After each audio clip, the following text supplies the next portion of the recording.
Welcome to the City of Miami Beach Commission Chambers. We're glad to have you with us today.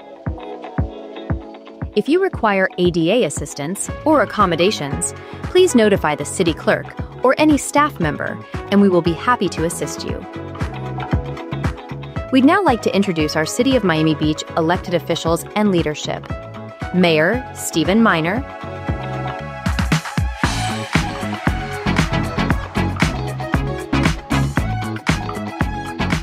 City Commissioners Kristen Rosen Gonzalez,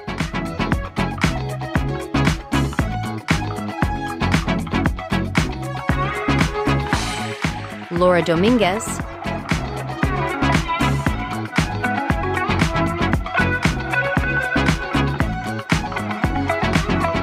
Alex J. Fernandez,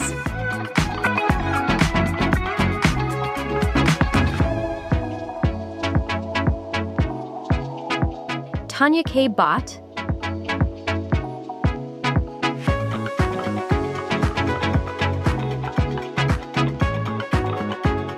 David Suarez,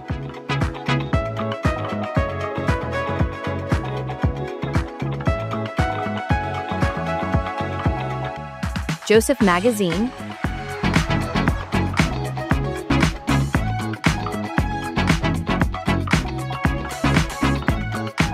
City Manager Eric Carpenter,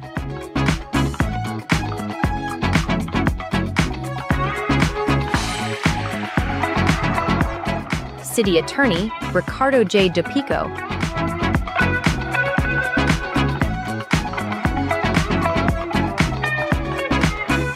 City Clerk Rafael E.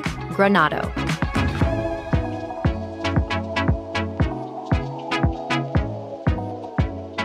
As a courtesy to everyone present, please silence all cell phones and electronic devices at this time.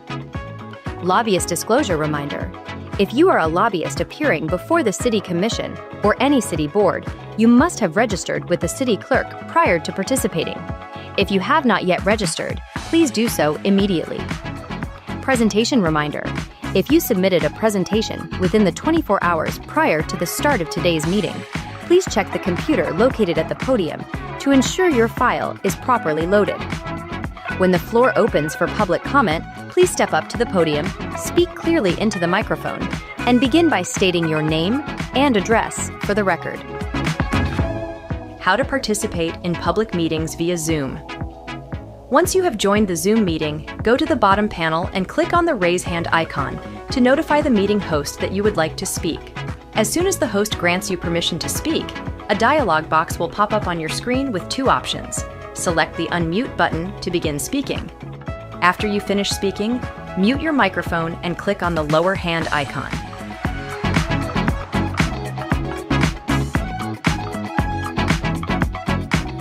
If you are joining Zoom via phone, tap the keypad icon and press star 9 to notify the meeting host that you have raised your hand to speak. A voice operator will prompt you to unmute your microphone by pressing star 6. Once unmuted, you may begin speaking. After you finish sharing your comments, be sure to press star 9 to lower your hand and star 6 to mute yourself. We kindly ask everyone to conduct themselves in a respectful and professional manner throughout today's meeting. Thank you for your cooperation, and thank you for participating in your local government here in the City of Miami Beach.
Please take your seats. The meeting is about to begin. Remember to speak into the microphone, as this meeting is being recorded for public record. Please stand by. We are going on air in 5, 4, 3, 2, 1. Good morning and welcome to our commission meeting of September 3rd. We're going to get started. I'm going to ask our city clerk, Rafael Granado, to give us any instructions. Good morning, everyone. During this hybrid special commission meeting, the City Commission is physically present in the City Commission chambers at Miami Beach City Hall, 1700 Convention Center Drive, 3rd floor. The public is invited to attend the meeting virtually. However, members of the public who wish to attend the meeting or provide public comments in person may appear at the Commission chamber. To participate or provide comments virtually during the Commission meeting, the public may join the meeting by visiting the Zoom app on their smart device or on the web at zoom.us or by telephone at 305-224-1968. Again, the local number is 305-224-1968 or toll-free 888-475-4499. The webinar ID is 813-928-5776, 71#. Again, the webinar ID is 813-928-5776, 71#. Members of the public wanting to speak virtually on an item during the meeting must click the raise hand icon if using the Zoom app or press *9 on the telephone to raise their hand. Please note that the Zoom link, webinar ID, and telephone numbers provided for this commission meeting are static and remain unchanged from meeting to meeting. Thank you so much.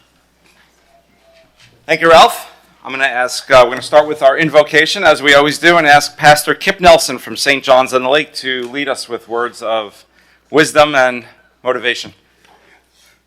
Good morning, Mayor and members of the Council. My name is Reverend Kip Nelson, and it is a privilege and an honor to stand here with you all today.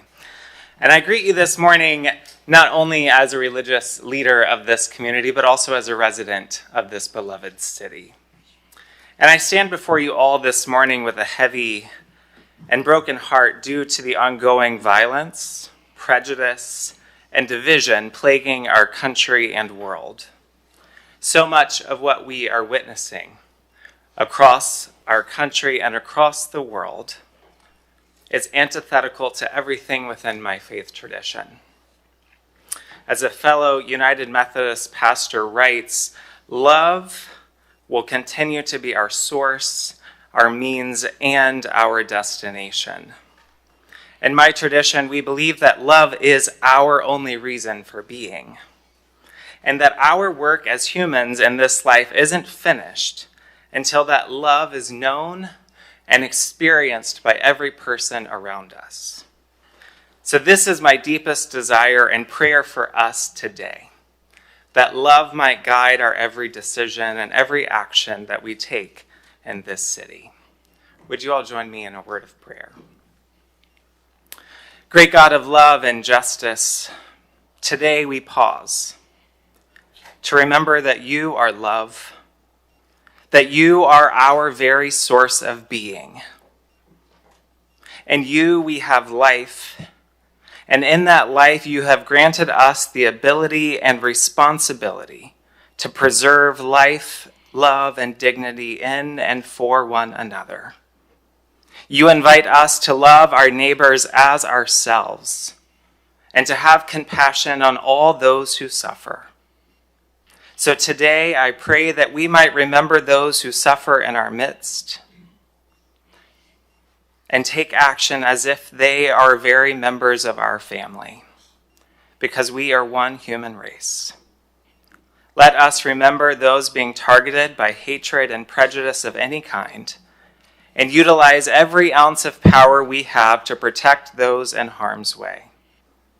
May we learn to see the diversity represented here in our city and across the world not as something to fear, but as something to cherish, value, and to learn and grow from.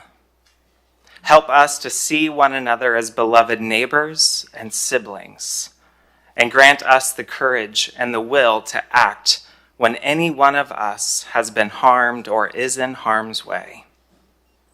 At such a time as this, empower these elected officials and every resident of this city to act in love until love becomes our reality. May this city of Miami Beach continue to stand as a beacon of love, inclusivity, and belonging for all our human siblings. Amen. Thank you, Reverend. And as you were speaking, you gave me an idea in the spirit of unity, inclusiveness, and togetherness.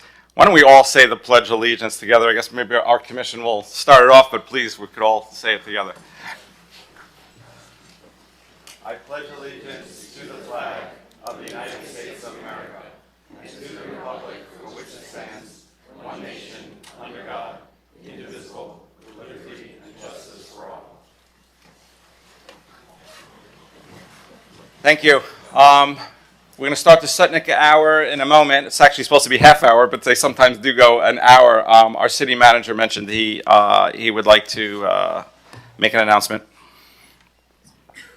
So, Mr. Mayor, I just wanted to let you know, as you were all copied on an email that I just sent out within the last 15 minutes, I have, in fact, submitted the request for the administrative hearing to the Florida Department of Transportation in regards to our crosswalk aesthetic treatment on 12 and Ocean Drive. I know that's going to be a topic today, and I just wanted to make sure that everybody was aware that we did not want to miss the deadline for submission of this, and so it has gone out.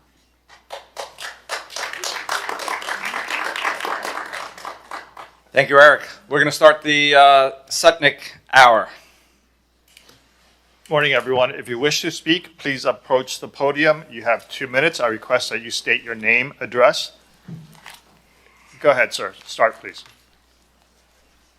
Go ahead, please. To me? Okay. Bob Kunst, 525 West 49th Street, native of Miami Beach, 83, Jewish activist and gay activist, and wanting to remind you that this is the holy land of gay rights. It isn't New York or California. It's right here in Dade County. And Miami Beach always voted with us. Went through 5 elections between 1976 and 1981. And we won.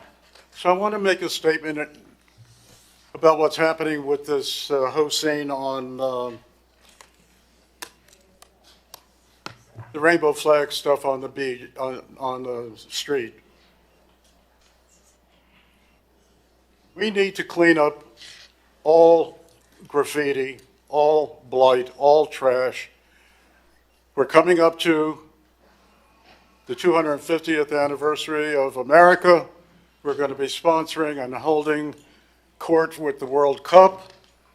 The Olympics is right around the corner, and it's going to be our 50th anniversary since we did the revolution on emotional sexual liberation out of Dade County that was benefiting the whole country and the whole world.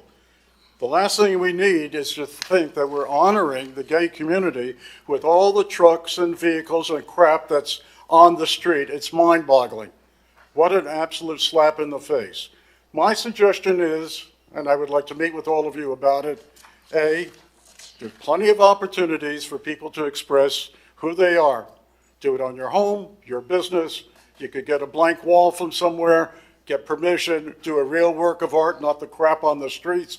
How about wearing it on your clothing, put it on your car? What is your problem that you have to steal from the government and then claim that you're the victim? It's mind-boggling to be put in this position, and that anybody who disagrees with you has to be anti-gay. I want to tell Thank you you, sir. on Your Sunday, time is up, sir. just Thank let you. me finish. One person with my sign, I was out there, and he said, I hope you get run over. That's your mentality here in Dade County. What a tragedy. Thank you, sir. Our next public speaker is going to be via Zoom. It's Johan Moore. Mr. Moore, you have 2 minutes. Please state your name, address, and please go ahead. Good morning, Johan Moore, 717 Jefferson Avenue. I want to first address a concern on behalf of Meridian Court community.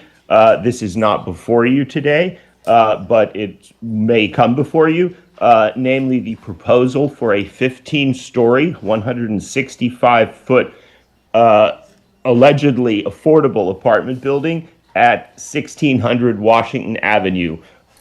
We are concerned about the effects on the neighborhood. We hope that commissioners and candidates will express their views on this subject without wanting to throw out the baby with the bathwater, given that the intention is in fact affordable or affordable-ish housing. Our concern is that a possible inability to prevent the project under recent state law, which I do not know is the case, may in fact then disincentivize the developers from mitigating or negotiating with the community to mitigate the impacts of this building, be it the height or be it other issues. I am struck by the fact that this commission in 5 years has never had an imam present the invocation. Perhaps if we did, we might hear something about defending freedom of speech for those who support the Palestinian people. This is not on behalf of Meridian Court community, but simply a personal comment. I, in fact, urge the commission to refuse to remove the rainbow sidewalk and to cease purchasing bonds from a genocide-indicted foreign regime and use that money instead to plug the gap in federal and state transportation funds. Thank you very much. I'll just remind everyone listening that the individual who just spoke has been officially censured by our commission. Go ahead, ma'am. State your name, address, and you have 2 minutes. Good morning, everybody. My name is Sophie Ringel, 2395 Lake Pancoast Drive. Thank you so much, Commissioner and Mayor, for allowing to speak today. I'm here to support an item sponsored by Commissioner Alexander Fernandez. It would be an ordinance to ban confetti and plastic flower petals on our beaches. I brought some that we find at our beach cleanups. This was just one proposal where an entire team tried to capture them as quickly as possible before they fly into our waterway. We additionally recently hosted a beach cleanup with our police department and police athletic league. Commissioner Fernandez joined this one too, where we found also a significant amount of confetti and glitter along the dunes. Our seabirds and wildlife, they ingest it, they think it is food, especially all the shimmery stuff. These flower petals, they might look pretty, but they're also made out of plastic polymers, which break down into microplastics that harm our waterways, our wildlife, and essentially our health as well. We have picked up over thousands of these flower petals at almost every single cleanup, and I would encourage you to speak up for our wildlife because they don't have a voice. Please support the ordinance. Thank you. Thank you so much. Our next virtual speaker is Sharon. Sharon, state your name, address, and you have 2 minutes. Hi, Sharon Weiss, 233 81st Street. I'm calling today in opposition to R5G and H, which is to incentivize school uses. We have 4 schools in North Beach. It creates a lot of traffic.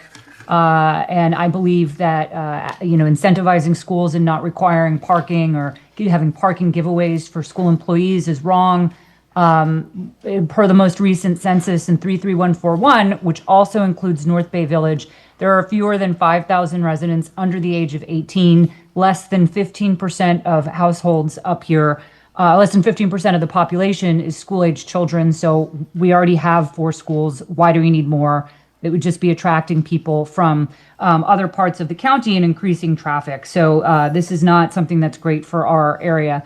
I also just want to follow up. I think what the previous speaker, Ms. Ringel, is doing is great. However, I'm very disturbed that our taxes, both at the local level and the county level, pay for community janitorial services and cleaning the beach, and yet we're incentivizing and having volunteers in order to do the work of employees. I don't know. I think that's wrong. I think what she's doing is right.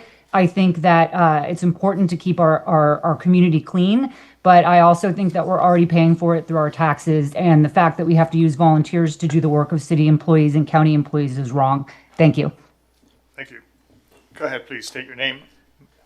Hi, good morning. My name is Jennifer Byington. My address is 6363 Indian Creek.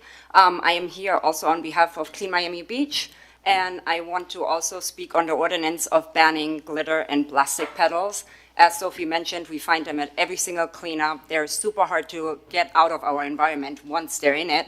They get buried in the sand, they get spread into the ocean waters, into the dunes, and we have a very hard time getting rid of them. We really seen a pickup since 2024, where they're literally at every beach cleanup. We just hosted a beach cleanup 3 weeks ago on Flagler Monument Island, and they even have made it there yet. So we are really in favor of banning this and just protecting humans and our wildlife here in Miami Beach. Thank you. Thank you so much. Our next virtual caller has a screen name of iPhone. State your name, address, and you have 2 minutes, please.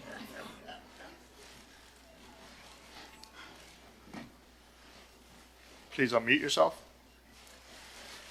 Hi, my name is Carolina Volado. I live at 2939 Indian Creek Drive. I just wanted to express my support for item R5S, the beach walk item. Beach walk is critical infrastructure I use with my kids to get around Miami Beach. Without it, we'd be forced onto the street, which is much less safe. Parents on e-bikes riding with their kids are not going to be going the speeds that have caused conflict on the beach walk. So I just urge you to please vote for this narrow exception that will help keep kids safe. Thank you. Thank you so much. Ma'am, state your name, address, and 2 minutes. Hi, Leah Tewell, 125 Jefferson Avenue, the courts. I was walking the other day. I walked south of 5th. I've lived in Miami Beach since 2013. I recently bought my condo in 2023. I love Miami. I love Miami Beach. I support everything about it. Also, my office is south of 5th.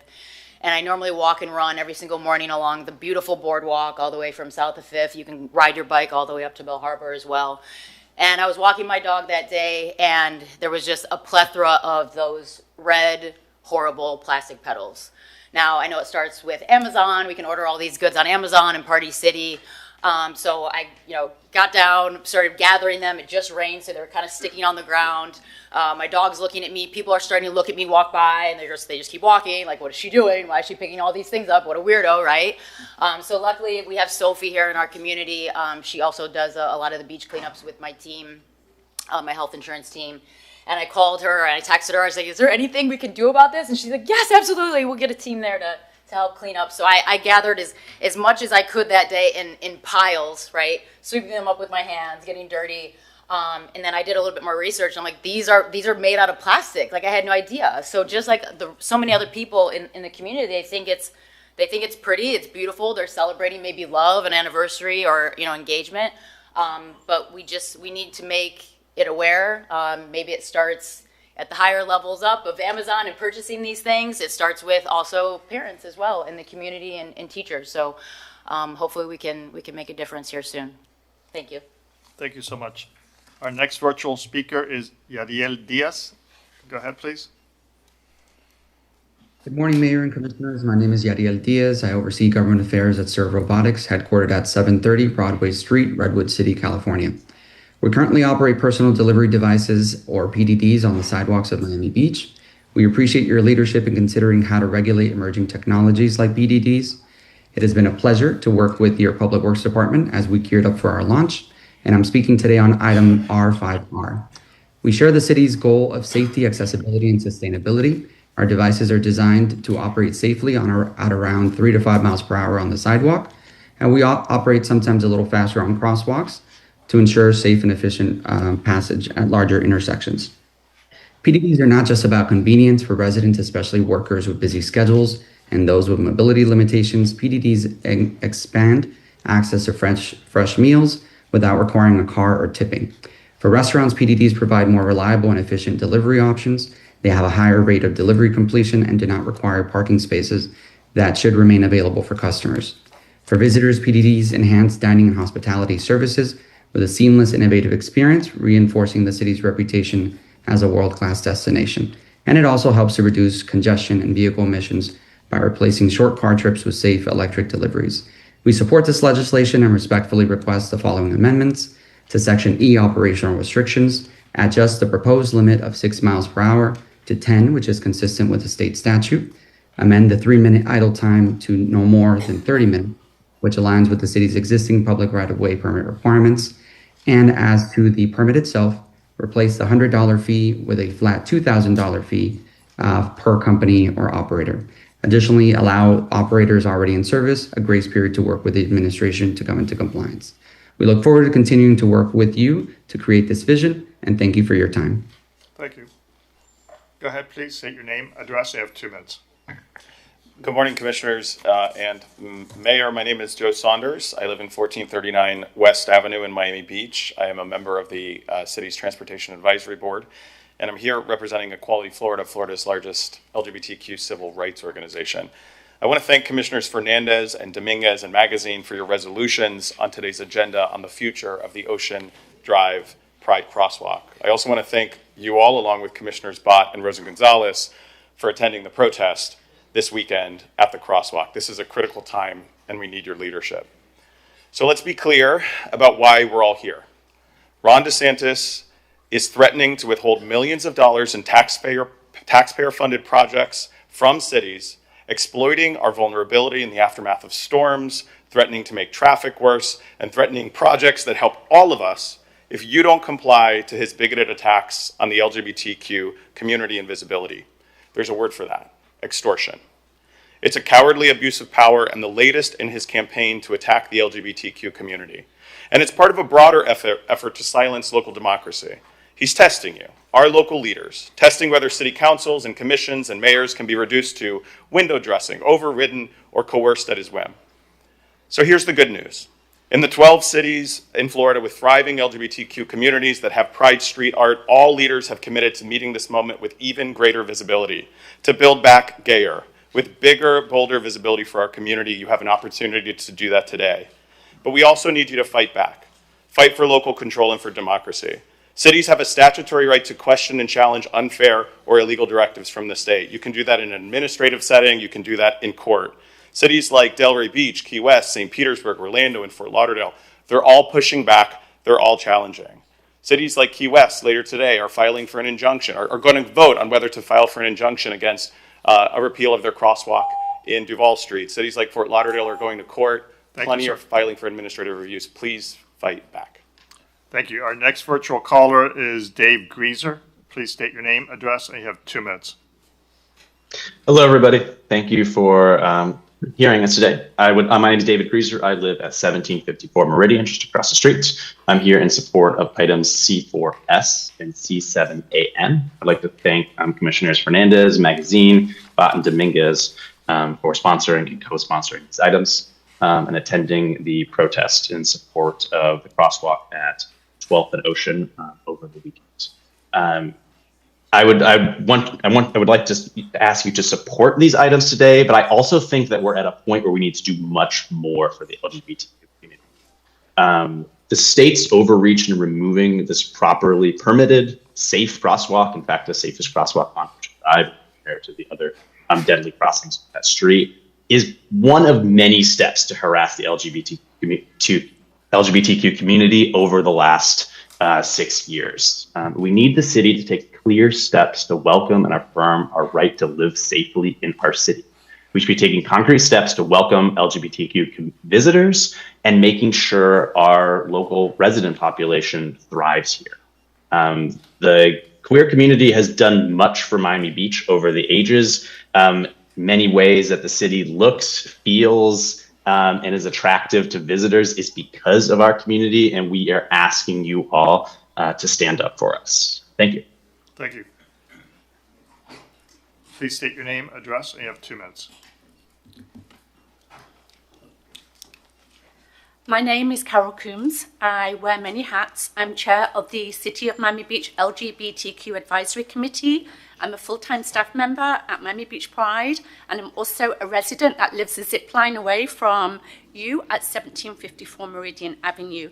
First of all, I want to extend my gratitude to the Mayor, City Commissioners of Miami Beach for their leadership and commitment to inclusivity. I also want to thank the fire department and the police who've always been there supporting the LGBTQ community so we feel safe.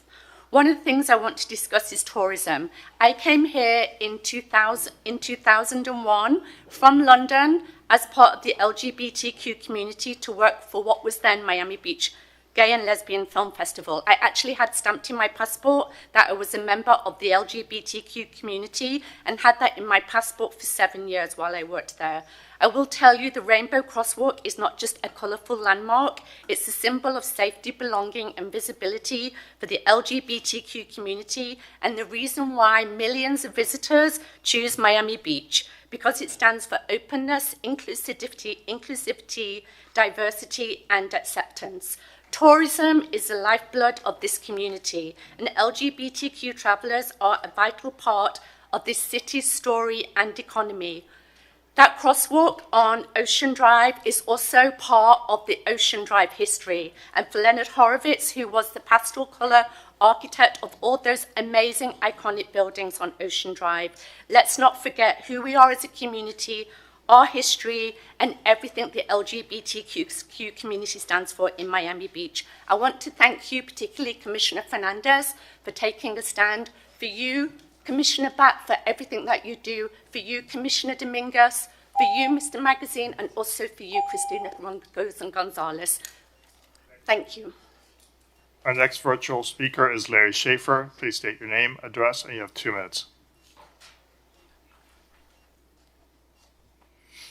Good morning. This is Larry Schaefer, 233 First Street. Number one, Commissioner Fernandez, before I talk about water quality, I've been opposed to your school use items and incentives, and I've communicated with your office. Apparently you have 2 aides, but nobody's gotten back to me. You haven't gotten back to me.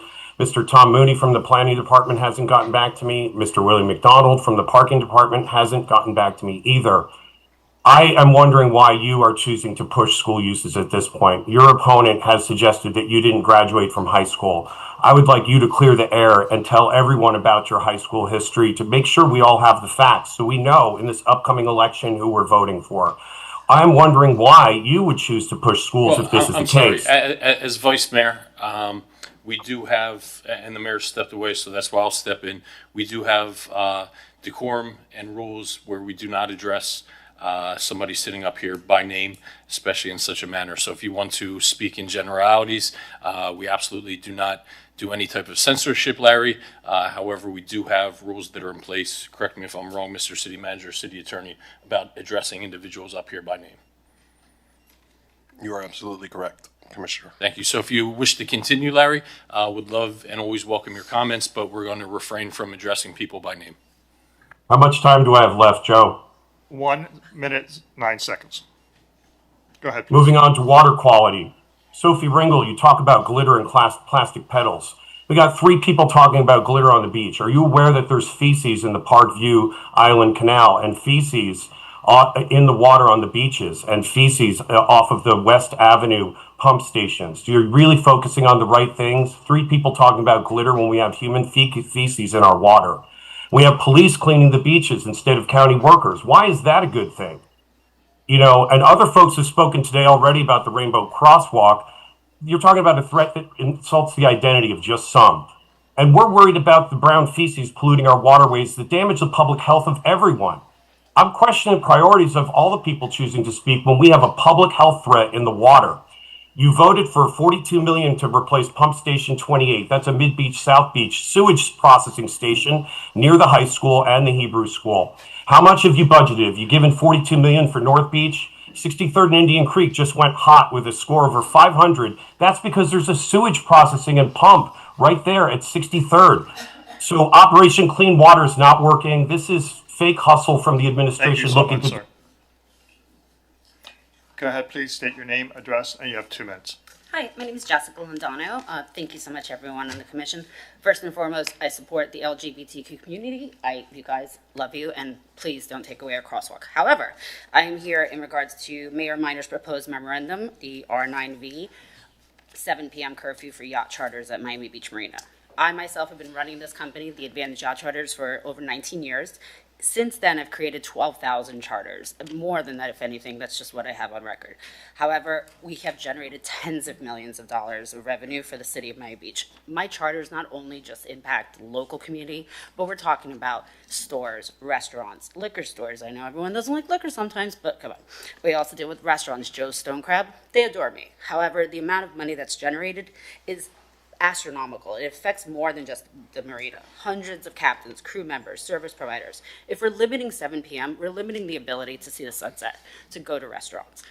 I understand the reasons why, however, it's just too early, and really would like to maybe focus more on having better operators, more, I guess, stringent regulations much, but not really the timing. Because at the end of the day, the Marina's been there since the 1980s. The new people that have been moving are the ones who are upset.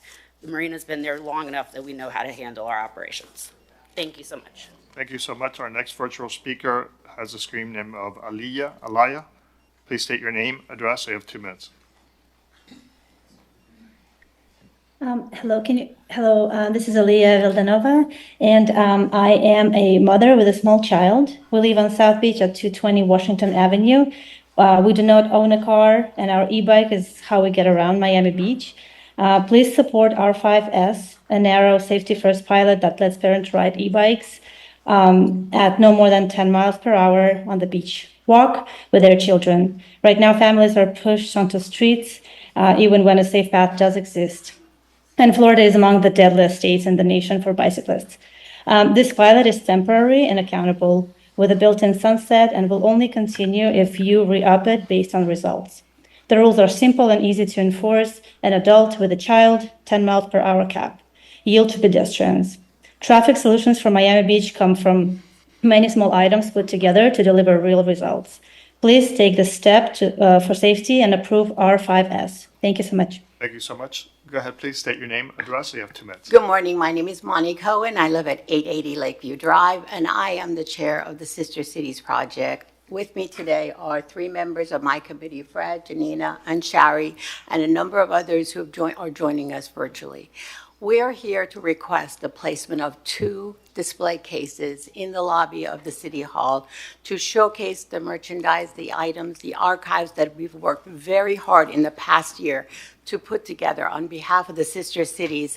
And we feel that this is an incredibly important project. And we believe it's going to be a point of interest for the residents of the city of Miami Beach to see this, in addition to just show the history behind 50 plus years of some of the cities. So I'm very hopeful. I believe the project speaks for itself. I don't need to go on. I really hope that you all agree to approve of this project. Please, thank you.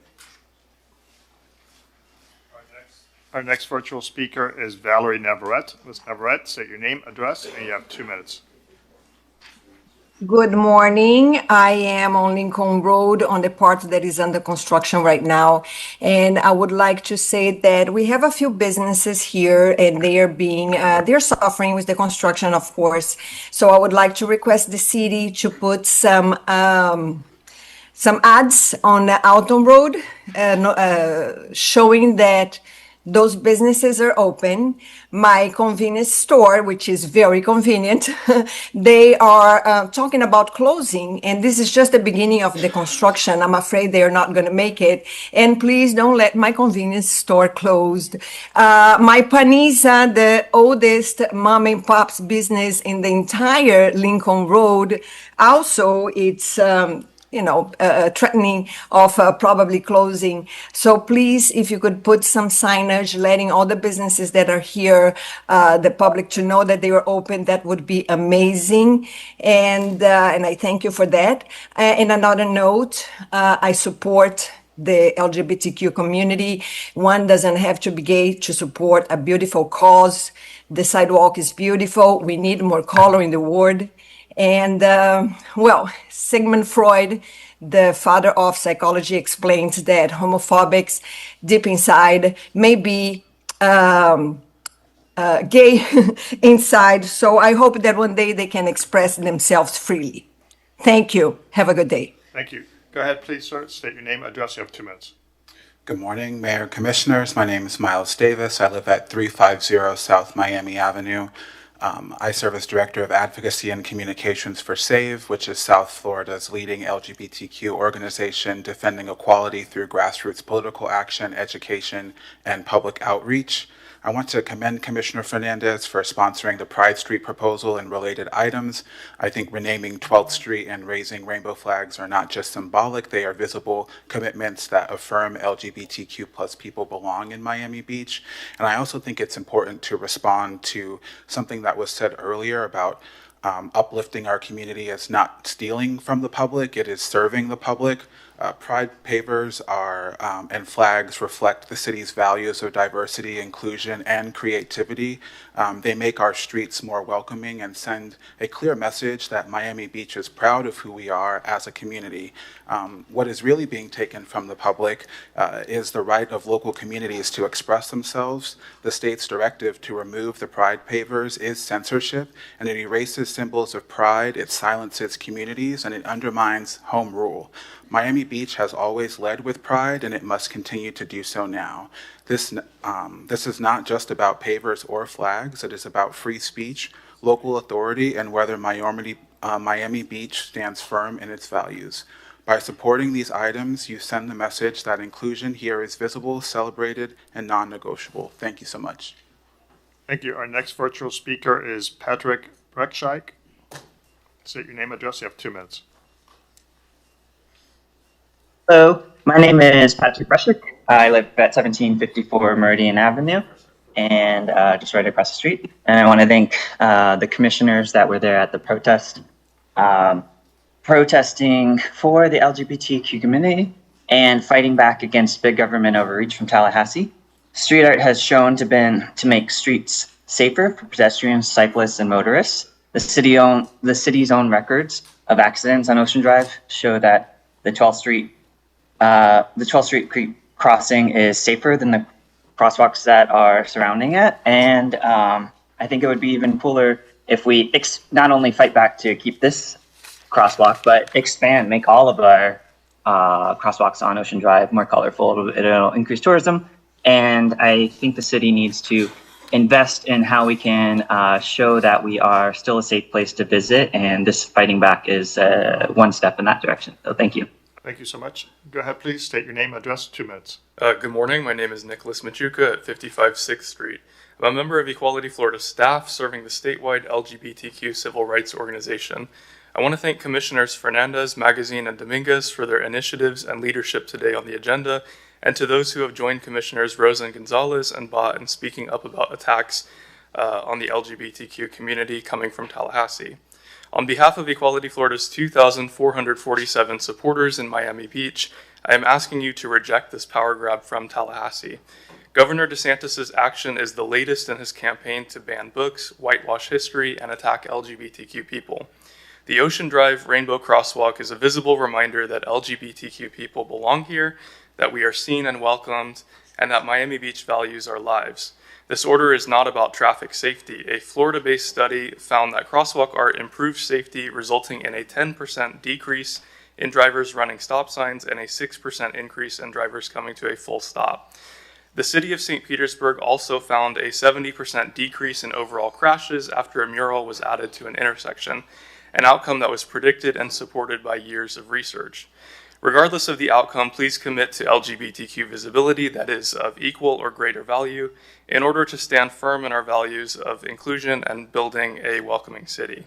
Thank you to our city manager for submitting an appeal on the crosswalk. Please use every tool you have to preserve visibility for our LGBTQ community and combat the state's censorship and overreach. And also, for the record, I also don't like plastic particles on the beach or feces in the water. Thank you all. Mr. Mayor, we've elapsed 30 minutes already. May we continue at 1 minute from now on? Yes. Okay, so everyone has 1 minute. We have a large number of people requesting to speak. If you wish to speak, please raise your hand if you're on Zoom, and please get in line. We're going to go, sir, go ahead. My name is Mark Keene. I live at 899 West Avenue, and I'm just here to speak about the proposal that I believe is on the desks of the commissioners or the city planners regarding a high-rise condo, luxury condo that is targeted to be built between 8th and 9th Street on the west side of Alton Road, approximately 40 stories high. It's under the LIVE Act, which makes it difficult for the city and residents of the city to get involved with stopping the project. Up until now, there haven't been any high-rises constructed on Alton Road. This appears that it has a really good chance of being the first. My plea would be for the commissioners to take a stand on it. I don't know, maybe you're in favor of it, but if you aren't in favor of the construction of this 40-story monstrosity, that would be the first one on Alton Road. Thank you, sir.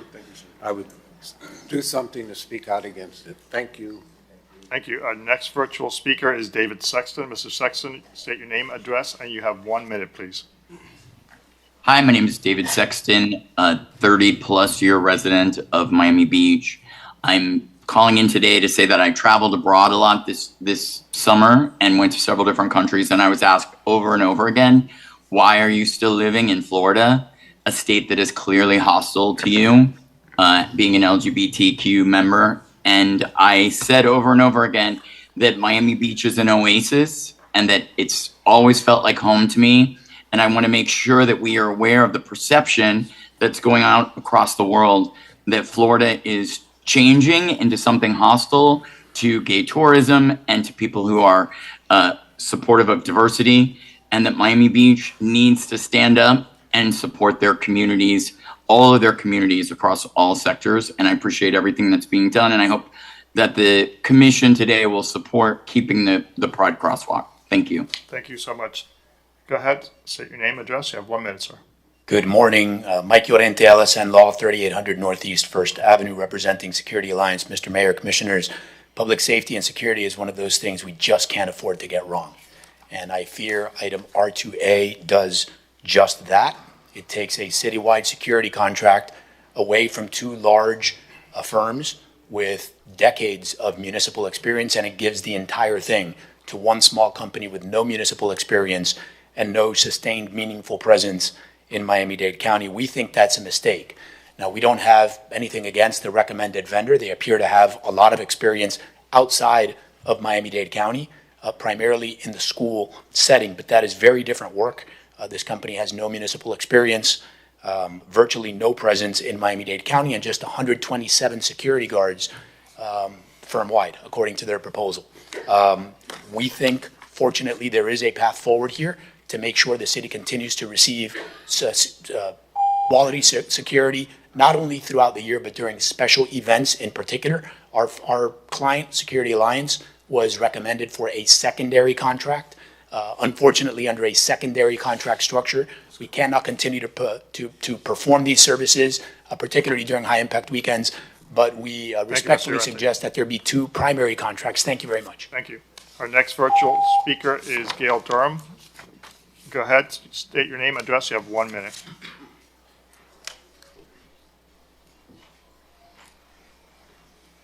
Gail, please unmute yourself. Here I am. My name is Gail Durham, and I live at 1504 Bay Road, and I'm a resident of Miami Beach for 20 years. I think it's a dangerous move to invite Playboy to Miami Beach because Playboy is part of the sex entertainment industry. I mean, I can't imagine my father coming home one day and saying, "Hey, Mom," to my mother, "I joined the Playboy Mansion." I think she would hit him on the head with a frying pan. I'm just an average family.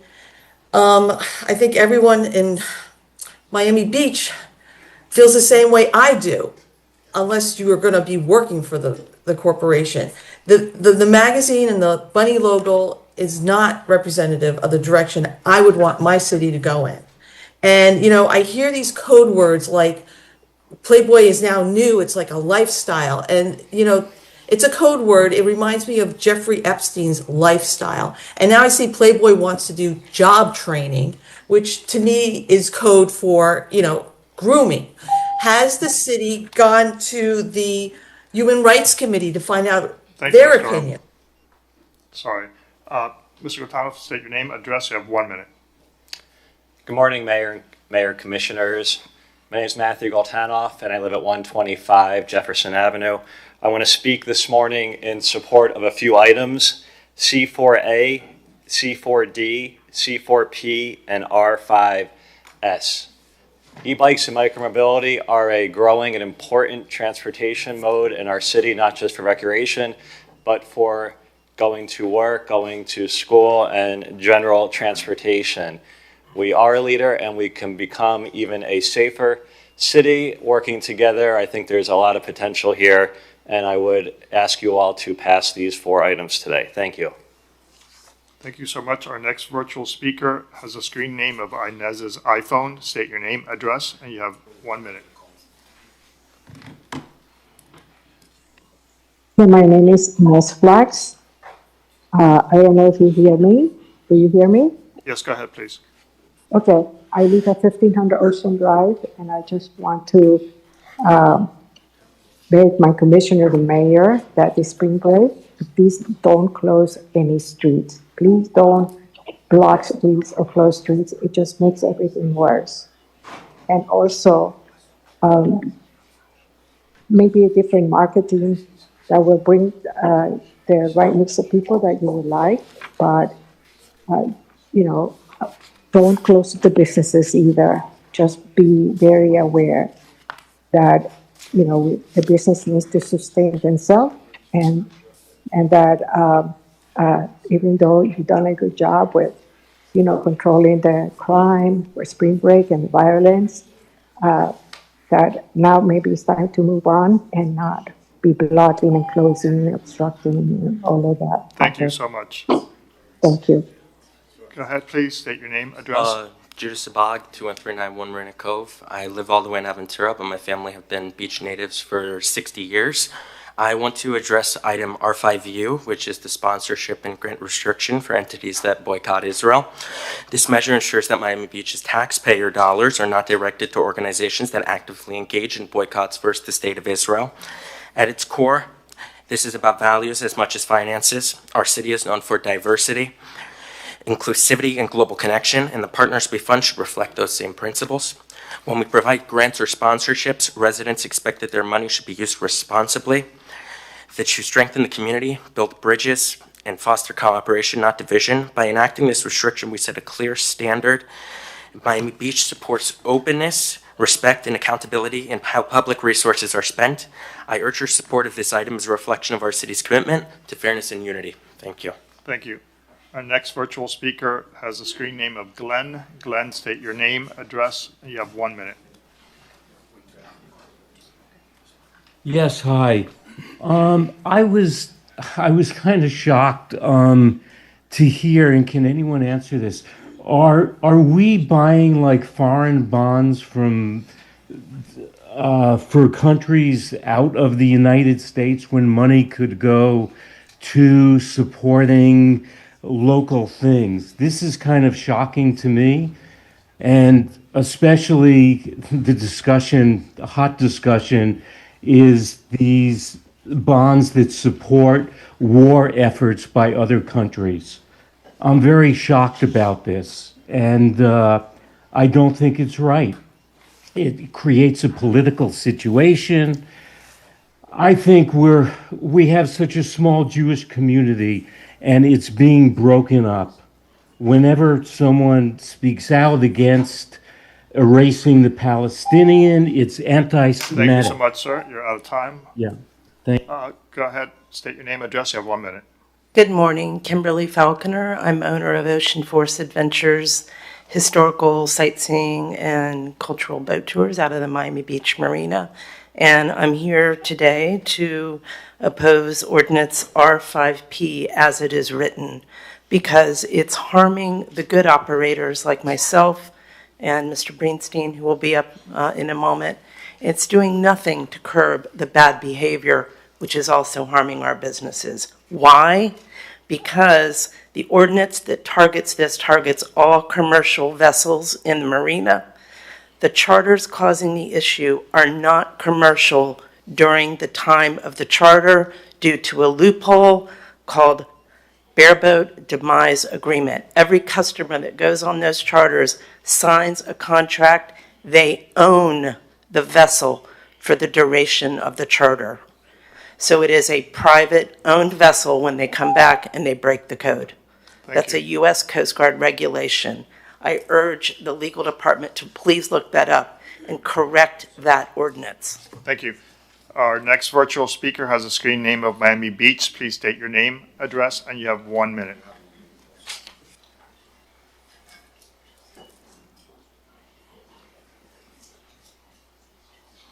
Good morning, Wanda Jamie, 9305 Crespi Boulevard. I'm calling today for two things. I'm opposing the Playboy headquarters coming into Miami Beach. This is not a brand. We have to have some dignity. We have families that come here, and I think it will kill tourism. Secondly, the waters of Miami Beach must be addressed by signage. The city has an obligation to let their citizens, residents know what is going on with our waters and the bacteria that it causes.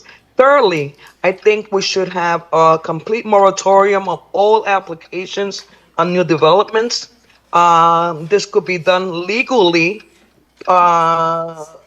through the city attorney, and they could cite infrastructure, traffic, and everything else that we have a problem with.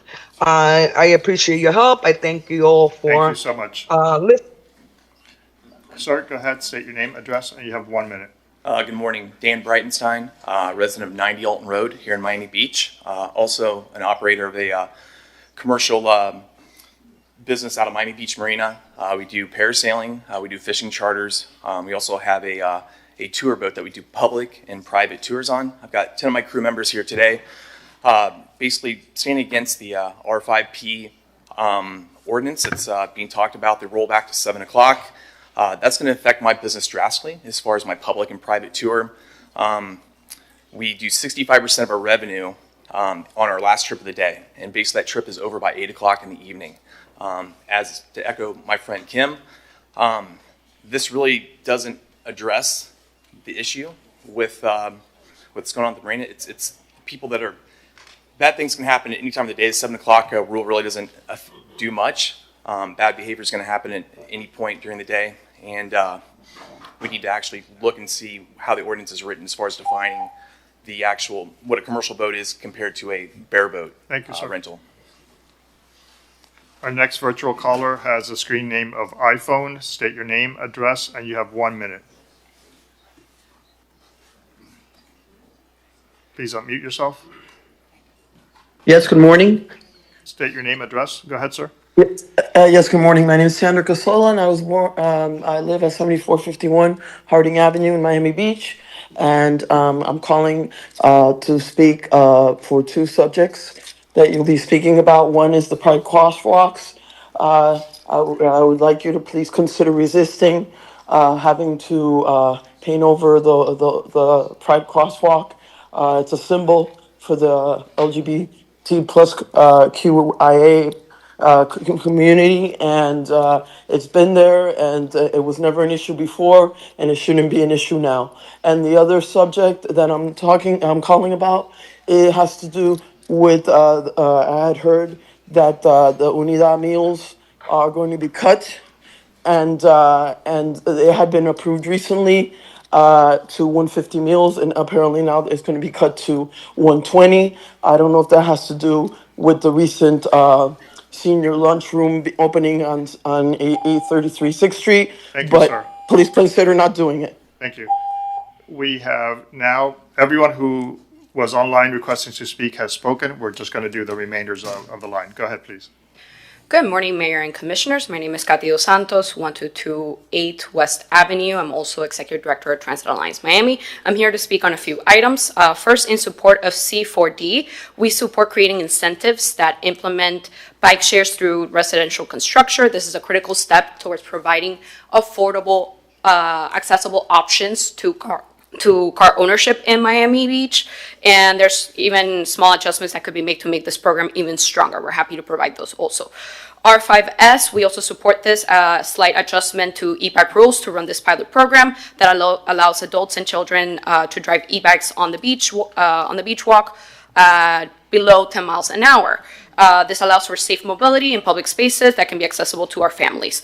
On the multiple crosswalk items, one more time, crosswalk is not just about community culture, it's also about pedestrian and cyclist safety. It slows down cars, it provides something that makes everybody safer on the street. Thank you so much. Thank you. Next, please state your name, address, and you have 1 minute. My name is Fragachan. I'm the COO of Dynamic Integrated Security, the largest provider of safe school officers in the state of Florida. I hear a gentleman before me making some statements about my company. I just want to reiterate that Dynamic Integrated Security have over 600 security officers in Florida, more than 120 in Miami-Dade alone. Some of the statements that I hear today are inaccurate. I'm here to answer any of your questions. And more importantly, I want to leave you with a thought about this. The definition of insanity is to do the same thing over and over again, and expect different results. 98% of all my officers are retired law enforcement. I am a veteran of the IDF. I served 10 years in the Israeli Army and Special Forces. Part of my team is here to answer any questions that you have. Thank you very much. Thank you. Next, please.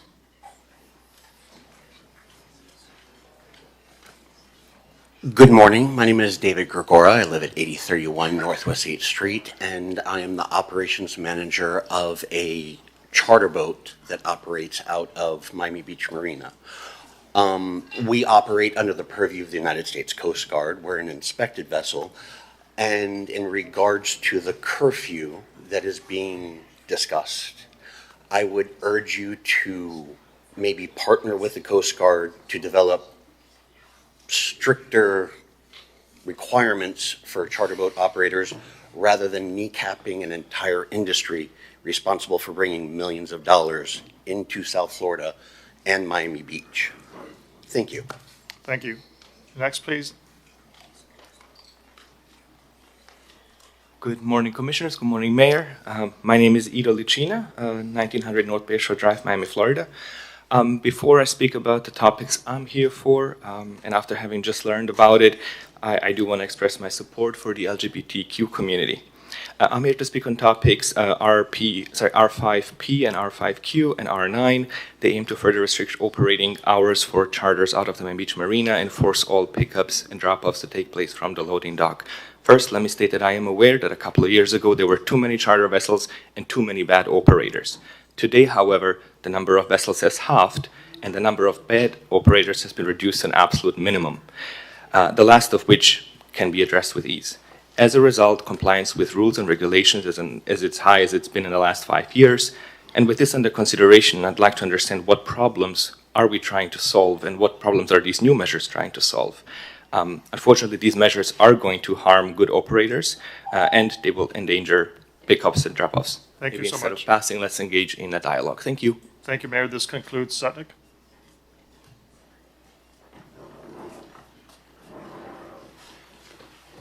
Okay, thank you very much, everyone, for your comments, and it's important to hear from the public. Let's get to the agenda, and obviously the fact that we extend the Sutnick, and we've been having a lot of speakers and callers, so we've been routinely extending it, and I think it shows the importance of hearing from everyone. Let's do some second reading items on the agenda. Let's start with R5A. Mayor, may we do the consent and... I'm sorry, yes, let's do that. Okay, so the following items have been separated from consent. We'll provide you a list shortly. Mayor Minor is separating C7M as in Mary, C7M. Commissioner Bott is separating... Yeah, it'll be in a minute. We'll provide you one shortly if you wish. C7M as in Mary.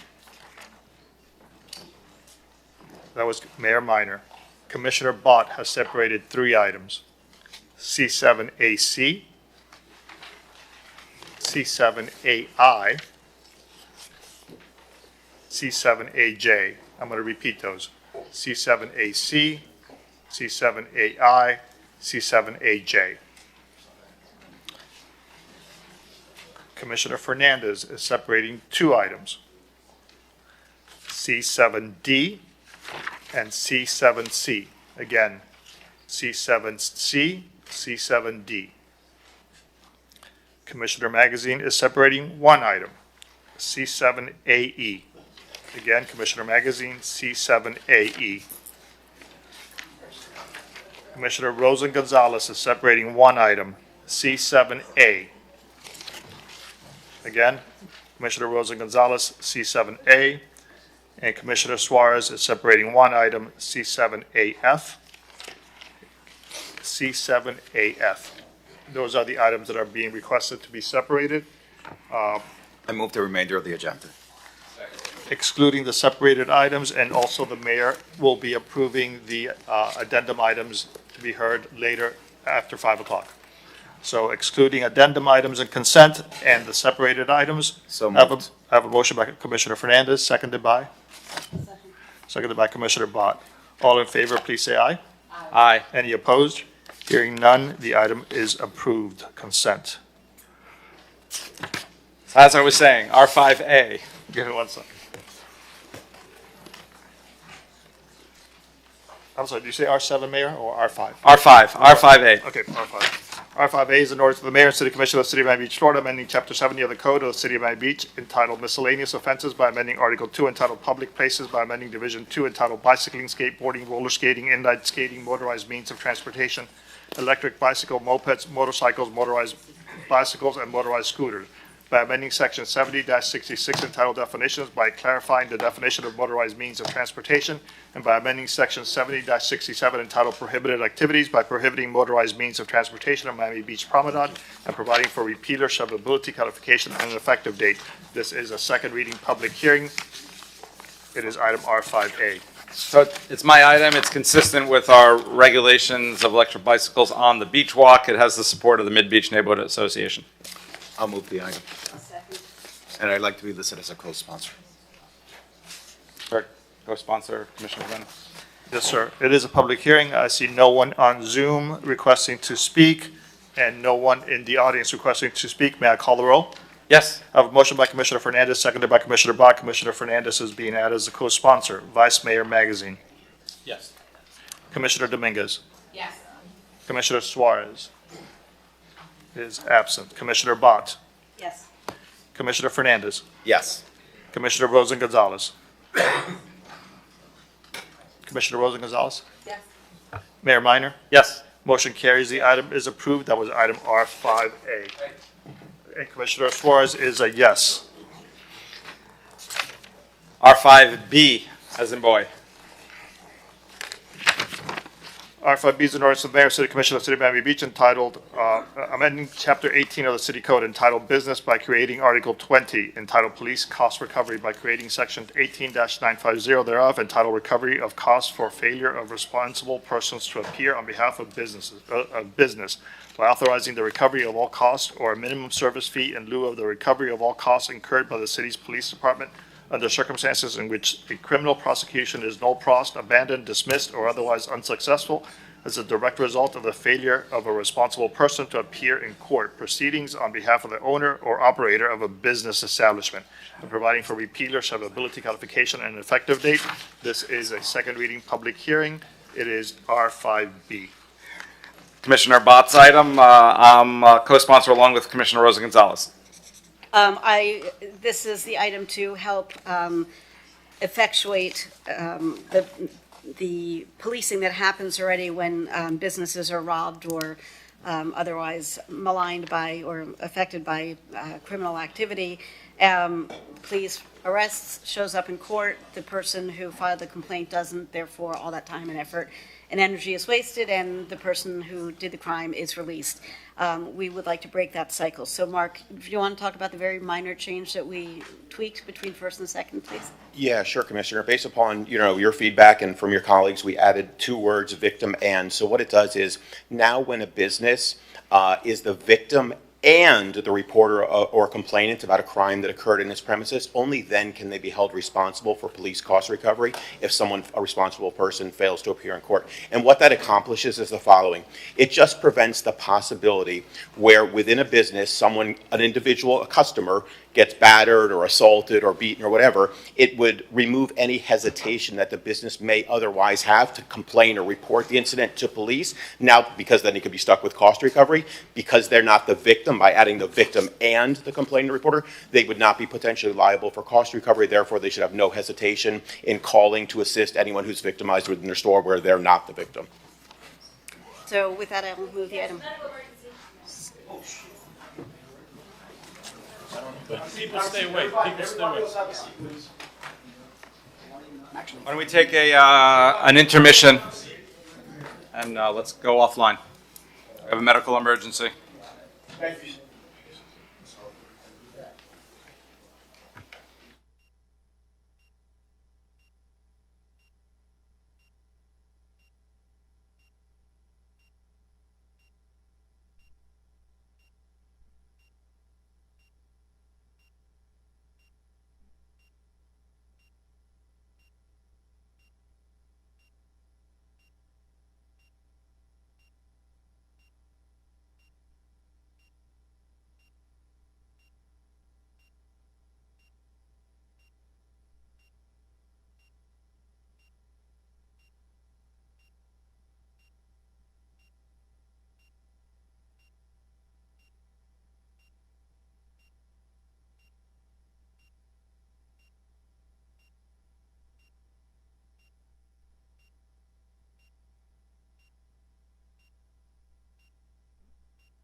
We're ready.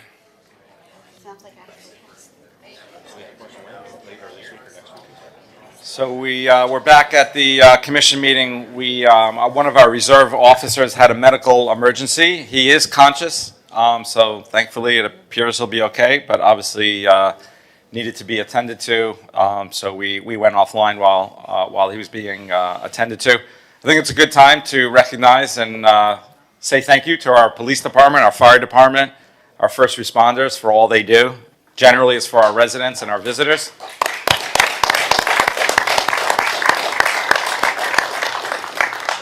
Generally, it's for our residents and visitors, and today it was responding to one of their own, to one of our own.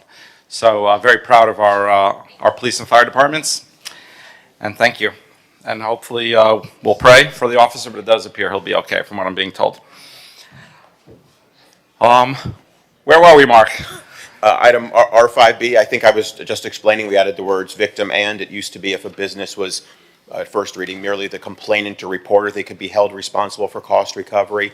By adding the words victim and, now if they call on behalf of an individual who's victimized in their store, they shouldn't have any hesitation because they would not be responsible for cost recovery because they would not be the victim. So I think it's a good addition by the commissioner. So, and just to reassure and remind everybody that there will be an education period so that people will know that this is happening, so nobody will be blindsided. But with that, I would move the item. And Mark, is this hold true for our municipal prosecution cases and the cases that would be brought by the state attorney's office? Yes, it does, Mayor. Absolutely. Okay. So, Commissioner Rosa Gonzalez. I wanted to speak on this item and explain what it is to people. We have a lot of shoplifting cases, and people don't want to prosecute them. They're very difficult to prosecute because when they get to court, the stores that were shoplifted or the businesses that were shoplifted, they don't show up. And when they don't show up to court, we cannot prosecute. And I'm a firm believer that part of the reason many of our retail businesses have left Miami Beach is because of shoplifting. So to me, this is very important. Now, the one thing I would like to ask Commissioner Bott on this is that we are passing the onus on. If the store that calls in the crime does not show up to court, they're going to be fined $250. Could we make this a one-year pilot program and look at the data 1 year later? Because if the stores get angry and stop calling in crimes, or we see an increase in shoplifting because they just decide, you know what, we don't want to be fined the $250, we're just not going to react at all. Maybe we could just, in 1 year, revisit this and see what the statistics are, see what the feedback is from our retail community. I think that would go a long way. Would you consider that? Yeah, I mean, obviously that would be up to you all, but I think it's unlikely that a business would refrain from calling police where they're victimized. I mean, because the reason where they don't show up now sometimes to court is because the police arrest the bad guy, they get back their sunglasses or whatever property, and they're like, you know, why bother sending someone to court? But if they were to forego calling police, not only would they get their property back, but it would then be known by that individual and other individuals that person associates with that this store doesn't call the police. So go in and take what you want and head on out. So I think it's unlikely, but certainly whether it's a pilot program is for you all to decide, not me, so that's totally your call. Can we give a notice the first time before we send the $250 fine so that they understand that we mean business?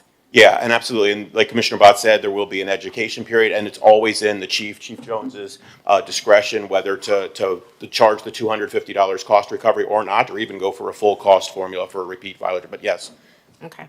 So I sponsor this because I think it's really important for everyone to know that you cannot come to Miami Beach and shoplift, because we are going to prosecute you, and the businesses that don't show up to court are going to get fined. This is not anti-business. It's actually pro-business, and we want to attract retail and say, come back to Miami Beach because we're going to react. So, in support. We have a motion. Yeah, so likewise, a co-sponsor, it's a good item. One of the issues that we grapple with, and this is just one of them, is making sure our cases get prosecuted.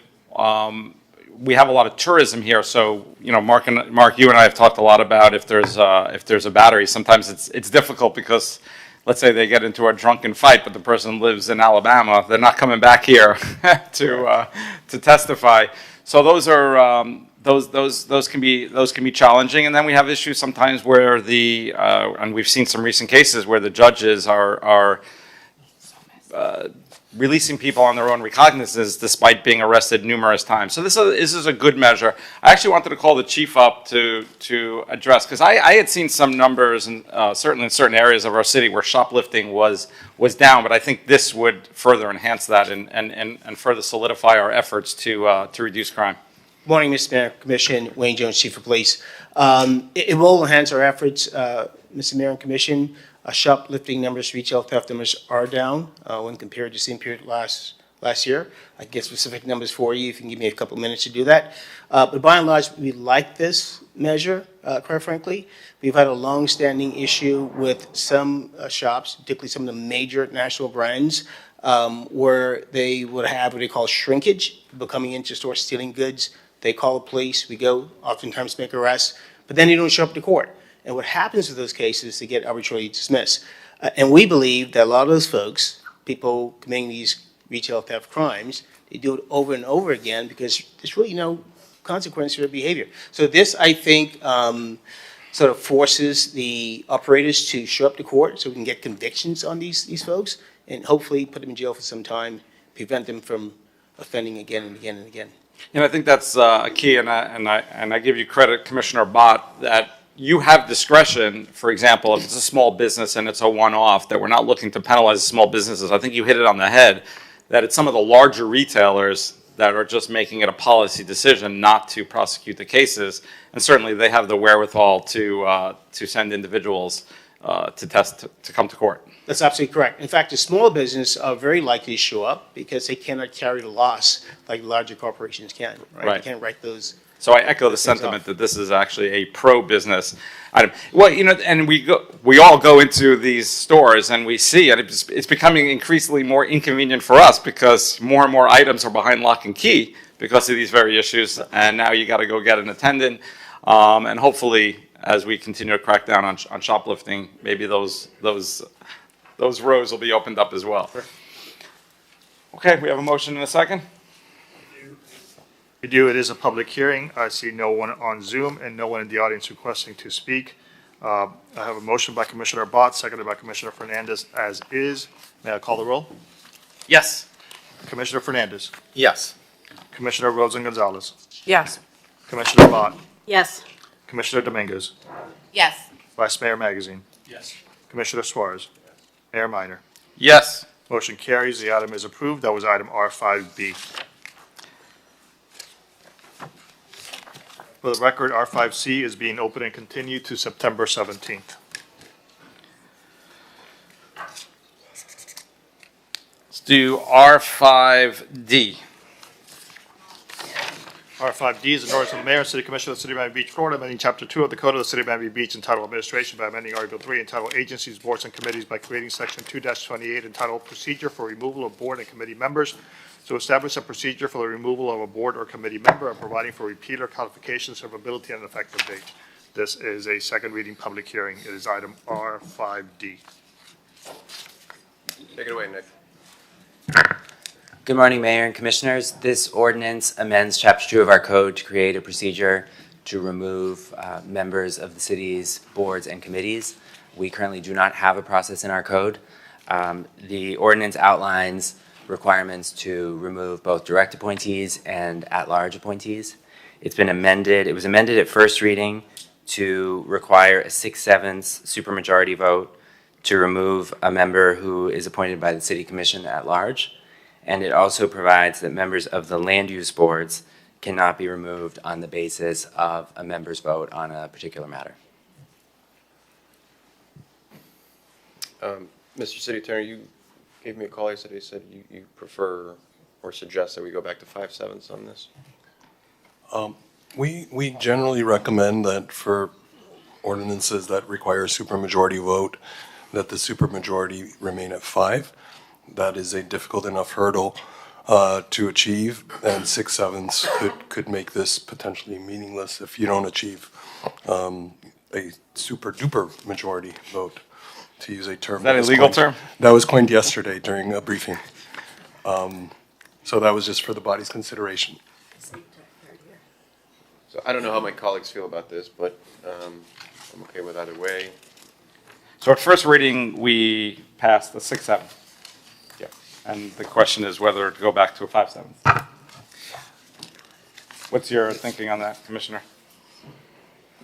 I'm going to go with the city attorney's suggestion, 5-7s, but I'm married to it. Mr. Mayor. Commissioner Fernandez. I think this body has shown that when there is merit, when it's necessary to take action against unbecoming behavior, against behavior that doesn't reflect the standards that we expect from board and committee members, this body speaks out, this body takes action, and this body does so unanimously. We recently did that. I would suggest that removing a duly appointed member from a board or committee is a pretty significant step.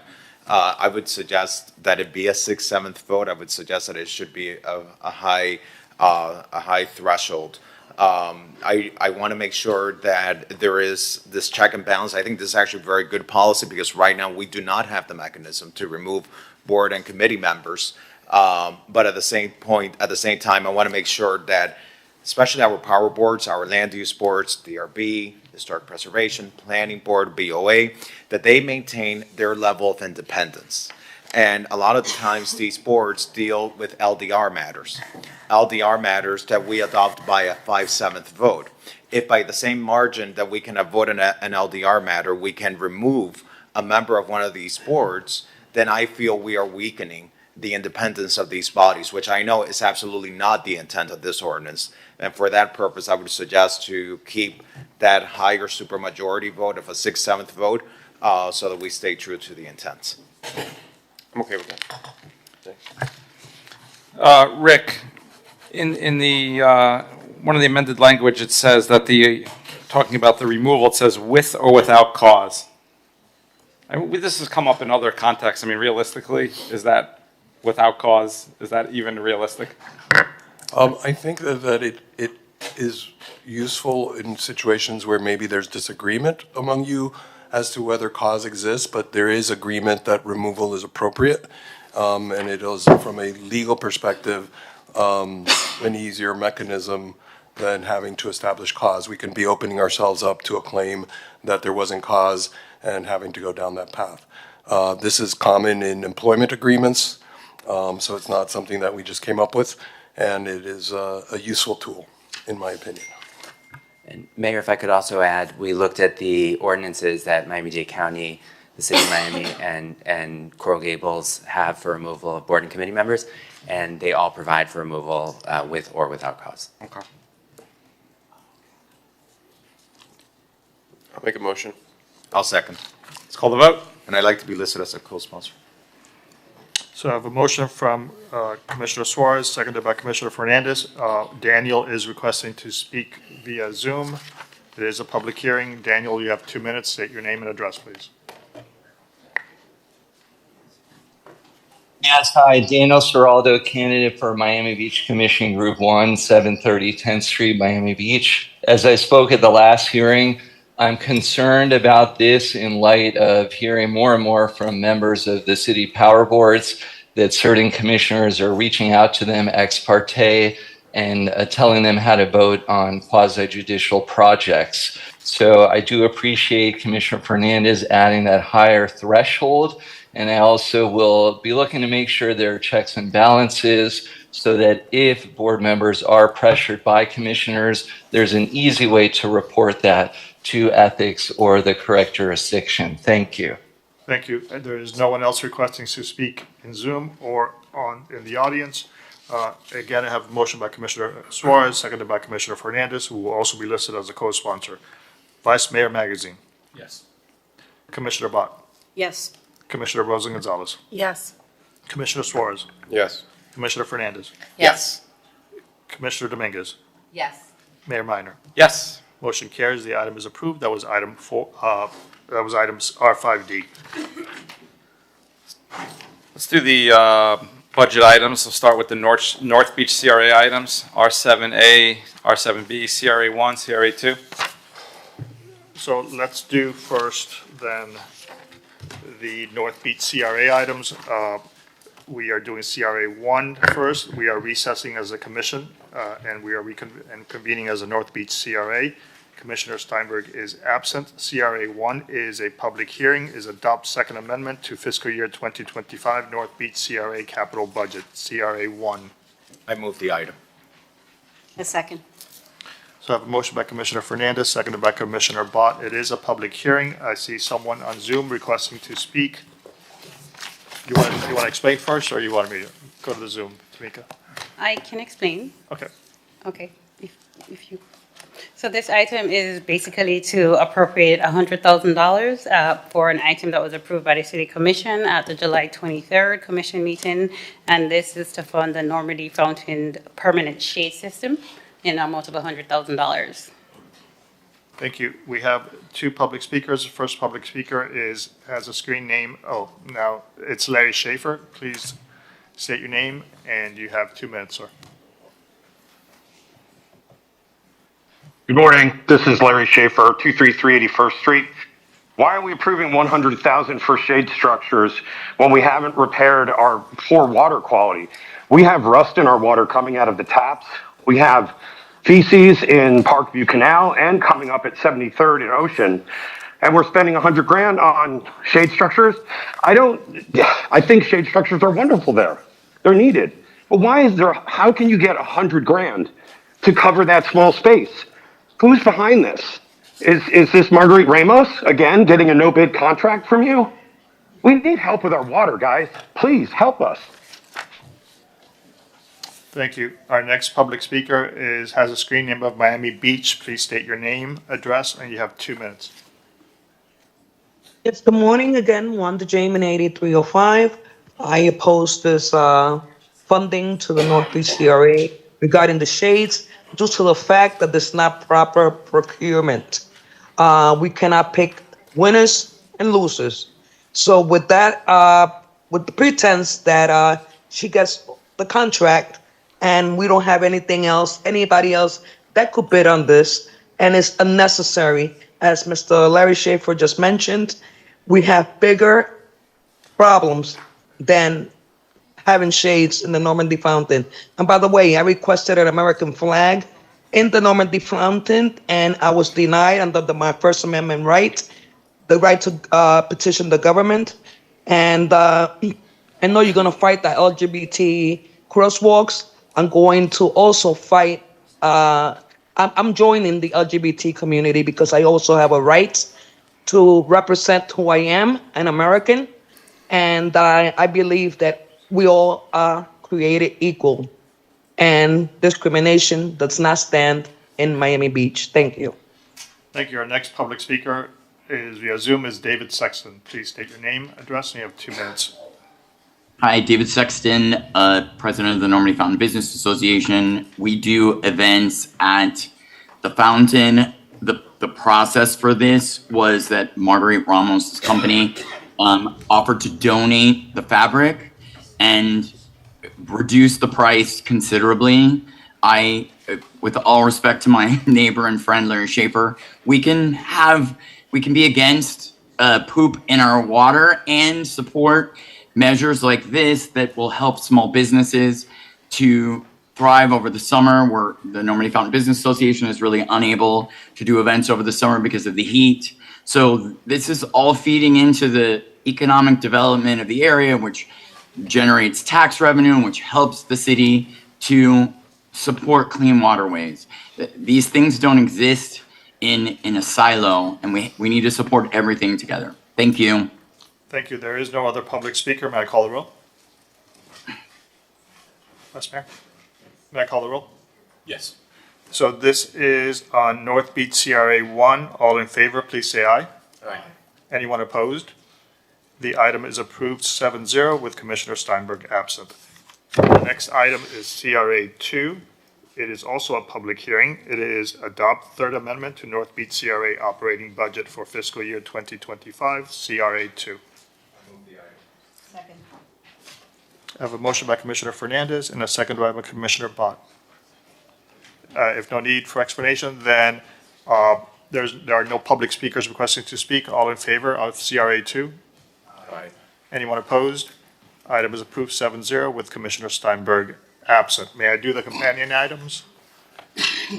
Vice Mayor, may I close the? Yes. Okay, got it. So we're going to do the companion item. R7A is adopt second amendment to fiscal year North Beach CRA. Hold on. Sorry. R7A is joint public hearing, adopt second amendment fiscal year 2025 North Beach CRA capital budget. This is the same item, it's just the city's version of the CRA's item that you just approved. Move it. Second. The motion by Commissioner Bott, seconded by Commissioner Suarez. Tamika, what's the change? No change, so we just approved as a CRA board, now you're approving as Got a it. city commission. So the RDA, all in favor of R7A, and again, there's no public speakers requesting to speak. All in favor of R7A, please say aye. Aye. Anyone opposed? The item is approved 7-0.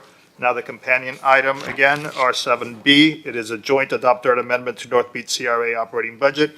No one is requesting to speak on Zoom or in the audience. Move it. I have a motion by Commissioner Bott, seconded by Commissioner Fernandez. All in favor, please say aye. Aye. Item is approved 7-0. That was item R7B.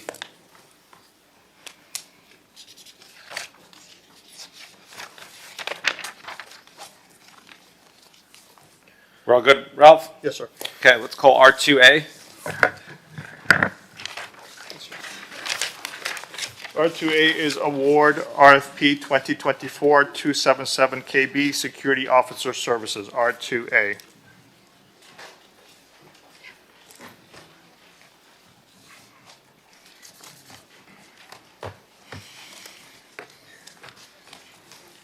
Hello. Hi, good morning. Christy Bala, Chief Procurement Officer. This item presents a resolution to the City Commission to approve the award of a contract for security officers 2024-277 KB. The administration, as recommended in the original commission meeting, which was May 21st, 2024, maintains its original recommendation to award Dynamic Integrated Security, the secondary vendor, the primary contract, and Good Guard Florida, the secondary contract. However, this item was referred to FERC and presented to FERC. And FERC recommends substituting Good Guard, which was recommended as secondary, with Security Alliance as the secondary. I'll make a motion to accept FERC's recommendation.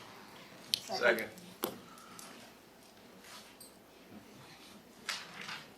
So it's a motion to accept FERC recommendation. I have a motion by Commissioner Fernandez, seconded by Commissioner Suarez.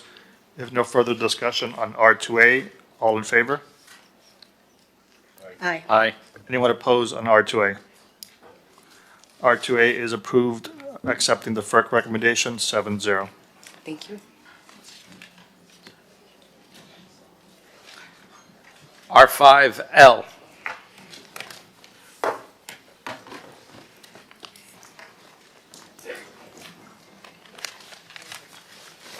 R5L is an ordinance of the Mayor and City Commission of the City of Miami Beach, Florida, amending the code of the City of Miami Beach entitled zoning districts.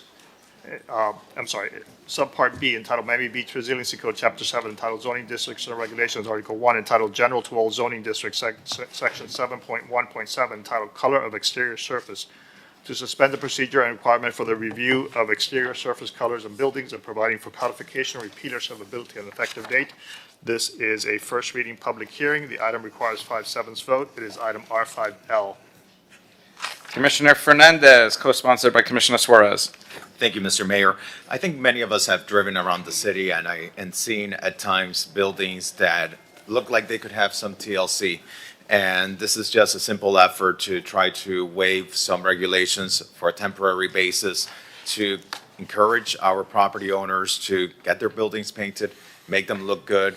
We're doing it on the city side with the color palettes that we're putting on our publicly owned buildings, but we want to make sure that our private property owners not only are required to maintain their properties and the aesthetics of it, but that we encourage it. And if we can do it by temporarily waiving some regulation, then I think it's a step in a good direction. So I move this item. Commissioner Dominguez. Thank you.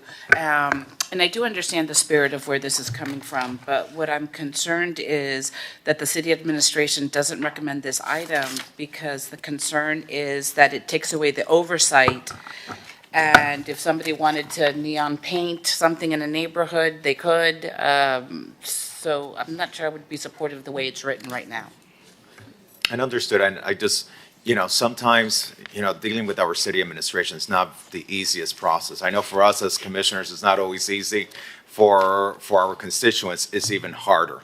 And anything that we can do to cut red tape for our constituents, for our property owners, for our taxpayers, to help communities look better, to make them be more aesthetically pleasing. I think we should be doing that, even if it's just on a temporary basis. And that's all that this is. This is saying on a temporary basis, we want to encourage property owners to freshen up their facades, make their properties look good, and just for a temporary period of time, let's just waive this just to be able to encourage it. But I get where you're coming from. Thank you. Mr. Mayor. Commissioner Bott. Yeah, I share my colleague, Commissioner Dominguez's concerns. When I lived in Bayshore, I had a single-family house, and I needed to repaint it, and I had to fix some spalling, and it took, I don't know, and this is a long time ago, before I was even an activist, let alone an elected official. It took no time at all to come down to City Hall, get the permits filled out, get the color approved. We looked at the color chart, my color fit between one and the other, and they're like, yep, that's fine, and it just isn't a big deal. Doing this the right way is not a hurdle. It's one of the easiest things to get approved in the city, and I just think that we need to continue to have the modicum of oversight on this that we do now. Commissioner Rosa Gonzalez. Okay, so if this passes, this doesn't mean that you can paint your house like bright purple or black or neon, correct? You have to stick within the color palette. It just means, do I still need a permit to paint, or can I just, No, it basically waives all overview or review of color. So somebody could potentially paint their house pink or neon or something like that. But if they do, they'll be in violation of the code and they'll have to repaint? No, because the regulations are suspended for 6 months. Well, I would say that what we need to do is remove the regulation, but say that we're going to enforce our palette. Because you really don't want people painting, you might think that a house painted black looks great, and I might be next door and think it looks scary, like a haunted house, and that could happen. There has to be a way to do both. Waive the requirements, but keep our restrictions so that, why can't we do both? I don't want to have to pull a permit to paint my house. I want to use our color palette. But at the same time, I don't want people to be able to paint their homes neon. So how can we do both, Tom? The only way to ensure that somebody is staying within the adopted color palette is to enforce the regulations. So if somebody now currently wants to utilize a color that's on the color chart, they don't need to pull a permit. They can just go paint it. If they want to use a different color, then they would have to get a permit. That doesn't mean that they can. It's just that they technically would need to get the authorization. Why don't we, Commissioner Magazine. Tom, can you give me some background on what's driving this? As I understand, there's been some instances that have occurred in the past where things are very, very close to that color palette. Very close. And staff goes, well, sorry, it's not within this. So perhaps we don't throw the baby out with the bathwater, but we become a bit more flexible or accommodative, where there's middle ground between painting a house neon pink versus having a bit of ambiguity and flexibility within this color palette. Can we somehow thread this needle where I don't want to use the term relax, but where we are a bit more generous with our interpretation for what aligns with our accepted color palettes, where it doesn't have to be one extreme or the other? Because I saw some of the examples of what was being rejected, And to my elementary, wow. And that is placing significant strain on small businesses. Significant, right? And that's what's driving this. But again, we want to be protective and cherish what's special and not have neon pink houses. How can we thread this needle? That's something that's difficult. We do actually exercise a lot of discretion, particularly if somebody is proposing a color that doesn't quite line up, but the intensity is the same. And I think that's the key, is if the intensity exceeds what is in the color palette, there are options for people to either seek review and approval from the HPB or DRB, or they can modify that color to be more in line with it. But that's exactly, now you're forcing someone to go to HPB or DRB for something for color that might just be a shade off.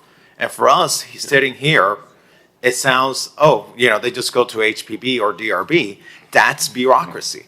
That's red tape. That's cost. That's hiring now someone to make plans, file application, sit months in the process over being a shade off, not on our property, on the taxpayer's property, on someone's private property that we're now saying, you have to paint it this color, that's on the scale. But if you're just slightly off on the shade, now we're going to send you through this whole bureaucracy, sitting for months of going through an additional layer of review. I agree. And if I could, I hope we learn from what's going on. And I'm not referring to the crosswalks, but X that with Tallahassee, okay? Where if we don't show flexibility, we will get these things taken out of our hands, okay? So to suggest that somebody that is trying to open up or continue operations of a small restaurant, we throw that out so nonchalantly. Just go to DRB, just go to HPB.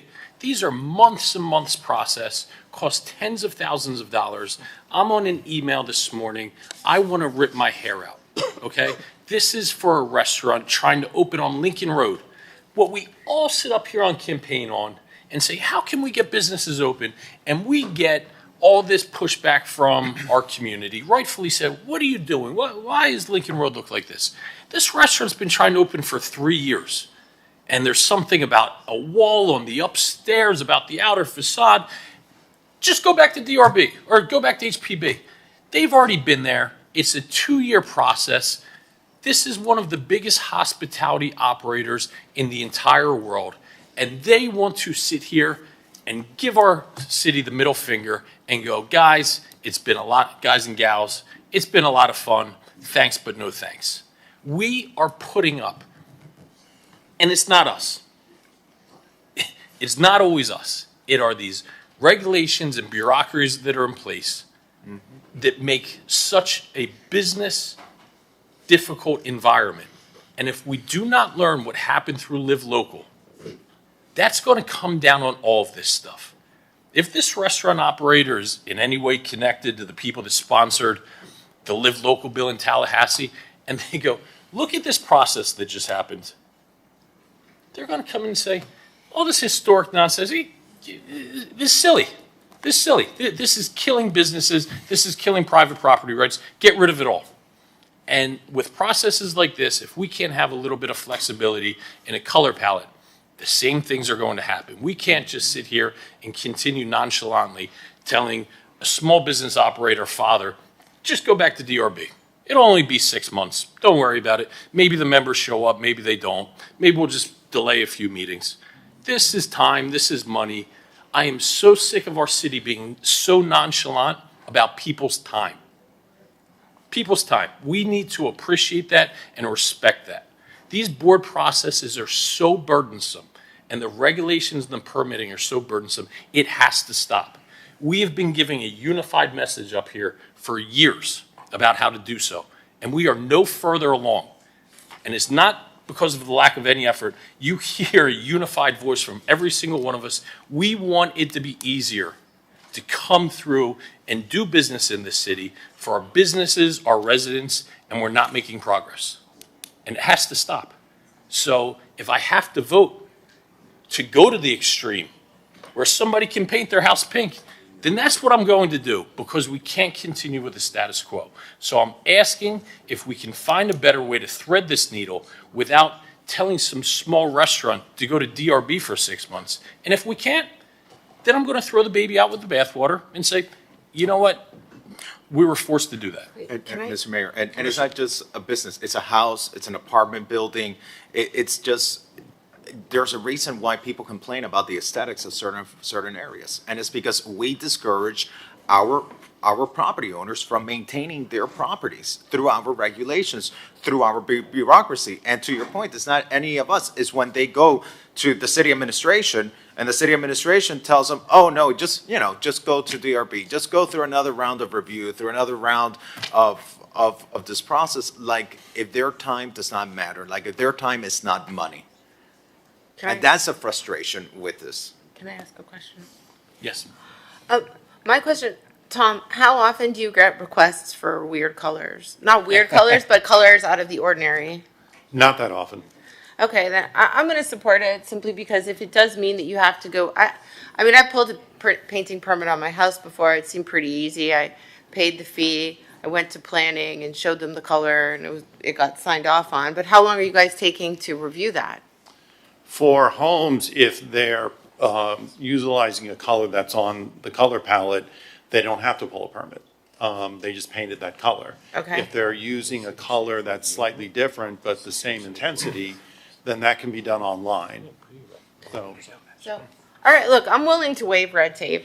I hear the same thing that you heard. It's very upsetting to hear that another restaurant is having a problem opening on Lincoln Road. We had the same problem with Salt and Straw and Cheesecake Factory. Anybody who wants to open up, I mean, they're almost leaving because of our regulations. So I'm going to be supportive. This is for 6 months, right? And I'm happy to amend it for 3 months to test it because I don't want to have unintended consequences or we can study that. Tom, let's you and I meet between first and second reading to determine what's the right length. Right now it's 6 months. If necessary, I'm happy to do shorter if there was concerns from the administration. And Commissioner Fernandez, thank you for thinking outside the box. When I first read it, I was hesitant, but I realized what you're doing and the intent, and I do like the item. I'm going to support it. I've actually been looking at, and I'm going to bring an item regarding various regulations in our permitting process that could be removed. I know I'm talking with legal. I understand Commissioner Magazine is also looking at that as well, so maybe we'll join. I have a feeling we'll all probably end up joining together, but that's something I've been looking at. And certainly we want to get to the point where our businesses, and our residents as well, but our businesses can open quickly and safely. I'd like to move the item. Second. Originally had a motion. Commissioner Dominguez. Yeah. So is it amended to 3 months instead, or? I'm going to consider that between first and second reading. I want to also understand any other concern that the administration may have that I can, bake into this before we bring it back for second reading. Okay, I'll For now, it's support 6 it for first reading, and I'll also give some input to the city administration so that we don't end up with garish colors all over the city. Thank you, Commissioner. I have a motion from Commissioner Fernandez, seconded by Commissioner Suarez. It is a public hearing. I have 2 individuals requesting to speak. Daniel, please go ahead, state your name, address, and you have 2 minutes. Yes, hi, Daniel Seraldo, candidate for Miami Beach Commission Group 1, 730 10th Street, Miami Beach. Color palettes is sort of one of the first requirements when you're in a neighborhood or an HOA, and it's very basic and very simple. I'm glad that the planning director was able to share with you all that you don't even need a permit to paint your house. It's a little disturbing to hear some of the commentary claiming that because we're such a difficult city, Tallahassee is taking away all our rights. That couldn't be further from the truth. My big concern about this proposal is that you're going to start seeing very strange colors in the historic districts and in single-family neighborhoods. Maybe Pollo Tropical will jazz up their facade in their logos, or Playboy. I think that 3 months probably makes the most sense. but I know that Miami Beach is a city that cares about its colors, and I want to congratulate the recent work to add more pastel to the city buildings. Thank you. Thank you. Our next public speaker is Larry Schaefer. Please go ahead, state your name, address. You have 2 minutes. Larry Schaefer, 233 81st Street. I just wanted to call in and say bravo to Vice Mayor Joe Magazine. If I'm going to put that in a folder with the Joe Magazine's greatest hits of speeches, he totally gets the issues here. He's sensitive to people who want to define color. So great job, Joe. I loved it. One additional point, paint matters, but only so much. We threw paint on old buildings. Barbara Cappingman did it. And we had a revitalization and we became what we are today. I think in Wynwood, I think it was Mr. Goldman, he threw a bunch of paint on murals on walls and they created billions of dollars of value without a lot of rules. In fact, very few rules. They let the artists rule. And they created a neighborhood and stole some of our shine. So I thank the commission for considering this and thank you for listening. Thank you. There's no one else requesting to speak. May I call the roll? Yes. I have a motion from Commissioner Fernandez, seconded by Commissioner Suarez. Vice Mayor Magazine. Yes. Commissioner Bott. Absent. Commissioner Rosa Gonzalez. Yes. Commissioner Dominguez. Yes. Commissioner Fernandez. Yes. Commissioner Suarez. Yes. Mayor Minor. Yes. Motion passes. Second reading, public hearing is October 29th. And Commissioner Bott is a yes. So it's approved 7-0. That was item R. Yes, in a colorful dress. R5N as in Nancy.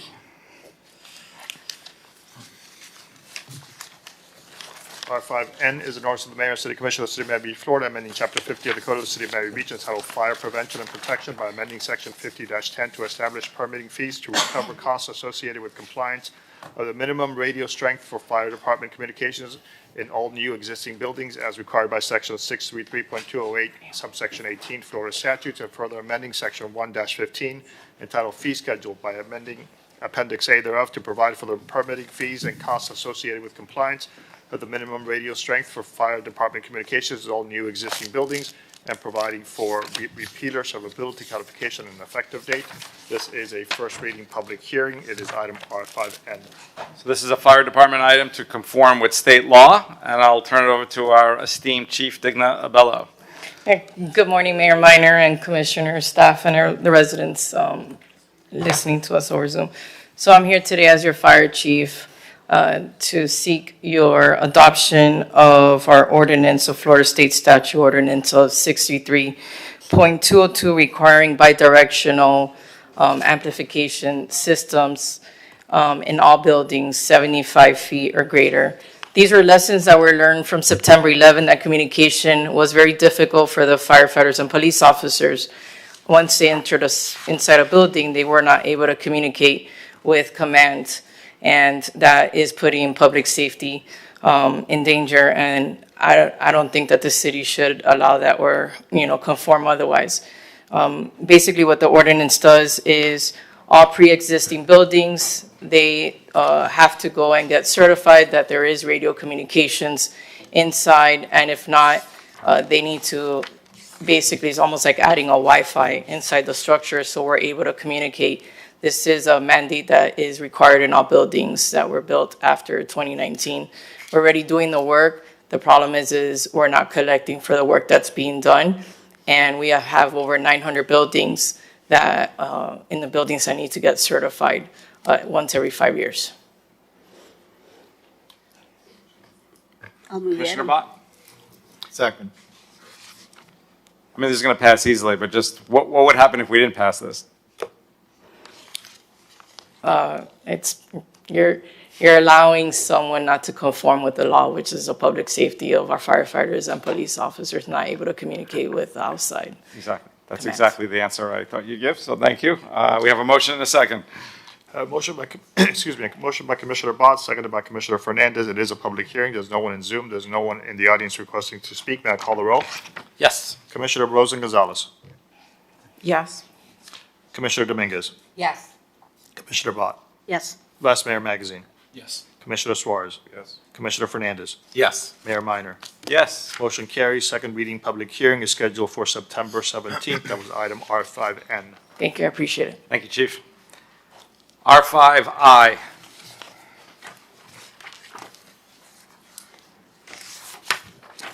R5I is an ordinance of the mayor and city commission of the city of Miami Beach, Florida, amending the city code of the city of Miami Beach, year 2040 comprehensive plan by amending goal RLU1, land use objective RLU 1.1, establishment of future land use categories, policy RLU 1.1.11, residential/office, RO, to establish requirements for non-conforming cafes serving alcohol and located on Alton Road, providing for inclusion in the comprehensive plan, transmittal, repealer, subability, and effective date. This is a second reading public hearing. The item requires 5/7 vote. It is item R5I. Commissioner Dominguez. Thank you, Mayor. So this item was heard and passed on second reading at the last commission meeting, and Tommy can advise why we have to hear it again. Sure, just very briefly, after this item was adopted, the administration had inadvertently missed the deadline to transmit the item to the state. So it's back before you for a reapproval of the same item. And then we will be sure that we transmit it to the state immediately upon adoption. I move it. And what is the requirement to transmit it to the state? So after something is approved at first reading, it has to be transmitted to the state within 10 days, and we had missed that deadline. So when it was approved in July, we immediately transmitted it, so it met the 30-day requirement. Okay, thank you. It is a public hearing. I see no one in Zoom, no one in the audience requesting to speak. I have a motion by Commissioner Bott, seconded by Commissioner Fernandez. May I call the roll? Yes. Commissioner Rosen Gonzalez. Yes. Vice Mayor Magazine. Yes.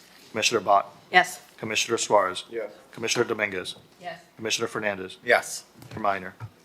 Yes. Motion carries. The item is approved. That was item R5I.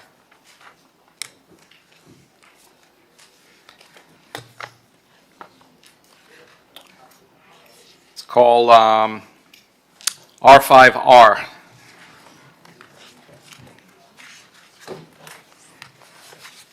R5R is an ordinance of the mayor and city commission of the city of Miami Beach, Florida, amending chapter 70 of the City of Miami Beach Code entitled Miscellaneous Offenses by amending Article 2 entitled Public Places by amending Division 2 entitled Bicycling, Skateboarding, Roller Skating, Inline Skating, Motorized Means of Transportation, Electric Bicycling, Mopeds, Motorcycles, Motorized Bicycles, and Motorized Scooters by creating Section 70-73 to be entitled Safe Operation of Personal Delivery Devices and Mobile Carriers, to impose additional local safety requirements consistent with state law, and providing for repealer, subability, codification, and an effective date. This is a first reading public hearing. It is item R5R. Commissioner Rosa Gonzalez. So many of you have seen the robots around Miami Beach, the delivery robots, which I'm not necessarily against. There's only one company that has these robots on Miami Beach right now. The company is Serve, and they came to see me. They're actually going to be wrapping our robots. Speaking of paint colors, I asked them to wrap the robots in pastel Miami Beach colors. So you will soon see colorful delivery bots. Right now, they're in Miami Beach and they're in downtown Miami, and they're testing these markets because this is where the highest density is. Now, we've been preempted by the state of Florida as to how many robots can be on our streets. So technically, if they wanted to add 50 more, 100 more, 150 more, they could. But we would like to work with these companies, and we do have the right to create a set of regulations.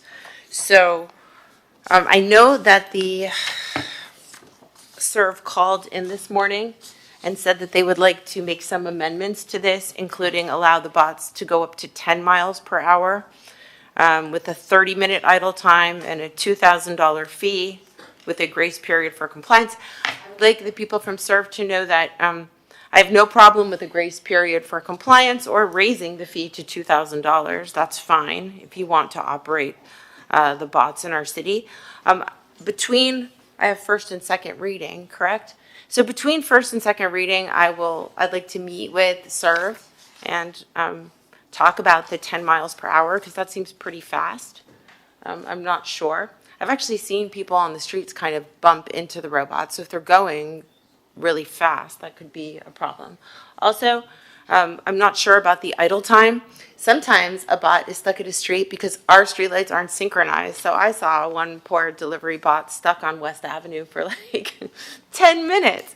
I felt kind of sorry for whoever's delivery it was because they just couldn't cross the street for whatever reason. So we have some kinks to work out. I propose to work them out between first and second reading, and I think that this is a positive way that we can regulate our streets to make sure that as we move into this robotic tech AI era that, people still come first, and so does public safety. So that was the intent and spirit of this, and with that, I would move the item. Second. Commissioner Magazine. Yeah, thank you, Commissioner Rosalyn Gonzalez. I personally don't love these robots, and I think it's the peak of irony sitting here talking about public safety in our roadways and talking about paint versus these robots that are somehow allowed. That being said, we are preempted and we can't do much. So to the extent where we're able to put some safeguards in place at a local level, I view that as positive. I'm indifferent as to what they are, and I'll let you lead the charge on that. But I'm not voting yes because I love these. It's because we can't do other things for it, so we might as well make these as safe as we can at a local level. Commissioner Rosa Gonzalez. Well, when I heard that we couldn't control how many were on our streets, I was not very happy about it. And this is a preemption that I find incredibly intrusive. But that said, I think these regulations go a long way, and we could possibly get preempted next cycle. It is what it is, but we're going to have an ordinance in place, and I think that people will come first on our sidewalks. And so far, I believe we only have 50, but you see them all over. When they add the additional 50, and those additional 50 are coming soon, there's going to be bots everywhere. So I agree with you. We're going to make sure that our bots are colorful and Miami Beach delivery bots, and hopefully we're not going to get the big delivery bots because we've seen the small ones, but I saw one as big as a dumpster, so they can get really big. So I would hope, but some of them are cute, like when they blink their eyes, there's something cute about it. But I mean, I agree with you, Commissioner Magazine, and that's why we're creating this set of regulations. What's the current speed that they operate? I believe 6 miles an hour is what they indicated, 5 to 6 miles, but when they go over crosswalks, they speed up to 10. I saw a little kid jumping in front of it. It was pretty good. It tried to avert the kid, and the kid kept going. But can you explain to me, maybe it's Rob, Rick, what we have jurisdiction to regulate and what we don't, and we're preempted?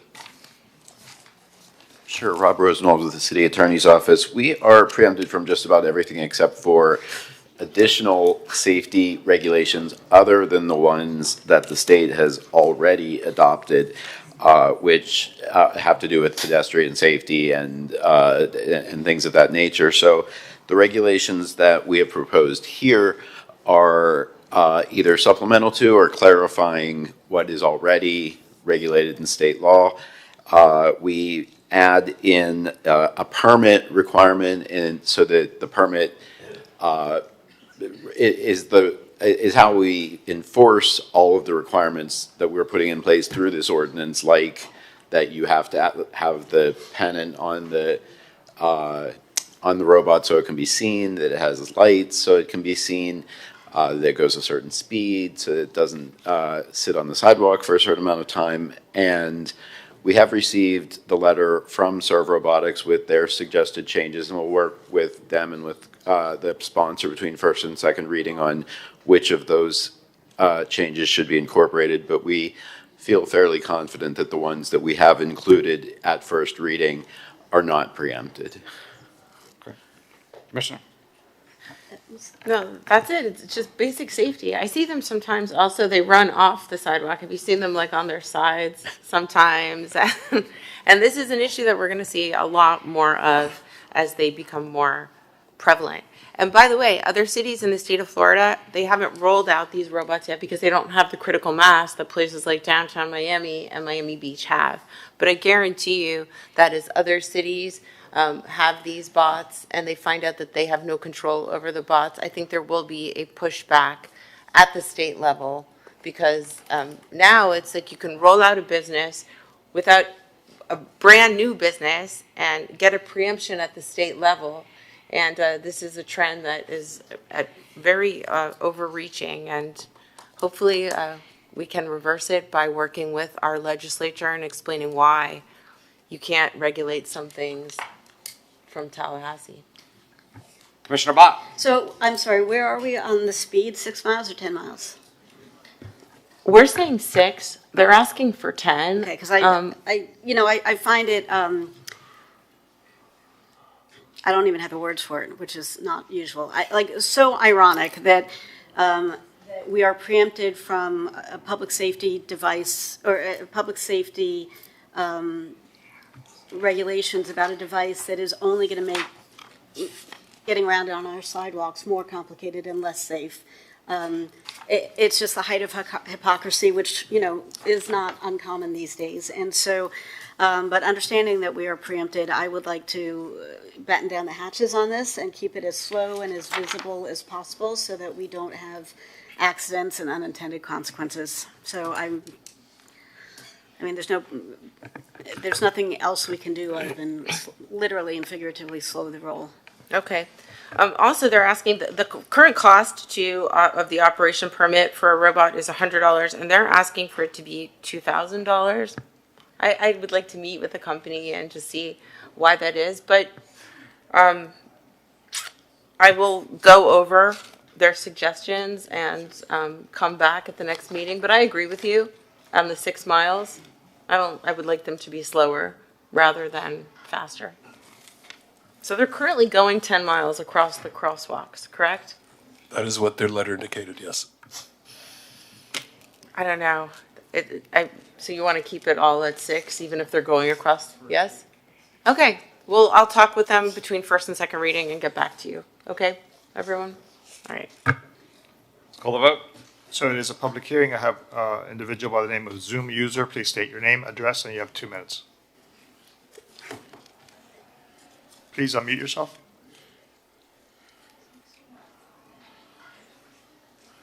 Okay, let's go then to the next speaker, Adam.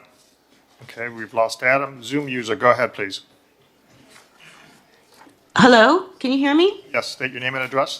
Hi, it's Jane Krupp over here at 1390 Ocean Drive. Welcome back, everybody.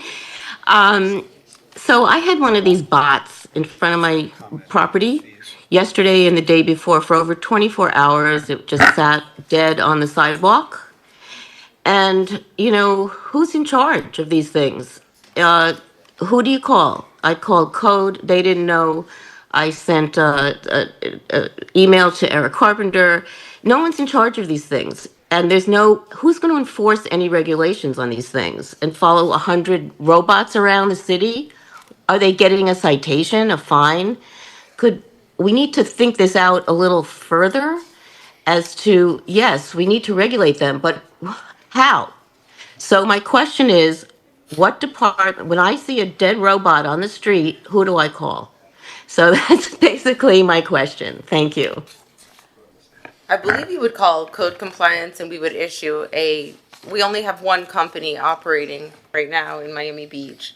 But if it is on a right of way and something's wrong, could the police department also issue a citation? How are we going to? One of the requirements in our ordinance is that the robots must have a 24-hour number visible so that a situation like Ms. Krupp describes could be addressed by calling the company, and they should take charge of that. But I think between first and second reading, we could look at some of these nuances and address what would happen if a robot exceeds the whatever period of time we allow for them to remain idle on the sidewalk. And yes, code compliance would be the arm of the city that would be enforcing the code provisions. And we could increase fines, correct? Because we are allowed to fine for these violations. We could do that subject to the state's limits on fines, yes.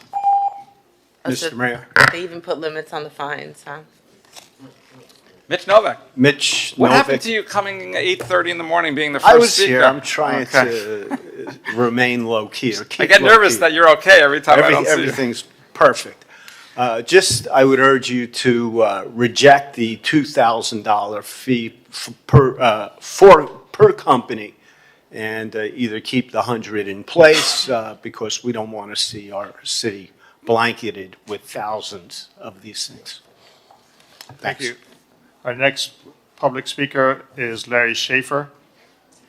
You have 2 minutes. Go ahead, sir. 233 81st Street, Larry Schaefer. Is it possible for us to get a wrap on one of these bots in the shape of Commissioner Tanya Bot and then call it the Bot Bot? That's it. Thank you. Our next public speaker is Inez's iPhone. State your name and address. Yes, my name is Ines Flax. I'm at 1500 Ocean Drive. I just want to bring to everyone's attention that every time you raise these fees and you make them unaffordable, then you make everything else unaffordable. And also with the fines, don't be so quick to fine and just, have more compassion even to robots. I don't think that, they should maybe have a first warning, second warning, and maybe on the third one, give them a fine, but not, because again, these fines will make also life unaffordable. Thank you. Thank you. There are no other public speakers.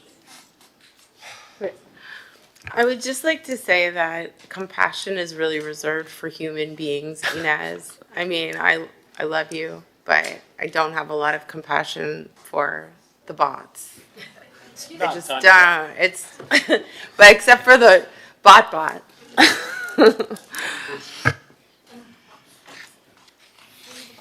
Okay, let's call the vote. So I have a motion by Commissioner Rosa Gonzalez, seconded by Commissioner Fernandez, as is, right, Commissioner?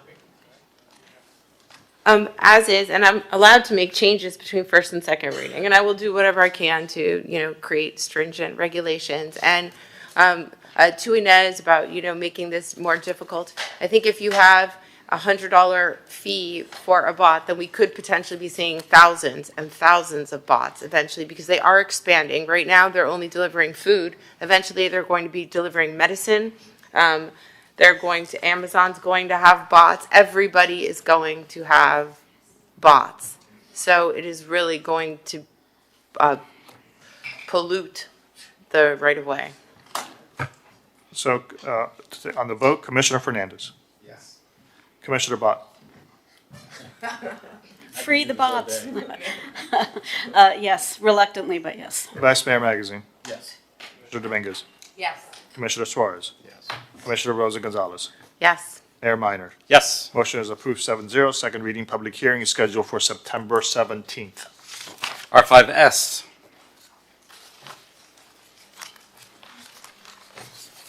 R5S is an ordinance of the Mayor and City Commission of the City of Miami Beach, Florida, amending Chapter 70 of the City Code entitled Miscellaneous Offenses by amending Article 2 entitled Public Places by amending Division 2 entitled Bicycling, Skateboarding, Roller Skating, Inline Skating, Motorized Means of Transportation, Electric Bicycle, Mopeds, Motorcycles, Motorized Bicycles, and Motorized Scooters by amending Section 70-67 entitled Prohibited Activities to clarify that prohibition relating to motorized means of transportation by providing an exception on a pilot program basis to permit an adult riding an electric bicycle with a child to operate such electric bicycle on the beach walk and other specified areas under certain conditions, and providing for repeater servability codification and effective date.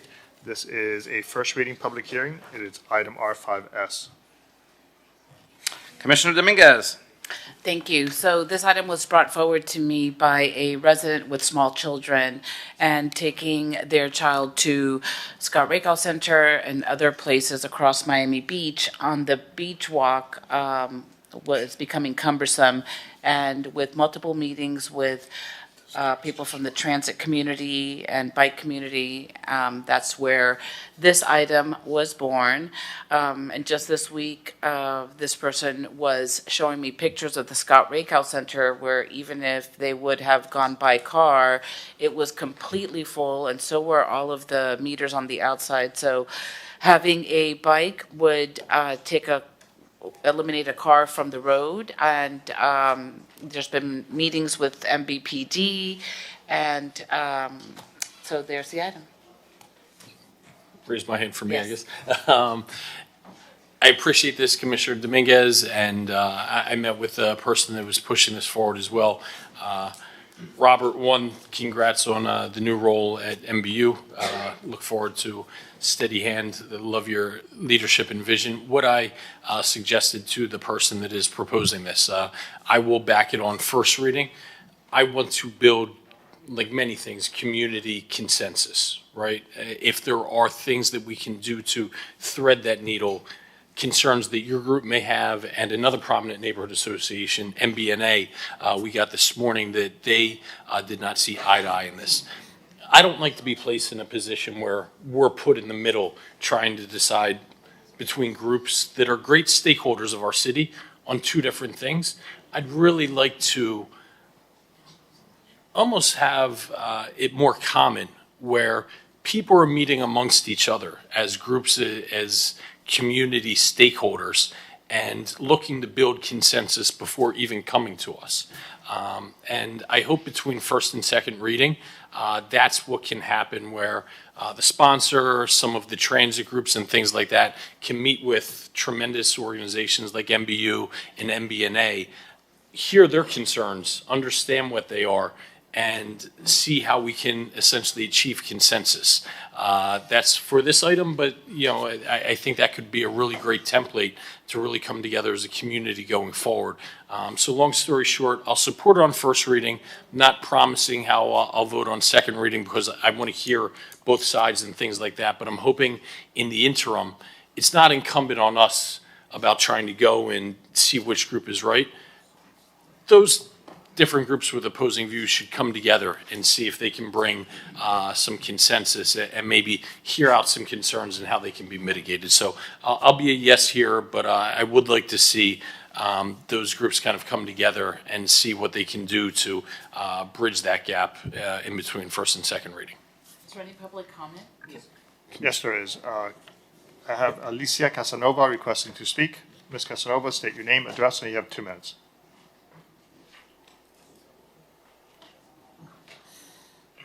Ms. Casanova, please unmute yourself. Okay. Hi, my name is Alicia Casanova. I'm representing the Mid-Beach Neighborhood Association, and I totally understand what Commissioner Magazine said. Our president, Ana Maria Ferreira de Melo, has met with Matthew, who is leading this initiative. However, the executive board has met, and the MBNA firmly believes that adopting this amendment would contradict established city transportation and safety plans, dismantle critical protections, set enforcement efforts up for failure, diminish the shared enjoyment of the beach walk, and place its most vulnerable users, including children, seniors, and pedestrians, at unacceptable risk. We respectfully urge the mayor and commissioners to preserve the current ordinance prohibiting all motorized vehicles on the beach walk without any exceptions. Thank you. There is no other public speaker. I have a question for our department that's working on the parallel bike walk next to the beach walk. Where are we in that process? I know you've answered this before, but I would like to make this one of our state legislative priorities. It's not partisan, it's not controversial. I would really like to get the permission and cut through the red tape and go to the highest levels and explain that we really need this parallel bike path next to the pedestrian path. Sure, and good morning, Commissioner. Amy Knowles, Chief Resilience Officer. So this item was actually, it was a priority of the City Commission last fiscal year, and we did hire a consultant firm to help us figure out how to get to a yes to do this. Anything in this area of Miami Beach as the part of the coastal construction control line, it is highly regulated because the state wants to make sure that nothing is built that can impact the beach in a negative way, that can impact sea turtle habitat. There's a lot of considerations here. So they're working on that. We will have the feasibility report soon, this fall, and then we will discuss with the manager's office how to share that. But there is a lot of restrictions because it is on the beach, and the beach is very protected because of storms and habitat and just the stability of our coastline. Okay, so you're going to get the feasibility report this fall, and then what's the next step? And then we would sort of kind of decide what to do. It'll have a conceptual plan, very high level, on how wide this path would be, how long it would be, additional considerations that would be needed, and what the kind of pathway would be in terms of potential cost as well.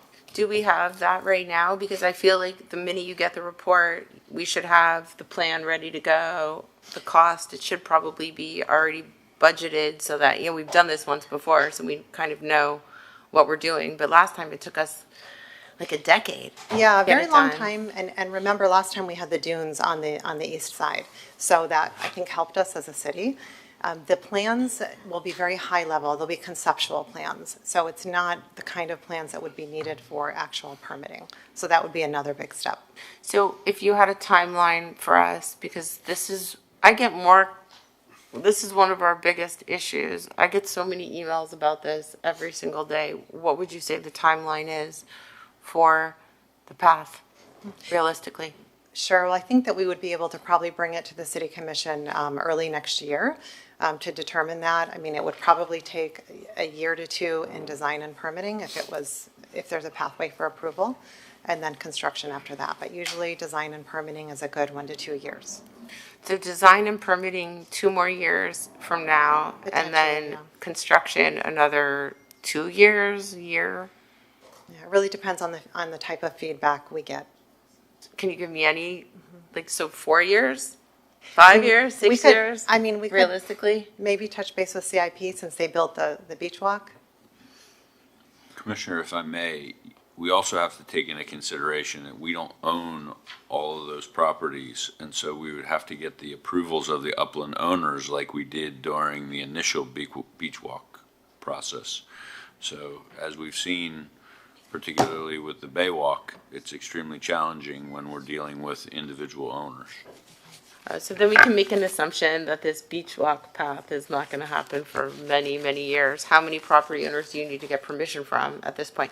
And why are we not? We should be getting the permission now so that when you get the permit, you can, you know, put it out for construction. Have we been doing that proactively, going out and getting the permissions right now? We don't even have conceptual approval from the state that they would allow us to do that. So Well, I understand, but at the same time, we know that they're probably going to allow us to build this path. I mean, so we might as well, what does it hurt if we're just reaching out to those property owners right now, showing them kind of what we plan to do so that so that it doesn't take us a decade to build this. I would like to see a parallel path on this and really push forward, because I think that this is really essential for us. Don't you guys agree with me? Yeah. And Mr. Manager, we have a number of properties that are under construction now that they're dealing with our planning department all the time. I mean, let's be smart and use the authority that we have now to be able to get benefits, to be able to, for whenever we have the regulatory approval, be able to deliver this project while we have them before us. They're going to the planning department. We have a number of our historic properties along the beach walk in the densest, the busiest areas of the beach walk. Many of these buildings, they're under construction now. They're going through review from our planning department now. Why don't we start getting commitments now, given that this was the direction given to you by this commission, that we want to see this done? Let's start getting those approvals so that once we get the state's approval, we can go ahead and move more efficiently. If not, we're just constantly going to be slow and delayed, and it's going to be at a pace that our residents are just going to be constantly frustrated at the pace that the government moves. Commissioner Botha and Commissioner Rosen Gonzalez. Amy, I thought one of the possibilities was constructing an alternate, an incremental path to the east of the dunes, like what you have in Bell Harbor and Surfside. Is that also being considered?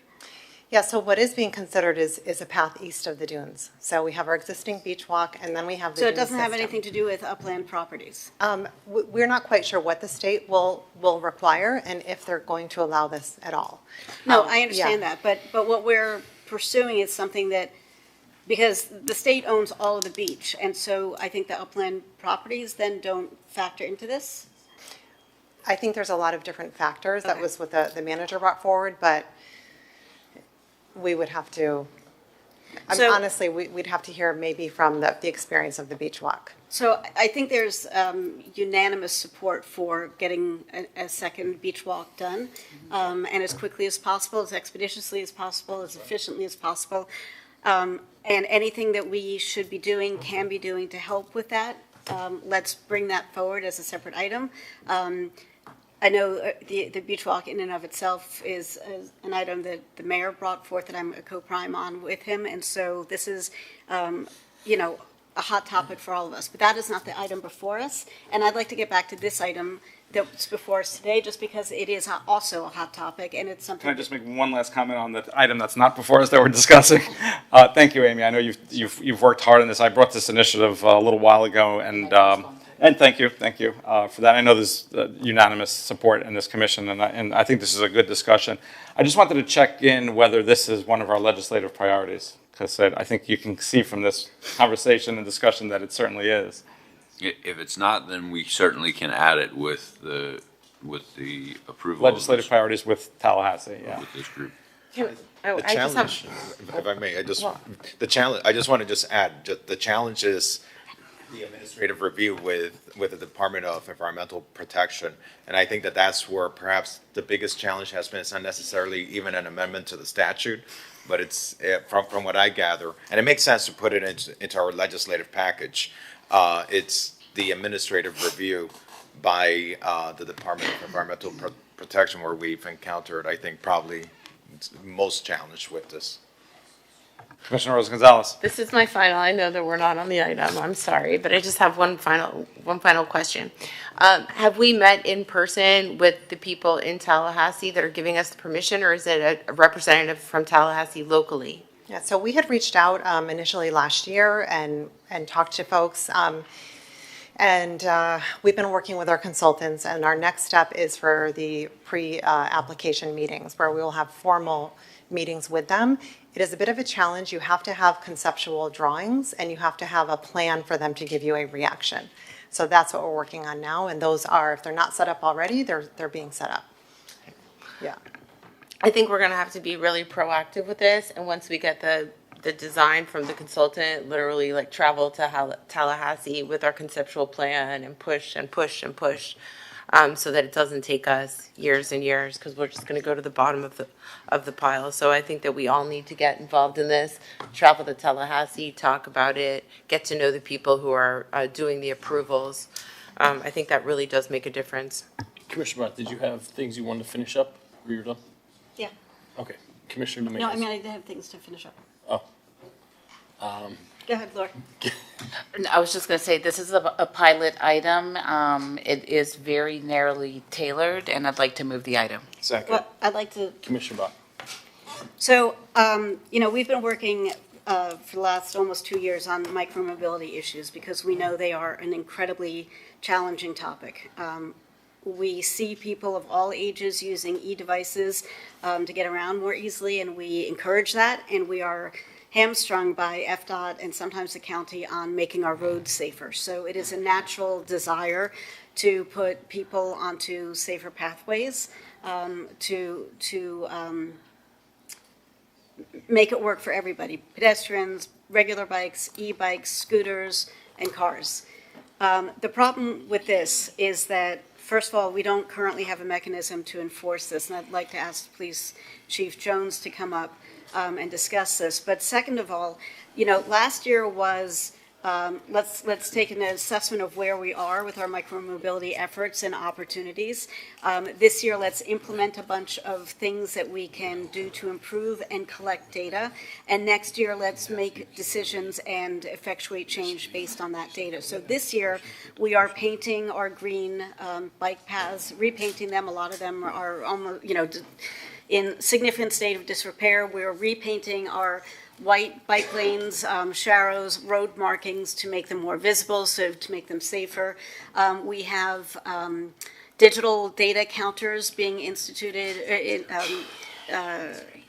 inserted into different roads that are heavily used by bicycles and other e-devices, as well as on the beach walk. And that is exactly to capture the data, to find the correct path forward, no pun intended. Yes, there was. No, I couldn't do this if I tried to. And so to subvert the process before we have the data is not helpful. Moreover, the way this is drafted, so first of all, I don't love this, and it's frustrating because, Matthew, while I appreciate the concern, you know, you've been sitting in these committee meetings with us, these task force meetings with us, you know where we're trying to get to with this. So it is a little bit frustrating.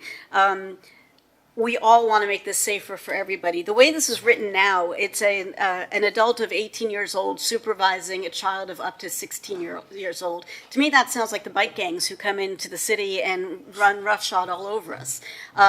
You know, if you want to limit this to a parent with a child on a bike, I would be willing to have that conversation.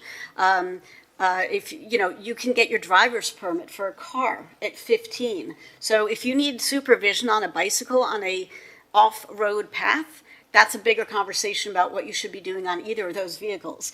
You know, I've real concerns about the way this is drafted, about the fact that it's here before us. I really appreciate the concern because I've spent the last almost 2 years to get to this, to resolutions to address these concerns as well. But we also get equal numbers of people saying, I'm just walking, minding my business, and trying to not get run over by people who aren't paying attention, who are speeding, who are careless, who aren't obeying traffic signals. We've got tons of people on scooters who are running through red lights and stop signs as if the laws of the road don't apply to them. We are literally having a micromobility town hall a week from Tuesday, this past Tuesday, yesterday, a week from, okay, Tuesday coming up to talk about this update with our residents and people who use all these devices, to give an update of where we are, but also to educate on what the rules of engagement are. I mean, if you're on a micromobility device, it is your responsibility. If you're on the road, you need to act like you're in a car, whether or not you're in a car, in a scooter, or anything in between. And, you know, if you're on the beach walk, it is not okay to be blasting through at 15, 20 miles an hour because there are very narrow portions of the beach walk and people who are strolling, elderly folks who are walking their dogs, and everybody needs to be safe. So I have concerns about this, the way this is written. I don't think it's the right time to do a pilot program because we are literally in the process of collecting data. I will turn it over to the police officers, to the chiefs, to talk about how you would enforce this, given what's been presented today. Sure. Wayne Jones, Police Chief, Police Department, Danny Magala, Assistant Chief. You know, broadly speaking, the Police Department is in favor of micromobility for the city, given the traffic issues we have on a daily basis and frustration that surrounds that. We do believe in doing it, operating these micromobility devices safely. I've asked Chief Magala to take a hard look at this particular item and to provide some thoughts and recommendations on it. Danny? Yes, sir. So good morning, Mr. Vice Mayor, Commissioners, Mr. Manager. The biggest concern we have with the ordinances as written right now is the enforceability of it. It becomes very difficult for the limited resources we have that are conducting enforcement on the beach walk to be able to determine compliance with this ordinance based on the 16 and under, as opposed to if it were restricted to somebody of a younger age, 10 and under, which is much easier for an officer to determine as these vehicles are going by, the age of the person on the bike. The other concern is that conceivably, and you touched on it, Commissioner, a person 18 years of age or older that is with someone 16 years of age or younger, not necessarily supervising behavior, but riding these devices together, would be in compliance with the ordinance as long as they were traveling at a certain speed. So it becomes difficult for us to enforce with the limited resources that we have. And obviously, from the law enforcement perspective, this is a public safety issue that encompasses everyone's safety on the beach walk, not just the folks that are operating the e-bikes. This is for the safety and security of the residents who are out there walking, some of our elderly residents who have been very, very vocal in the past. I know Henry Stoller is one that has been very vocal about his ability to enjoy the beach walk as a pedestrian and how he is placed in fear oftentimes by the operation of electric bicycles and e-scooters that shouldn't be on the beach walk. So it becomes a challenge for us with the limited resources that we already have to be able to enforce this particular ordinance. However, we will move forward with whatever path the elected body chooses for us to do, and we will do the best job we can, as always, to conduct enforcement. Mr. Mayor. I have a question. Commissioner Suarez. Yeah, how long is the pilot for? 9 months. I think it's very reasonable to see where this lands. I think there is a good point to be made that if you are going to be traveling with children on a scooter, I would much rather have a secure, safe path with certain regulations than on the street where people are getting run over. So I'm supportive of this for a pilot program for 9 months. I take my kids on the scooter. You know, I'm a parent. I'm responsible with my children. At some point, I don't think that the government should be getting involved in how you parent or transport your children, as long as it's done in a safely manner. Mr. Mayor. Commissioner Fernandez. Thank you, Mr. Mayor. You know, one of the things that has resonated with me is the safety of parents taking their children to school. And we know that it's not always affordable for a parent to have a car. And we do want to encourage individuals to explore carless lifestyles in our community. And so this is all a part of that discussion. Now, you mentioned the age. You mentioned that there was an age that you would feel more comfortable with in terms of enforcement. And so, you know, public safety will always be a top priority, and we want to make sure that we are passing an ordinance. It is an ordinance that it is enforceable. The last thing we need are more rules in the books that we can't enforce. You mentioned, correct me if I'm wrong, Assistant Chief, that the age that you feel comfortable with is 10 years of age? Yes, sir. So in our internal discussions within the department, because as children grow in their teens, we have 16-year-olds that are indiscernible from an adult.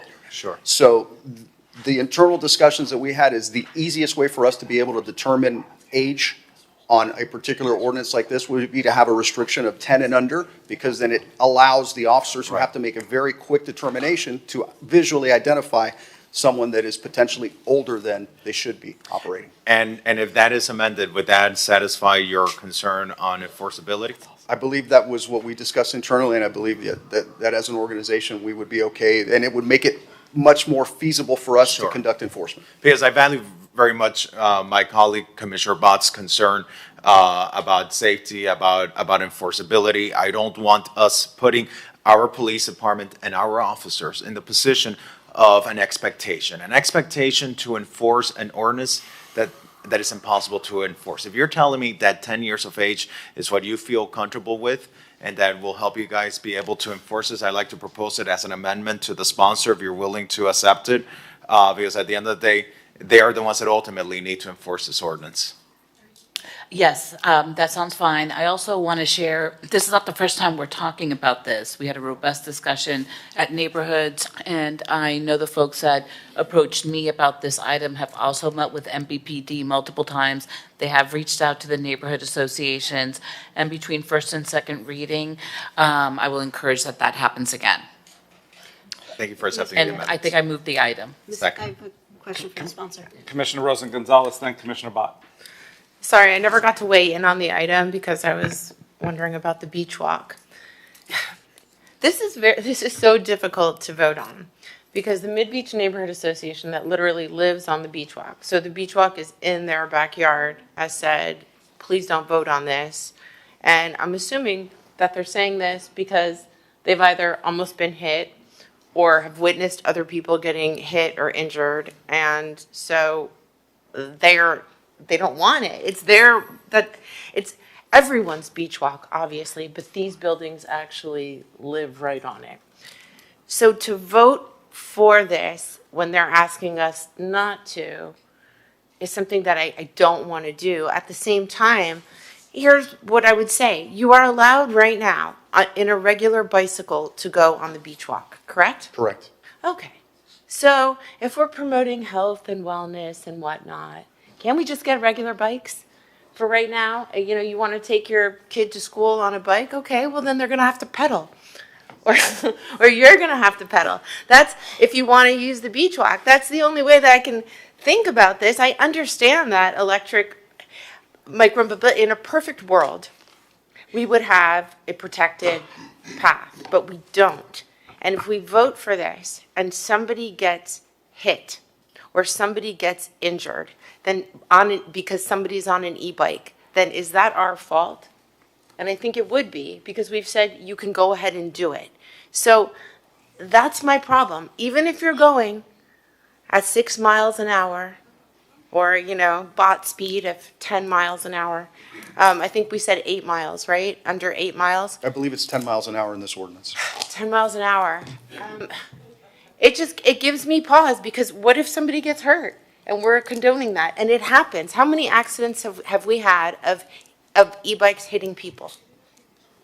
So that one's difficult to give you a number because a lot of them go unreported, unfortunately. So sometimes folks don't call us and we hear about them through social media or in open forums like this. So I think the actual reported numbers to us might not reflect the reality of what's going on out in the field. So you're saying that our numbers don't reflect the amount of accidents that happen? I know that I've almost been hit a few times by an e-bike. But how many times have you been hit with a parent and a child on the scooter? That's very rare. I understand that, but there's a reason why.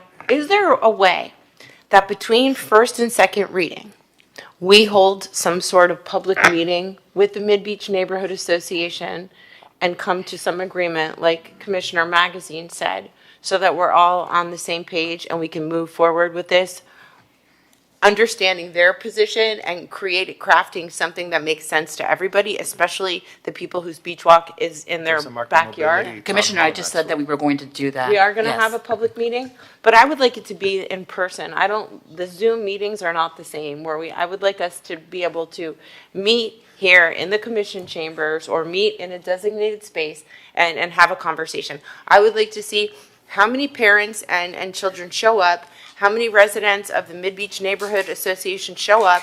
Let's have a community conversation and let's move forward doing what we know is the right thing and the safest for everybody involved. I just need to chime, sorry.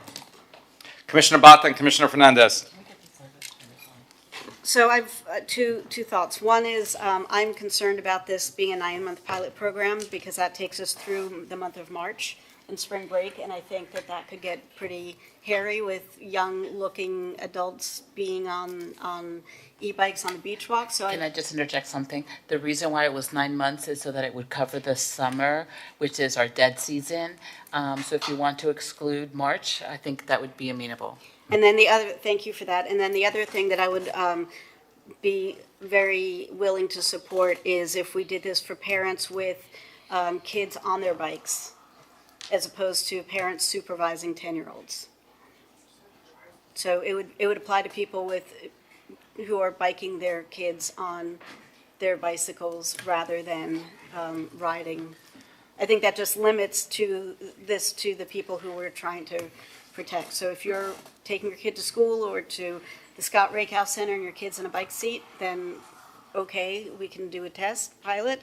I'm still not super pleased about this entire situation, but I would be more inclined to. But can you clarify what you mean? What are you trying to craft here? If you have a child on a bike seat that you are transporting on the beach walk, then you are allowed to be there. If you are riding next to a child, on a separate bike. So you want the child to be on the street? I do not want the child to be on the street. But how else are they going to get to where they go? They can be on a bicycle. One at a time.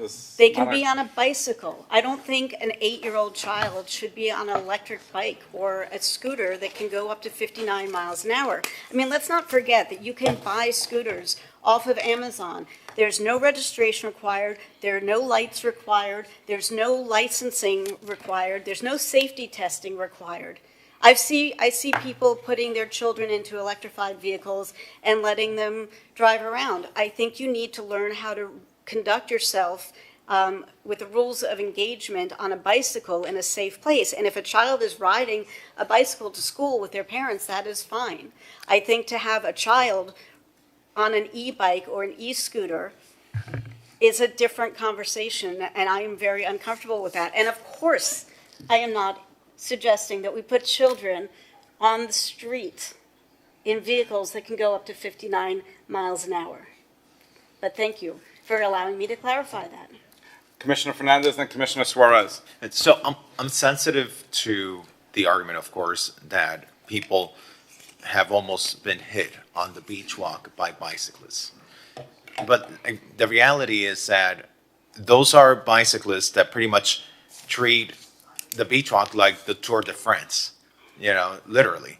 They're going in high speeds and they're not doing it to take their kids to school. That's not the person that is running into elderly individuals. That's not the person that's running into kids. It is it is specifically people who are sporting on the beach walk. And literally they're treating the beach walk like it's a sport competition, like if it's a Tour de France and they're going on the I think they're aluminum bicycles or that are very thin with a very thin, what's that? Carbon fiber. The carbon fiber bicycles that are very lightweight and going very high speeds.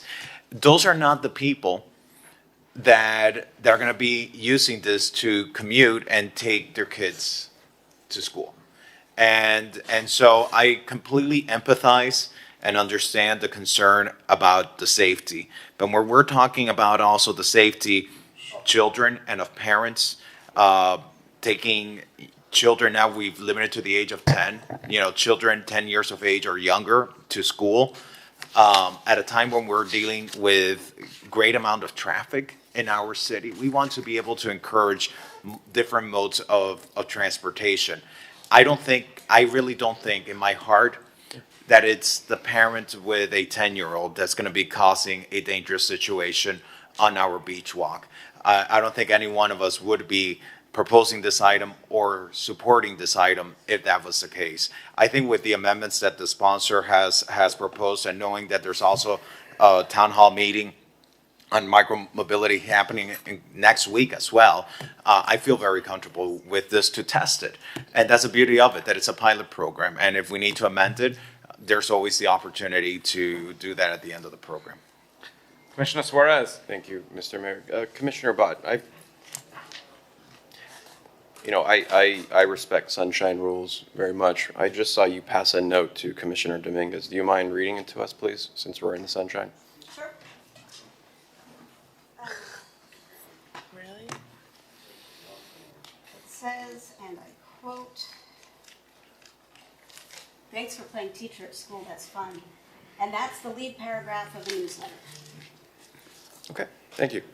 So, Because as I was saying, excuse me, I'm speaking.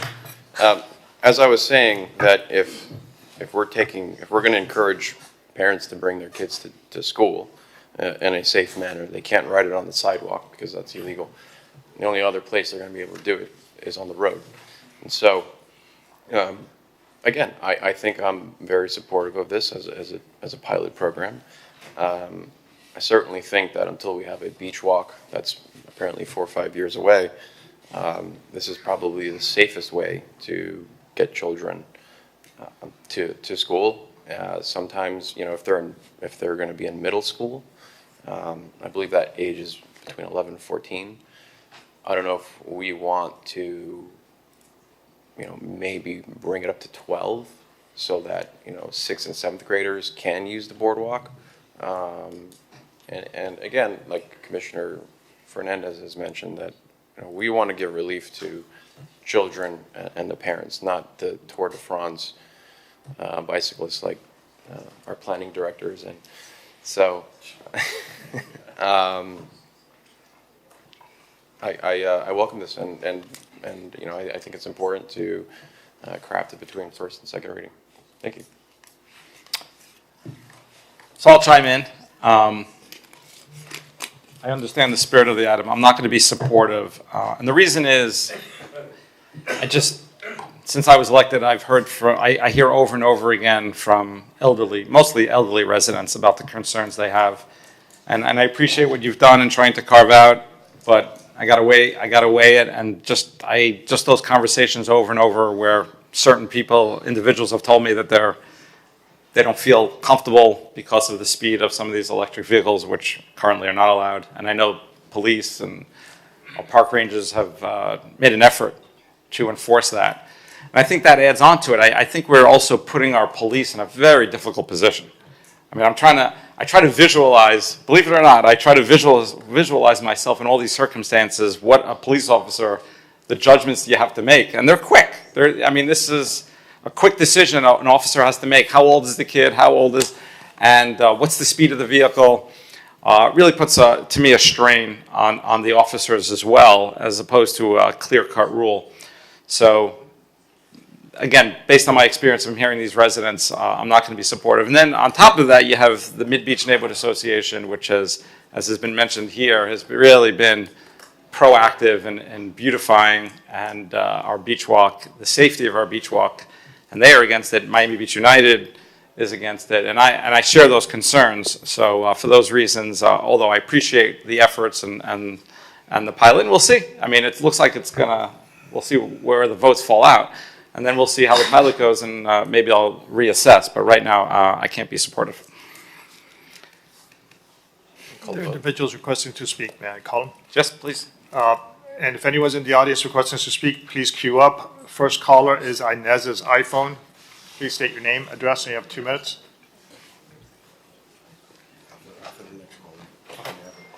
Please unmute yourself. Okay, let's go to Keith then.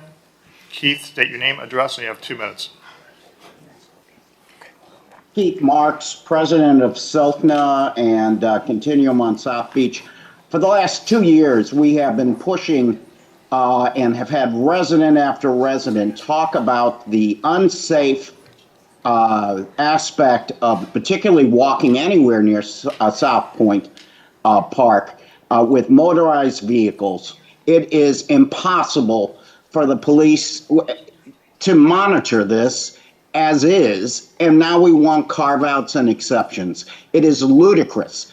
I don't think you will find anyone who walks and lives on the beach walk, whether it's Mid-Beach, North Beach, or any beach, wants this to happen. If you have an electric vehicle, put it on the street. If it's an electric bike, put it on the bike paths, which we built on the streets. This is insane. It is not safe. These vehicles can go from 0 to 60 with just an accidental hit of the throttle, which you cannot do with a bicycle. And I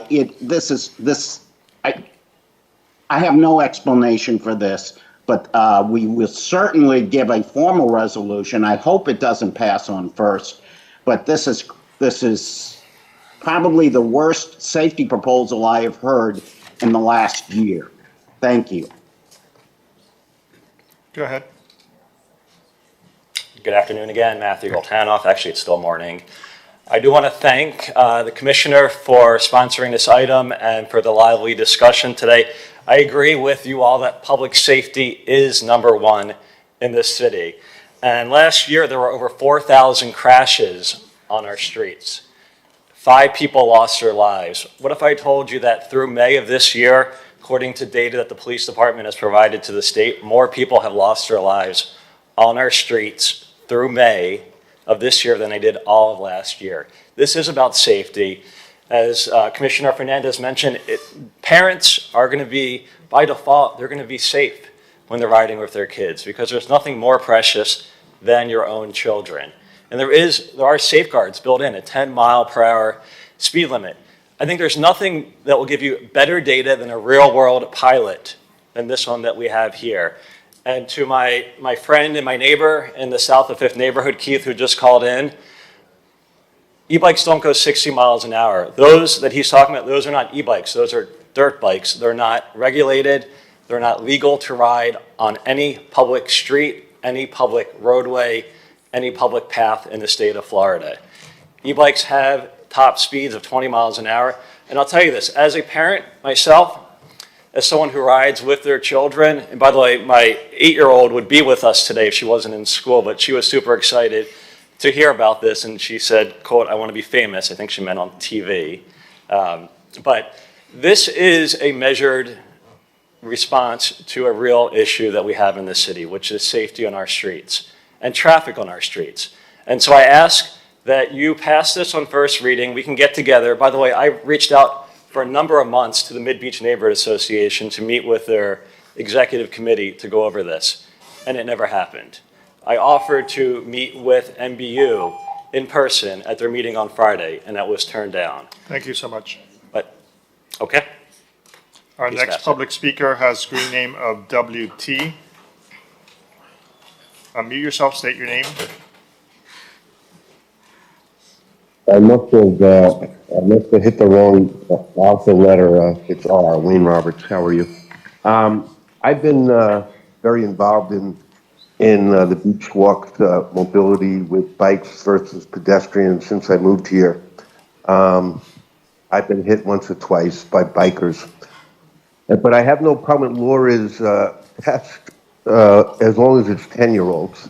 And my biggest concern with the test is not what a 10-year-old will do on a bicycle, but the perception among people, when they see somebody with a mobility bike or an electric bike, they're more likely to think that they can get away with it as well on the beach walk.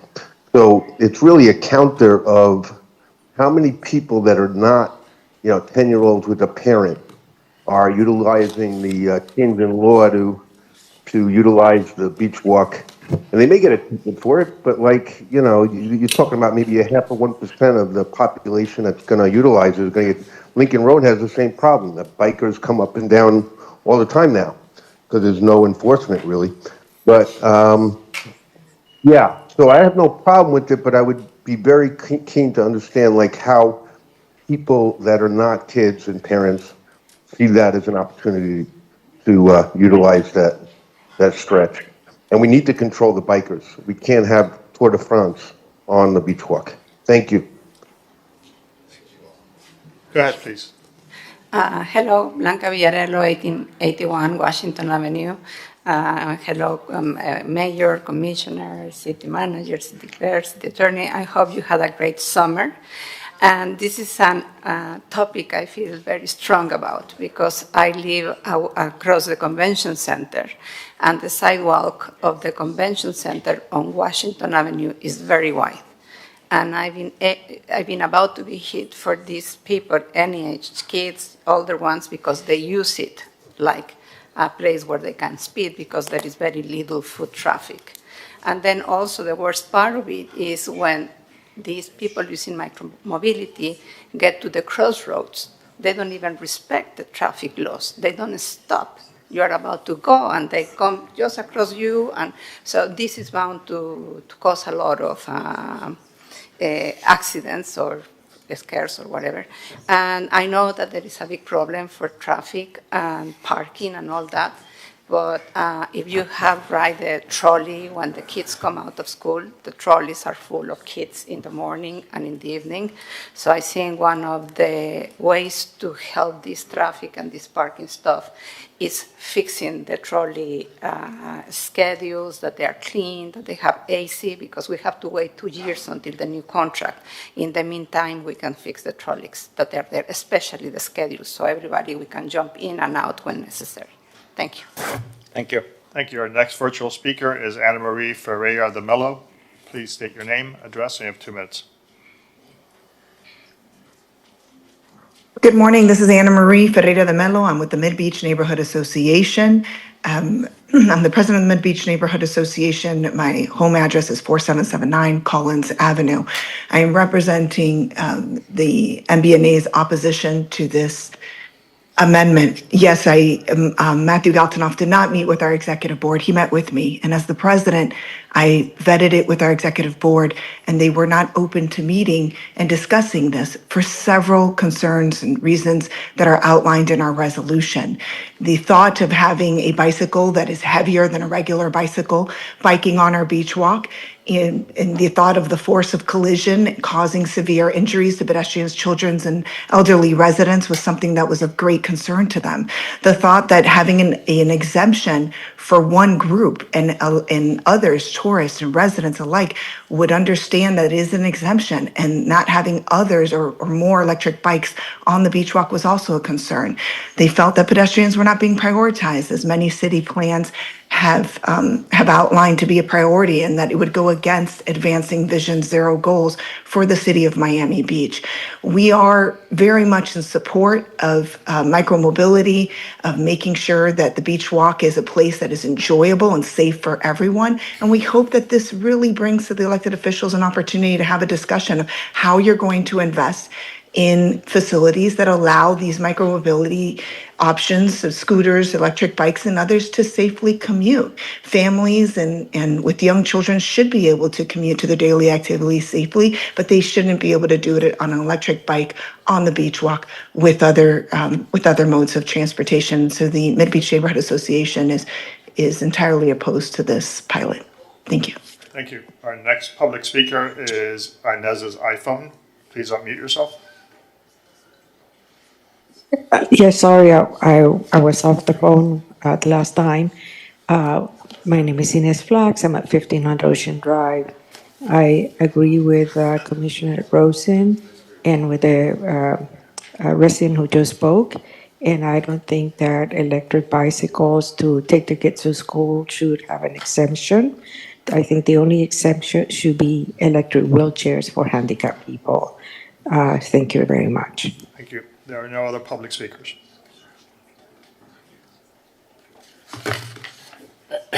Okay, I don't know if, Mr. Mayor. Anybody else want to be heard? I'll say something then. Sure. Matthew, I'm going to put some homework in your shoes here. You've heard from some pretty prominent groups, and not just one or two people disguising as neighborhood groups, but MBU, South of Fifth, MBNA. I'm going to vote to move this along today, just to give you the opportunity to have further discussions and facilitate discussions. But I'm hard pressed to see me voting yes on second reading if we're still late years away. So I'm doing this, I don't want to say as a courtesy to you, but I believe in this overall vision, but you have some things that you need to work out between first and second reading. If this is truly something you're passionate about, use the resources of your group.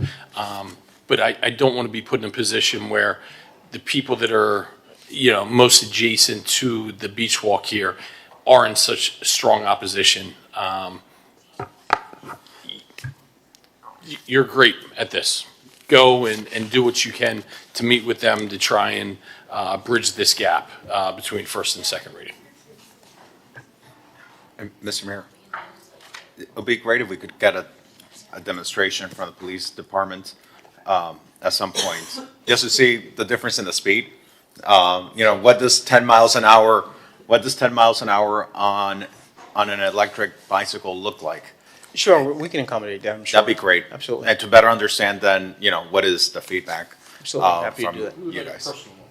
Yes, what's that? A personal one. Of course. What's your 40-yard dash, Chief? Okay.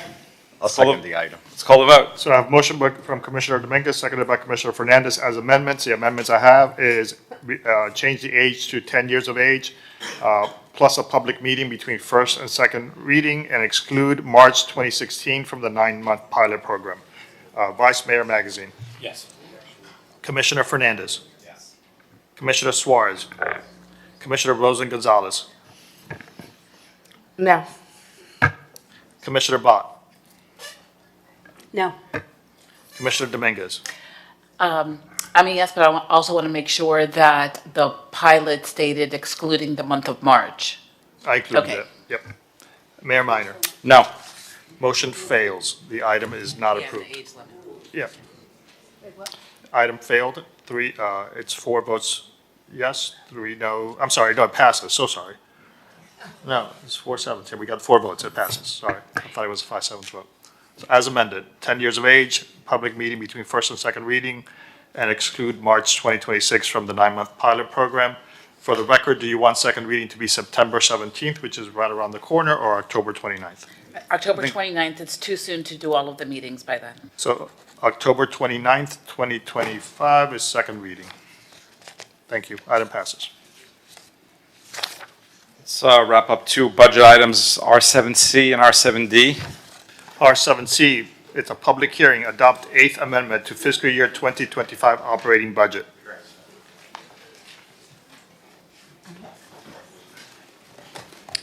Good morning again. This again is the 8th amendment to the operating budget. It contains two items. It recommends the appropriation of $790,000. And one item, which is the 2026 FIFA World Cup sponsorship, was approved at the July City Commission meeting. The approval was for $1.25 million. $750,000 was approved for FY25, and the remaining $500,000 was approved for FY 2026. So this would be to appropriate $750,000 in this year's budget. And then the second item is a Biscayne Beach Elementary Sewer Infrastructure Improvement Project in the amount of $40,000. And this is coming from funds from the Deauville Development Agreement that was approved by the City Commission. The $40,000 was received, and this would be to appropriate the dollars for the project to proceed. I'll move the item. Mr. Manager, has work been completed at Biscayne Beach Elementary? No, I believe we have two more weekends. Okay. To finish the work. I'll move the item. I'll second. I'm sorry, who seconded? I apologize. I did. It is a public hearing. I see no one. Oh, yeah, we have Larry Schaefer on Zoom. Mr. Schaefer, you have 2 minutes. Go ahead, sir. Larry Schaefer, 233 81st Street. The school is a different government entity with a massive budget. They tax, and they're not even, all of our homestead exemptions and Save Our Homes caps are not included when calculating school taxes. I see no reason why our city, which is throwing money in every direction except for things like saving the water, now we're paying for a repair at a school property. Why don't we get the school to pay for their broken pipe? I don't understand. Thank you. There's no other person requesting to speak. All in favor of R7C, please say aye. Aye. Anyone opposed? R7C is passed and adopted 7-0. The second item is also a public hearing, adopt 9th amendment to the fiscal year 2025 capital budget, R7D. And this item is the same item that was approved earlier in the North Beach CRA's budget. This is just appropriating that same $100,000 in the overall city's capital budgets. It is a public hearing. No one requesting to speak on Zoom or in the audience. Motion, please.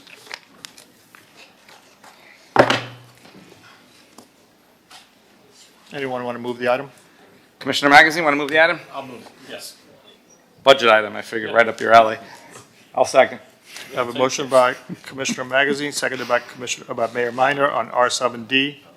All in favor, please say aye. Aye. Aye. Anyone opposed? R7D is approved 7-0. Thanks. Thank you. Appreciate all the work, Jason and Tamika and your whole team. Let's call R5G and R5H. I want to defer those two items to the next. Got to give me another item to call in. Well, give me 1 second. So we're deferring to September 17th, R5G and H.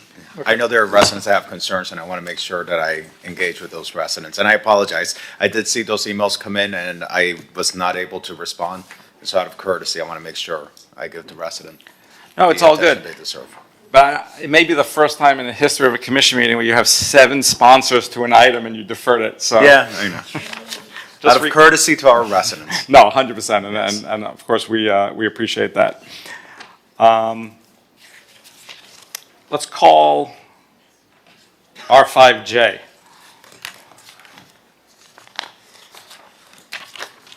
R5J is an ordinance of the Mayor and City Commission of the City of Miami Beach, Florida, amending Chapter 2 of the Miami Beach Resiliency Code entitled Administration and Review Procedures by amending Article 1 entitled Land Use Boards by amending Division 1 entitled Generally at Section 2.1.1.3 thereof entitled Terms of Office to rename the section as appointment and terms of office, and to adopt restrictions on the appointment of a city vendor, including a principal or employee of a vendor, to a city land use board, and providing for repeal or codification, servability, and effective date. R5J, it is a public hearing. The item, it's first reading public hearing. The item requires 5/7 vote. R5J. Commissioner Suarez. Thank you, Mr. Mayor. Nick, if you could take it away, that'd be great. Sure, I'd be happy to. So this is an amendment to the land development regulations to prohibit the appointment of a city vendor, including a principal or employee of a city vendor, to any of the city's land use boards. This is a revision to an initial piece of legislation that the sponsor brought, which would have applied to all city boards in the city. At first reading of that item, the ordinance was amended to apply only to the land use boards. It was referred to the planning board, and the planning board reviewed and transmitted it with a favorable recommendation. The ordinance would apply to any city vendor except an individual or entity providing goods, equipment, or services of $10,000 or less in a city fiscal year, or that receive $10,000 or less in grant funds from the city in a given fiscal year. The ordinance also clarifies that the term principal includes an officer, a member of the board of directors, or any person holding directly or indirectly a 5% or greater ownership interest in the entity. That 5% threshold is consistent with other rules in our Code of Ethics. I'm sorry, and lastly, it provides for a waiver of the restriction on a 5/7 vote by the City Commission.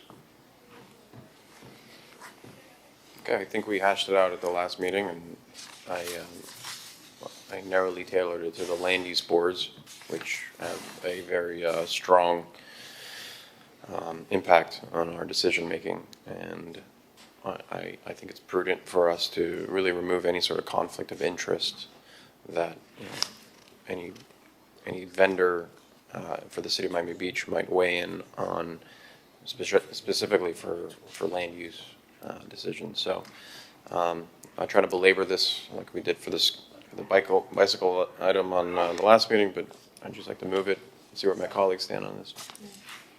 Commissioner Rosa Gonzalez. So I understand that I think you should definitely pick a side. Like, you're either going to do business with the city or you're going to be a resident on a committee advocating for something in the city. But this does have some unintended consequences. We have several large multinational companies that we do business with the city. For example, like AT&T. What would you say are our biggest, largest vendors, Eric? If you had to just pick a few of them. I mean, AT&T is probably one of the better ones. Okay, just to give you an example. But like, let's say that I'm just an employee of AT&T, right? I'm not really representing the governmental interest or large contracts. All of a sudden, I can't serve on a board. So you have to fix this. You have to go back and look at all of our vendors who are above a certain amount or make some sort of exemption for large national or international corporations that residents could potentially work for, but not necessarily control these large contracts with municipalities. And I think that would make this more fair. Otherwise, there's consequences to it, So I do understand the spirit of it. I support it to some extent. But I do think you have to fix that. Yeah, through the mayor, I think we addressed that with a 5/7 vote, right? I think that covers that. And also, for the point of like AT&T, just a quick example that comes to mind is, if they work for AT&T and they need to put more 5G cell towers, and that has to go before the planning board, that could be a potential conflict of interest. So. Well, yeah, but there's a recusal. See, here's what you don't understand. If you have a conflict, do we not already have an ordinance that says that you have to recuse yourself if you have some sort of conflict of interest? I mean, I already know half a dozen conflicts of interest that has happened in the last 12 months, and none of the recusals. Well, then those should definitely be referred to the Inspector General. If you see recusals that aren't happening, you should point them out. But what if somebody has an expertise? Here's another question. Because once we pass this ordinance, we can only reverse it. by a charter amendment, so it becomes very, very difficult. What if somebody who works for a certain company has an expertise and we would like them to somehow be involved in a city committee? Now, I guess we have the 5/7 vote. Is that what you're saying? Is this just I don't know. I think that because we have the recusal, I'm just not sure why you need to legislate this. And by the way, I have I have no interest. I mean, I'll vote for it. I just think that sometimes you tie our hands in ways because sometimes it's hard to find the right people to serve on these committees anyway. And you could have an employee of an architectural firm or somebody who could really contribute. They couldn't fill certain spaces, especially when it comes to the landscape architecture. Now you've hamstrung that board and they don't have a professional on it because we've over restricted it, or they don't apply because they don't want to have to come in front of us for a 5/7 vote. This is limited to city vendors, not just private individuals who have businesses. So if you are contracted by the city for a certain job, I don't think you should be in positions of power to make legislation or quasi-judicial legislation when your business might be weighing your decision. Very simple. I want to draw a bright line distinction between financial incentives and what's best for the city. And I think this is the best way to do it. Sure, we can send a recommendation to the Inspector General, but that's just a waste of time, in my opinion. So we're the legislators. If this is where ethics codes get drafted and passed, and we're the responsible ones for this. First line, we're basically the first line of defense.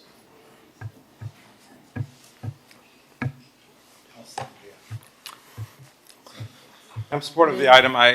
You've brought a series of items relating to our ethics code and conflicts of interest. And while I could see there potentially could be unintended consequences, I like the spirit of what you're doing. That's why I've always been very supportive of them. And I'll continue to, and I'll support this one. Thank you. I'll move the other. Second. I have a motion from Commissioner Suarez, seconded by Commissioner Fernandez. There's no one on Zoom requesting to speak, no one in the audience. Commissioner Dominguez. Yes. Commissioner Fernandez. Yes. Vice Mayor Magazine. Yes. Commissioner Bach. Yes. Mayor Rosa Gonzalez. Yes. Commissioner Suarez. Yes. Minor. Yes. Motion carries. Second reading, public hearing is scheduled for October 29th. So today is September 3rd, and it was circled on the calendar as our commission meeting, and I've been looking at that date for a couple of months. What I didn't realize, today is also a special day because it's our city manager, Eric Carpenter's birthday today. So happy birthday. Happy birthday. I hope it's not a surprise because I think there might be a little celebration for you upstairs. So if I ruined it, sorry for me. No taxpayer fund, as I am told, are being used for this. So I hope you enjoy your special day. And we'll take a break. Let's break till 1:15. 1:15 we'll break.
Please take your seats. The meeting is about to begin. Remember to speak into the microphone, as this meeting is being recorded for public record. Please stand by. We are going on air in 5, 4, 3, 2, 1. Welcome back to our commission meeting after our lunch break. Thank you. Eric, how was your birthday lunch? Very nice, Mr. Mayor. Thank you for asking. Good. We're going to proceed with our public comment. Anyone who wants to speak, please come to the mic. Call in on Zoom.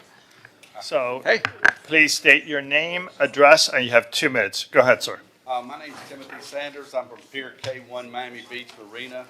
I was nominated as a community go-between, I guess, between 1,000 residents and the marina over 3 years ago, and we've made a lot of good progress. I'd like to thank you guys for the holiday weekend, the progress you made there. It was very quiet. What a great place to live. We all have a paradise here. But today I'm here to speak because legitimate business owners have called about their concerns about R5P, and they are Coast Guard certified businesses. So the issues at the marina still and have been 6 boats. Everybody has their names. They're the problem. It's not your legitimate business owners. And it's going to hurt legitimate business, tax revenue, and the city and the marina operator if you cut hours back on these legitimate operators. Your issues here are bareboat charters. Bareboat charters. I can't say that enough because people lease these boats. They actually own these boats when they take them out. They're supposed to be able to choose their captain. They don't. They've given a captain. But your bareboat charters, and even those, we have 450 boats, slips in the marina. You've got 6 bad actors. Everybody knows who they are. The majority of them are on Pier K and Pier J, and they just need to go. And then we just go move forward. Move forward. Thank you very much. Thank you. Commissioner Fernandez. What's a bareboat charter? A bareboat charter, I think Dan, who owns Flysobi, could tell you better. I can tell you it's where a group actually owns the boat. They lease the boat from the owner, and they're supposed to be able to choose their captain, which they're always appointed one captain, and these are the issues that we have here. But, you know, all that said and done, we have 450 slips at the marina. There are 6 operators in there, to my knowledge, after being involved in this for over 3 years, that are the problem. They're still there. God above can't move them. And the majority of them are in J and K piers. So that causes a lot of grief with our residents there at Marina Portofino, the Yacht Club, Rebecca Towers, our elderly community. So he can tell you better what a bareboat charter is. It's rough. You know, it's rough. The companies that are Coast Guard certified should be cut out of this altogether. They shouldn't even have a curfew. They've never caused one issue. They've never caused one issue. It's good for the city. It's good for the neighborhood. Our legitimate businesses don't need to be targeted with these people. So thank you very much. Commissioner Bott. I'm sorry, can you come back to the podium for a quick second? I just have a question of clarification. How does a boat operate without being, a commercial vessel operate without being Coast Guard certified? I thought that there would have to be some kind of licensing. Well, it's a bareboat charter. Actually, the city gives them a BTR. And, you know, I don't want to get into a negative anything today because of the job you guys did over the weekend, over the holiday weekend. I mean, it was the calmest Miami Beach has ever been. And everybody seemed to kind of unify again instead of being separated. And in my opinion, we have the best commission in city government of any city. But I'm not making a distinction between bareback and Coast Guard certified. Coast Guard certified. Sorry. Bare boat, sorry. Yeah. That was a movie, I think, Brokeback Mountain or something. I'm sorry. But no, you're saying bare boat. So no, my question is, you can operate, let's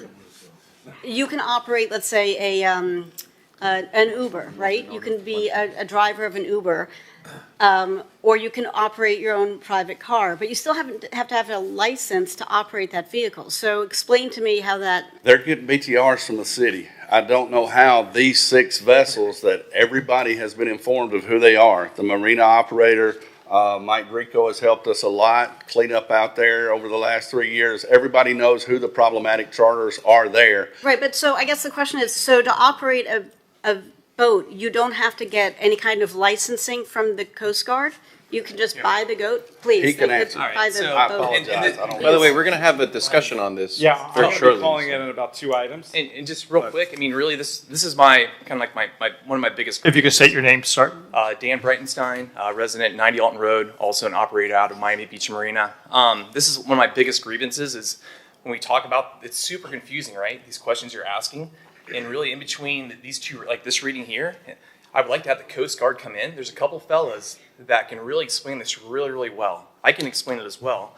I mean, it'll take 5 minutes, but I can do it later on in this meeting. But a bareboat, the operator of that bareboat does not need a captain's license.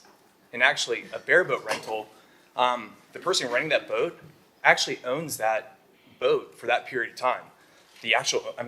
So it's called a demise charter. So if you come to me and I have a boat that's for rent for $1,000 for 4 hours, we're going to sign a contract, and that boat's going to be yours. You're responsible for that. You need to have insurance for that boat. I have nothing to do with it. You're supposed to actually reach out, and I'm supposed to give you a list of names of captains that can operate that boat. You're going to choose that person. So it's kind of a long-winded explanation, but simply put, the people that operate these bareboat charters, it is not required by law for that person that's operating the boat to have a captain's license. How scary is that? The people operating these boats, they don't need to be enrolled in a random drug consortium. So on a commercial side, you have to have a licensed captain. All crew members that are in a safety-sensitive position, they need to be enrolled in a random drug consortium. So the controls are in place by the Coast Guard on the commercial side to do this. On the bareboat side, there really aren't no rules. So when you go to rent a car, you can't rent a car without having a driver's license. So why would you be able to do that with a boat? It's a loophole. At its simplest form, it's a boat. The bareboat charter is a boat rental. It's really not. They call it a bareboat charter, but it is a rental. So Rick, does the city have jurisdiction over that, or is that a Coast Guard matter? I mean, could we hypothetically say that you have to have a licensed captain operating your boat, or you need to, like, this idea of people, I mean, because you can provide a list of people to operate who are licensed captains, but it's incumbent upon the person who's renting to actually hire somebody to do that. Correct. Right. And keep in mind that what we're talking about here is not forbidding or prohibiting the use of these bareboat bareboats. But we would have to look at what preemptions might exist under state law. I don't think that we are expressly preempted from doing anything with bareboat charters, but I think we would want to look at that between first and second reading, which I think we're going to get into a bit later. Okay. But the really cool thing to do would be to bring, like, even if it's like Miami Beach Marine Water Patrol, because they are part of enforcement out on the water for this. Those guys are well versed in these rules and laws, and I think that's the one thing that you guys, there's a big, huge misunderstanding, and there is a difference between the bareboat side, the boat rental side, and the actual commercial side. All the boats that I have, we are on the commercial side on how we operate. So, and that's the thing with, you guys don't have all the information, and it's super confusing. Like if I say, yeah, the person operating a bareboat doesn't need to have a captain's license. Why is that? But if we were to have this conversation between these two readings here, so you guys would know what we're really talking about. I mean, I know it's not what we're kind of talking about here with this rollback, but it's a big deal. Commercial operators, like in the eyes of the Coast Guard, the CFRs it's way different than the bareboat side. We're going to discuss this. We're going to discuss this very shortly. Thank you. Thank you. Our next virtual speaker is Sharon. Sharon, state your name, address, and you have 2 minutes. Hi, Sharon Weiss, 233 81st Street. I called in this morning. I've been listening all morning, glutton for punishment. And I have to say, I'm like really, really surprised about all of the discourse on other stuff not related to the water and the dire situation with our water quality.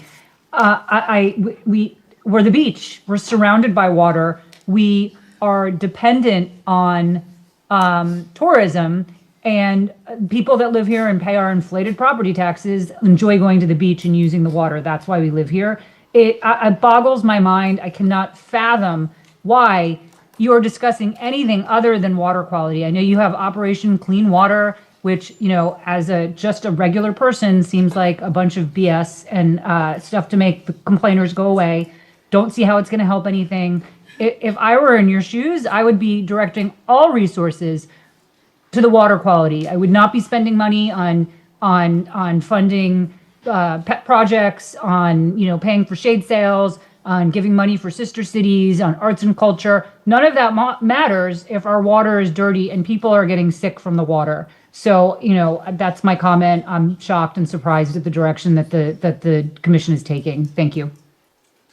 Sir, go ahead. John Byrne, 400 Alton Road.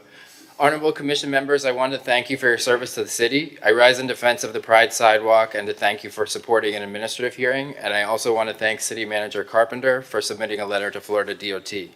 This is a key first step. However, it's also imperative today that the Commission hear and vote on Commissioner Fernandez's resolution R7, directing city staff to exhaust all appeal options. Mayor Minor, I ask for your support in bringing this important resolution to a vote. The administrative hearings we've seen for other cities, Delray Beach, Key West, have been farcical without even an administrative judge, and we know that we need to lead with additional steps. I think it's important that the Commission direct city staff to explore all legal options, including an appeal after the initial hearing. If there is no vote on Commissioner Fernandez's resolution today, I fear Miami Beach will fall victim to an overnight eradication of our history, like we saw with Orlando's Pulse Sidewalk. There is a real possibility if we don't take all the important legal steps. Honorable Commissioners, we cannot let this illegal effort to steal transportation funds to stand. If it does, Miami Beach is effectively surrendering its independence as a city, and we will become only a vassal of the state. What today begins as a sidewalk tomorrow will be historic preservation, climate resiliency, and our global renown in arts and culture. We can't throw what makes us unique down the drain. Mr. Mayor, please allow discussion on Commissioner Fernandez's R7 resolution. Thank you for your time. Thank you. Our next public speaker is Larry Schaefer. Mr. Schaefer, state your name, address. You have 2 minutes. Larry Schaefer, 233 First Street. This morning, we heard about robots, rainbow crosswalks, glitter and plastic petals on the beach, no bid $100,000 contracts for shade sales, paint colors for buildings, and e-bikes with kids on the beach walk. All of these are topics of interest to the people that are impacted and in general. None of these is as important as clean water from the tap, clean water in the bay, and clean water in the ocean. Everyone needs clean water. Everyone doesn't need many of these items on the agenda. Why do I keep talking about this? Because I was injured in the polluted water myself, and I still have tinnitus in my left ear to this day. I don't want other people who go swimming in Miami Beach to lose their hearing temporarily. I don't want others to have blood come from out of their ears from swimming in the water. I want people to know of the risk of the waters that surround our island city.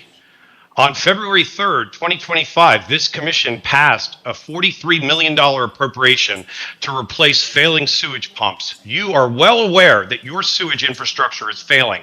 I'm going to read from a letter prepared by Mr. Carpenter. Happy birthday. Here, this is what he said. In 2020, forced main breaks at sewage pump station 28 prompted a citywide moratorium. The moratorium wasn't to stay out of the water. The moratorium was stop building. On June 29, 2023, one of the 3 pumps at pump station 28 malfunctioned again. And on January 12, 2024, a second of the 3 pumps malfunctioned. This is the pump station between the high school and the Hebrew school. It's malfunctioning. It can't handle the load from all the other cities. And this is what you're doing, $43 million for that station. I personally saw biohazard bins in North Beach near your sewer pump station number 23 near the Parkview Canal. Can you explain why biohazard bins are near that facility if it's clean and not producing excess waste? Operation Clean Water is not working. Look at the results. Ma'am, go ahead, please. Go ahead. Thank you. Good afternoon. My name is Mary Aiken-Strand, and I'm representing Equality Florida's 2,447 members in Miami Beach. Earlier this morning, you heard from our senior political director and Miami Beach resident, Joe Saunders, and I want to echo his thank yous to the commissioners that have brought resolutions today and joined us at actions to preserve LGBTQ visibility at our Pride crosswalks in Miami Beach.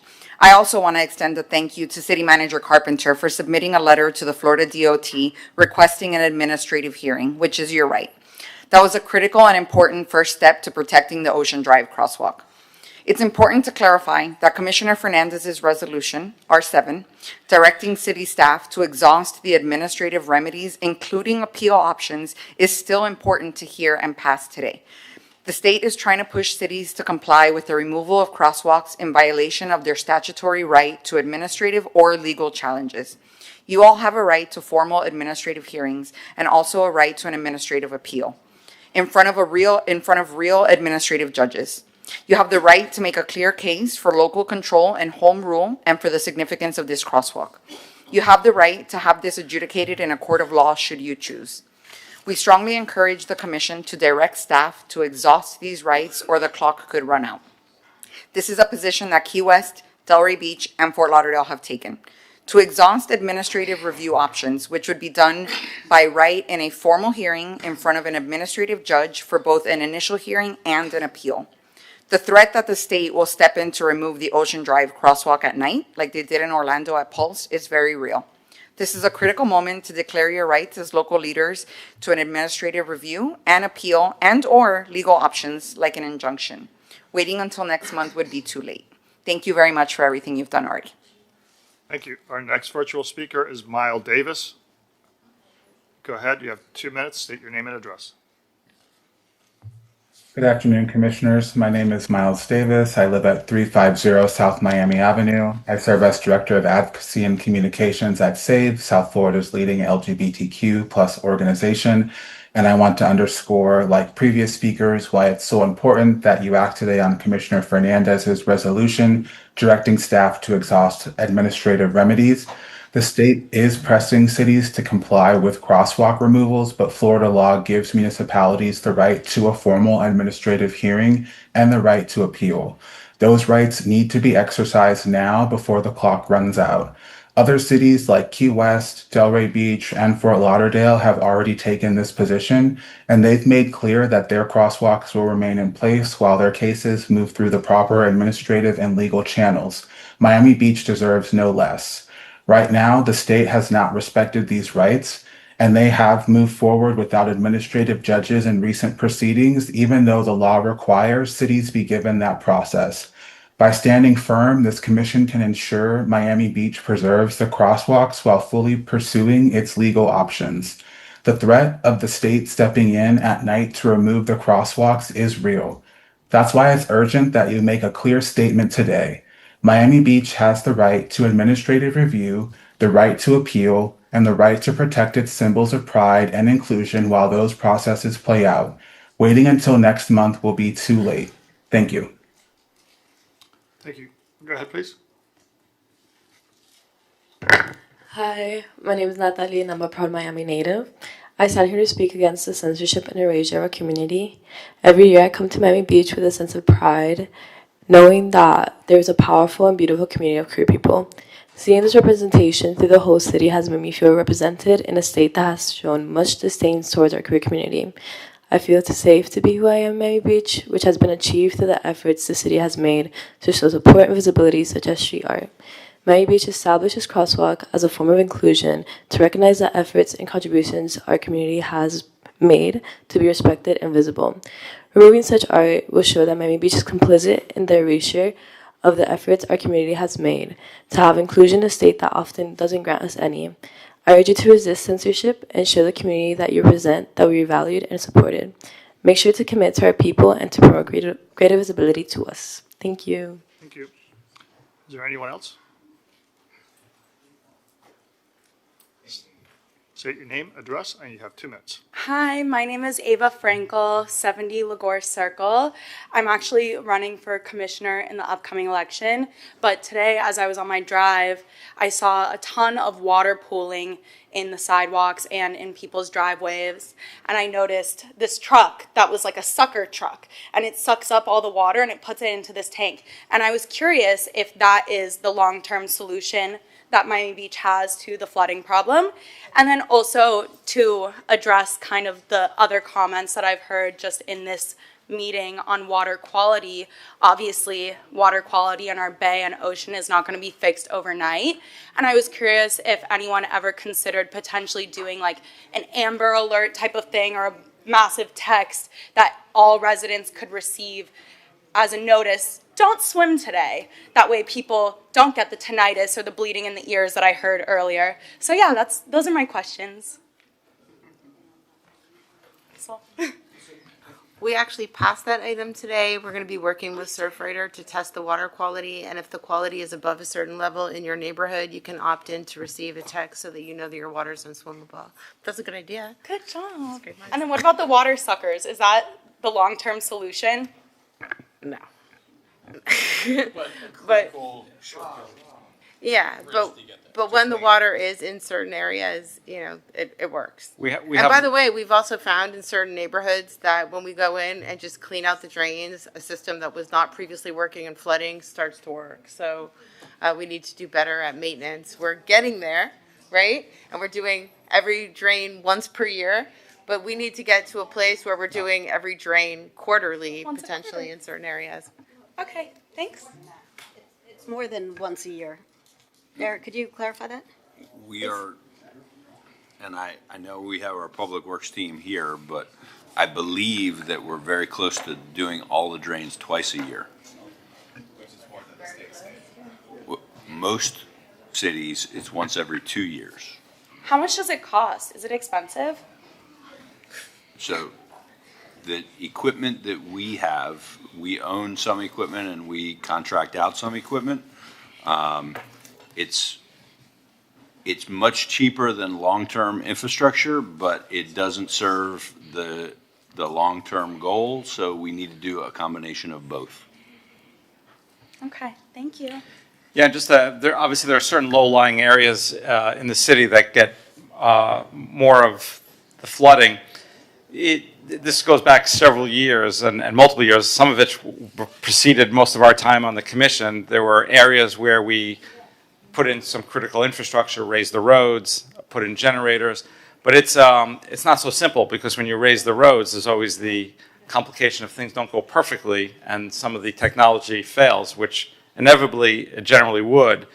Houses and private property could get flooded. So they become very controversial. It gets, this entire commission hall gets filled with residents concerned about their private property. So we have always had to balance that delicate issue. Something that I saw recently in another city is the roads actually slope inwards towards the center of the road, and along the middle line there are channel drains, which are longer drains rather than single point drains, which I notice a lot of our blocks currently have. And it's like kind of as if a bunch of cars were on a highway and there was one little toll and all the cars had to go through that one toll versus going through a line of sun pass that just lets you drive through. That's like the difference between a channel drain and single point drains. Mr. Mayor, and I just want to jump in on that. It's such a great conversation. We actually faced this very same challenge on 50th Street in Lakeview. 50th Street in Lakeview was plagued with flooding.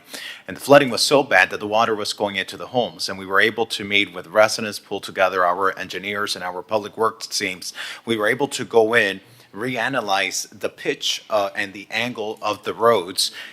Since then, we were able to get the administration to go in, repave the road, get the proper angles in place, create drenches on the road, and now the water is actually flowing is flowing towards the drains and not flooding the garages of these homes. And I just want to give a shout out to our public works team, to our engineers and our city administration, because it's not the long-term fix, it's not our critical needs program, but in the short term, it has addressed a drastic and severe problem that homeowners were facing of flood waters going into their homes, and we were able to quickly fix it with the help of our team.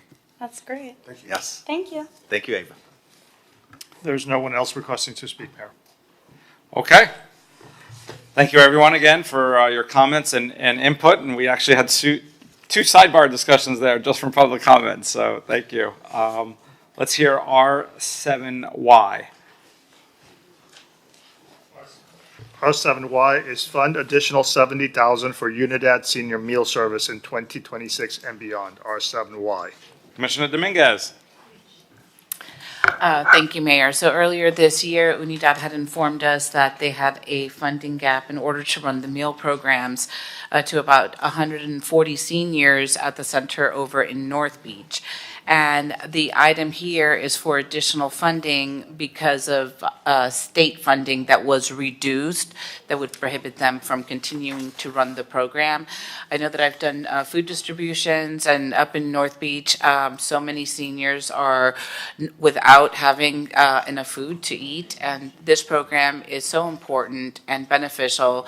Anybody who's been to Unidad sees that it's jam-packed, in some cases even standing room only in the back. And I've even gone on occasions where they had already reached the limit and there were seniors that were turned away without getting food. So this is a very important item. Victor, who heads Unidad, I don't know if you have anything else to share, but once he does, I'd like to move the item. I'd like to be added as a co-sponsor. Thank you, Commissioner Dominguez, for bringing it. Thank you, Mayor, Commissioner Dominguez. Thank you, Mayor Minor, Vice Mayor Magazine, and all of the City Commission.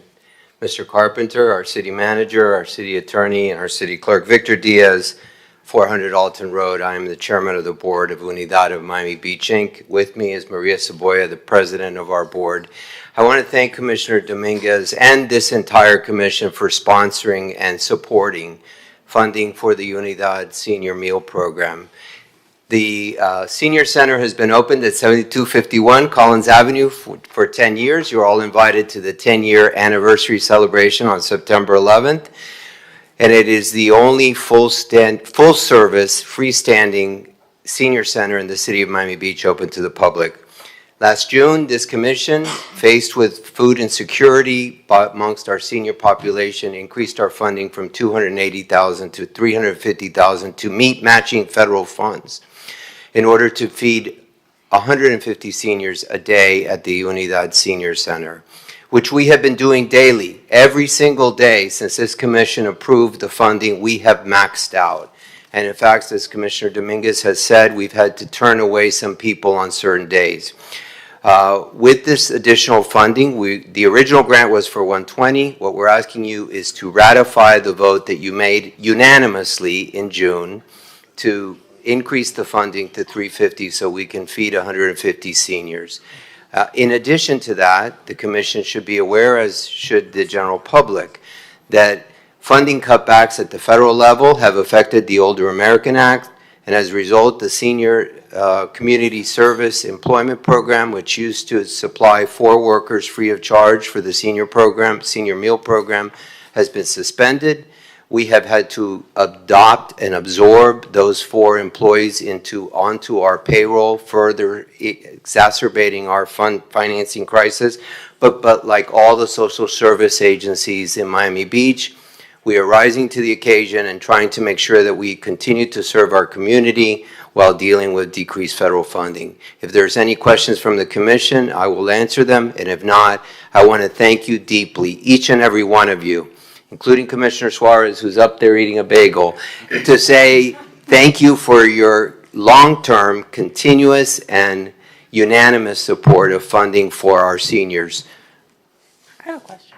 Thank you. And I want to recognize, Yes. if I can, some of our members from the senior center that came out, and they... That's how much they care. They traveled all the way from North Beach to be here. And I didn't even... Didn't even know that they were coming, but I appreciate. Gracias a todos ustedes que estuvieron en presencia para dar su apoyo, prestar su apoyo para el programa de unidad. Yes, Commissioner Gonzalez.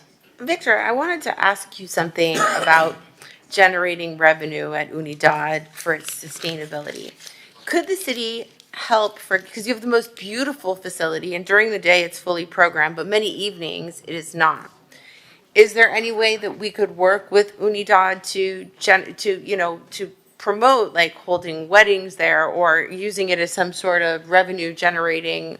We do generate revenue from the rental of the facility pursuant to the terms of the management agreement with the city. Unfortunately, as you know, the Unidad Senior Center is undergoing major renovations as a result of the Geo Bond project. There's scaffolding surrounding the building, and what we have found is that prospective events, including a number of events that had booked the center, have canceled, further aggravating our revenue crunch because for the period of renovation and during the period of construction, we basically have had to suspend rentals. But it is something that we encourage. We have worked in partnership with the city for a very long time. We filmed the movie Baywatch at the North Beach Senior Center. We hosted 3 Super Bowl family days at the Unidad Senior Center, and every opportunity we can and the city offers to promote events at the Senior Center, we do. So it's a great question. Okay, because I know that, for example, we gave like a catering liquor license to the Shane Center, the Botanical Garden, the band shell. Did we do the same for you? Do you have? We don't have a catering liquor license pursuant to the terms of the management agreement that we currently have, and we're perfectly fine with it. When someone rents the event, they have to procure their own liquor license, and most caterers who use the facility have their own liquor license and supply it. They also supply insurance to indemnify not only Unidad, but also the city of Miami Beach. You're an additional insured on all policies of insurance that are procured for rentals at the senior center. Okay, well, if you wanted any help, we're all here for you. Any help you can offer, we solicit. We're working with the facilities management on the renovation. And I could shout out to all those people and the hard work that they're doing, but we're going to be improving and further enhancing the senior center thanks to the support that you all have offered. And again, I want the message to be sent loud and clear. The city of Miami Beach has not turned its back on its seniors and has risen to the occasion time and time again. And this is an opportunity for you to do so again. So thank you, Commissioner Dominguez. Thank you, Mayor.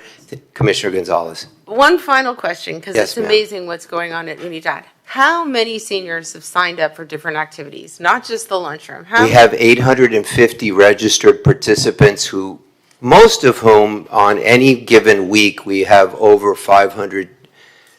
We keep track of that census very closely. We have over 500 seniors that use some form of activity at the senior center on a weekly basis. Congratulations. Thank you. Thank you all. Thank you. Thank you for all the work you do. Okay, let's call the vote. Yes, sir. So I have a motion. I have a motion from Commissioner Dominguez, a second from Commissioner Fernandez. All in favor, please say aye. Aye. Anyone opposed? Item passes 7-0. That was item R7Y. Thank you. Thank you. Thank you all for coming. R5P. R5P is an ordinance of the mayor and city commission of the city of Miami Beach, Florida, amending chapter 82 of the code of the city of Miami Beach, Florida, entitled Public Property by amending Article 3, entitled Use of Public Property by amending Division 1, entitled Generally, by amending section 82-72 thereof, entitled Commercial Vessel Activity Hours of Operation at Publicly Owned Marinas, by further restricting the permissible hours for commercial vessel activity at public marinas and public marine facilities, and providing for repealer severability codification and an effective date. This is a first reading public hearing. It is item R5P. Yeah, so we briefly discussed this last time. It's my item. We briefly discussed it last time, but we had to give a certain time notification to bring it for a vote. So basically what this item is, it's kind of a continuation of legislation that our commission passed that I had brought several years ago when we were having issues at the marina. At that time, there was no restrictions on charter vessels and charter boats, and there was some issues and rowdiness that was happening along the marina, which obviously was impacting our residents. So I'd put in legislation that our commission passed, putting in restrictions till 9 p.m. That worked for a while, and the issues have revisited us, and our city has been out there and enhancing code enforcement and police enforcement, which has helped a lot. But in working with the South of Fifth Neighborhood Association, brought this legislation to curtail it even further to 7 p.m.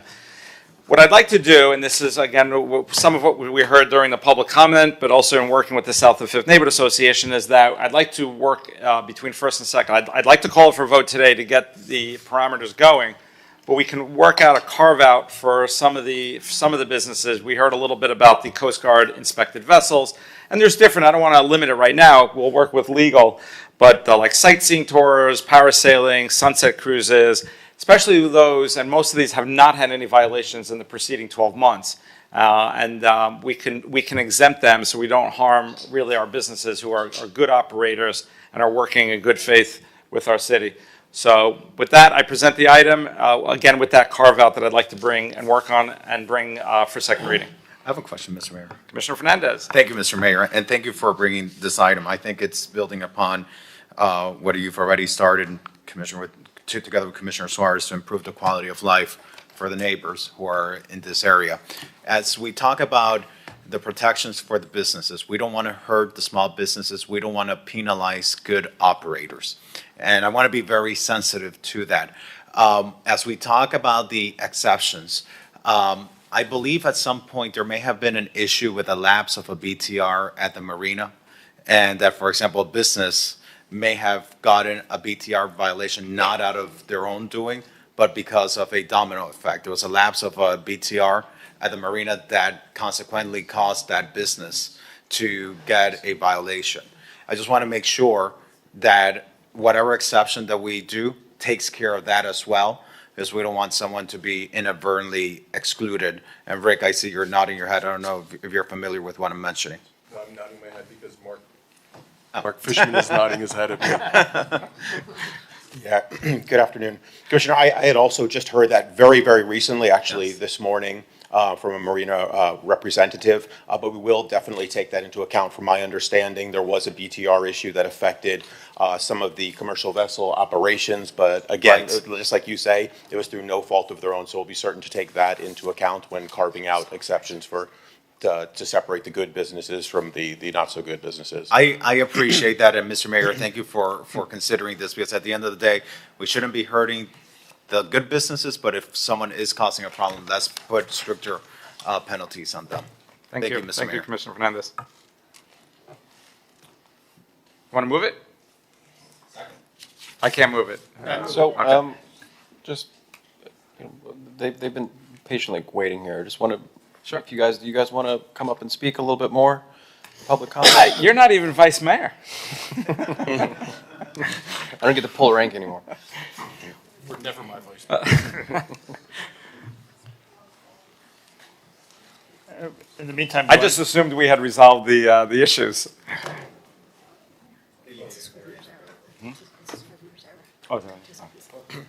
Good afternoon, once again, Kimberly Falconer, one of the good operators at the Miami Beach Marina, and I just want to reiterate a couple things. The majority of the commercial operators at the Miami Beach Marina are good operators. As the gentleman earlier said, there's a handful that are not, and they are skirting around enforcement via what I mentioned earlier. They're operating under a bareboat charter agreement, which allows the person chartering the boat, the customer, to own that boat during the duration of the charter. So if they come in past the curfew that you're going to impose, that code enforcement officer or whoever is there to enforce that can do absolutely nothing. So that 7 p.m. curfew is going to harm Dan's business, my business, who've never had a code violation, because we need to operate past that time in order to continue our businesses in the way they've been run for 17 years there without any issues. And I'm here with another 49 seconds if anybody needs clarification on that bareboat versus, who's regulated, who's not. I'm pretty clear on that, and I think I could speak to it pretty quickly. Can't we just ban bareboats and not these hours? I think that you would need to ban boats that are not regulated by the Coast Guard. And that's what That's we're doing the in the answer. carve-out, We right? are regulated by the Coast Guard. Bareboat charters are not under U.S. Coast Guard regulation as a commercial vessel. I mean, if you have certain operators that have never had a problem ever, never had a violation ever, we're making that carve-out, right? We're creating the carve-out for the Coast Guards between first and second reading. Yeah, we are going to, Commissioner, we are going to work out an appropriate carve-out. We're thinking something potentially involving U.S. Coast Guard inspected vessels, of course, having a captain's license, but most importantly, businesses that haven't had a code violation or any other violation of law within a specific period of time. Say, for example, it'll be up to you all, of course, but maybe for the past 2 years, they haven't had any code violations. They could apply to the city to have an exception and be allowed to operate till 9 p.m. The exception, of course, would go away were they to get any violation. And likewise, for new businesses, they'd have to be in business for potentially the same 2-year period before they can even apply to stay open and conduct business past 7 p.m. up till 9 p.m. Yes, but even if you pass this, you're not solving the problem, which is what is it, bareboat? Well, and keep in mind, yes, it is bareboat. You're not solving the bareboat It's a demise problem. charter. But keep in mind, there's plenty of bareboat charters there that are good operators. There's a handful that are bad. Can I, and if I I'd let the city attorney. If I could, I think by bareboat, I think what you're saying is where a customer leases the vessel and becomes the owner of the vessel for the duration of the lease, and the customer typically operates that vessel either on his or her own or with a licensed captain, taking out only friends and family, correct? Doesn't have to be a licensed captain. Right, if it's friends and A family. person that knows Correct. how to run a boat. If it's friends and family. Correct. Yeah, and I think what got missed in sort of all this is, I think a month or two ago, you all passed a great ordinance that we're just, putting into effect now. Code had told us previously the issue was a lot of the vessels are not true bareboat, where someone rents it, a resident rents it, takes out their friends and family to watch fireworks, see the sunset, whatever. That's not a problem. But people would, in fact, be having actually a captain and getting it from a company, and they'd be actually taking a charter, not doing it themselves with friends and family. So a month ago, you all passed the ordinance, because Code had been saying that had been an issue, where we say, if you say it's friends and family, Code can issue the violation, and you must establish. It's incumbent upon the person who's getting the violation to establish by clear and convincing evidence that it is in fact, friends and family. So it's incumbent on them as an affirmative defense. So we close that loophole. So now when you say it's friends and family, if Code doesn't believe you, they issue the violation. You must affirmatively establish to their satisfaction or the special magistrate by clear and convincing evidence that it was really just friends and family. So I think that will help close the loophole in conjunction with some sort of requirement where you haven't had code violations for a previous, 2 years or whatever. That should hopefully separate the good operators from the bad. And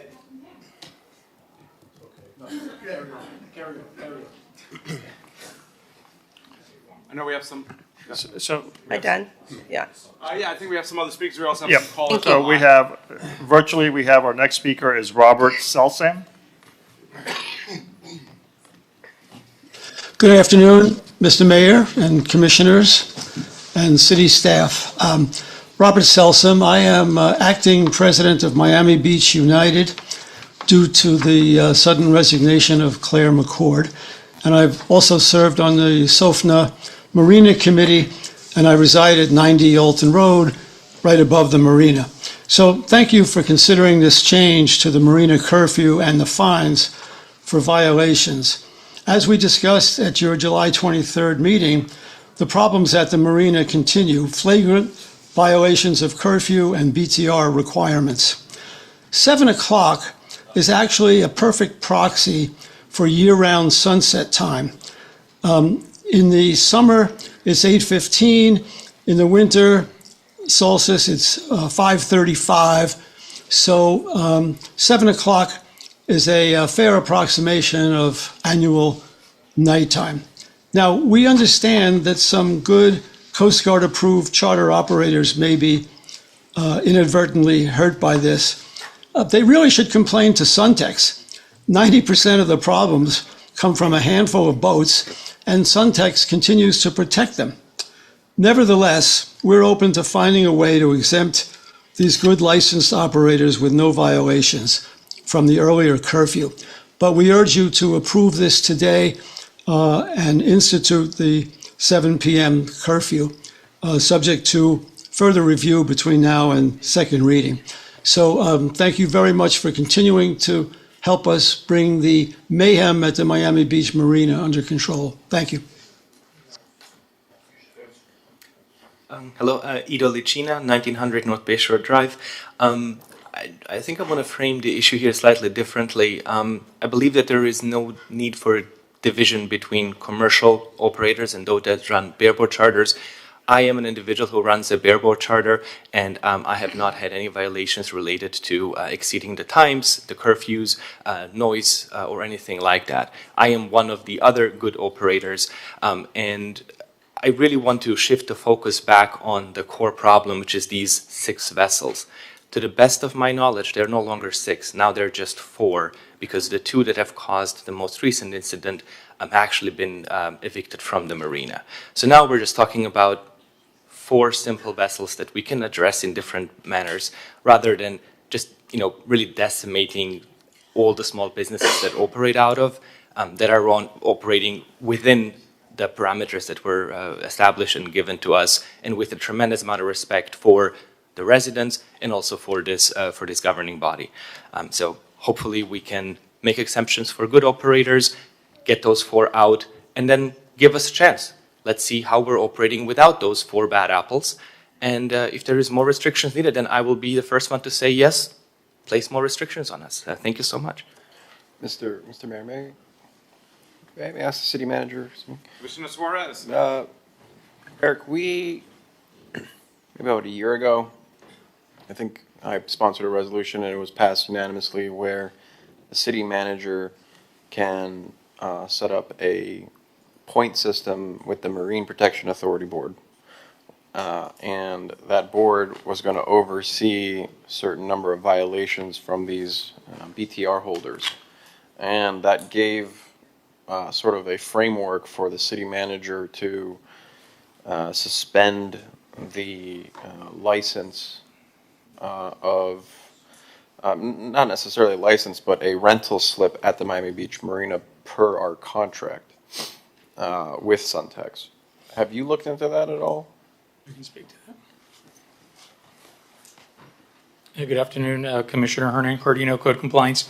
So yeah, that ordinance did give the MWPA, the Marine Protection Authority, more leverage in making recommendations to the city manager on suspension, revocation, or modification of BTRs for the charter vessels doing commercial activity.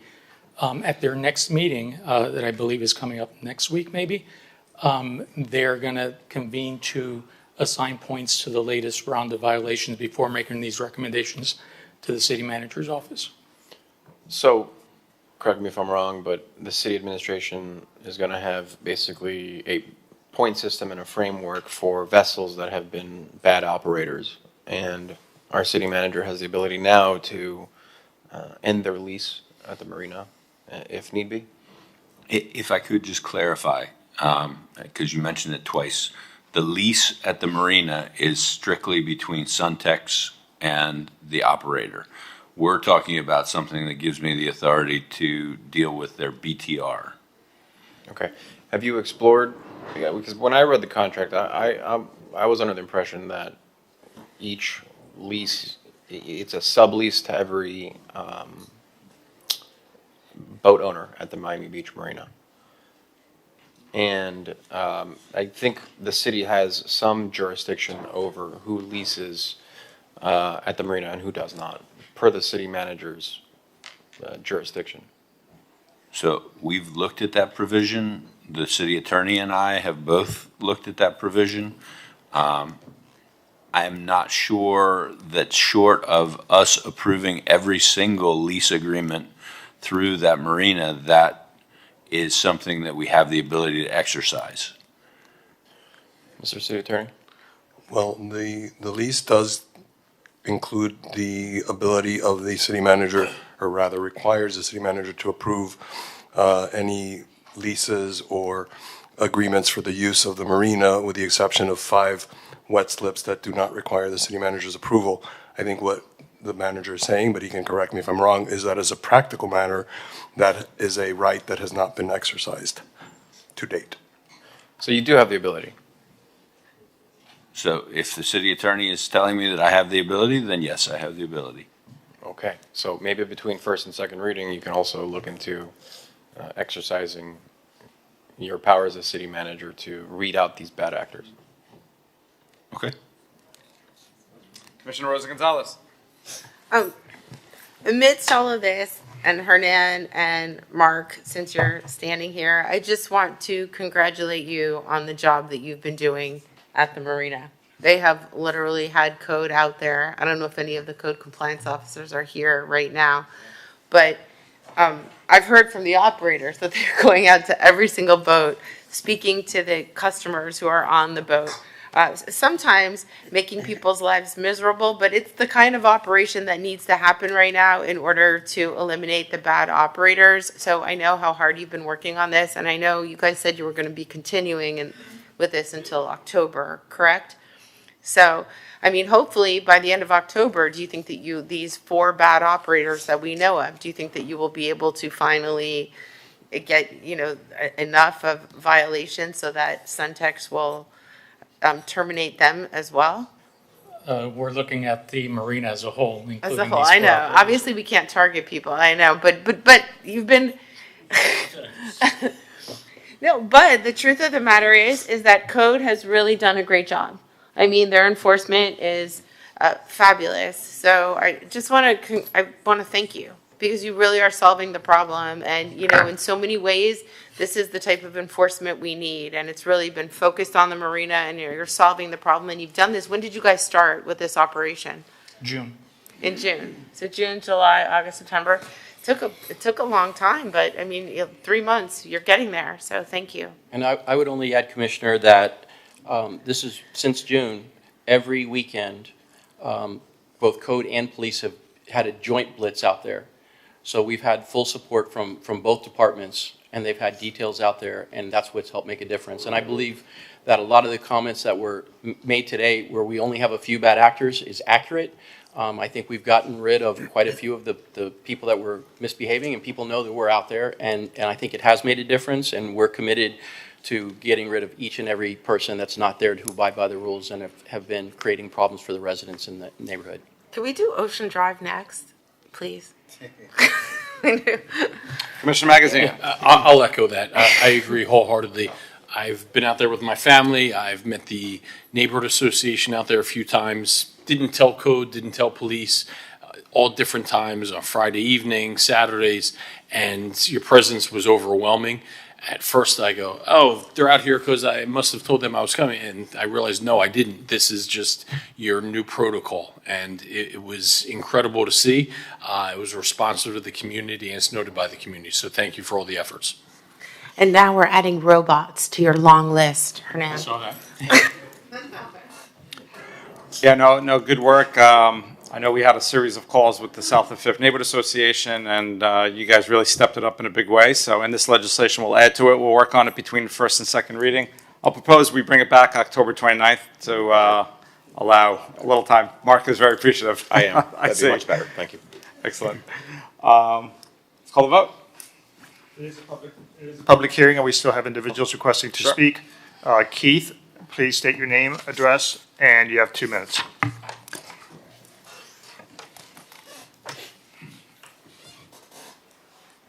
Keith Marks, 50 South Point. Speaking as president of SOFNA, we've been working for several years trying to get the marina in conjunction with working with Suntex and the city. And we are very appreciative of the efforts by Hernan and Code, by Mark Taxis, by the police, in this push, and it's made a tremendous difference. I guess it's not important to bring up the statistics, but there were numerous violations, not just 4 boats or 6 boats, where they're laying down the law. And the bad operators are the ones who try to skirt the rules, not the ones who occasionally perhaps made a mistake and then don't do it again.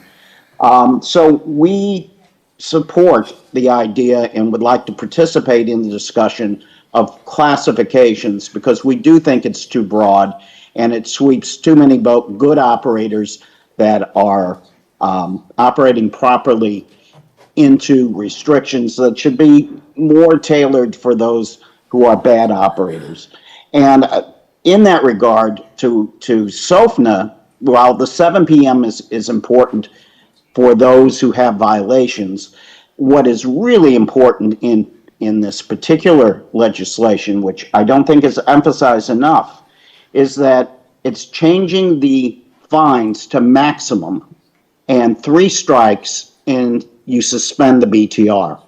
Now, 3 strikes and a suspension of the BTR, along with the ability of the city manager to formally request a lease cancellation, since they're commercial operating, taking money without a BTR, would be the perfect world that David Suarez is talking about, and we can get the bad people out. Because it's not just bareboat operators. I'm sure that Mark and Hernan can tell you about people who have private boats, but when they're not using it, decide to rent it out. Thank you. Our next speaker is Wayne Roberts. Mr. Roberts, state your name, address, and you have 2 minutes. Wow, you got my initials. Wow, to Wayne Roberts. Yes, so I've been a part of this discussion for a better part of a decade now. I appreciate the city attorney agreeing with me that our contract specifically allows the city manager to cancel any contract at will, with or without cause. And it should be applied where it's applicable. Suntex is a business. They have dozens of marinas across the country. And their only objective is money. They don't live here. Their position statement is economic, and I appreciate that. I'm a capitalist, but as a city and under the contract, we should protect the residents. And I would go a step further. This this bareboat, or as Tanya says, bareback, bareboat contract is not ownership; it's a lease. That statement is not accurate. The boat itself should be taken out of the marina if they're breaking the rules, regularly. But more importantly to me, and I think to the residents in my building and across south of 5th, is that the parking arrangement that the prior administration, none of you guys were really involved, agreed to a 10-year pay-by-plate under our buildings. And I could tell you that crime went up incredibly when that happened. And the depreciation of our buildings were intense in those lots, in those garages. And, it's going to cost our building millions to repair if we're responsible. And, and they broke into our biking, they stole 100 bikes. Thank you.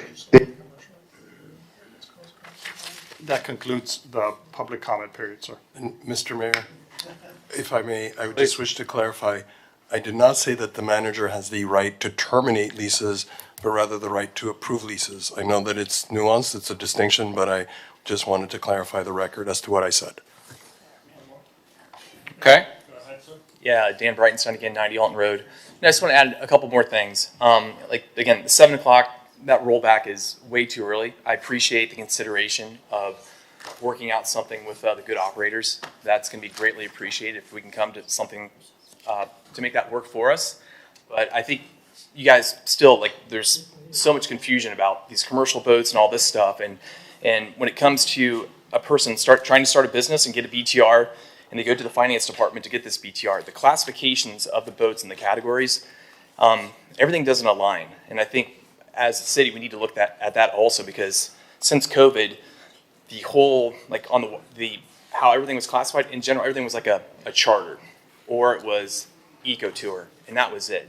And I think you guys have kind of gone through something in that department to kind of clean things up, but when somebody comes in, a lot of times the classification is wrong. So I think you guys kind of need to look into that too. So the house is in order, so everything is organized when it comes to classifying these different type of boats, if it's commercial or a boat rental or wave runners or parasailing, and it makes that whole process a lot easier for future businesses anyways. But I think you guys need to look into that as well. All right, thanks.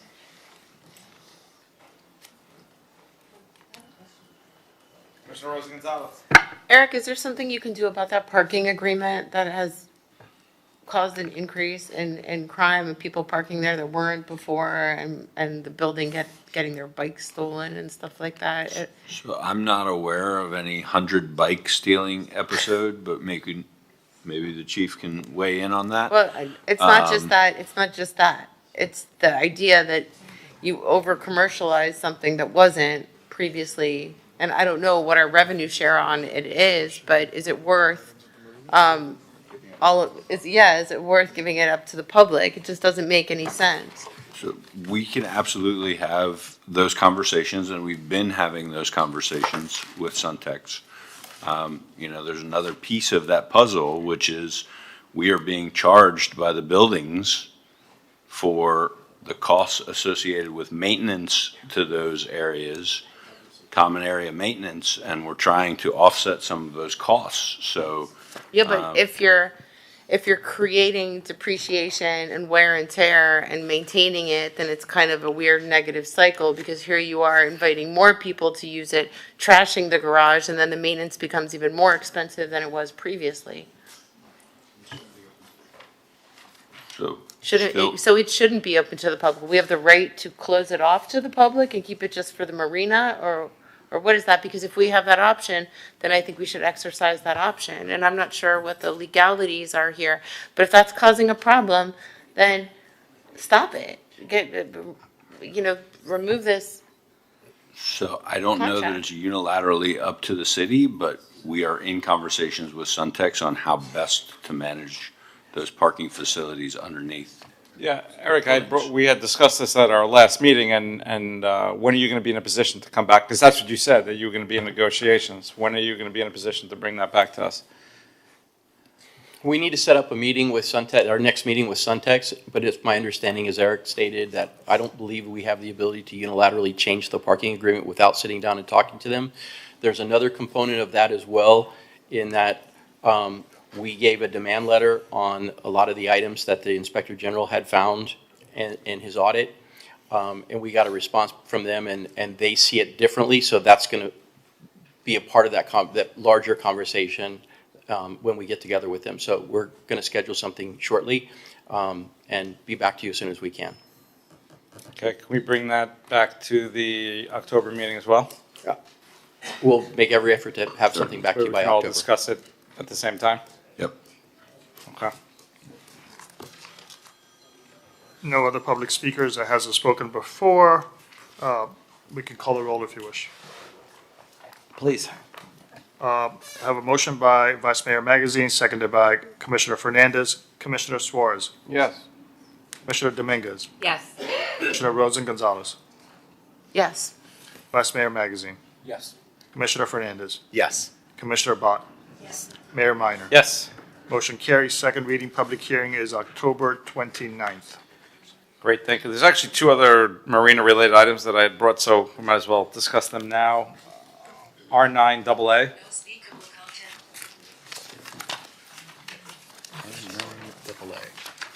R9, hold on. R9AA is discuss commercial vessel pickup, drop-off at Miami Beach Marina, R9AA. I didn't realize you worked for the city now, Mr. Greco. Well, I do. Well, welcome now. Who's handling this for the city? All right. Mr. Taxes. That was my way of giving you a shout out. How's that? There you go. I'll take it. Mark Hernan. as far as the commercial pickup and drop-off, Suntex, we met with them. They sent out an email to all of their leaseholders with where they can drop off and pick up. I'm told that that's been sent out to everybody, and I heard today that there's some boat owners that didn't get that email, but it's also my understanding that to all of the charter operators and to the leaseholders, they've all been told where they can drop off and where they can't. We had a problem at 90 Alton, and there's a lot of people being dropped off there, so we're going to monitor that to make sure that we get compliance.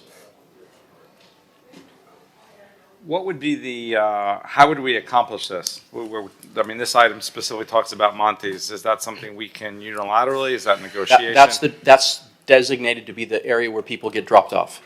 But what happens is a lot of times where those charters are, it's further down, closer to where the yacht club is. So boat owners were told, we're sending out to people to drop off and they could pick up at 90 Alton, which is where the yacht club is, and that was creating problems. So the Suntex has committed that they will work with us to fix that problem, and they've sent out emails, and we're going to then closely monitor along with them. Okay. Just briefly, Mr. Mayor, Michael Grieco, on behalf of Suntex. On this specific issue, about 3 weeks ago, a notice was sent out to all boat owners, specifically the commercial owners, but I think it went out to all owners.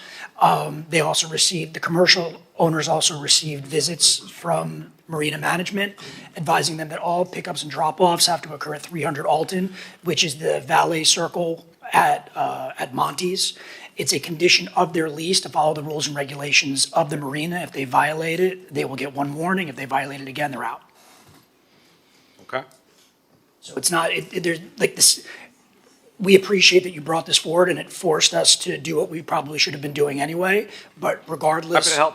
Yeah, there you go. So we're at the point where the onus is on Suntex to ensure this isn't happening. If it's reported to us that a specific charter or boat owner is not complying, they either tell me or they tell the marina manager, and then they get dinged, and they know the rules at this point. So this is fully on Suntex, right? Because it's not a code violation. No, there's no. It isn't. We've only had a handful of operators that have been cited because the ordinance specifically says you have to have your disembarkation and your embarkation point. And when they were advertising online, they were saying 90 Alton, which is not embarkation or disembarkation. Should have read 300 Alton. So where we issued those violations, they immediately took that advertising offline or they corrected it. But going further, Suntex now has notified all of their leaseholders that it's 300 Alton. And you're seeing compliance? We are. And for what it's worth, I can see the front of 90 Alton from my kitchen window, and I haven't seen any problems in the last 3 weeks. Okay. Anecdotal. Eyewitness evidence. Okay. Yes, sir. Let's include this in the discussion October 29th as well. Just yes, sir. because I guess you're saying some operators didn't receive the notice, so that's. I only know of one. I heard of one person indicated that he has a boat there. He's had a boat there for a long time, and he did not receive a notice, but he's not running charters, so I don't know that, I believe that all the charter owners, but we'll work with them to make sure that we maybe send out another email to everybody, and we'll continue to get that word out. But people that are violating are being put on notice. That's a final warning, and then they're out. So either way, we're going to get there. And Mr. Mayor, just as a closing note, just so everybody has an idea, over the last year, when we started having these conversations, probably last fall, we were at 66 charters. Right now, we are at 31 charters and 5 dive boats. So Suntex over the last year has essentially cut the number of commercial operators in half. So we've been doing our part with the help of the city because again, we need to have ammunition in order to terminate those leases properly. And the city's been giving us that ammunition, especially over the summer. We just terminated another one, I believe, last week, and I let Mark know that as well. So the needle's moving very quickly in the right direction, especially over the summer. Great. Mike, if I could, is the rate Suntex charges the same for a commercial versus non-commercial lease? No, it's significantly higher for a commercial slip. So when a commercial, and just to remind everybody that we've made the decision, or my clients made the decision, that if a commercial slip is terminated, we are not replacing it with another commercial operator. And I was just going towards how can we incentivize the replacement of commercials with non-commercials? So we're just doing it. Perfect. Thank you. Okay, we have one more marina-related item, R9P, as in Paul. And Mayor, you want to continue this item also? Yes. R9AA is going to be continued to October 9. Which item, Mayor? I'm sorry. R9P. R9P is discuss update of Miami Beach Marina lease agreement audit by Inspector General requested by the mayor, R9P. So I think Rick probably has some things to say about this as well, but we got a response back. We sent out a demand letter with all of the items that we felt needed to be addressed from the Inspector General's report. And we got a response back where they're reading the contract different than we're reading the contract. And we're working with legal on next steps as to what we need to do. I don't know if Rick wants to add to that. I don't have anything to add.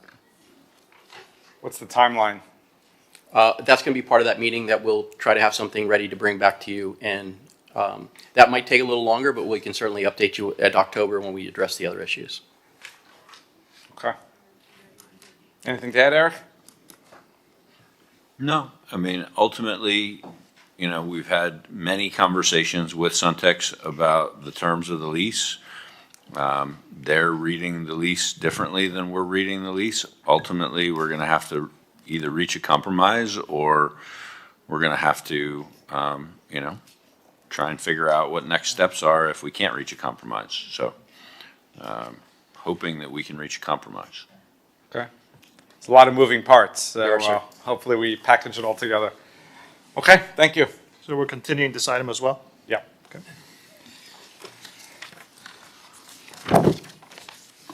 R5W.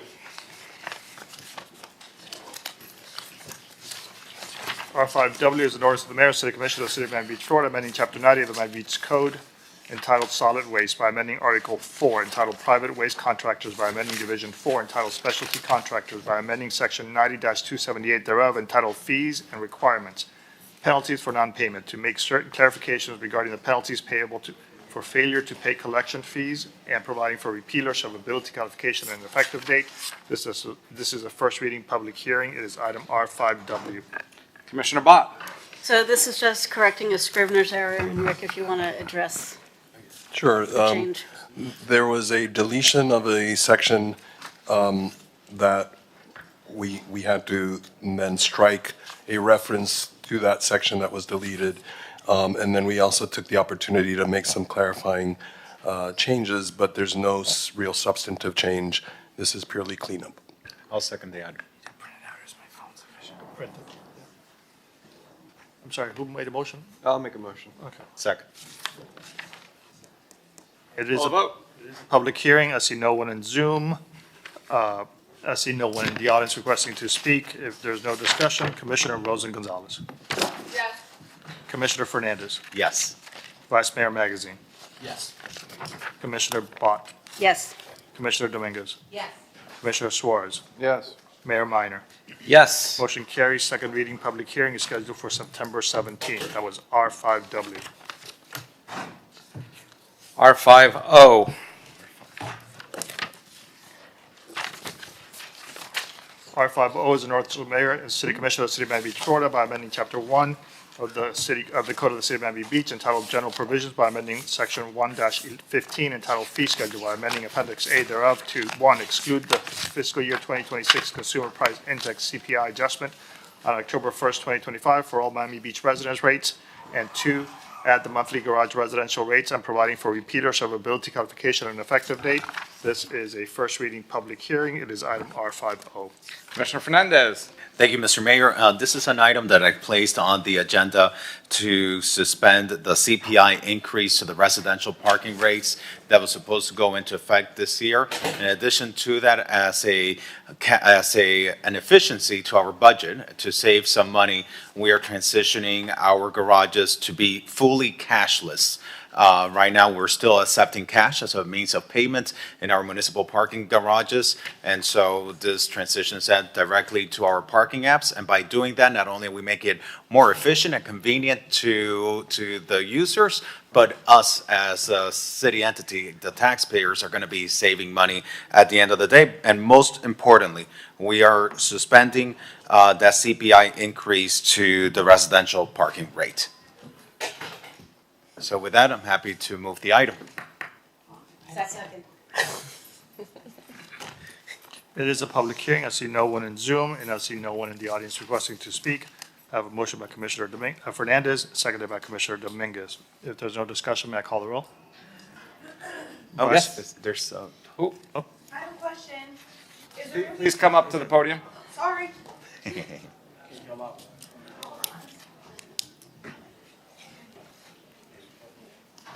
So state your name, address, and you have 2 minutes. Ava Frankel, 70 Lagorce Circle. I just have a quick question. Is there going to be tap to pay? Because I've been in garages where you can only pay through the app and it causes a lot of congestion and traffic. So yes, as of right now, we currently have the technology for tap to pay, whether or not it is functional all the time. However, part of this, we have 9-year-old equipment, sir. We are going to be addressing the technology aspect inside the garages. So yes, we will not only receive both payment through the apps, but we will also receive physical payment forms of Apple Pay, Samsung Pay, tap your card to pay. So that is something that we are running very fast toward, hopefully sooner rather than later. But yes. Amazing. And as the commissioner pointed out, this is not something that will take place immediately. All of our garages currently accept cash for payment, and so we will be instituting this once we update technology that is fully functional with apps, with tap, with Apple Pay, with all types of electronic payment devices. How long do you anticipate that transition to take place? So once we have decided on the technology and we have said, press the go button, the transition can take 2 weeks. So we went. Do we have to do a procurement for this? We're in discussions with procurement right now. There are several different types of procurement items that we can do, such as piggybacking on state or municipal contracts. So there's a lot of things that we can do that can speed up the procurement process. But once we've already addressed that aspect of it, the change out, in my previous stint with Denver International Airport, we did an entire change out of 144 lanes, and the company did it in about 2 weeks. Here, we're looking about 40 lanes. So we could, I would say, 3 weeks to a month, because there we paid for additional speed, but this can be done in 3 weeks, sir. Thank you. My pleasure. And thank you, Ava. All right, with that, I move the item. Call the vote. So I have a motion by Commissioner Fernandez, seconded by Commissioner Dominguez. Vice Mayor Magazine. Yes. Commissioner Suarez. Yes. Commissioner Fernandez. Yes. Commissioner Dominguez. Yes. Commissioner Bott. Yes. Commissioner Rosa Gonzalez. Yes. Mayor Minor. Yes. Motion carries. Second reading public hearing is scheduled for September 17th. Thank you, colleagues.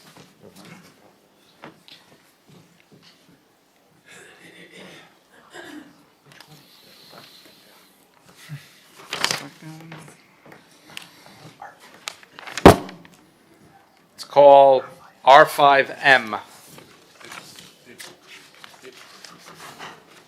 R5M is an ordinance of the Mayor and City Commission of the City of Miami Beach, Florida, amending Appendix A of the City Code to establish new rates for artist vendors fees and amending Chapter 18 of the Code of the City of Miami Beach, Florida, entitled Businesses, by amending Article 15 entitled Street Performers and Art Vendors, by amending Section 18-903 entitled Artist Vendor Certificate Requirements and Rules, by amending subsection 3F to provide that artist vendor certificate fees shall be set forth in Appendix A to the City Code, and by creating subsection 5 thereof to include a limitation on the issuance of artist vendor certificates for non-expressive products, by amending Section 18-905 entitled Permit Application and Rules, by amending subsection 7 to clarify that artist vendor permit fees are set forth in Appendix A to the City Code and providing for repealer, servability, codification, and effective date. This is a second reading, public hearing. It is item R5M. Commissioner Suarez. Thank you, Mr. Mayor. I believe this is the second reading. It's been a long time coming. Manny, you said you had a brief presentation. I'd like to see what you have. Maybe you could tee it up. There's a PowerPoint presentation. Good afternoon. Manny Marcus, Assistant Director of Finance. There's a PowerPoint presentation. Communication to us? PJ, if you could put Manny's presentation on. While that's getting started, I could give some data just on the artist vendors' current status of the program. There are 81 active certificate holders, artist vendors, and there's 38 permit holders for the lottery zone. So we have 58 locations in South Beach in our premier streets, Collins, Ocean, the Beach Walk, Lincoln Road, and we have 38 current permit holders. Of those 38 permit holders, approximately 31, 32 sell bead stringing type of jewelry. And there's 58 locations, but we only had 38 applicants for this last quarter.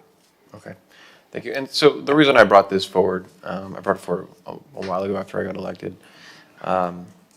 I typically see on our rights of way a lot of clutter, a lot of stuff made in China that have, that these quote unquote artists are buying for pennies on the dollar, and then they sell them for $10. And then through my research, I also found that the city actually loses money with this program because we haven't been updating the fees for the program. I think we're losing like a 1-to-1 ratio, unfortunately. And then, I heard a lot of feedback from actual local Miami Beach artists.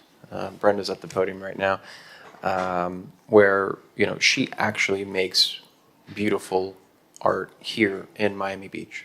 And she has to compete with sort of these arbitrage salesmen that take up her right away and sell stuff from a factory in China. And I think there's something wrong with that. I think we should have an exception for people who live in Miami Beach who are actual artists and who have real value to sell to residents and the millions of tourists that come to Miami Beach. I sort of everywhere you look in the world where these artist vendors have popped up, unfortunately most of them they buy low, they sell high. It's just a business, and they sort of monopolize the public right away. And so I think we want to clean up our brand. Certainly don't want to see trinkets from China being sold on our rights of way and have them compete with actual resident artists in Miami Beach. So I understand also. I'm sorry to interrupt you. Sure. To address some of those issues, in between first reading and second reading, we've met with code compliance, with tourism and culture, with our legal department, and we've cleaned up the process on how to obtain a permit or a certificate. Now, before you can get a certificate, you need to go before the Art and Public Places Board, the committee, and they have to approve that you're a bona fide artist and that you make these items by hand. Yeah, and I want to remind my colleagues that I think 90% of these quote-unquote artist vendors are just bead stringers. And I think there's like 30 or 40 different categories, from like wood making, candle making, quite an array of actual art. But it's being inundated with this sort of arbitrage model, which puts residents and actual artists like Brenda at a huge disadvantage. I'd welcome to hear what my colleagues have to say about this. If not, I'd love to hear Brenda say a few words. Mr. Vice Mayor. Mr. City Attorney, or Mr. City Manager, let me ask you a question. I think I know the answer, but it'll kind of help me craft the thinking here. If I had a piece of art that I felt was very valuable, whether it be from monetary or just artistic value, and I wanted to place it on a city right of way. Could I donate that art to the city? You would have to, well, somebody would need to bring an item for the city commission to accept it, but sure. But focus on the first part of that. I couldn't just say, I want this, it's going in Loomis Park or wherever.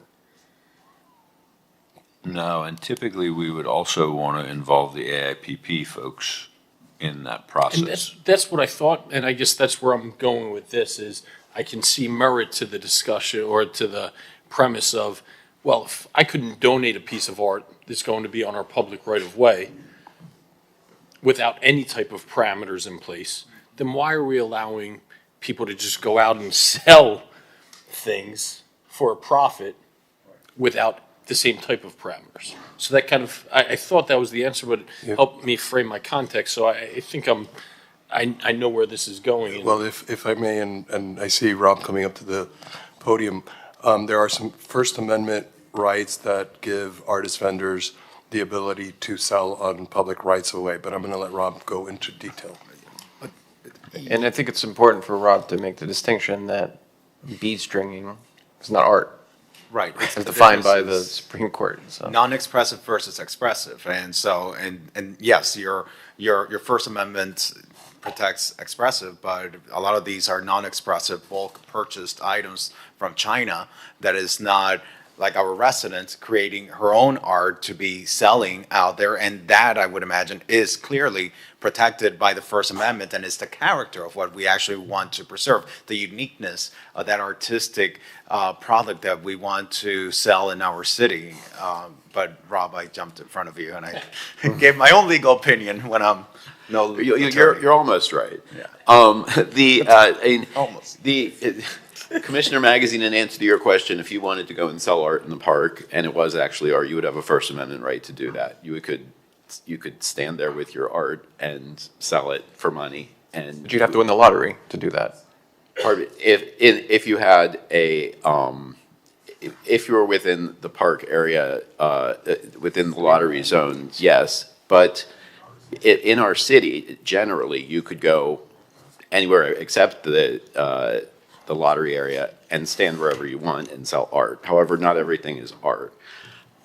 And to answer Commissioner Suarez's question, within the definition of art, there are things that are not included that are generally defined by the Supreme Court to be more useful rather than artistic. And definitions that are sort of relevant to the discussion here are like jewelry. Jewelry is, by definition, not art. Legally, it is non-art. It is inherently non-expressive. It's something that has a function to it. Toys, candles, things of that nature are inherently non-expressive and are not protected under the First Amendment. So our rules for selling art around the city and our rules for what you can sell in the lottery zone are all designed to protect the city from lawsuits based on First Amendment concerns regarding art or music and performances. Jewelry, including bead stringing, is not included as art, and so we don't have to allow it at all. If you want to, you can do so on any rational basis upon which you have a legitimate government interest, and that is how this ordinance that has been drafted for first reading and then amended for second reading switches the formula to allow all true art to be in the lottery zone, but only a certain number, I think it's 5 numbers of, it was 5 on first reading. Now it's just for Miami Beach residents who make their own products in Miami Beach. I move my item. Well, yes, I'm here bubbling because as an artist. Can you say your name first? Oh, yes. I'm Brenda Jordan. I've been a beach resident for over 30 years. And I've been selling my artwork, jewelry, before they even started this program. My problem not with this commission, but the previous commissions that started this with Matty Bauer, who was the mayor then, went around to different places without any input from artists.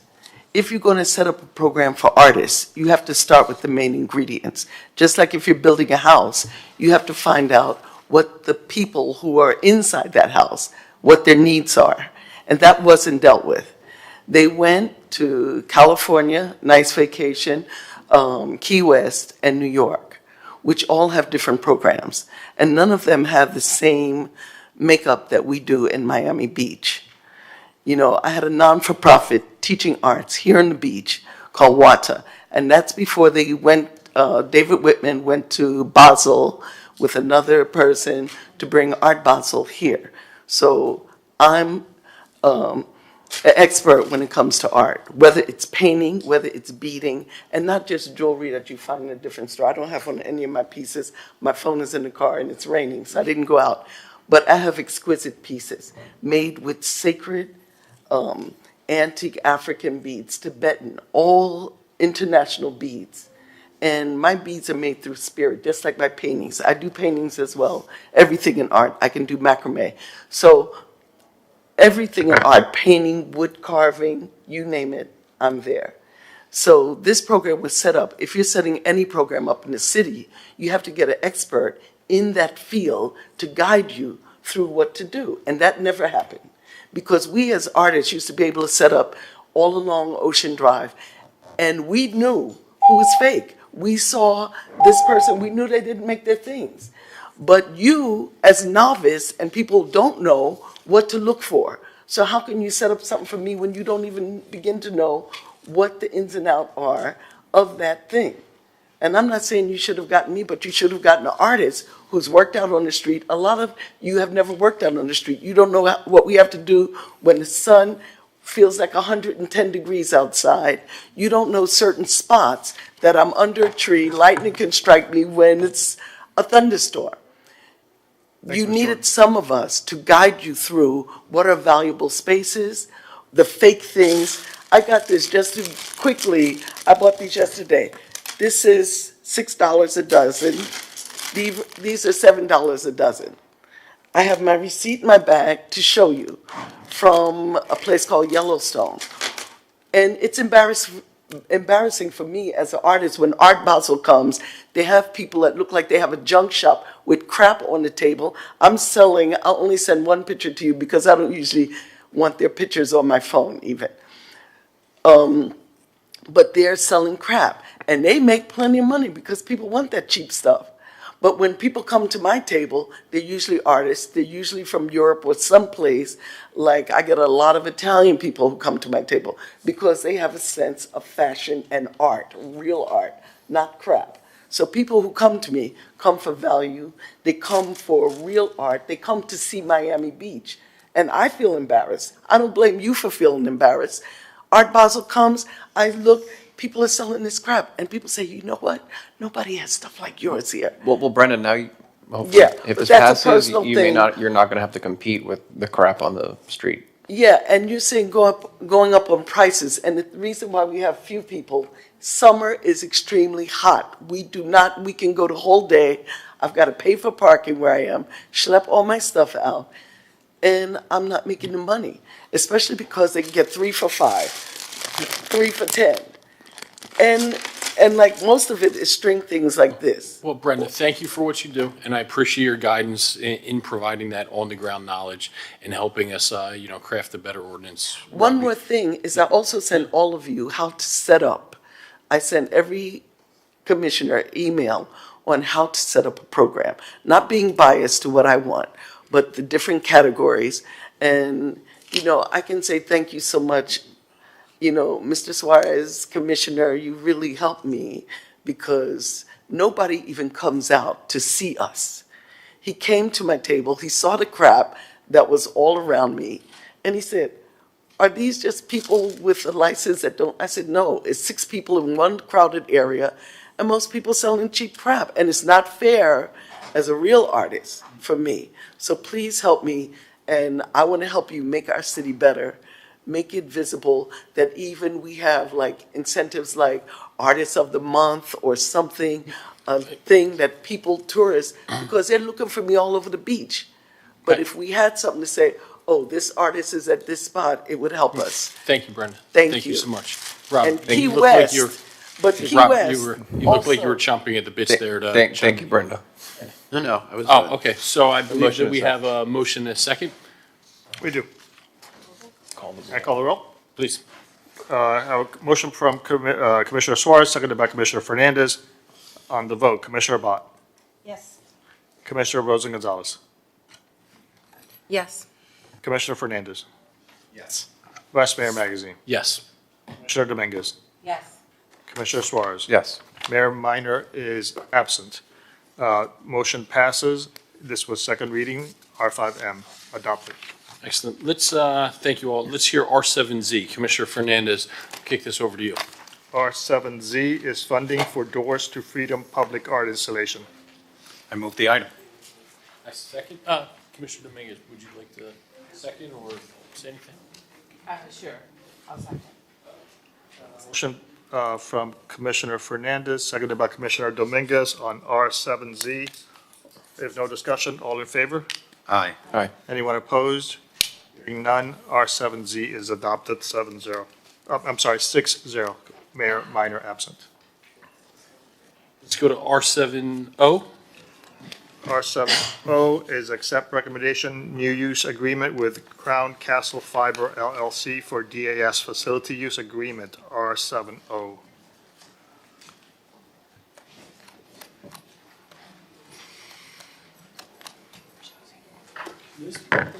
Okay.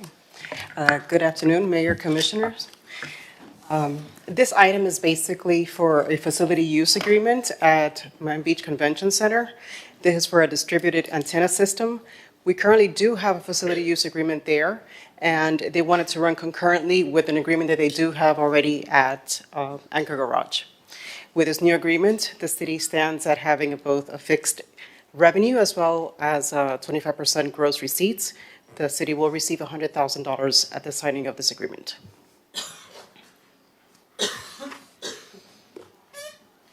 I'll move the item. If no discussion, I have a motion by Commissioner Bott, seconded by Commissioner Fernandez. All in favor, please say aye. Aye. Anyone opposed? Hearing none, the item is approved 6-0. Mayor Minor is absent. To R7Q and R7AB. R7Q is allocate $10,000 for one-time grant, Art Deco Alive. You want me to do them together? No. Okay, R7Q.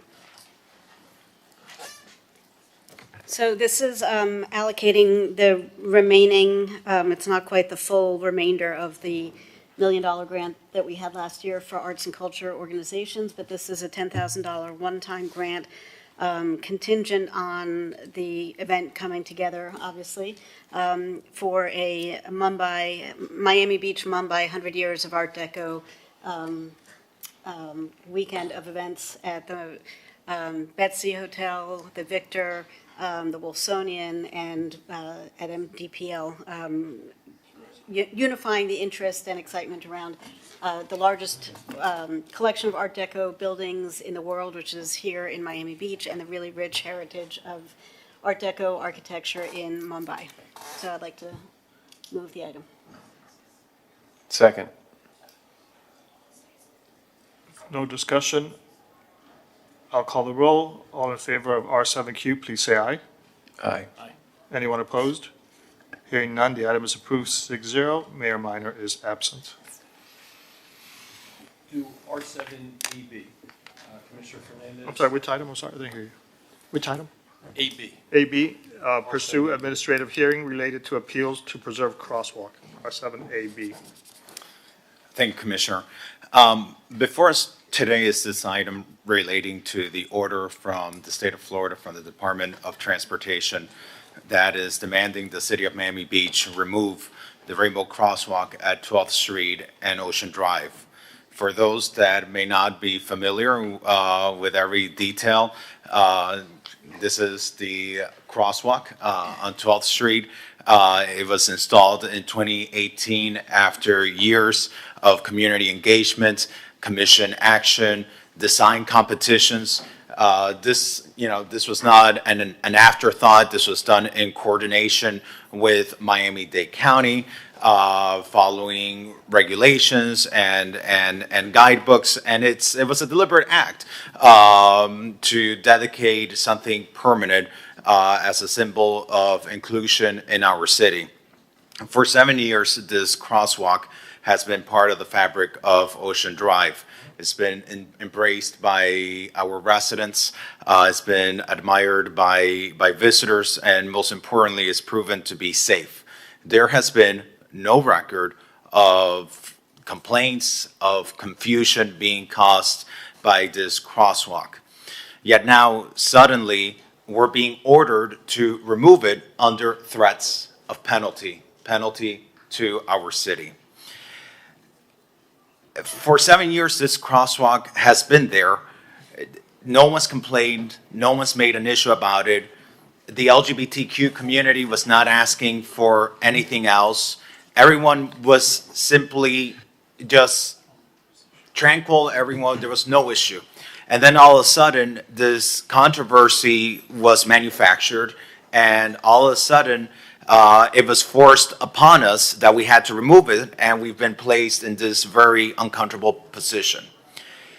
To force us to remove this crosswalk now, under threat, without dialogue, I believe sends an incredibly chilling message to our LGBTQ residents, to our LGBTQ visitors who are part of the economy of our city, to our businesses that cater to the LGBTQ community. And in fact, it makes this intersection less safe. And when you look at the studies tell you, they tell you that these aesthetic surface treatments, like ours on Ocean Drive, in fact, enhance the safety by slowing down drivers. Yes. Commissioner, perhaps legal can clarify, getting word that because this was an addendum, we actually have to wait till 5 o'clock to hear this. Okay. Is that correct? I believe that the chair would have discretion to do as the chair wishes to do. Just for the record, in the morning, I said they would be heard after 5, so I just wanted to make that clear. That's what was said. I can make a motion right now to hear the item, correct? I make a motion to hear this item right now. Do I have a second? If it was said after 5, are you okay with that? I want to be respectful. If it was said after 5, if it's going to be heard after 5, I don't want to be disrespectful to what was said. I need guidance from the city attorney. I don't know. There's a motion and second to hear it now, which is proper. Okay. I get that. Let's hear it at 5. But there's a motion and second on the I can't hear you. to hear it now, and we have I to can't vote hear on you. it. And then, I'm just concerned it's not going to be heard at 5. Do we have a promise of sorts that it's going to be heard at 5? Well, I make a motion in a second to hear this at 5 p.m. And at 5 p.m., what can I do procedurally if it's not heard at 5 p.m.? You would make a motion to have the item heard. which is on the Table. Okay, so I make a motion to hear this item at 5 p.m. because that's what was stated previously, and we will move forward and hear the item at 5 p.m. Mr. Turner, I just want to get some guidance. Just guide us by the procedure, because I just want to understand. I don't want us to do anything inappropriate. I want us to respect protocol, what was done at the beginning of the meeting, so please guide us clearly. Sure. So, as I understand it, there is now a motion to hear this item at a time certain at 5 p.m. And I think, was that motion seconded? there's a prior motion and a second to hear it now. Then we have to vote on, then we can do the vote on the hearing it at 5. Does it create a problem, Mr. Attorney? Does it create a problem? This is what we need clarity on. Does it create a problem that there was a motion done at the beginning of the meeting saying that these items were going to be heard at after 5 p.m.? Is that going to create an issue of notice? If public wanted to listen to this item and the mayor said that it was going to be heard at 5, that would be the concern. Then I want to be respectful of that. I think then we have the same way, we have to be respectful of all positions and of all people. And I will always advocate for all people to be treated with respect. And if there were interested parties that were listening at the beginning of the meeting, and they anticipate that this is going to be heard after 5, because that's what was said then we should hear this at that time. So we don't need any further action to table this and hear it at 5? If the body is in agreement with that, I mean, you might want to. Yeah. I believe Commissioner Rosen Gonzalez made a motion to hear the item at 5. And was there a second for that? Yeah, I mean, that's in essence what already happened at the beginning of the meeting, and I'm not gonna disrespect the public that way. If the public was told 5, we always follow this stuff, so 5 o'clock it is then. I hope it's heard at 5, okay. So nothing further is needed. Can we go on to R7N? Vote for what? Just to do what has already been said is going to happen. Let's just vote on it. I make a motion to hear the item at 5. Do I have a second for that? Second, I mean, we already voted on Okay, this at the so beginning of the that meeting. commission. It's going to be heard at 5, so. Thank you, Mr. Vice Mayor, for Yep. How about point of order. R7N? The Commissioner bought city-sponsored senior events. Wow, that was a mouthful.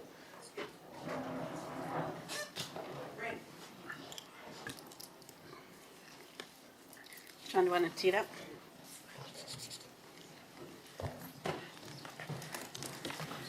Good afternoon. I'm John Rebar, Parks and Recreation Director. This is an amendment to a prior resolution to create some rules or policies and procedures for our senior events. And this was just some housekeeping to tighten up some of the wording.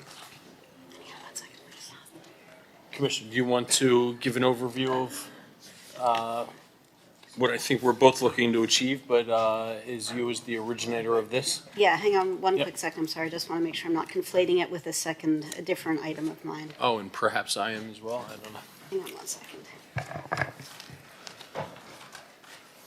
Sorry. Yes, okay, thank you. So we had an item we passed into law months and months ago, perhaps even last year, trying to batten down the hatches on the senior events that we have, where they have become a feeding frenzy, like piranhas with a, sacrificial calf of candidates for political office beyond, not including, but not limited to Miami Beach political offices, elected offices, where people would come literally with dollies, flatbed dollies, and cases of skincare products and soaps and water bottles and tote bags and all sorts of things. It became egregious, which is why we put into place the measures we put into place. Those things got better, but in the intervening time, we also had people who had not yet even filed for office, who were not guests of the intended event. They were not 55-plus residents of Miami Beach, and they came to the events with their videographer and staff assistant to make the rounds. There have been people for elected positions throughout the county coming to these events, which are supposed to be taxpayer dollars going to provide 4 times a year some really terrific events for our senior citizens, our residents, and their invited guests to have a great night out with their compatriots, people they might not see all the time because they live in different parts of the city, have a nice meal at the convention center. We have our Parks and Rec staff who do a spectacular job in making the venue look really special. There are always photo booths. There is great live music. You get everybody out there dancing. They're really lovely events, and that's exactly what they should be. And they've been bastardized into something else, a political feeding frenzy, as I mentioned. And this is a way to just stop that. Cold, simple, plain, stop that. If a candidate wants to come and greet people when they're coming in and out of the event, that's one thing. If they want to have a table outside the event, that's one thing, but that is a different thing entirely than having people from all over the county and, you know, even our own candidates for commission, you know, really detracting from the intent of this from this event. And so that is the item that I have placed before us. I would hope to get the unanimous support from my colleagues and go from there. Thank you, Commissioner. Commissioner Suarez. Mr. City Attorney, the way this is drafted, would this exclude all candidates that are running for any elected position from attending the event?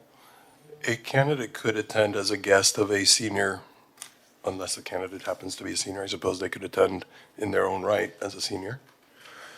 Okay. And the item is drafted encourages anybody who's attending to not campaign. Right. So do current elected officials have to be a guest? Current elected officials are allowed to attend because they are city employees, and so city employees are allowed to attend for purposes of staffing and executing the event, including programming and entertainment. So I totally understand the intent of this ordinance, but what I don't want to happen is give, and I'm speaking as an elected official, a quote-unquote incumbent, I don't particularly want to give incumbents an edge on attending these senior events when non-elected officials don't. I think it should be fair. I mean, if we're going to be doing this, removing any sort of political campaigning, I think none of us should be there, elected or, you know, future electeds or candidates. I particularly don't think that that's a fair policy. You know, I understand if they get invited by someone. I mean, there's 700-800 people that show up to these things. I'm sure they'll get one. But if we really want to remove the sort of political, you know, landscape, no elected officials, no campaigning whatsoever, and you know, if you really want to root out that sort of behavior at these senior events. Yeah, so I think we can, what I'd prefer to do is blend this somewhere in the middle, where we're not allowing campaigning, and agree, don't want to give an unfair advantage to an incumbent but at the end of the day, we're elected to represent the individuals that are there, and we're not there per se campaigning. I'm there as their friends, right? I'm there as their elected representative. But perhaps we can somehow alleviate that with no campaign material. You know, if somebody is there running for office, they want to come and say hello and not give out anything or not, you know, I'm sure that we can find ways to be able to do something like that. But I think the true intent is to prevent just this over proliferation of bothering these people, throwing things at them, listen, at the end of the day, I'm not up for election for 2.5 years, but I started going to these the first senior event we had. And my daughter would come with me. I go to every single one. It's not campaigning, right? And their eyes light up because they love seeing us, the people that they elected to represent them. So I'd like to find a middle ground where elected officials are not only allowed but encouraged to go, because we are representing those people and we don't get many chances in front of them. But I also want to be fair not to give an incumbent an unfair advantage. So perhaps allowing some sort of access, but in a pari passu type way, where whether you're an incumbent or a candidate, you're not giving anything out. You can go around, say hi, things like that, but there's not an over proliferation of campaigning. Mr. Vice Mayor, if I may, and I'm going to allow Rob to elaborate, but I do not believe that we can expressly prohibit campaigning. We can encourage any attendees to refrain from engaging in campaigning activities, but I don't believe that we could adopt a resolution that would prohibit it entirely. Because of the First Amendment?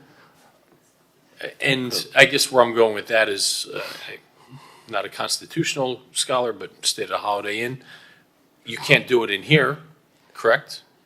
some city-owned property, aren't there some carve-outs or exclusions? You can't solicit campaign contributions unless it's a property that has been rented for a fundraiser event, but I don't believe that there's any prohibition on campaigning on city property. Look, campaigning without handing things out is basically just talking to the person next to you and saying what you want them to do politically, whether it's vote for you or support a particular cause or whatever. So, no, we can't prohibit you from saying to the person next to you, I really think you should vote for me, or I really think you should vote for that person. I was and saying so giving out material. But I think he's mentioning material, like flyers. We've already prohibited handing things out. This is, and we've been informed by the Parks Department that really hasn't solved the problem, that there is a significant amount of campaigning still going on in their events, and that and that they would like to and the sponsor would like to further limit what we did before. So with this resolution, the way this is drafted, is it brings back complete control of these events to the city and makes them clearly city events rather than what has come over time to appear more like public forum where people can go in and at one time give things out, and at other times all of the candidates and other people could come and sell things or campaign for things. And so under this resolution, if you adopt it, the city would be taking full control back of all of these events. Only Miami Beach residents who are 55 years or older could attend, period. Miami Beach elected officials and outside contractors and staff could attend if they were necessary for putting on the event or for programming or other parts of the program. But the only people who could go to the events are Miami Beach residents who are 55 and older, regardless of whether you're a candidate or a commissioner. And then anybody who goes, we can't really tell you what you can talk about, but we encourage you under this resolution, if you adopt it, to not campaign, to not talk about that while you're at the event. John, can you tell me the calendar? I know there are 4. I think we might have talked about going down to 3 for going forward out of budget constraints, but there's one. Tell me when they come. What time of year? It's like September, December, June, August. I'd have to check because there's some availability at the convention center that we work around with very minor changes. But our next one would have been September, then the holiday one in December. And we just had the one a few weeks ago. So I hear what folks are saying about not giving incumbents an unfair advantage. That is not the intent here. So to that point, I would suggest that that whatever is in the, say, 6 to 8 weeks preceding qualifying, and then after the qualifying period to the election, is no elected officials or candidates at all, and that would include us. I'm okay with that. I don't love it, but I'm okay with that. And then the other 2 that are not directly around an election would be open to elected officials. I mean, I feel that if you are an elected official, it is part of your job to go out and check in with your constituents in a more low-key, relaxed, fun setting than a specific meeting or a specific event that is focused on a thing, like a town hall or a topic. It's a nice way to be social with your constituents. So I would be willing for on those election years to you know, two events you can attend, 2 events you can't. But my goal is to really shut this down. We don't do taxpayer-supported electioneering events of any kind, and I certainly don't understand why we would be doing that for this. And particularly, given that it has become such a thing for people running for county-wide seats of one sort or another. And I'll pass it over to anybody else that wants to comment. I'm hesitant to do any type of blackout period like that, and I'll tell you why. It's where do you draw that line? What if our elected officials allowed to speak at the North Beach Band Shell just because an election is a month and a half away, or at the end of the Flamingo Park summer camps? sitting there speaking in our official capacity, where do you draw the line saying, well, you know what, you may be getting an unfair advantage? That becomes a very slippery slope. You could extend that to any type of thing that is in a public setting. So I'd be comfortable sitting there enforcing the ban on any type of campaign materials, whether it be from an incumbent or from a candidate, discouraging people from outright campaigning, even though we can't enforce or ban it.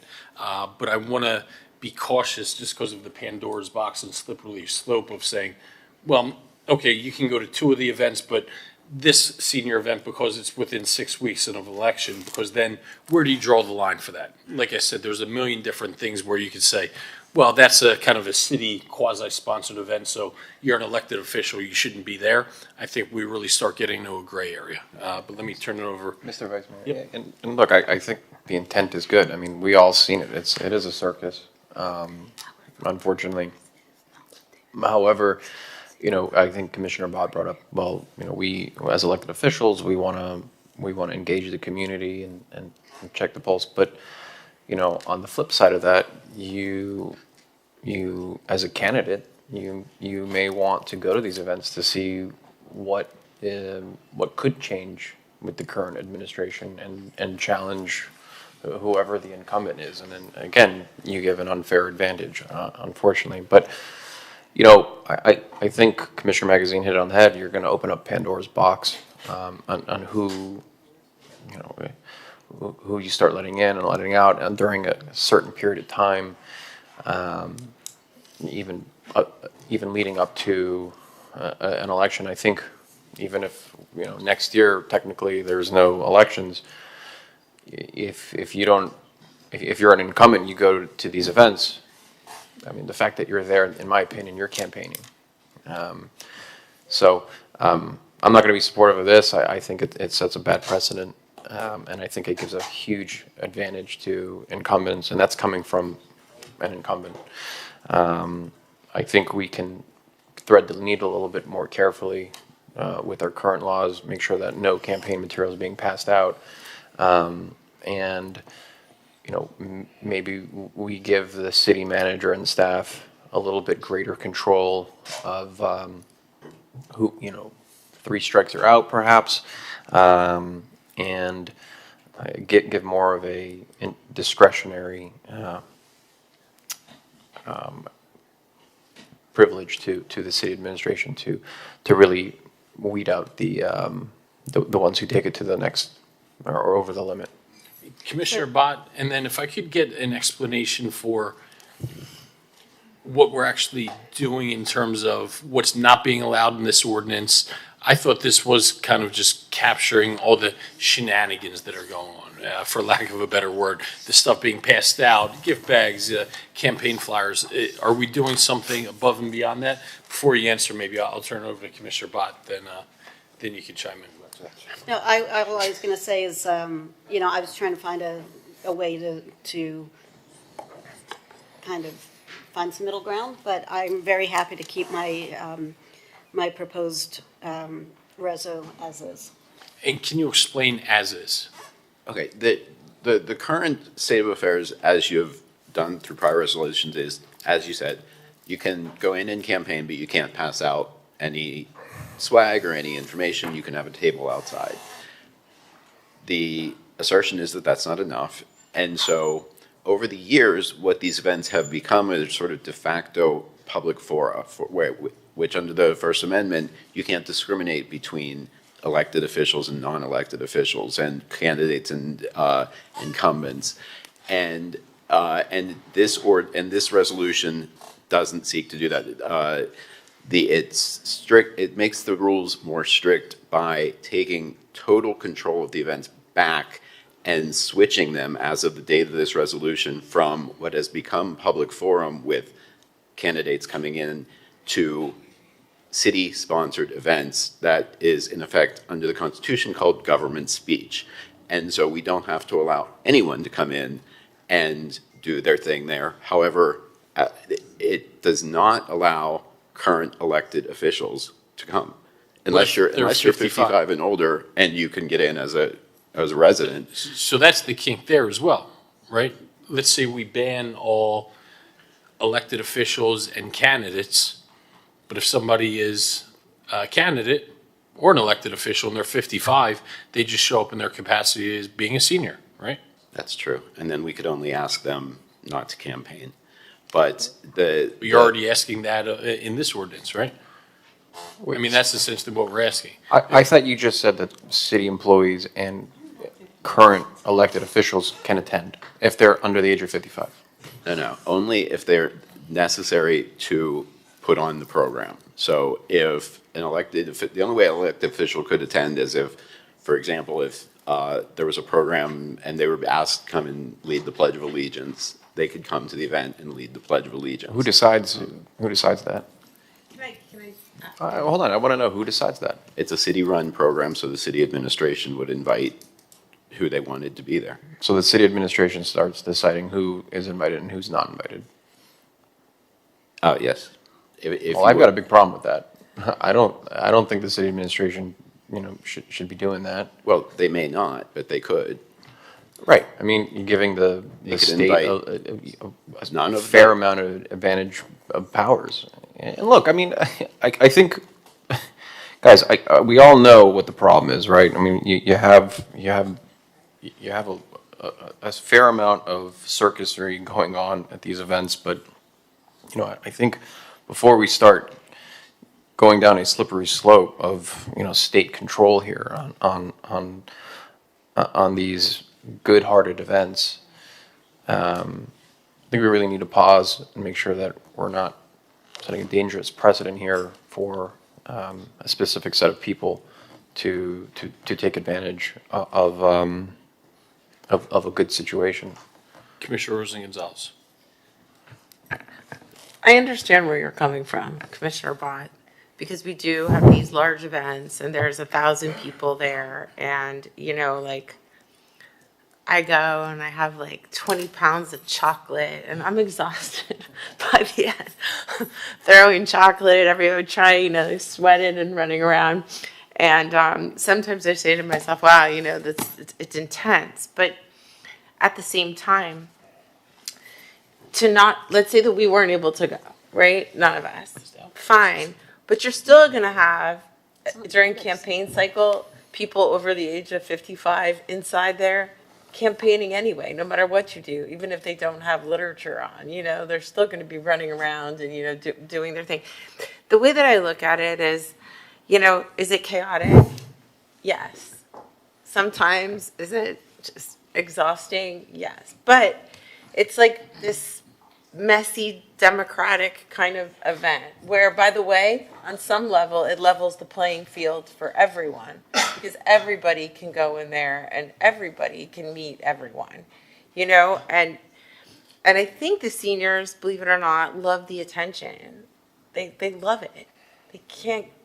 They love this campaign cycle because, everybody's showering them, with love and attention. So it's tough. I don't, but to completely close it off, I don't know that I like it. I mean, as it is, look, you got a table outside or downstairs. As of right now, can I ask a question? As somebody who's a candidate right now at an event like this, are they allowed to have their table? You're allowed to have a table outside if you're a candidate, or you're not? You are allowed to have a table outside. Outside the ballroom or outside? We actually give you a table and we assign you a spot and you can set up there, is my understanding. So. And this rescinds And you that. can hand stuff out at your table outside the ballroom as long as you're not inside. Correct. Correct. It's the former resolution allowed you to hand things out outside, but to go inside without that, and then you could take a guest, I believe, under the former resolution and speak to whoever you wanted. This goes further, and we were asked to draft something that got rid of all of that, and this is really the only constitutional way that you could do that. But Kristen, you bring up a really good point. You said campaigning is going to happen there anyways. So what I think this might end up doing as an unintended consequence is that instead of the candidates going or the incumbents going, you're going to have these sort of like third-party people going around and doing, who are 55 or older, and doing what you want them to do because they're getting paid for it. And, you know, then again, we're at the same situation we're at now. Yeah. And they can still, somebody can still hand stuff out inside the event, outside the event, right? Well, I think paid employees couldn't, but the general idea that other people 55 years or older who are partisan to one candidate or another could go around and talk to whoever they wanted is, yes, that's something that would happen probably at any event. Commissioner Fernandez. So this takes away the table that's put outside the ballroom for candidates. It takes away the table, and it takes away the ability of candidates who are under 55 and not Miami Beach residents to go into the event at all.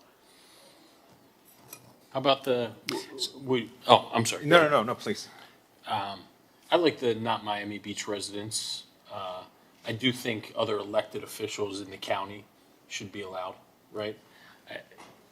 I get that they could be given an unfair advantage if it's an election season there, but having the supervisor of election there, our county tax collector, our city clerk, our county clerk, I think that is important. They are elected to represent these people. I'd be fine having something along the lines of Miami Beach non-residents aren't allowed there unless invited, you know, elected officials or something along those lines. Then what do you have to do? You're going to check everybody's ID on the way in. That's going to make everybody's life really chaotic. Right. Won't it, John? If you got to start. I'm not suggesting checking. that. I know. I just can't imagine have a like having a suggestion. screening process Yeah, at that event, which is already chaotic as it is. I have a suggestion, because I love the spirit of this ordinance, of this resolution. I think, and I know at the core of it is to protect the integrity of these events, to make sure that seniors are not being taken advantage of, that people are not engaging in predatory campaign activity or aggressive campaign activity at a taxpayer-funded event. We want our seniors to be able to enjoy these events because they deserve the dignity of being treated with respect. They're our elders, and they deserve these activities that we put together for their enjoyment, not for our campaigning, but for their enjoyment. I would suggest to the sponsor, it might be good to perhaps have a sunshine meeting. Maybe we can invite the Inspector General and get some feedback. I don't know if you've consulted. I'm getting ahead of myself now. Have you spoken to the Inspector General about this resolution? No, it didn't occur to me to speak to the inspector. And I would tell you, just knowing him and his background from the Miami-Dade County Commission on Ethics and Public Trust, he is a wealth of knowledge when it comes to these issues. He might have some good and practical input on how to get to that goal that we have, which is preserve the integrity of these events, make sure the seniors have an event that's worthy of them without having aggressive campaigning being pushed on them, whether it be by incumbents or non-incumbents. So I would like to make that recommendation. Let's have a sunshine meeting, consult with the IG, given his background and knowledge on these issues. I'm fine with that. I'm really blown away, though, and I'm happy to do that. You know, the goal is to remove electioneering from tax-funded senior events. That's it. And if it means that we as elected incumbent officials doing our jobs don't go, okay, so be it. We'll find other ways to connect with our residents, and that's fine. I think it's fun to see everybody dressed up in their finest outfits and, you know, getting funny pictures taken and you know, shaking your tail feathers. And I think it's great. And it's a really nice bonding activity for residents and their leaders at City Hall. But I feel so strongly about that if it means that we don't go for the sake of a level playing field and the sake of, you know, not wishing to show any impropriety in any way, I'll find different ways to connect with my friends and my residents. But out of, I think that's a good suggestion to speak to Joe and happy to schedule a sunshine meeting where everybody is welcome to chime in. I hope we come to a sensible agreement because I, for one, do not, as a resident, do not want my taxpayer dollars going to support 15 different candidates for That's fine. commission, including, I don't want my tax dollars going to support my reelection campaign. That's not what my tax dollars are for. Now, if we lived in England, it's a different conversation. But we don't. They have a much better system. We don't have it, and so be it. But I sure don't want my taxpayer dollars going to support candidates for other positions that don't even have anything to do with Miami Beach. I find the entire thing disrespectful, egregious, and all around gross. So I will, I don't know what the procedural thing to do is to You wish to defer defer this or open and September continue. 7th, we can defer it, open it, doesn't matter. You could open and continue the item to September 17th or October 29th. I think we'll do October 29th so we can do it properly and have the right complete conversations. And we'll find a date, a sunshine meeting date that works for any of my colleagues who'd like to be a part of that conversation in a constructive manner. And I don't know if there's any other of these events coming up this year, but I just want for the record to reflect the last one I did not attend, specifically because I am an incumbent, and I did not want to create an appearance that I was going there, as a commissioner, but to campaign for an event that I may have supported at some point. So, and I agree with the spirit of this. For me, I had an issue with that for myself. And if there's another one this year before the elections, I won't be attending either, just out of respect that the seniors deserve.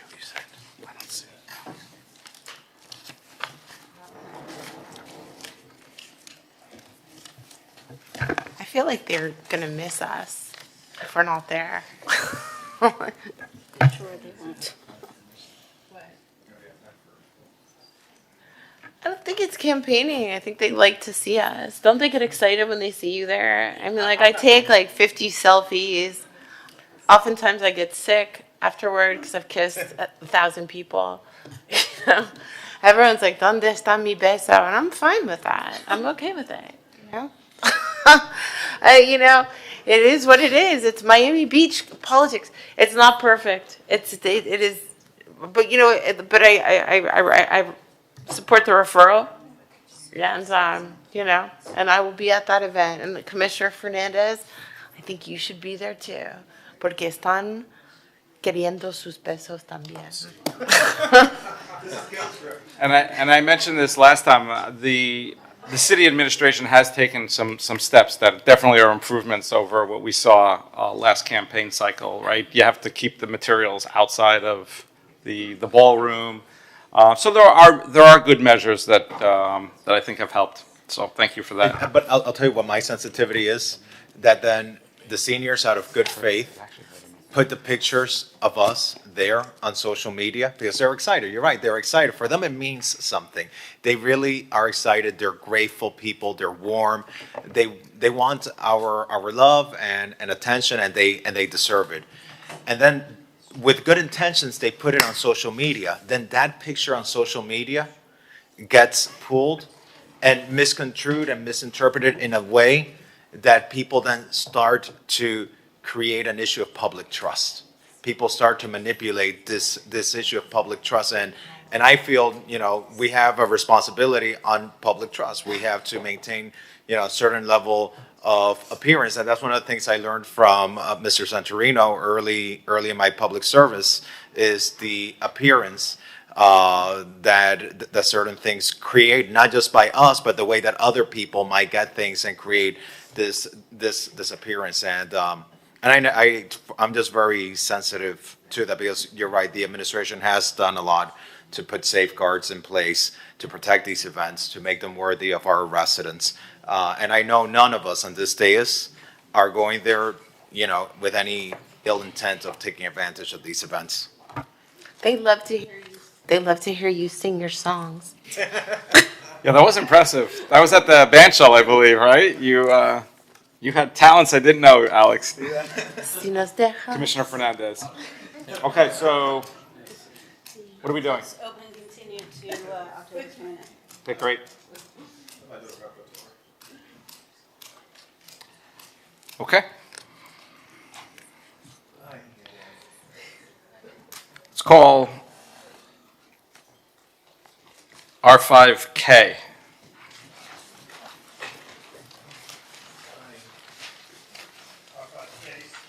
R5K is an ordinance of the mayor and city commission of the city of Miami Beach, Florida, amending the code of the city of Miami Beach, subpart B, entitled Miami Beach Resiliency Code, Chapter 2, entitled Administration and Review Procedures, Article 1, entitled Land Use Board, Section 2.1.1, entitled Generally, to modify the meeting and agenda procedures for city land use boards and providing for codification, repealer, servability, and effective date. This is a first reading public hearing. The item requires 5/7 vote. R5K.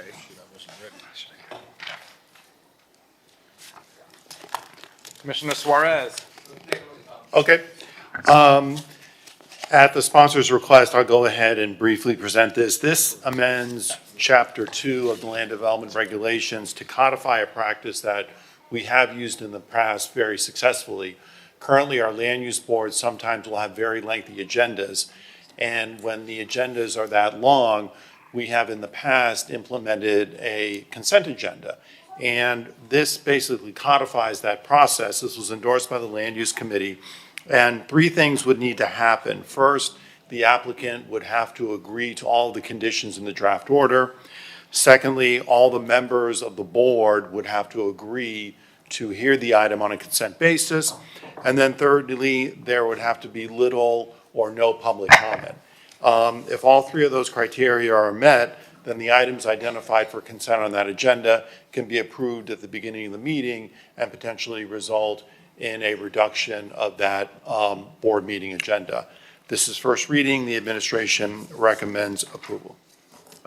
So, if you don't mind, a lot of this came from when I was knocking on doors.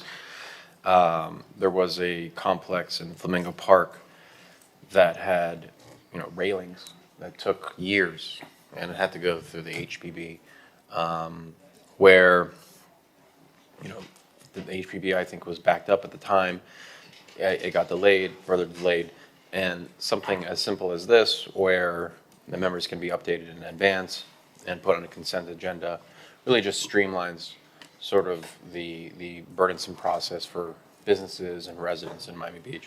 So that's where the intent of this this law is coming from, is to streamline our many of the building permit practices. I think today we passed one for the color scheme, and this is another layer that we can do to really streamline our efficiency as a planning and building department. Mr. Vice Mayor, I have a question. Tom, the only thing that gives me pause about this is your comment about little to no public comment, but how do we know that in advance? I mean, yes, when I was on the planning board, sometimes there would be emails that came in advance, but a lot of times public comment didn't come until the item was heard and discussed, and that discussion and the uncovering of things would often elicit questions and comments from people listening in. So how do you address that? At the beginning of the meeting, the chair will ask for any public comment on the consent items. And so if anybody has public comment or they want to address the item, they can address the item. If it's an item that looks like it has a lot of public comment, then chances are it likely will not be able to be on consent because the amount of public comment would cause too much of a delay. But this is really intended for those items that have little to no public comment. But there would be an opportunity for people to provide public comment at the beginning of the meeting. So for instance, if there were an item on the proposed consent agenda that all of a sudden there were 10 people calling in to talk about that item in sort of the mini Sutnick hour, if you would, that item might be pulled off the consent agenda and heard separately, but all the other items on the consent agenda could move forward. Correct. Okay, thank you. I move the item. I second. Call the vote. This is on item R5K. It is a public hearing. I have one individual requesting to speak.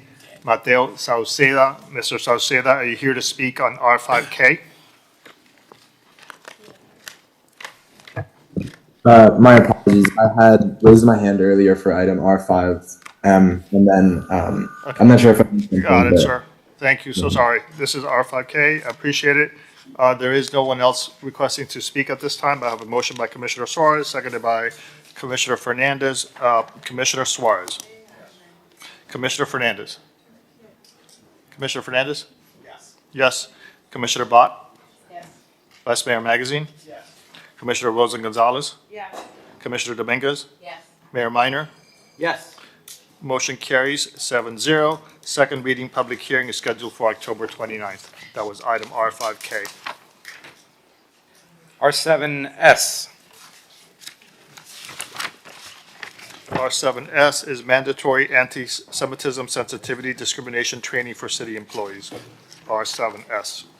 Thank you. So I brought this item, and actually, I brought this item stemming from a specific incident that happened. I wouldn't even say incident is the right word. I think it was innocent, but there was an issue on late on the Sabbath a couple of months ago where an individual drew a very large swastika on the boardwalk, quite large, and several feet long.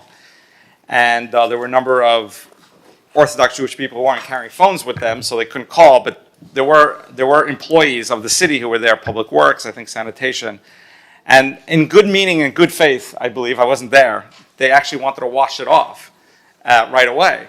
And the individuals told them that this is a potential crime that had just been committed, and it didn't seem to register, at least what was relayed to me. And again, I think all in good faith. So they had to wait for the police to come. But it kind of, in talking with the individuals who were there and witnessed it, they all believed that, maybe there should be some level of training so people understand what a swastika means and how harmful it is and what hatred it exemplifies, obviously, of Nazi Germany and its after effects, and unfortunately still used today. So that's why I brought this item to add on to, we have sensitivity training for a number of groups that, and the one amendment I will make, and that's after talking with Marla, is I had drafted this and worked with legal to draft this, that it should be in-person training. I understand that could be quite expensive, so I don't think that's necessary. It will be part of the portal, and however we do this training, and I'm okay with that, to try to keep the expenses down, as long as obviously it conveys the message that we need to convey. Marla Alpisar, HR Director. Thank you, Mayor. We are happy to go forward and implement this resolution as amended. Thank you. Commissioner Rosa Gonzalez. So we should have one training for everything, right? To not discriminate against Oh yeah, any this group. would be incorporated within the training So we it's already just do. within the training. Okay, that's great. Great. I'll move it. Okay, let's call the vote. I have a motion by Commissioner Pott, seconded by Commissioner Fernandez to approve this item as amended. We'll do, all in favor of R7S, please say aye. Aye. Anyone opposed? But you can add me as a co-sponsor too. Okay, so on R7S, we're listing Commissioner Fernandez and Commissioner Rosa Gonzalez as co-sponsors. Item passes 7-0, and Commissioner Suarez. I'm assuming everybody. So, okay, so then I'll write it somewhere else. Give me 1 sec. On R7S, everyone is going to be listed, the whole body is going to be listed as co-sponsors, as amended. Thank you very much. Thank you. Let's call R5E.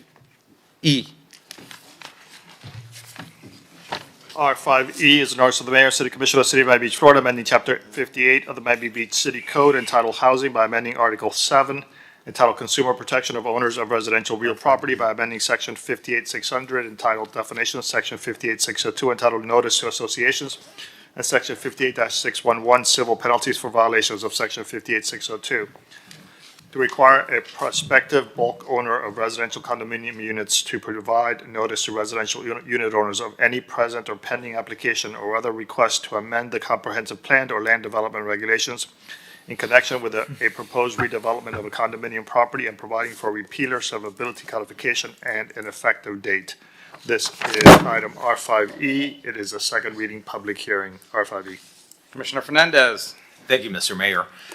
Earlier this year, we adopted legislation that I sponsored to protect residents, condominium owners, from aggressive and predatory buyout practices that oftentimes unfold quietly, with developers acquiring units in a building behind the scenes until they reach that 80% threshold required for condominium terminations under the state law. That first ordinance, which this body adopted, I think it was back in June, now requires prospective bulk owners, those acquiring or under contract to acquire 20% or more of the units in a condominium, to disclose their acquisitions not just to the city, but also to every unit owner, to the association or the board, to the property manager. It was, in essence, a critical first step in restoring transparency and fairness in a process in which oftentimes these condominium owners find themselves blindsided, especially when we're talking about elderly individuals, individuals in fixed income, middle class owners who might not have the legal teams watching over their back, watching every deed that's being recorded in a building. Today, we are advancing a different piece of legislation that's very complementary to that first ordinance that we passed. This item expands the disclosure requirement to ensure that if a prospective bulk owner files or plans to file a request to amend our comp plan or requesting an LDR amendment, an amendment to our land development regulations, that essentially signaling that they're proposing a development of the property, that then the residents of that building where these purchases are taking place in need to be notified.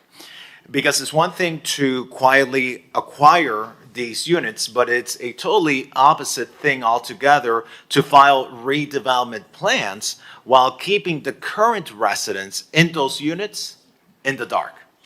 So this ordinance ensures that residents are informed at the moment that a redevelopment request is submitted, a change to our zoning code is submitted, not when it's already gone through the planning department or once it's been placed on an agenda or becomes impossible to overcome, but at the very beginning.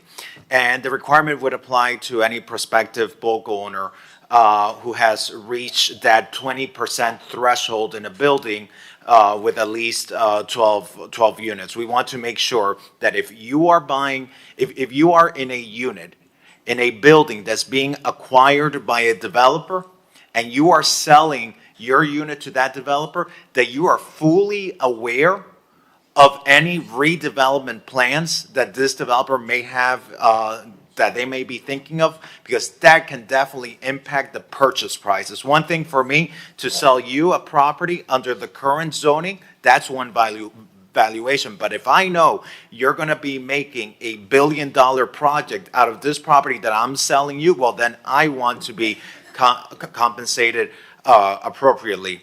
So this mandates that the notice be updated and redistributed within 5 business days of any material change and be conspicuously posted in the property itself.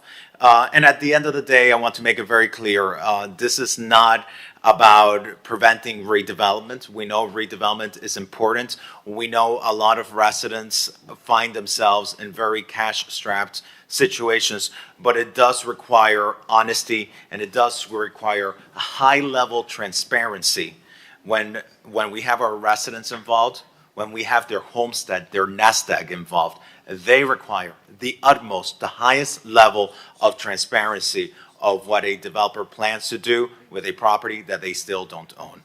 And with that, Mr. Vice Mayor, I move my item. I want to recognize our Chief Deputy City Attorney, Nick Kalergis.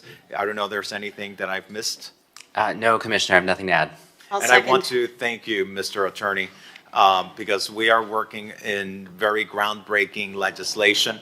I think we are the first jurisdiction in the state that is looking at protections for owners in these involved in these bulk buyouts and these condo terminations. And I want to thank you as well as the Office of the Inspector General for the collaboration to ensure the people's homes and the values of their property are really protected. I second it. Incredible, Commissioner. It is a public hearing. I see no one on Zoom, no one in the audience requesting to speak. I have a motion by Commissioner Fernandez, seconded by Commissioner Bott. Commissioner Bott. Yes. Commissioner Suarez. Yeah. Vice Mayor Magazine. Yes. Commissioner Dominguez. Yes. Commissioner Rosa Gonzalez, Yes. Commissioner Fernandez, Yes. Mayor Minor. Yes. Motion carries. The item is approved. And that was item R5E. Thank you, colleagues.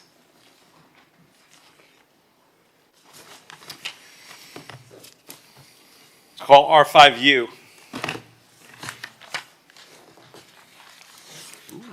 R5U is an ordinance of the Mayor and City Commission of the City of Miami Beach, Florida, amending Chapter 2 of the City Code of the City of Miami Beach entitled Administration by amending Article 6 entitled Procurement, by amending Division 3 entitled Contract Procedures by creating Section 2-375.2 entitled Certification of Compliance with Anti-Discrimination and Anti-Boycott Requirements to regulate city grants and sponsorship in accordance with state and local policy, and providing for repeater servability, codification, and effective dates. This is a first reading public hearing. It is item R5U. Commissioner Suarez. Thank you, Mr. Mayor. Brought this ordinance forward primarily to defend Miami Beach's economy from financial contacts with parties who, at the same time, would inflict economic harm upon Israeli businesses and Miami Beach-based businesses that operate in and with the State of Israel, to ensure that taxpayer funds are not subjected to financial contacts with parties who, at the same time, undermine important public policy protections against anti-Semitic and national origin discrimination. So I want to make it very clear that Miami Beach is a very welcoming city. I think we're going to be talking about that very soon. And as we've seen, there are some rabid anti-Semites in Miami Beach who would like nothing more than the State of Israel and Jewish populated cities to be nuked. So I'm going to want to have our city law adopt the state law that just passed for this ordinance to really protect against a lot of the modern day anti-Semitism that we see in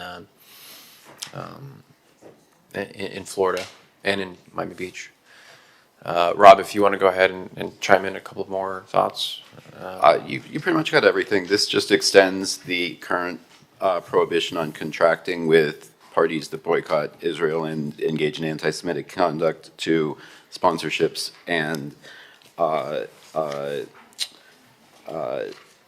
grants. That it simply extends to grants and sponsorships and has enforcement mechanisms. I'll be added as a co-sponsor. Likewise. I'd like to be a co-sponsor as well. Thank Me you. too, and I actually have an amendment to even take it further. We are literally labeled as a city called, no place for hate, right? So I would like to extend this to all of our anti-discrimination policies that we have here in Miami Beach, not just anti-Semitic, but anti-hate toward every single group. And we have a long list here in Miami Beach. And I think we should add it so that we send a strong message that we're not going to target any group, any classification category. I think we can do that on a separate ordinance, and I'll be more than happy to co-sponsor on you in this, but I'd like this specifically to stand as is because this is adopted from state law. So you do not want No, to? I'd say I'd be more than happy to sponsor for every single sort of segment. Why would you have a problem just adding it to this ordinance? I don't have a problem. We don't Well- want to discriminate against any group, and we have a long list of groups that we do not want to discriminate against. I mean, every person of every color, so it should apply to everyone, and I think that's right. That's fair. Anti-Semitism is at the top of that list. I strongly support it. You can add my name as a sponsor to this, but I believe that all groups deserve this type of protection so that there is no hate toward any group and that there could be penalties or punishments for any group. Why only one group? Does this water down the sort of ordinance for No. this since we adopted it from state law? No, the ordinance does in fact protect all protected classification groups. I think what Commissioner Rosen Gonzalez is proposing is just making it more clear that it includes the city ordinance's classification category. So in addition to national origin discrimination, that all of the city's protected classes would be subject to the same ban on sponsorships and with the same penalties. That's fine. I don't think that would I think it cause any legal strengthens it. I problem. think it That- strengthens hold it, and on. it sends a strong message that that w- we are an anti-discriminatory city, that we are a city that promotes acceptance, that we are a city that does not tolerate hate, that we are a city that promotes love over hate to the point of punishing any type of hate speech or discriminatory act. So I think it strengthens your ordinance, Commissioner Suarez. What were you about to say, Rob? I think that we could just simply make clear that it does protect against all of the city's classification categories for protection, and that wouldn't water it down or create any legal problems against the way it's drafted now. Great. I want to commend Commissioner Suarez for bringing this item. The reason why this is so important, and a lot of people may not realize what happens because it's an issue that generally doesn't hit people who are not directly impacted, and it generally impacts Israeli companies. What's going on around the world right now is that no other group, I should say, there's a lot of groups discriminated against, but there are Israeli artists, filmmakers that are actually prohibited from going to major events. It just happened in France. It's happening elsewhere. It's unheard of. These are Israeli citizens that are going, and it's happening. And this is, it's a form, the BDS, the Boycott, Divestment, and Censure, is a form of economic warfare. It's a war not fought on the battlefield. It's a war fought to try to alienate the Jewish people and anyone affiliated with the Jewish people in the state of Israel through economic means. It is a form of hatred and a sickness, but it's very powerful because there are many people who obviously are bigoted and anti-Semitic, whatever form you want to talk about it, but they feel justified in doing it because they feel that they're promoting a cause. The only cause they're promoting is their continued hatred for Jewish people in the state of Israel. So this is a very powerful message that you're sending, and we're about to send from this. And we have other legislation that you're building upon to make sure that Miami Beach is not a part of that. So thank you, Commissioner Suarez. Thank you for the kind words, Mayor. I move my item. Let's call the vote. Ralph? You can add me. Motion from Commissioner Suarez, seconded by Commissioner Fernandez, and I have, I believe, everyone as co-sponsors.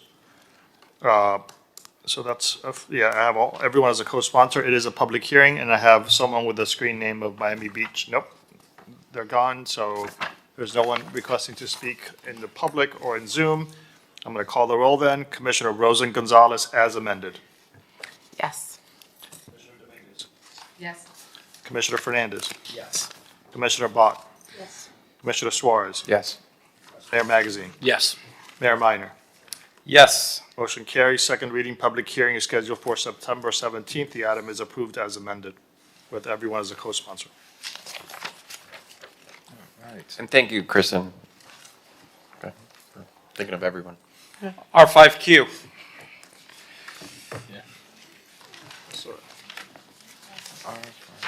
R5Q is an ordinance of the Mayor and City Commission of the City of Miami Beach, Florida, amending Chapter 82 of the Miami Beach City Code entitled Public Property by amending Article 3 entitled Use of Public Property by amending Division 1 entitled Generally by creating Section 82-74 thereof entitled Plastic-Related or Metallicized Decorations Prohibited at Public Marinas, Marine Facilities, Parks, and Beaches in order to deter harmful littering and protect marine and coastal wildlife and providing for repealer servability, codification, and effective date.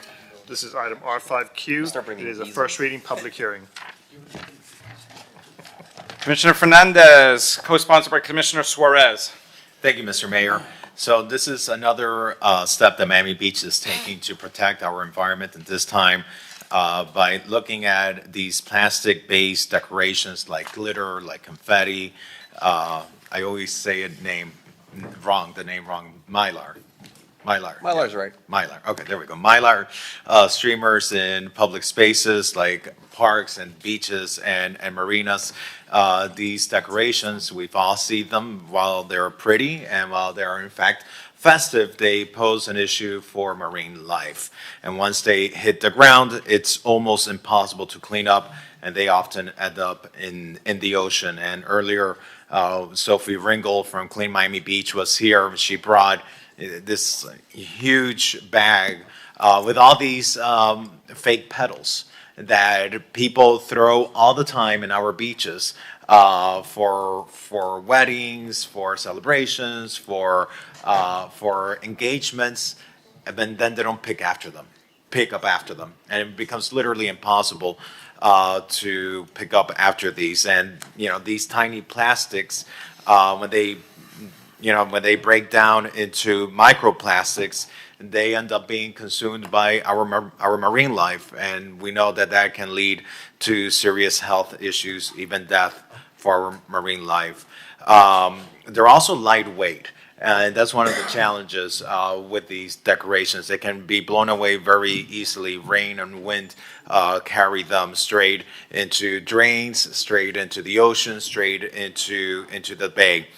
And so, there are other options that are way more eco-friendly than these. And so this ordinance is 100% about keeping our public spaces clean, our spaces safe and beautiful for our residents, but for our wildlife alike. And I also want to take a moment to recognize my colleague, Commissioner David Suarez, who recently passed the balloon legislation. That was important. With the other day, we were doing a cleanup with Clean Miami Beach, and we saw these. We saw these balloons in the dunes, and that's a problem. And clearly it's less than what used to be out there, but we still need to keep on advancing in these efforts. So with that, I move the item. And I just want to touch up, thank you, Commissioner Fernandez, for picking up the loose ends, so to speak, on some of these items that are some of these issues in Miami Beach that really do add to a lot of litter in our public parks and marinas. So I love it. I love the fact that you're bringing this, and I don't think this is any one particular elected's agenda. I think when we all sort of buy into the program that we want a cleaner, less plastic city, I think that's good for everyone. So I really welcome this, and I appreciate you bringing this forward. I'd be honored if you'd like to join me as a prime sponsor, just building upon your leadership. I would love that. Thank you. Of course. I second the item. And by the way, we are prohibiting these plastic products, but I think it has to be put into the record for the public to know. While we are prohibiting these plastic items, there are alternatives like reusable decorations. There's paper-based confetti. There's natural fiber streamers. So there are other alternatives that people can use that are less harmful to the environment. I want to thank my staff for working on this. Kara and Sydney, grateful for your work on this. They never get a shout out. And Ralph, I'll second the motion. So I have a motion by Commissioner Fernandez, seconded by Commissioner Suarez. Also, Commissioner Rosen Gonzalez is becoming a co-sponsor of the item. There is no one in Zoom requesting to speak. There is no one in the audience requesting to speak. May I call the roll? Call the roll. Dominguez. Yes. Commissioner Fernandez. Yes. Commissioner Bott. Yes. Commissioner Rosen Gonzalez. Yes. Mayor Magazine. Yes. Commissioner Suarez. Yes. Mayor Minor. Yes. Motion carries. Second reading, public hearing is scheduled for September 17th. Good work to the Bloom Boys. R5V. R5V is an ordinance of the mayor and city commission of the city of Miami Beach, Florida, amending chapter 2 of the code of the city of Miami Beach entitled Administration, Article 7, entitled Standards of Conduct, Division 3, entitled Lobbyists, by amending section 2-481 entitled Definitions to amend definitions of applicable to this division by amending and revising the title for section 2-483, exceptions to registration, written disclosure requirements for persons excluded from the definition of lobbyist, to clarify and restate the written disclosure requirements for persons excluded from the definition of lobbyist by amending section 2-481.1 penalties to clarify provisions relating to enforcement by Miami-Dade County Commission on Ethics by amending section 2-485.3 contingency fee prohibited to adopt clarifying amendments to the prohibition on the giving or acceptance of contingency fee in connection with appearances before the city, and finally by amending other sections in Division 3 to effectuate the intent of this ordinance and providing for repeal or codification, severability, and effective date. R5V is a first reading, public hearing. Commissioner Suarez. Thank you, Mr. Mayor. Nick, do you mind teeing up for me? Sure, Commissioner, I'd be happy to. So this ordinance amends a number of different provisions in our standards of conduct, specifically relating to lobbyist registration and lobbying activities by individuals who are excluded from the definition of lobbyist. I'd like to just go through them one by one since there are a number of changes. The first is to amend the definition of departmental personnel and adopt a definition of city personnel to bring our lobbying ordinance into compliance with the Miami-Dade County Code of Ethics, which defines which individuals you are required to register before meeting with. The ordinance also requires a representative of a neighborhood association to register as a lobbyist if the association or its designee will receive any monetary or non-monetary consideration in connection with the appearance.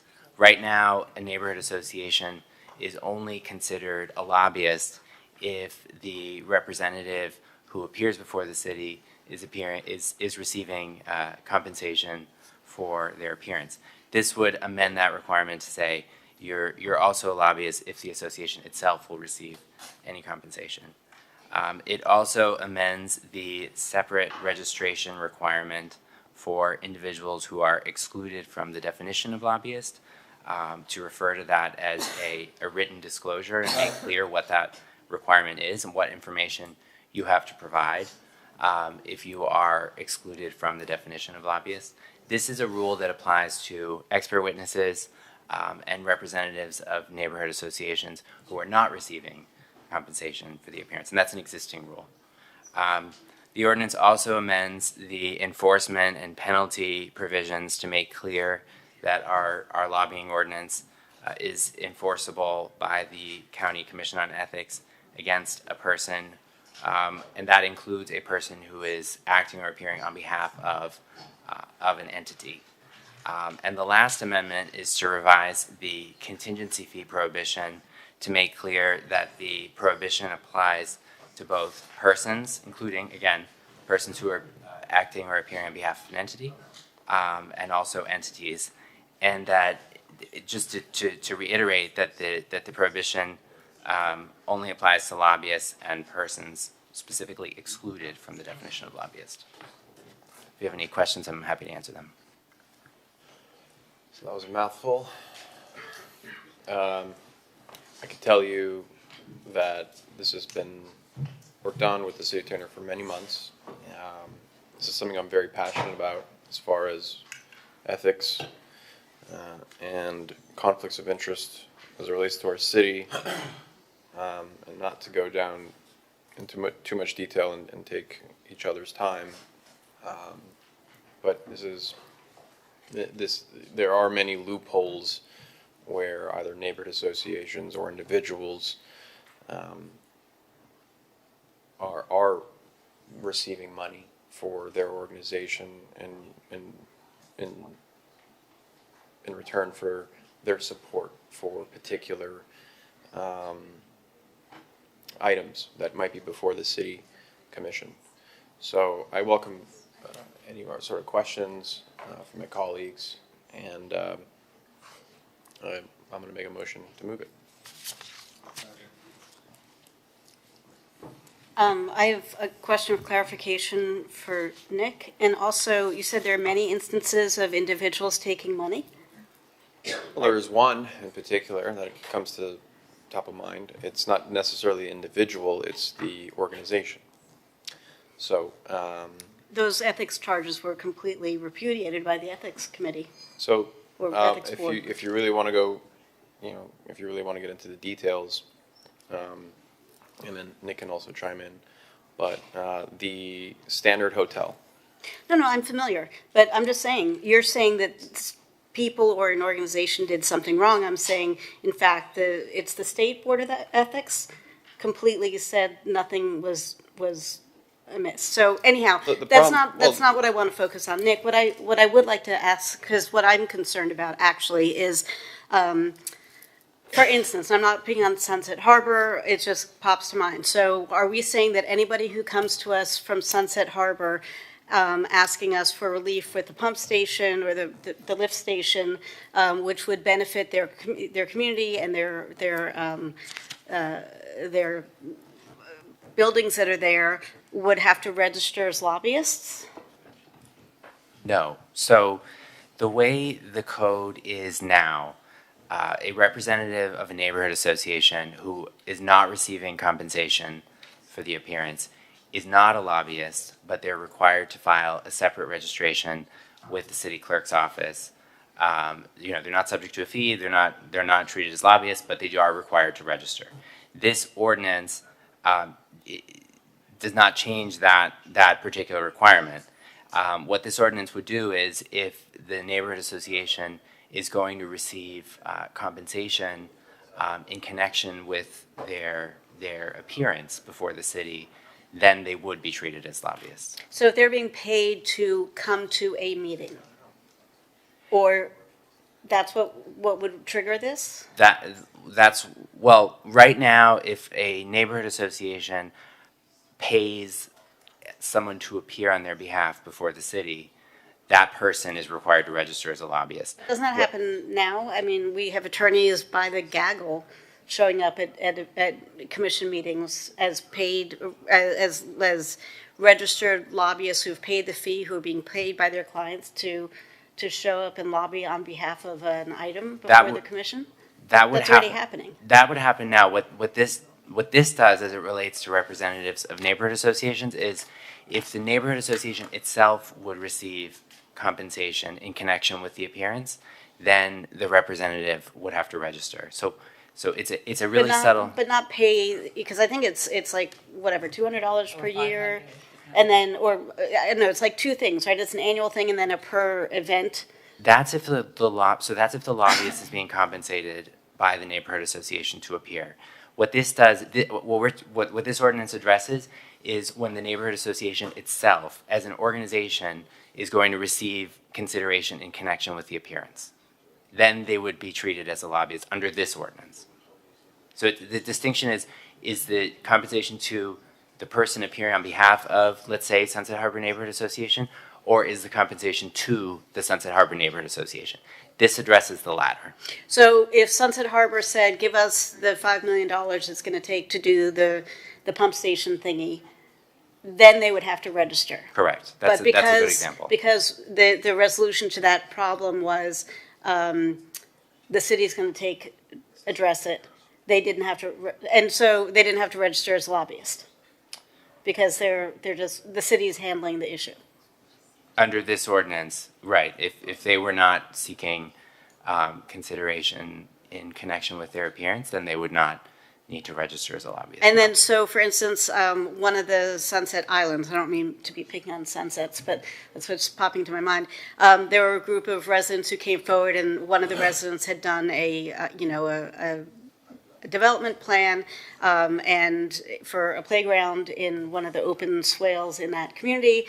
So if that were something that the city said, yes, that sounds great, we'll do it, we'll build a little playground there, that's not an issue. But if they said, can we just get the funding to build this playground, we'll do it ourselves for a lot less money, and if we hypothetically said yes to that, in the second case, they would have had to have registered as lobbyists because they would be getting money from the city, therefore their community would be compensated. Yes. That's a good thing. Okay. I believe I have a motion and a second. And this is first reading, so. Public hearing, I see no one in Zoom and no one in the audience. May I call the roll? Call the roll. I'd make a comment. Commissioner Dominguez. Yeah, so I wish this would have gone to committee because it's a lot to go over, and I'll support it at first reading and have a separate meeting with you to go over each of the points to make sure that there aren't unintended consequences, and then by second reading, hopefully. Okay, so I'm going to call the roll. Commissioner Dominguez. Yes. Vice Mayor Magazine. Yes. Rosen Gonzalez. Yes. Commissioner Fernandez. Yes. Commissioner Abbott. Yes. Commissioner Suarez. Yes. Mayor Minor. Yes. Motion carries. Second reading public hearing is scheduled for September 17th. That was item R5V. R7F.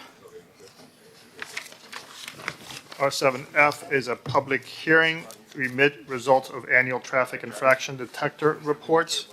And for the record, I have to read the summary, so if you allow me a moment.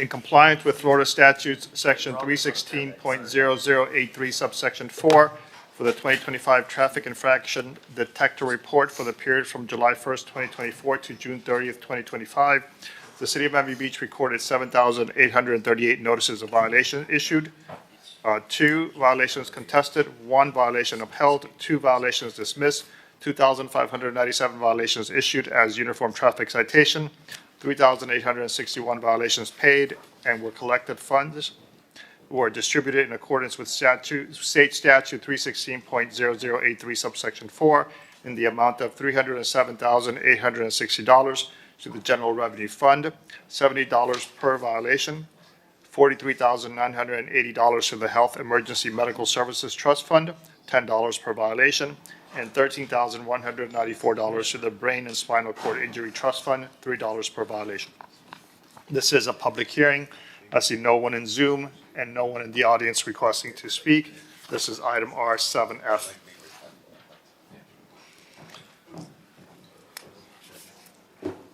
Chief? Want to address this item? R7F? Yep. Happy to. Got the very young and capable Major Javon Campbell will chat with you about it if you have questions about the item. Well, I always tell Major Campbell I'm a big fan. Thanks. Have the fortunate, you've always had great captains, but the captain of Mid Beach 5 years ago or so, and literally talk to him all the time. He's a good one. Good. I'm happy to hear that. He's the future. Happy to hear that. Absolutely. So tell us a little bit about this. Well, do you want me to do this or? Sure. Here you go. We'll do it for you. Good afternoon, Mr. Mayor, Commissioners, City Manager, Major Javon Campbell, Patrol Division Commander, Miami Beach Police Department, under the leadership of Chief Jones. Here to address any questions or concerns you have about the report and the statistics that were given to you. Obviously, we feel as an agency that the red light cameras have been very essential for us in what we do. It assists us in some criminal investigations that we have as well. And it also, of course, deters traffic infractions of people running red lights. And there are studies out there that show that it also reduced some major traffic crashes, particularly T-bone, what we refer to as T-bone crashes. So with that said, I'm here to address whatever questions or concerns that you all may have, but we believe that it's been very good for us in our efforts to make the streets safe. Any way we can use this technology to deal with not just speeding, but these loud muffler noises? I mean, it continues to be a problem in our city. I mean, I hear it on 41st, but I'm hearing a lot of complaints from south of 5th, West Avenue, off to MacArthur. What can we do? Because it's hard. There was one the other night. I mean, it's not normal. It's unfortunately we can't do it. I feel like it gets to a point where some of them are so loud, like they have like explosions coming from them, that this car should. And I'm guessing these cars drive through multiple cities, jurisdictions, and those cars should just not be on the road. especially when they're driving at 1 o'clock in the morning and waking up thousands of people. Absolutely, Mr. Mayor. First part of your question, to address the red light cameras, not the technology that we can use to address that.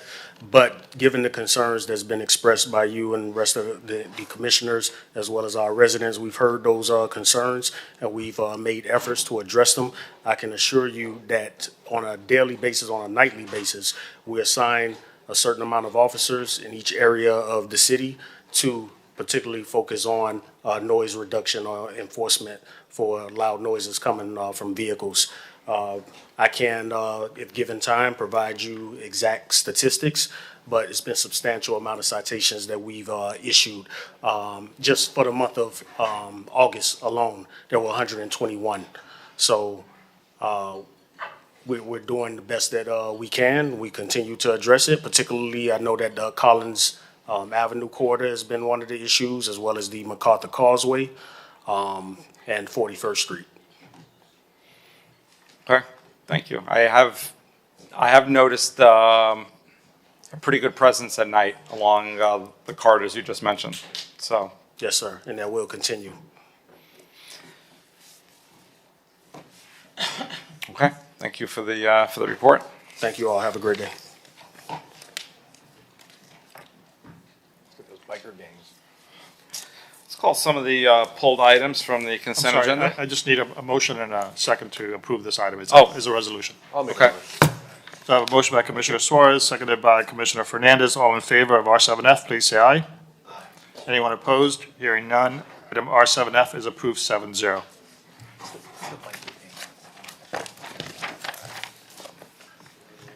Let's call C7A.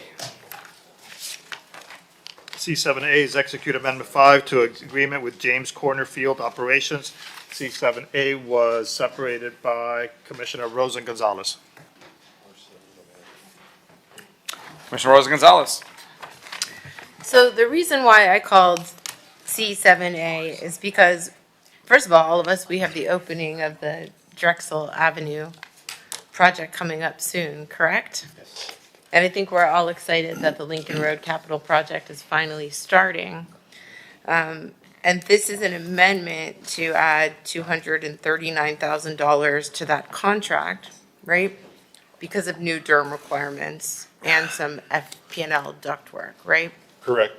And the total contract, so we're adding $240,000, but we're not taking it out of the general fund. We're taking it from that project, right? That's correct. What happens when we do this and we don't find an alternative funding source is that now the other parts of the project are going to be underfunded.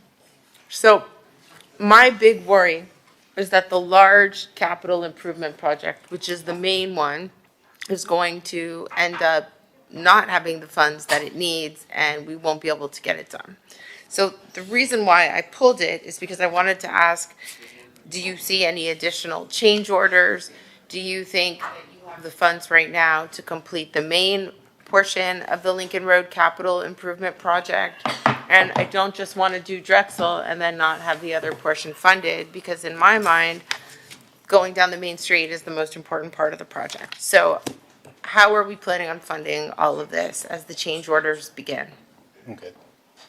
I don't see additional costs coming for the contractor at the moment. We're just starting. We believe, my humble opinion is that this is probably the best set of drawings we've dealt with in a long time. They've had a very long time to confirm all of the underground utilities. There could always be a surprise, but I don't anticipate anything that we would not be able to cover with contingency today. As far as funding the main project, or what we're referring to as Phase 3, we don't obviously yet have a final cost estimate on that, but the estimates that we have received so far have been relatively close to our budget. And it's really going to be a matter of making sure that all of the elements are accounted for in that final cost. And when are you going to be signing the papers on the final portion of Phase 3 so that we get locked into a certain cost and we don't have this escalation in case it takes several more years? We will be advertising for a contractor in October with an award in January. So Okay. in January, we will know a final cost. Okay, and January you'll have the final cost, and then the shovel will go in the ground. In the spring, several months after award. Okay. All right, that was the only reason. With that, I will move this item. I just wanted to see if there were many more change orders, if they were funded, how it's going down. How long do you think that this first portion is going to take? It's about 12 months between Drexel and Meridian. And you heard earlier that some of the businesses were suffering and they need signage, right? When a caller Right, called in. that was in reference to Lincoln Road west of Alton. We have been talking to some of those businesses, but we are looking at making sure that we use some of the same strategies on Lincoln Road proper. And did we, by the way, since I have you right here, were we able to waive the sidewalk cafe permits for, they're talking about the block where Ceviche 105 is. They closed that block, but there's nothing under construction on that block. And it's supposed to be storage, only there's nothing stored there. So what we did is we closed an entire block of restaurants. The poor Argentine lady who's been in business for 24 years, literally said she's going out of business. And I met with the owner of Ceviche 105. He's very concerned too. And I think, how did the meeting go that you had with them? Were you able to? We did meet with them. It was not about the cafe fees. I think that came up just recently. And we are talking to Public Works about mitigating the cafe fees. One of the requests we got was additional compensation just to help them cover whatever projected loss they may have. Obviously, that's not something that the city can undertake, at least as part of the project. So that part we can't do, but we are looking at the cafe fees and how we can. Is there something that we can do for the landlord so that he could pass the savings on to his tenants so that we don't lose an entire block of restaurants? Because you can't get to the restaurants, you can't park with the restaurants, there's no signage for the restaurants. And this is a thriving block of Lincoln Road, that corner where Ceviche, it's one of the only blocks that doesn't have any vacancies. So what is the plan to help them in terms of while we close this entire block down? We as a project do not have a way of providing any type of compensation to property owners. Do we have the right to somehow give some sort of abatement on our local taxes so that they can pass that savings along to the tenants and give them a rent reduction in the interim? Because this is going to be happening often, and I don't want to see these businesses closing. Is that legal? Rick, are we able to do that? The question is to provide property owners with subsidies because of. Well, I'll have them sign an agreement and say, look, we're going to give you a property tax abatement provided that you pass a rental savings along to your tenant during the term of construction. If we know that this construction is going to be 1 year long, then maybe we could give them an incentive because, you know, I spoke to the property owner and he's like, I can't afford to lower their rents. But, you know, if you guys gave some sort of incentive, I would apply that incentive directly to the businesses that are suffering right now so that they can stay in business. Well, I think we would want to look at what the fiscal impact is to the city of doing something like this and probably start with a referral to FERC, and that would also give my office time to look at what the best procedure would be to put something like that. I mean, I think we have 3 situations coming up like this. You have the current block where Ceviche 105 is. You have Drexel right now where Andres Cardenas just opened up and now the whole thing is closed down. And then you have First Street, which really concerns me because on First Street, you have Milo's, which is threatening to move or is moving. You have Fogo de Chao, which is moving. Poppy Steak is supposedly closing down for renovation because they don't think that they can stay open during this moment. So I'm not talking about giving this money to the landlords. I'm talking about some sort of pass-through to help the tenants. I don't know how you feel about this, but as we do these large projects, we're going to have to help the businesses or we're just going to put people out of business. How do you guys feel about this? If I brought an item, would you be supportive of it? I think the fiscal impact on one block is not going to be, I'm not saying a complete abatement. I'm saying some sort of discount. Because I don't know what other incentive we could offer. I think this starts with an item to FERC, a referral to FERC, and then we can really iron out the details. And I don't know if Nick's here, but it had always been my understanding from what he'd conveyed, any type of local tax abatement was not legal. I could be completely misrepresenting that. I believe that there are certain, I mean, we have tax abatement for, to incentivize historic renovation of properties. We cannot waive the county's portion of the property taxes or the school boards, but I believe that we can, within certain limits, abate some property tax that would be the city's share. But I'd like to, again, have the time to look into and speak to the potential sponsor of the item to figure out. Yeah, if I what could we bring a do. referral to September 17th, because I think we need to offer some sort of economic incentives so that we don't lose longtime businesses that people really love. And we can go into a place, for example, like Milo's that's saying right now, okay, we're going under construction next year. We want to get out of here and say to the property owner, look, you know, we're willing to offer X abatement and we'll help you with some sort of, you know, rental incentive, because it becomes very complicated. I was driving down that street the other day. I couldn't get in and I couldn't get out. I went down one street and it was blocked, and then I went down the other street and that was blocked. So can you imagine, you have a reservation going to dinner. The third time you say to yourself, I'm just out of here. There's no place to park. I can't get in. I don't even, you know, there's no signage, so you don't know. So it's a real problem. Where was it? Ceviche 105 over like that entire block. And I took a picture because this poor woman who's had an Argentine cafe, she put a sign out in the street. And the sign says, "We have been here for 24 years and we do not want to close. So please support your local businesses and come in and get a coffee." It's really sad, especially because that block isn't even under construction right now. And we closed it off for storage and there's nothing being stored there right now. So we have to fix this. There's got to be a way. And so I'm going to bring an item to September 17th to figure out if there's a tax abatement possibility on our part. And also I'll bring a separate item, I suppose, for sidewalk cafe fees. I thought that you had that written into your contract, the construction contract. When I spoke to Eric, he said there was something written in there. The ordinance gives us the ability, we are reaching out to the businesses to see if they're going to continue with their sidewalk cafes, so that we'll know whether we can abate the fees. Okay. But I would like a metric on that so it gets done.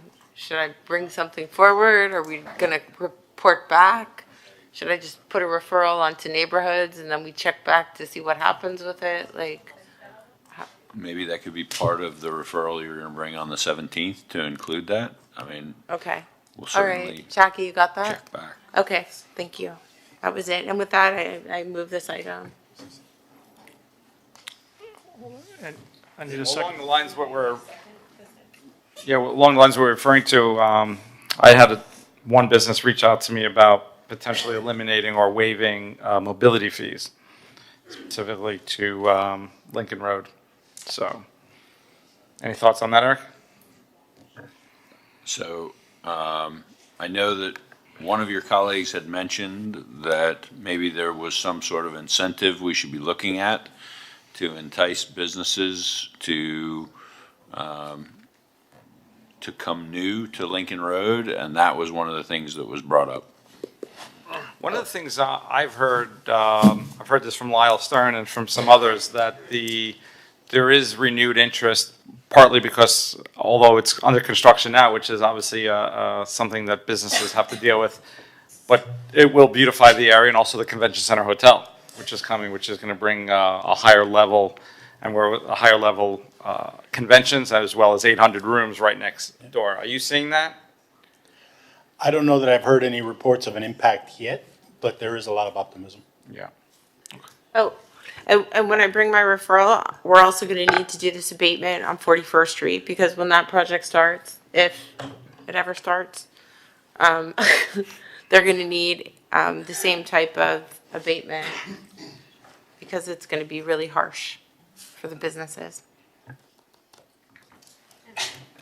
Commissioner Bott. One quick thing that should be easy and non-controversial. I've seen in some cases when blocks are closed off or partially closed off that the city prints signs listing, how to get to the businesses and what's open. And is that something that we're already contemplating? I mean, we have an in-house sign manufacturing capability. We are, yes. The question was how we do that. And what I mean by that is we had businesses that wanted specific signs to their location. That's a little harder for us to do only because of the number of signs it would result. But yes, we already have signs in place that the businesses are open and active. And we will be adding more to try to help them with that situation. Okay, thank you. Okay. I have a motion. I need a second, please. Second. Second by Commissioner Bott. Motion by Commissioner Rosa Gonzalez. All in favor, please say aye. Aye. Any opposed? Hearing none. C7A is approved 7-0. Thank you. C7C. C7C is Amendment 8 to MOU Nurse Enhancement Initiative for school year 2025-2026. C7C is separated by Commissioner Fernandez. And I believe Commissioner Fernandez, I'll let you take it away. Yes, thank you, Mr. Mayor. I need to recuse myself from this item, as well as C7D. I don't know if we can take them together. Sure. So C7D is Amendment 9 to MOU with Miami Beach CEF, Miami Beach Nurse Enhancement Initiative. So I'm just going to read this into the record. I have pulled items C7C and C7D approving funding increase for the Miami Beach Nurse Enhancement Initiative through the city's partnership with the Miami Beach Chamber Education Foundation. Because I serve on the board of the Miami Beach Chamber of Commerce, which is an affiliate of the Chamber Foundation, I'll be abstaining from the vote on these two resolutions. Maybe we'll come get you after these two items are heard.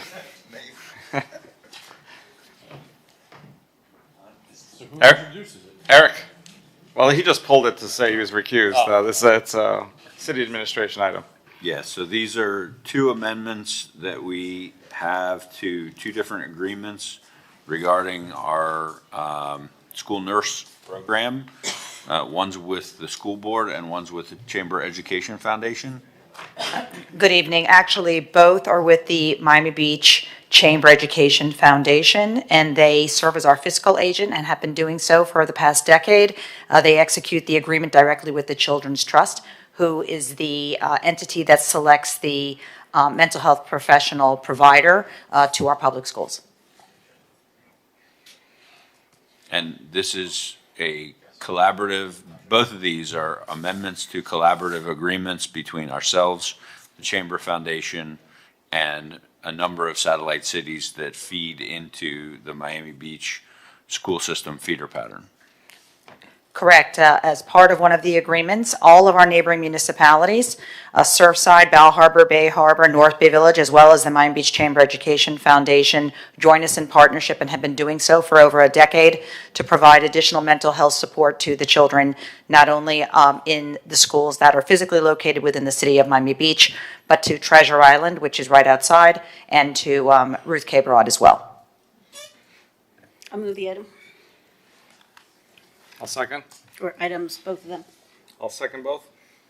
So C7C, C7D, Commissioner Bott, seconded by Mayor Minor. All in favor, please say aye. Aye. Anyone opposed? Hearing none, the item is approved 6-0 with Commissioner Fernandez abstaining on C7C and C7D. Should we get him? Commissioner Fernandez? Let's call C7M. Okay. M like Mary. C7M is Extend 41st Street Traffic Recirculation Pilot Program for up to 3 months. So I actually pulled the item, I actually called it because there's one component of it that I wanted to have for discussion and potential tweak. But thank you, Commissioner Suarez, for bringing it. I think generally I've heard good things about it. Obviously, there's always some mixed opinions, but I've heard good things about the program, and I'm supportive of extending it. The one issue that I've heard from people, and I want to hear your input and obviously my colleagues' input, but Jose, so if you're traveling southbound on one of the side streets on 41st Street, if you want to make basically a turn onto, in this case it would be a left turn going eastbound, so you're going south and make a left turn, you can't do it. And what happens is the car then has to go straight. The vehicle goes straight, and then that's really where the bottleneck is, right? It's on 40th, 39th. So you end up with a car that needs to go around and come around, but ends up in the worst traffic. So you're almost exacerbating the traffic in that 1 or 2 block area. And actually, I had a couple people tell me, but right now, thank God, traffic isn't that bad. But when in the height, and I had some folks mention to it, and I think we discussed it briefly. But then it happened to me, and I saw exactly what they were experiencing, and it took me a while to get out of it, and I realized I'm going right into the heart of it. Why are you making me? Which one is this? I'm trying So, to. so basically, let's say you're coming down, let's say Sheridan. Yeah. You're coming down Sheridan, and you're going south, and you hit 41st Street. You can't make a left onto 41st Street. So you're forced to go straight, and you want to get back, because let's say you're going eastbound, and you're trying to get to Collins or Indian Creek, and now you're kind of stuck in the traffic. In that traffic loop, because the traffic really isn't that bad north. It's south of 41st Street where the traffic is, and now you're forcing that car into that. Now, I understand the intent, because you're trying to keep the traffic flowing on 41st, but in this situation, you're pushing the traffic from the north side of 41st Street into the south side of Correct. 41st Street. Where it's worse. Got it. That makes a lot of So sense. that's the one suggested tweak, and I wanted to hear your views, Jose, and obviously my colleagues. Good afternoon, Jose Gonzalez, Transportation and Mobility Director. Very good point, Mr. Mayor. It's something that we've also noticed throughout the pilot program. The pilot program, the original, the intent is for traffic to continue northbound and southbound only along Royal Palm and Sheridan. But in the afternoons, which is really the only time that the pilot is in effect, most of the traffic is going northbound, south of 41st, to reach 41st to exit the city. The traffic coming southbound along the avenues to reach 41st Street is minimal in comparison to the northbound traffic. So I think we can make that tweak operationally. Police is here, and they're hearing the feedback as well, because as you know, police, they're out there controlling the traffic at the intersections. They're the boots on the ground, but I believe we can certainly make that tweak, and that really would not jeopardize the integrity of the pilot program in any way, I feel.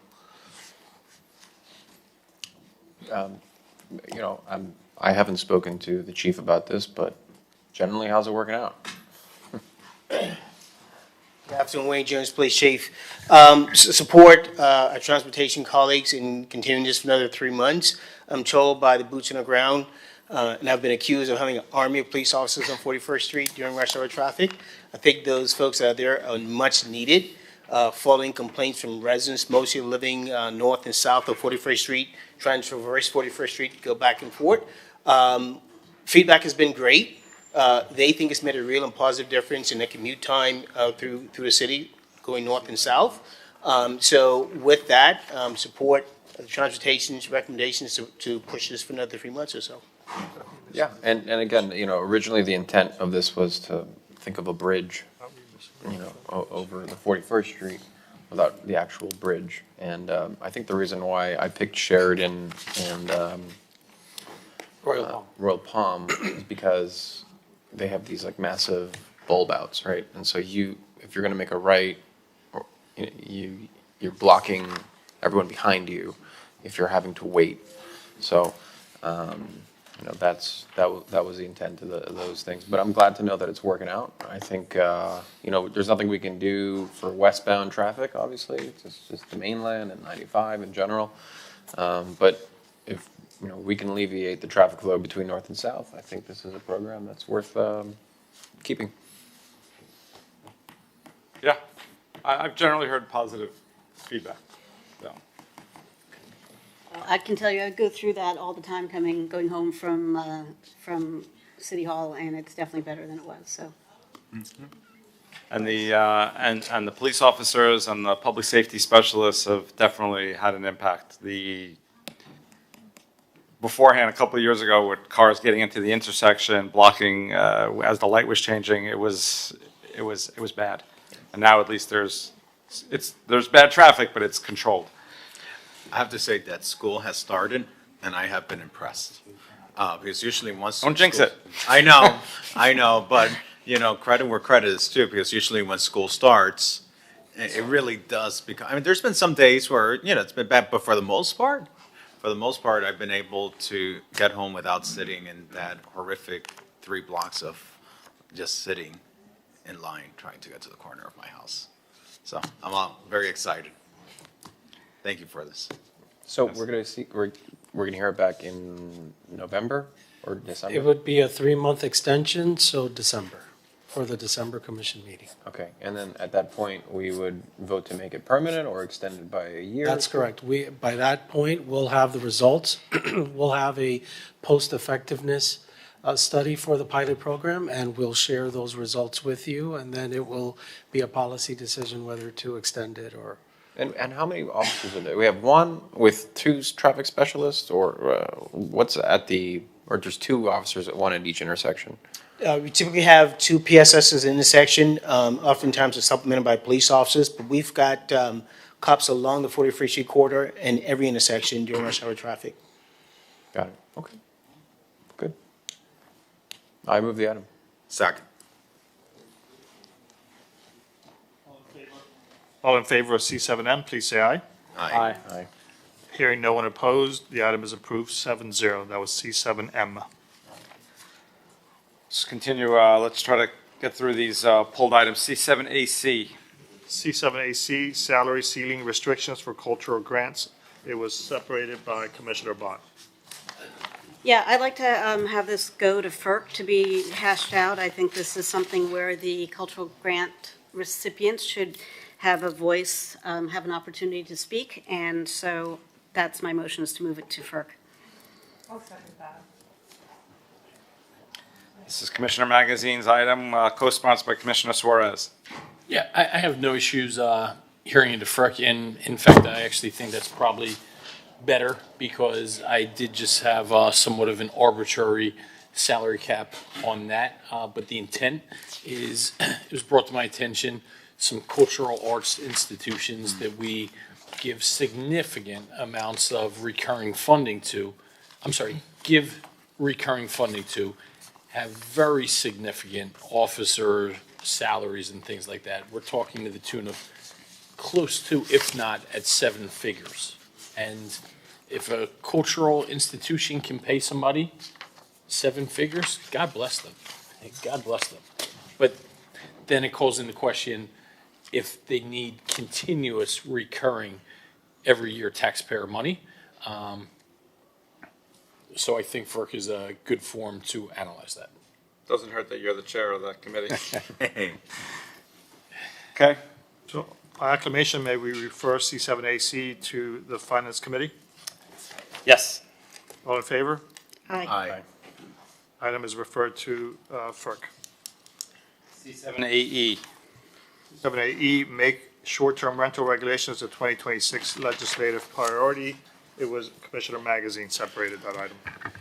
Appreciate you giving me the chance to have this heard, Mr. Mayor. And I pulled my own item just because I do want to sit here and talk about this. I don't know if City Attorney Kalergis is able to join as well. But this is going to be, I believe, one of the most important things that I'll be focusing on coming up.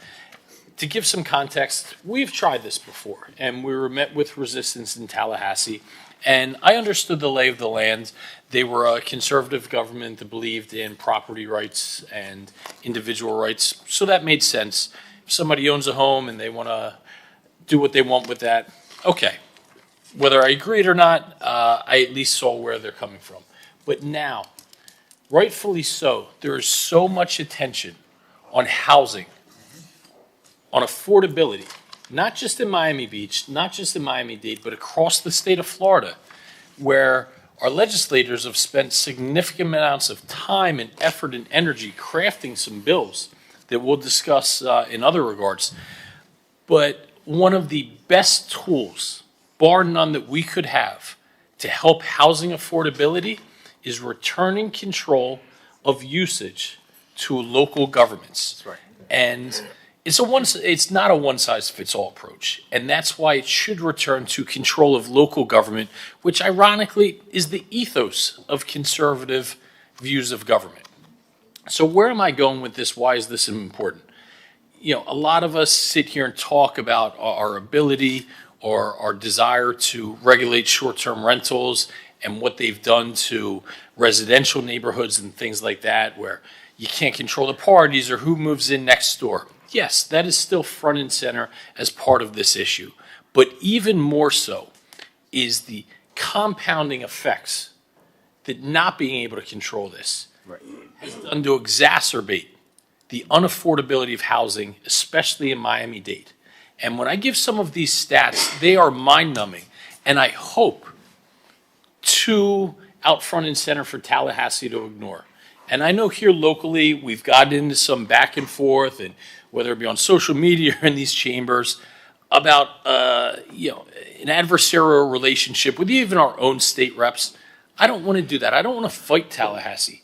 I want to make this a joint effort, a partnership, and I'm hoping when we make this argument, they actually see it the same way we do.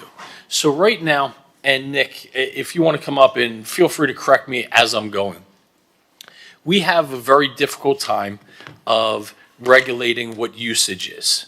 And when we see a new multifamily housing development, we don't have the ability to say what that usage is, whether it's full-time residential, rental, or the model that is just entirely proliferated across Miami-Dade County right now is the short-term rental condo hotels. We cannot do anything to say, no, a multifamily building over here should be long-term residential or rental or condo. A developer has the right and is oftentimes more than not chose to go the short-term condo hotel route. Now, why does that matter?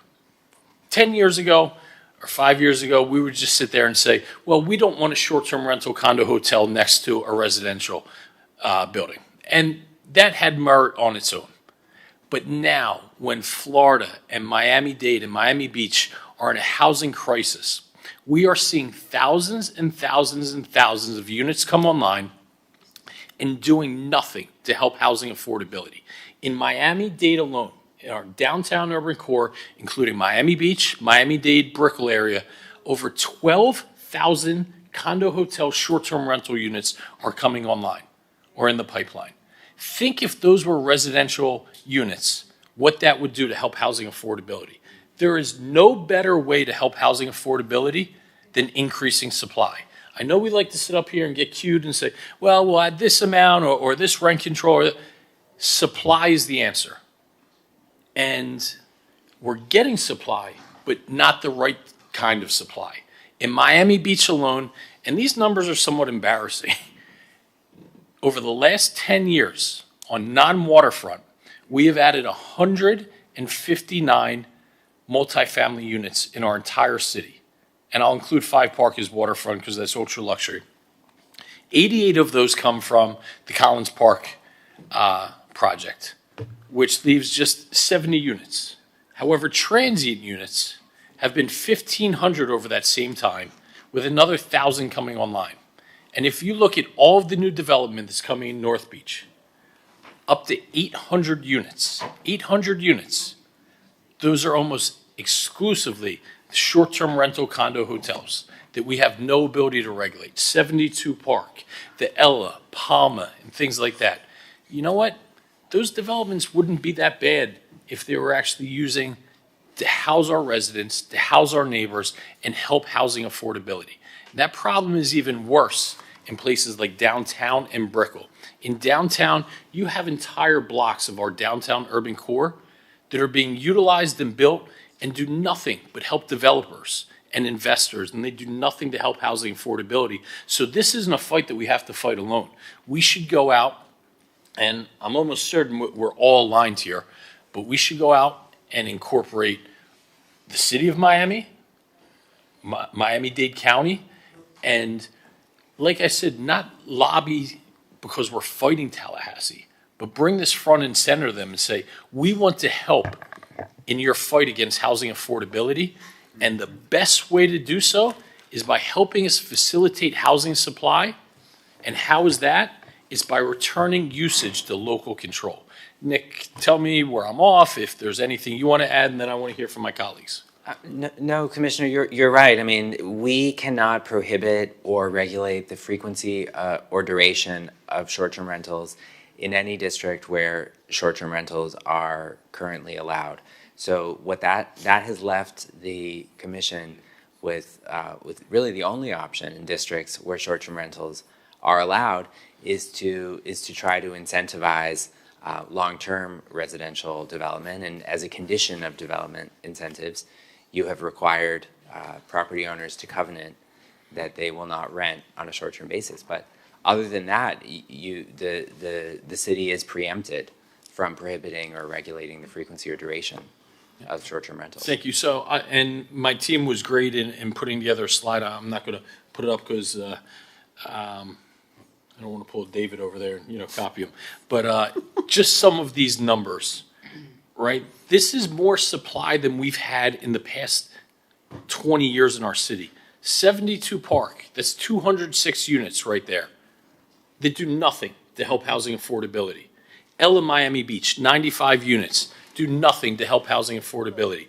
Palma, 126 short-term rental units, do nothing to help housing affordability. Nexo Residences, 254 units coming to North Beach, nothing to help housing affordability. So when we talk about the strain on our infrastructure and development or overdevelopment, how we grow, not that we're overdeveloped or not we're overgrowing. We're growing in the wrong ways. We're growing in usages that strain our infrastructure and do nothing to help housing affordability.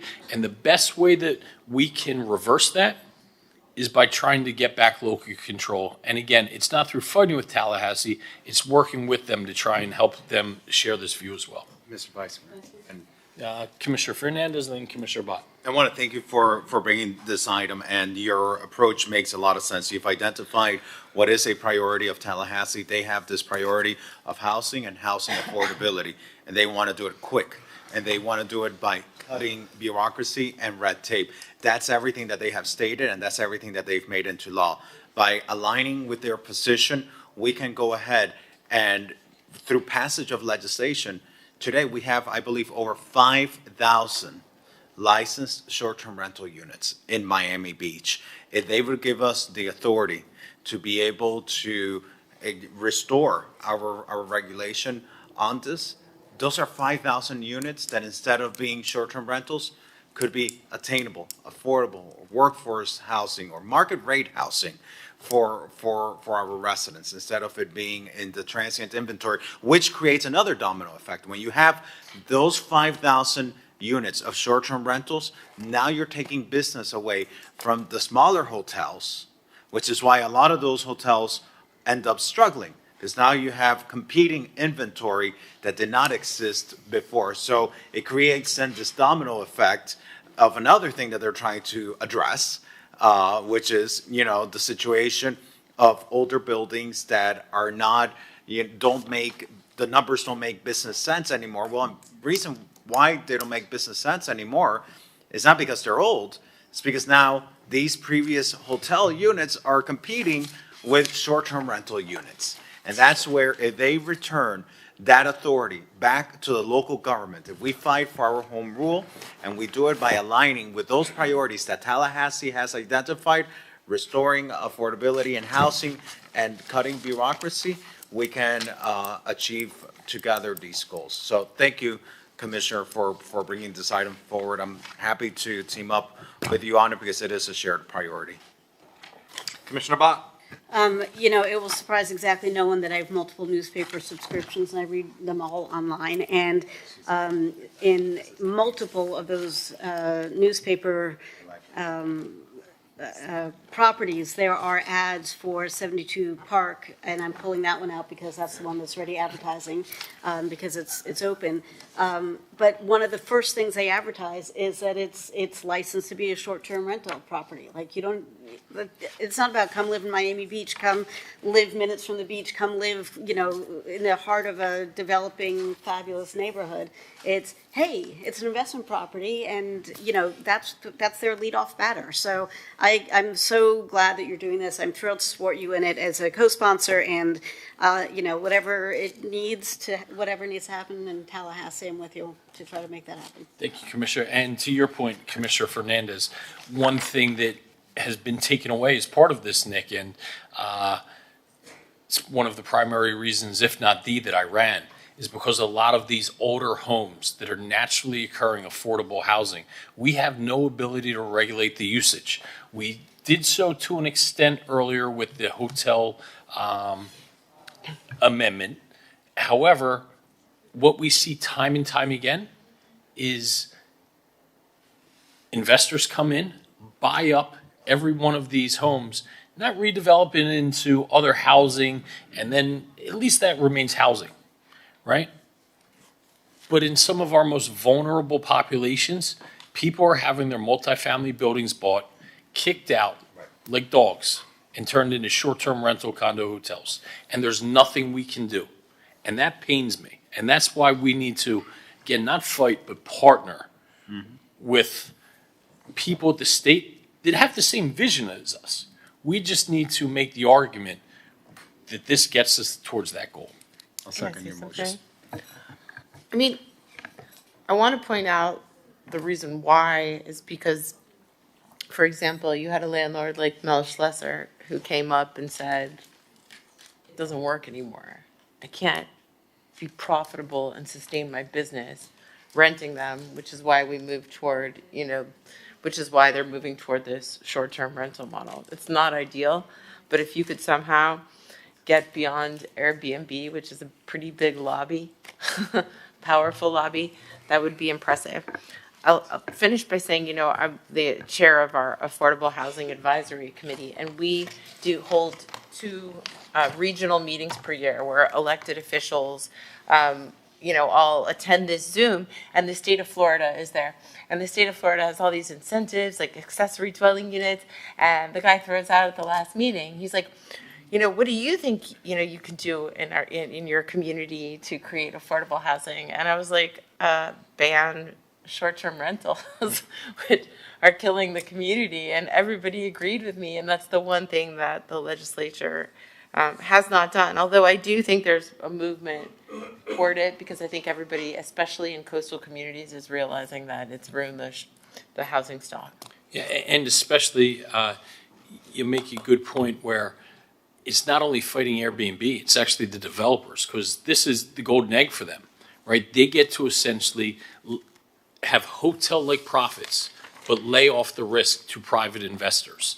And what is the height of hypocrisy is some of the developers that have built quite literally thousands of units around Miami and Miami Beach of the short-term rental condo hotel models are the ones sitting there lobbying Tallahassee for Live Local, saying, oh my gosh, we need affordable housing in Miami Beach. Well, you could have delivered that, but you decided to deliver blocks and blocks of condo hotel projects. I'll second your item.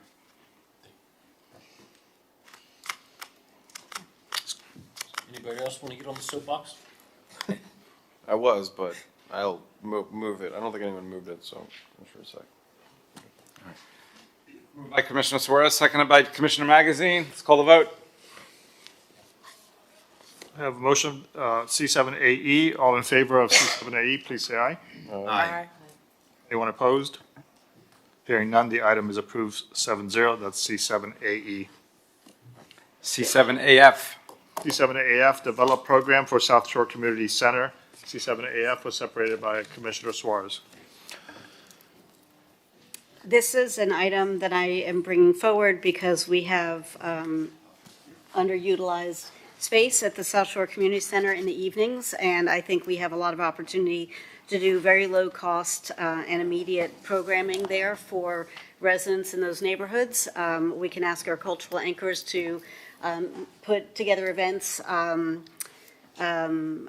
once a month as part of what they do is give backs to the city. There are folks who would be eager to rent the space, to host music there, to host an open mic night once a week or once a month. I think there are a lot of things we can do using neighborhood residents, vetted and approved, of course, through whatever means we decide is appropriate, but hosting rotating art gallery exhibitions on the walls. And so I just wanted, and I wanted to just get going on that, because I think we can expedite things. There not a lot of heavy lifting. It's not a lot of money, and there's, I think we can make a real difference in people's quality of life down there in that neighborhood sooner rather than later. Yeah, the reason I pulled it, I think there was a robust discussion in the last meeting about the fire station, and I think the discussion was, the agreement was all options are on the table, and we don't want to rule out one particular location. I, for one, I'm not going to vote to put it in the track. I don't know how my colleagues feel about that, but again, we're going to need a new fire station, and if it needs to be at South Shore Community Center, it needs to be there. So before we put the cart before the horse, I think it's important that at least we have that discussion, and see what the city staff can do before we do anything that might circumvent that. If I'm not mistaken, and Eric or Ralph, maybe you can help me. I thought that we had taken both the South Shore Community Center and the Flamingo Park locations off the table. I thought we were going to have a special meeting to discuss that with Commissioner Magazine. I know we just got off a break, and we're just getting back into like fourth gear on this. So I think it's just wise to just wait and see how that discussion goes. Commissioner Magazine, I think you're going to be bringing that forward, or having a meeting with the interested parties like the fire department. So, and I'll chime in. I guess the one thing that is probably regrettable is we've never really had a comprehensive vision. And it's hard to say since it's been going on for 10 years, but I would ask, okay, well, what's going to happen with the existing fire station? What's going to, there's never really been a comprehensive view of all things, all pieces. And I am the last one, as you all know, to ever say, let's hurry up and wait. But for this, I do want to take a comprehensive look at all moving pieces, and I just want to be cautious we don't box ourselves in to any one option or box ourselves out of any option or things like that. For the same reason, I wouldn't say, well, go and build a school at the Flamingo Park track, because it may come down to we do need that. So to have a comprehensive view, Commissioner. Mr. Mayor. Oh. Commissioner Bott and Commissioner Fernandez. Regardless of where we end up on the fire station location, it's not going to affect the South Shore Community Center for years to come. It's going to take a few years to figure out what comes next. I mean, we might make a decision in the next 6 months, but then there's still some time. And so if we can, at a minimum, have a year of programming that is at very low cost, that improves quality of life for residents, for seniors in that neighborhood, it's walking distance, and we can do it without spending a lot of money, why wouldn't we just do this? And whatever, where the chips fall, they'll fall, and we'll figure it out. But having programming, we're not talking about building anything, and it's programming. So I would really encourage my colleagues to support this. And Mr. Vice Mayor, and I'm in favor of that. We had the summer camp, and that performed well. Yesterday, we opened up a senior lunch program there that's serving the underprivileged senior population. And so, to the extent that we can look at what activities can go there. Also, for the fire station, we had discussed doing an R5I, to private property owners who may be looking to, develop in our city and incorporating the fire station, seeing what opportunities there might be to incorporate the fire station in some other property that might not be city-owned property, because the reality is that our portfolio of real estate is limited, and we might not have the best site for it. So I'm fine with this item. I support it. I find it consistent with what we've already done with the lunch program, with the summer camp, with the open house that we've done, inviting the community to come in and give us feedback. And also, we hear so many times from neighborhood association and groups that come to the city looking for space where to hold their events. That is such a great space for that. So I'm happy to support the item. Commissioner Dominguez, please. Thank you. Yeah, I'm happy to support this item too. I feel it'll be a nominal cost, and until a decision is made way down in the future, to have the residents engaged and have a place to go to is something that's really important. We have Unidad in South Beach that has programming for the seniors. I mean, in North Beach, what did I say? South Beach, in North Beach. And to have something in South Beach also accessible. And people really are excited about the opening of the lunch for the seniors. That's great. And other programming that could be for all ages or different ages, I think is something that should be explored. Yeah, Commissioner Rosen Gonzalez. Yeah, I was there yesterday and I saw the joy on everybody's faces. By the way, the 50 slots that we have for lunches filled up immediately, and there's such a need to expand that. I bet you it would probably, if you could probably feed 150 seniors per day if we had to. And when I think of some of the grants and different funding items that we give away, I think feeding people and food insecurity is probably top priority in my book. And, you know, we worked so hard and so long to save that center. And Commissioner Fernandez is right. We have no other community space there. Nothing. Nothing in the entire area. That's it. For the community. For the community. For the kids, for the seniors, for public meetings, for programming. So I would be really upset if the South Shore community was back on the table. And I believe, as per our resolution, it was taken off the table.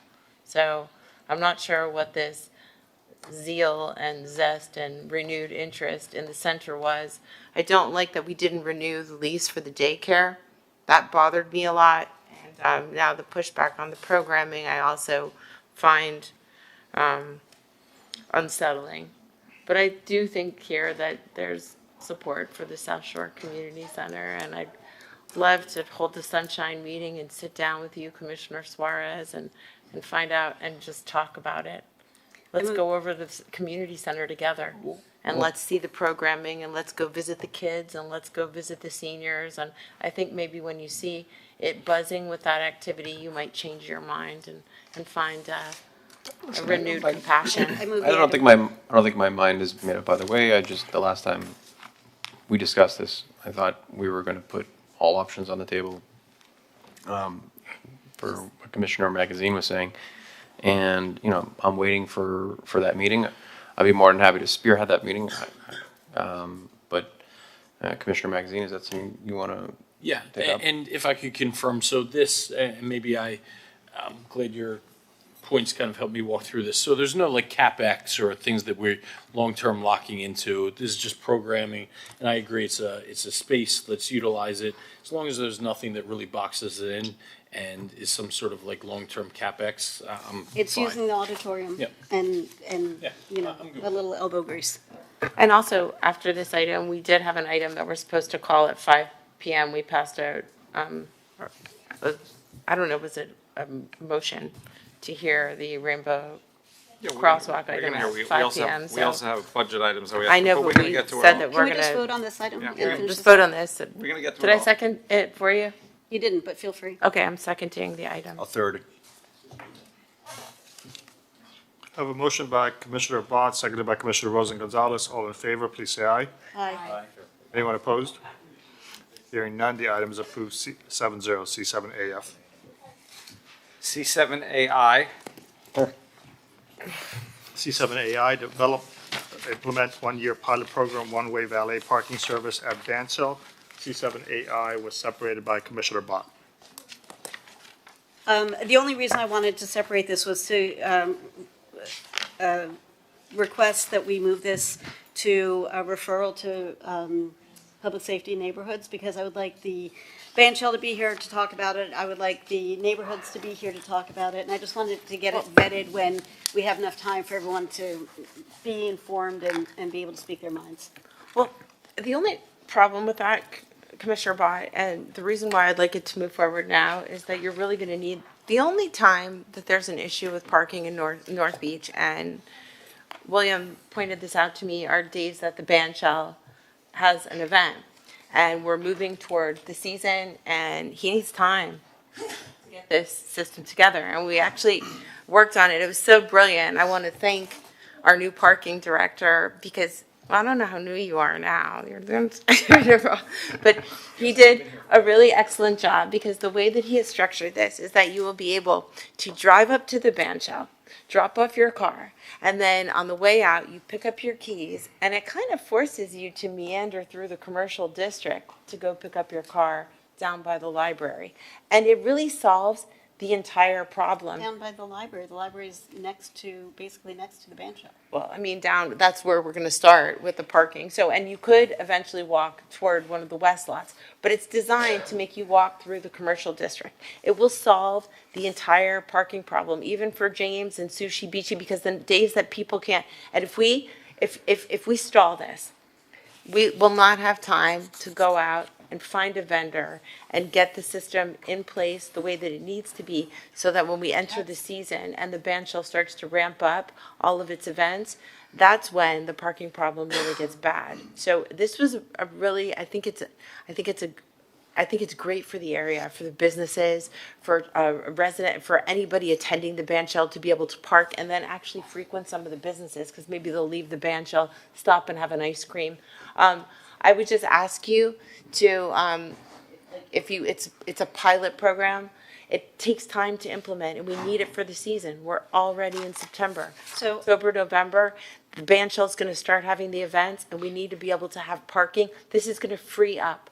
So they're going to prepay. The band shell is behind it. They want this. Okay, I would like to just point out, and I understand that there's a need, but I would like to suggest that it is a good idea, if we are going to start sending cars to the west lots, that we get the views and the input from the neighbors adjacent to those properties. And more importantly, or not more importantly, but more immediately perhaps, we have the Deauville Garage, which is going to be open to the public within a couple of weeks. I mean, you've been working with the owners. I don't know if Vince is here, but I believe that all the violations have been cured. It is not attractive at the minute. It's going to be skinned while it's open for, reskinned for when it's open for use. But it is functional and safe, and is going to be open within the next couple of weeks. And so I would prefer that we have shuttles running back and forth to that existing space and make use of it just a couple of blocks away from the band shell before we start parking cars in people's backyards. So that's why I just wanted to move it. I'm not trying to delay anything, but I do think it is an appropriate conversation to be heard at neighborhoods. And I'll just make a comment. I did receive concerns from people because the library parking lot is completely full at night. Residents park there. People that live in multifamily homes use that lot. So now we're going to take away people's parking overnight, and they won't even know it. So our next neighborhoods meeting is September the 10th. If we want to refer it to discuss it then, we can do that, and then get community input. I like that, because I too have received concerns about people who are concerned that they use a parking lot. And now that parking lot is going to be occupied by valet parking. And I think the right place to discuss this would be at Neighborhoods Commissioner, if you're willing to do it at the next one, so that we don't delay the program and we can figure out a good solution. That would make sense. But the reality is also a lot of people that go to North Beach don't necessarily want to valet.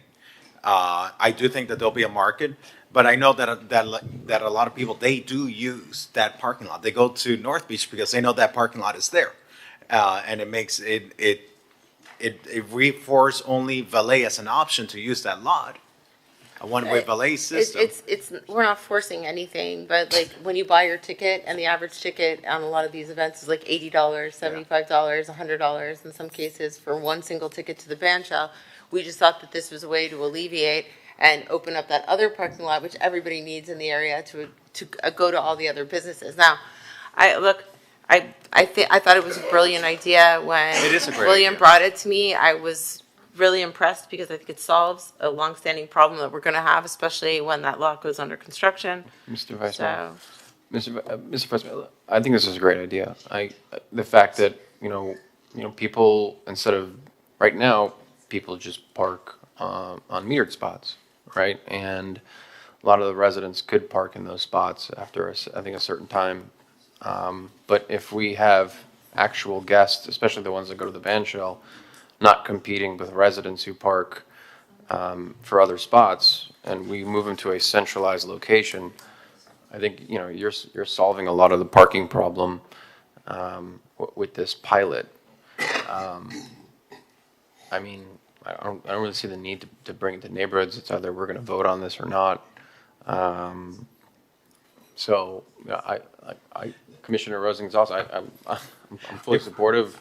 I don't know how the rest of my colleagues feel about this, but If this goes to neighborhoods on the 10th, do we have enough time to bring it back on the 17th to the city commission so that, it's just 2 weeks of a delay, but at least it gives us the opportunity to review how many parking spaces are going to be used by the valet program.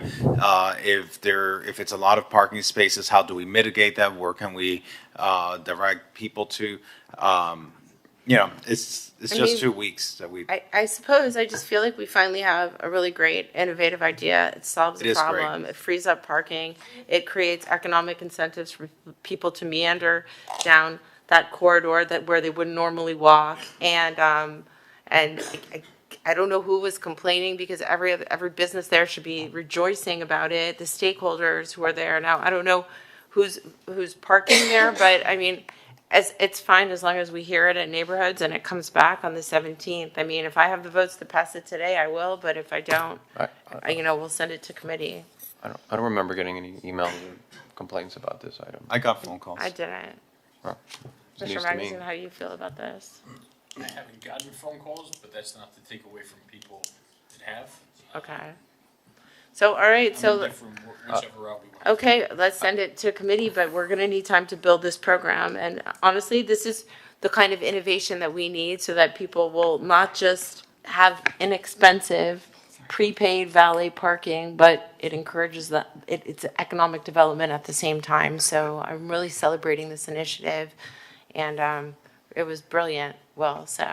Okay, we'll send it to committee. And But for it to come back on the 17th, and to the September it's gonna come 17th back on the commission meeting. 17th. Is that possible? Yeah. What day is the neighborhoods? The 10th. Okay, fine. And it wouldn't be added as an addendum, it would just be a regular. Does that give It you? will absolutely be an because addendum, the agenda prints on the 10th. so it because would be an addendum. neighborhoods is on the 10th, which is Well, the you day could the place an agenda item on the prints. agenda and then just issue a supplemental with the recommendation. This item can be placed on the agenda for the 17th, and then it can be updated with the outcome of the committee. So we're gonna pre-place it on so that it's not Well, an I'm just addendum gonna- item. Does this give you enough time to build this program prior to the season? Yeah, we can open continue. So, yes, I mean, we had planned on, so we have a meeting tomorrow with the Rhythm Foundation specifically regarding this, and I want to make it very clear that being a pilot, the library lot was mentioned as a close location. It is underutilized, so first and foremost, all the lots in North Beach, in that vicinity, are pay-by-plate until 11 p.m. at night. And so we have less of a concern about the immediate resident impact because they are pay-by-plate. I live, 13 blocks from where these lots are located, so I have gone up there frequently since I understand that this is a place of focus within the city, especially within parking. So I go up there frequently trying to look at where there are spaces that are open. Commissioner Bott talked about the Deauville garage that is opening up soon.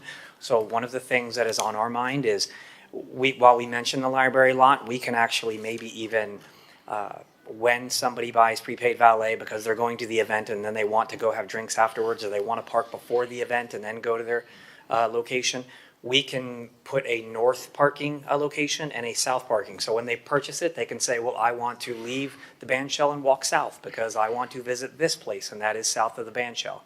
So we can absolutely customize a program that is built that fits the need of the end user, i.e. whoever's going to visit these North Beach locations, as well as utilize underutilized parking assets that are in the immediate vicinity, so that way we can kill two birds with one stone. Amazing. What are we talking about? All right. We don't kill any birds here, Will. Turtles. I didn't mention turtles. Definitely not turtles. Or cats, sir. Do we remote, did we vote on this? So what are we referring, Kristen? Referring. Referring to neighborhoods. So by Coming back on the acclamation, we're going 17th. September 10th. So by acclamation, we're moving this, we're opening and continuing this item. It's going to go to public safety on the 10th, and it's going to be returned to the city commission on the September 17th. What I'll do right now is we'll move this item as is to September 17th, and it can be supplemented afterwards. So it won't be as an addendum or something? Correct. We will Okay, move it right perfect. now. That's fine. That's fine. And thank you again, Bill, for your innovative thinking, for creating a valet situation that's affordable. I'm just really impressed. Thank you. Our last pulled item on from consent, C7AJ. C7AJ include repainting 17th Street parking garage fiscal year 26, utilize Horowitz color palette. C7AJ was separated by Commissioner Bott. Yeah, so I love this idea. My only thought was that it was just repainted like a year ago, I think. That's correct. Mayor, Commissioners, this building was actually painted January of this year. We completed that project. And how much did it cost to repaint it? $185,000. So rather than repainting it again, although I love the idea of beautifying it, find I would another either property. suggest that if we're desperate to get it done sooner rather than later, that we go to the builders and the hotel flag of the new convention center hotel and see if they would cover the cost so that we are not spending $200,000 to repaint something that has just been repainted. Or, you know, just move it so that when it has to be repainted, when, in 4 years, when the life cycle of the paint job has run its course, then we repaint it with these colors. But I'm not super psyched about the idea of spending $200,000 to repaint something that was just painted. I mean, the way that I see it is that that garage is so unsightly, and even though we repainted it, the whole area is kind of under construction, and we have all these amazing events coming up during season, and I just want it to like pop and be beautiful and have something exciting like right there so that the whole area doesn't kind of look blighted, especially as we, work on Drexel and we're trying to improve the whole area. So if you want, I mean, what we could do, it's taken us 1 year just to even get to the point where we're starting to paint some of the buildings that we initially approved. So if we moved it to the end of the building cycle, that could take a couple of years anyway by the time we get through everything else. So could we potentially approve it and say, just put it at the end of the cycle? Because I'm watching right now, the building on Washington Avenue is starting to get painted, and it really looks beautiful and it's popping. The Colony Theater is beginning to get painted, and it looks so gorgeous. This kind of economic development is so important. It's not about functionality. I've seen us spend way more for sometimes pieces of art that sit in Pride Park or someplace like that for for no time at all. Here you have this asset that's right in the center of our convention center campus, something that will create like positive press. I mean, these buildings are going to pop all over the place, and I understand if So could we go to the convention center hotel folks and see if they would fund this, or at a minimum split it? If I may, through the chair, just to clarify a couple things. One, the 17th Street garage is not in any historic district. And the way that it was built, it contains very little architectural details. So, a paint scheme and a palette color is not the best treatment for this type of building. Remember, this is a brutalist architecture. What you're describing is a building that is just a lot of concrete and just a very heavy building, concrete heavy building. But maybe we can show it to Barbara and say, Barbara, what can you do to make this pop and shine and create press and create goodwill? I mean, maybe what we do is we just ask her as a consultant, what would you do to this facade to make it look a little bit nicer? Because it's really unsightly and unattractive. It's right there. It's, I don't know. I just would love to do something with it. We also have this new Padel, facility coming to the top floor. I mean, I think it's, I don't know. I think there's something that we could do with it that wouldn't be ridiculously expensive. This is one idea. If you guys want to leave it as is, No, fine. But No, I agree. It deserves more. What is more, I don't know. I know I had an item, it's not about, oh, it's your item, I could care Yeah. less about that stuff, but it could call for a great mural there. Because like you said, Liz, it is just this huge canvas, right? And there we're at the heart of our, I don't want to misdistrict it, and get scolded, but coming from the convention center, if you come from Denver or Chicago or Seattle in February to Miami Beach and you walk out of that convention center, you should see something where you go, wow, I'm in Miami Beach.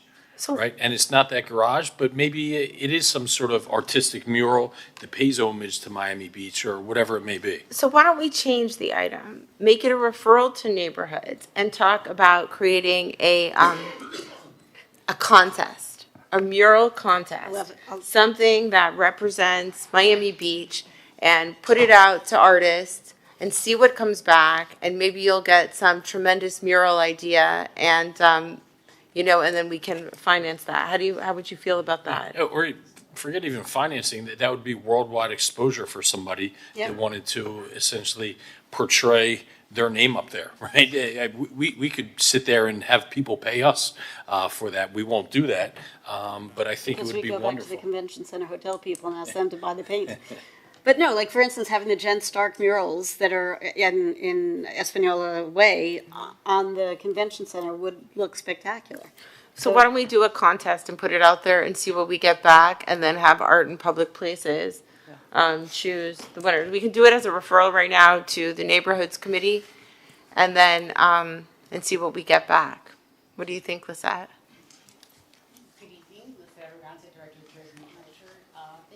I don't think your microphone is. Thank you, Commissioner. We could do a call to artists. That's typically what we do. A contest refers to us, paying the artists and awarding some kind of funding. This way we go through our processes through art in public places. What we can do that would be fun is have our residents vote from like the top 5 submissions from the call to artists and make it more participatory if that's something of interest. In the item that Commissioner Magazine speaks of, that's in FERC, we did a cost estimate to do something like this is starting at $300,000. I just want to put that out there, that this is not something, it's a significant building. And as Liz mentioned, just to paint it in a basic color was close to $200,000. So commissioning an artist, and the paint has to be different. It's not regular paint that they use. Why can't we just do a mural? Why can't we just have like a muralist? Why don't we just put it out Because there we and have can. people It submit just their? costs money. Why can't we just have people submit their ideas and then we'll pay for the paint and we'll give it to them? Why do we? Why does it have to be $300,000? Yeah, It when it's doesn't. covered in spray paint art and it looks amazing. Like, why couldn't we Yeah, be, like $300,000 is not where. I would say that let's take it down a notch. This does not have to be, like what I would like is to open this up to anybody who wants to paint a mural. Submit your mural ideas in small, and then we will pay for the paint for the muralist to do it. And the muralist is going to want to do it for free because honestly, they're going to want to get the exposure that comes along with it, and that will lower the cost significantly. If I may, we would allow us to continue to research this because we do have a world-class collection. We have artists that are a certain caliber, opening it up to whatever muralist that does impact. But we're going to choose the best one. What if we find an unknown who comes up with such a cool, innovative idea, and it's zero cost versus $300,000? There's always a cost. It's a We have to garage pay that's so artists. ugly right now. What? An artist is not going to do that for free. We want to pay artists for their work. I understand that, but baby, you don't know that. You don't know that because there are a lot of muralists out there who might jump at this. Can Maybe we I can- suggest we move this to neighborhoods and hash it out? Okay, well, we're gonna move this item to neighborhoods, with the caveat that it is now a, call one way or I the would other. call it a mural contest. I know you want to call to artists, but I would just call it a contest, and we can judge it, have residents vote on it, and I don't think it needs to be some well-known artist. I think it should be somebody. It should be we should try to find a Miami Beach resident. A Miami Beach resident who comes up with a mural idea or okay, well, maybe not a beach resident. Any muralist, any artist who comes to us, a muralist who has painted something in Wynwood, I guarantee you that those Wynwood walls did not start with $300,000 projects. So it's a big canvas. I guarantee you there's young people out there who would do it. We can pay them a nominal fee if we want to, maybe $10,000. We're paying them a lot Okay. is through exposure. Yeah. Let's Yeah. bring it to neighborhoods. I mean, I think we all have a lot of ideas on this. And Expensive let's- real estate. Let's figure out how to do it, because it doesn't need to be an established artist to be spectacular. It can be a young, undiscovered, emerging artist who just needs one break to go to the stratosphere. And how cool would that be as a story? Like, Miami Beach, home of the arts and cultures, breaks the career in the best possible way of this new emerging artist. So let's figure out how to do it in a way that accomplishes the goals of low cost, maximum exposure, and protecting the reputation of Miami Beach art and culture, so that it's not a free-for-all. Thank you. Okay, so let's move it with this great idea. I hope you guys co-sponsor it, because Commissioner Magazine, and that was your idea. It was a beautiful idea, and Commissioner Bott. I'd be that's happy a- to co-sponsor it. Thank you. Okay, so all three of us are going to co-sponsor it, and hopefully we'll realize something pretty cool. All right. Thank you. And now we need to hear the crosswalk item, because it's 5:49. So this is a referral by acclamation to the Public Safety Neighborhood Quality Life Committee, co-sponsored by Commissioner Magazine, Bott, and Commissioner Rosa Gonzalez. Yes. Done by acclamation. Great. Call R7AB. R7AB is pursue administrative hearings related appeals to preserve crosswalk. Original item was heard around 3:08. Commissioner Fernandez. Thank you, Mr. Mayor.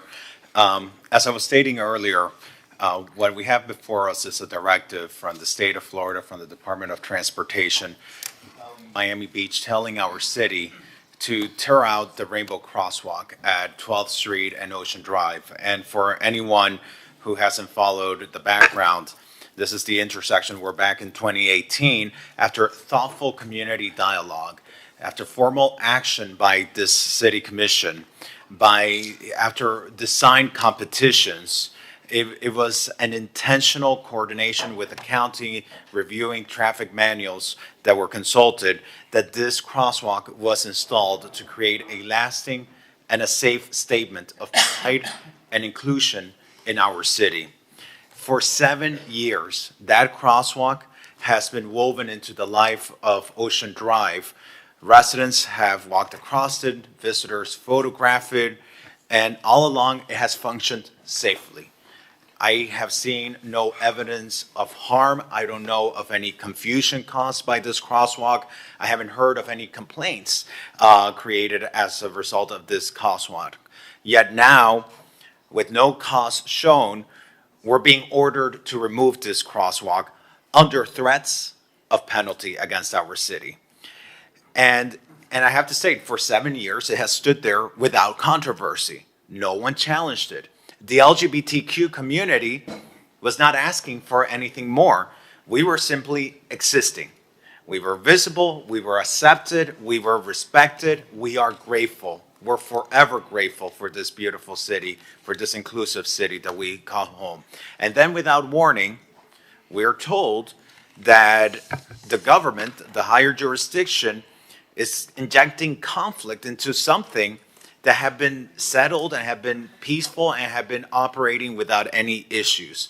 To force us to remove this crosswalk now, under threat and without dialogue, sends an incredibly chilling message to the LGBTQ community, to our residents, to our visitors who are part of the economy, the LGBTQ economy that contributes to Miami Beach. And it also makes this intersection, I believe, less safe.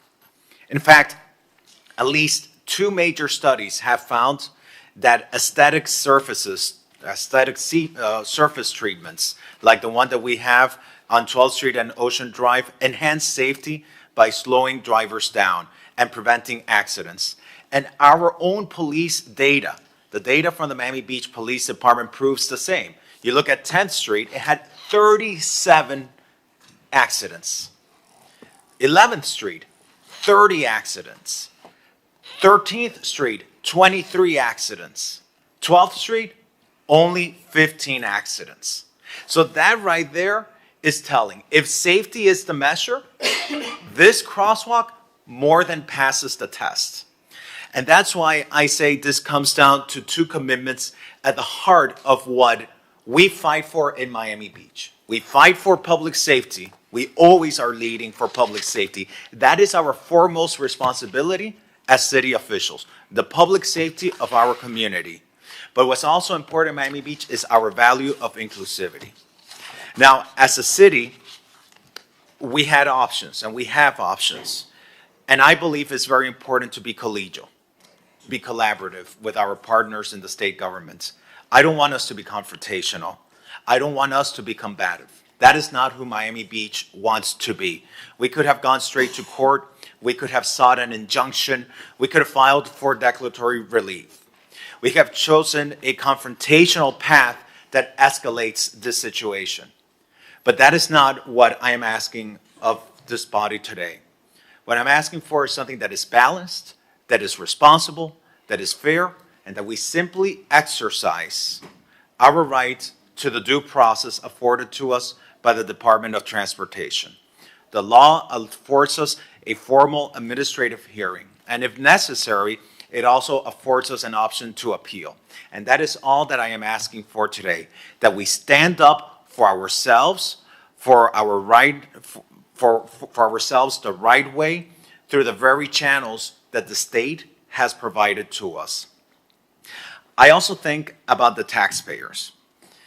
And I question myself, is this really how we should be spending the public's dollars? Tearing up something that is safe, that is working well, and that our community embraces, just because we're being threatened. I don't think that that is a proper use of the taxpayers' dollars either. And I think we can all agree that Miami Beach has far more pressing issues, as does the state, that demand our focus than tearing out a crosswalk that is functioning just perfectly. I also want us to remember that there is home rule. Ocean Drive is not a state road. It is our road. And for the Department of Transportation to threaten removal and costs is not only, I believe, legally questionable from what I understand, it's a direct challenge to our right to govern ourselves as a city. And that is a line that I believe is worth defending. And this is also entirely consistent with the actions that this commission has taken in the past. 4 years, this government, this city government has fought to protect the character and the autonomy of Ocean Drive. We have taken unanimous action to lobby, to litigate, and to exhaust every remedy possible in defense of pedestrianization of Ocean Drive and our local control of Ocean Drive. To break with that consistent pattern now, I believe would unravel the years of work and advocacy and weaken our fight for the very autonomy of Ocean Drive that we have been asking for. And that's why I believe that the precedent we set here, how we handled this situation today, and how much control we are allowed to be taken away from us as it relates to Ocean Drive is worth challenging far beyond the question of this one crosswalk. Just last week, we received an email from the Art Deco Neighborhood Association where they reminded us that the autonomy of Ocean Drive is a critical issue for our city. And only this past June, we unanimously supported exploring legislation with Miami-Dade County to ask them to transfer control of Ocean Drive back to Miami Beach. So the fight here, as I see it, is not just about the crosswalk. It's how we handle this order from the state and how this will be a defining policy decision about jurisdiction of this road, about precedent, about our ability to govern our streets. I wonder what would stop the Department of Transportation from dictating the future of slow streets, of the slow streets program in Flamingo Park in the future. Because that's not just a crosswalk. That is a comprehensive traffic calming plan using what? Using street art, using paint applied to the surfaces of our streets, with painted pinch points to slow down cars, with painted curb extensions to narrow travel lanes, and with painted medians to make our neighborhoods safer. Are we willing and are we prepared to give up on slow streets? We also know from previous efforts that we've tried to engage in that FDOT has told us that the bicycle lanes shouldn't be painted green. And under their current standards, most of our existing bicycle lanes on city roads wouldn't be compliant because FDOT only allows green bicycle lanes in conflict points like intersections and bus stops. Yet here in Miami Beach, we've created 21 miles of green continuous bicycle lanes painted onto the surface of our streets to protect cyclists and promote safety. Are we willing to hand over that authority away from our city? So the precedent here matters, and the ripple effect matters, far beyond the issue of this crosswalk. So here's where I land with this. I'm not asking you to pick a fight with the state. I want us to have a collaborative relationship with the state. I don't want us to be confrontational with the state. I'm not asking us to be combative with the state. I'm asking us to take the fair and responsible path for our city, for our autonomy, for our home rule, not just for this crosswalk, for all the other projects that could potentially be affected. Let us authorize, and Mr. Manager, thank you for submitting that letter earlier, seeking the formal administrative hearing from the state of Florida. But I think we should also assert our right to the due process, and if necessary, to appeal the administrative hearing, because we've already been told from the letter that we've sent that our hearing is likely not to succeed. That is what they have told us in that letter. And I want to make sure that while we are meeting as a body, we're able to provide that guidance to the administration, that they have the ability, together with the city attorney's office, to seek an appeal to follow that due process. That's not litigation. That's not an injunction. That's not declaratory relief. That's just following the basic due process that's afforded to us in the law. And again, it's not just about what we believe in. It's not just about the crosswalk. It's about the precedent of our home rule, about the future of Ocean Drive, to making sure we don't give up powers that our city is entitled to on issues like pedestrianization that we should be able to coordinate with our county government on, that we don't give up on slow streets when that's paint on the asphalt, that we don't give up on painted bicycle lanes, that those are things that we should be able to handle locally between our city and our county governments. And most importantly, this is also about who we are and what kind of city we want to be. Miami Beach has always stood for inclusion, for pride, for safety. And I think this is our moment to stand together today with our residents for our values and for our rights. The past couple of weeks ever since this started have not been easy, because I really do believe in the policy matter here. The policy matter, everyone knows how strongly I feel about home rule.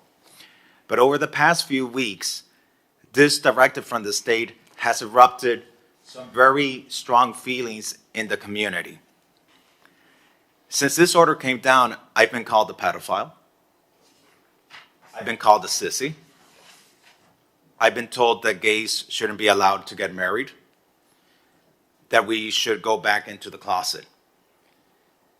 And I can tell you with complete honesty that this past week, I have experienced more hate, more homophobia, more intolerance for being gay than what I have ever experienced in my entire lifetime. And I never thought that I would experience that from people from our own community. But that's just the reality of what this conversation has evoked. And it's something that is very personal that I feel it's the reality of the moment that we're living in. And I feel that not challenging this order doesn't make that hate disappear. It only emboldens that hate. It gives those voices permission. And I refuse to let Miami Beach be the city that sends that message. Mr. Manager, thank you for sending that letter today to the state. And I hope we can have the support to allow for the proper due process to go forward, because Miami Beach, I believe Miami Beach, its people believe in respect, believe in dignity, believe in inclusion, and that will always be in the heart and in the values of our people. Thank you, Mr. Mayor. Thank you, Commissioner Fernandez.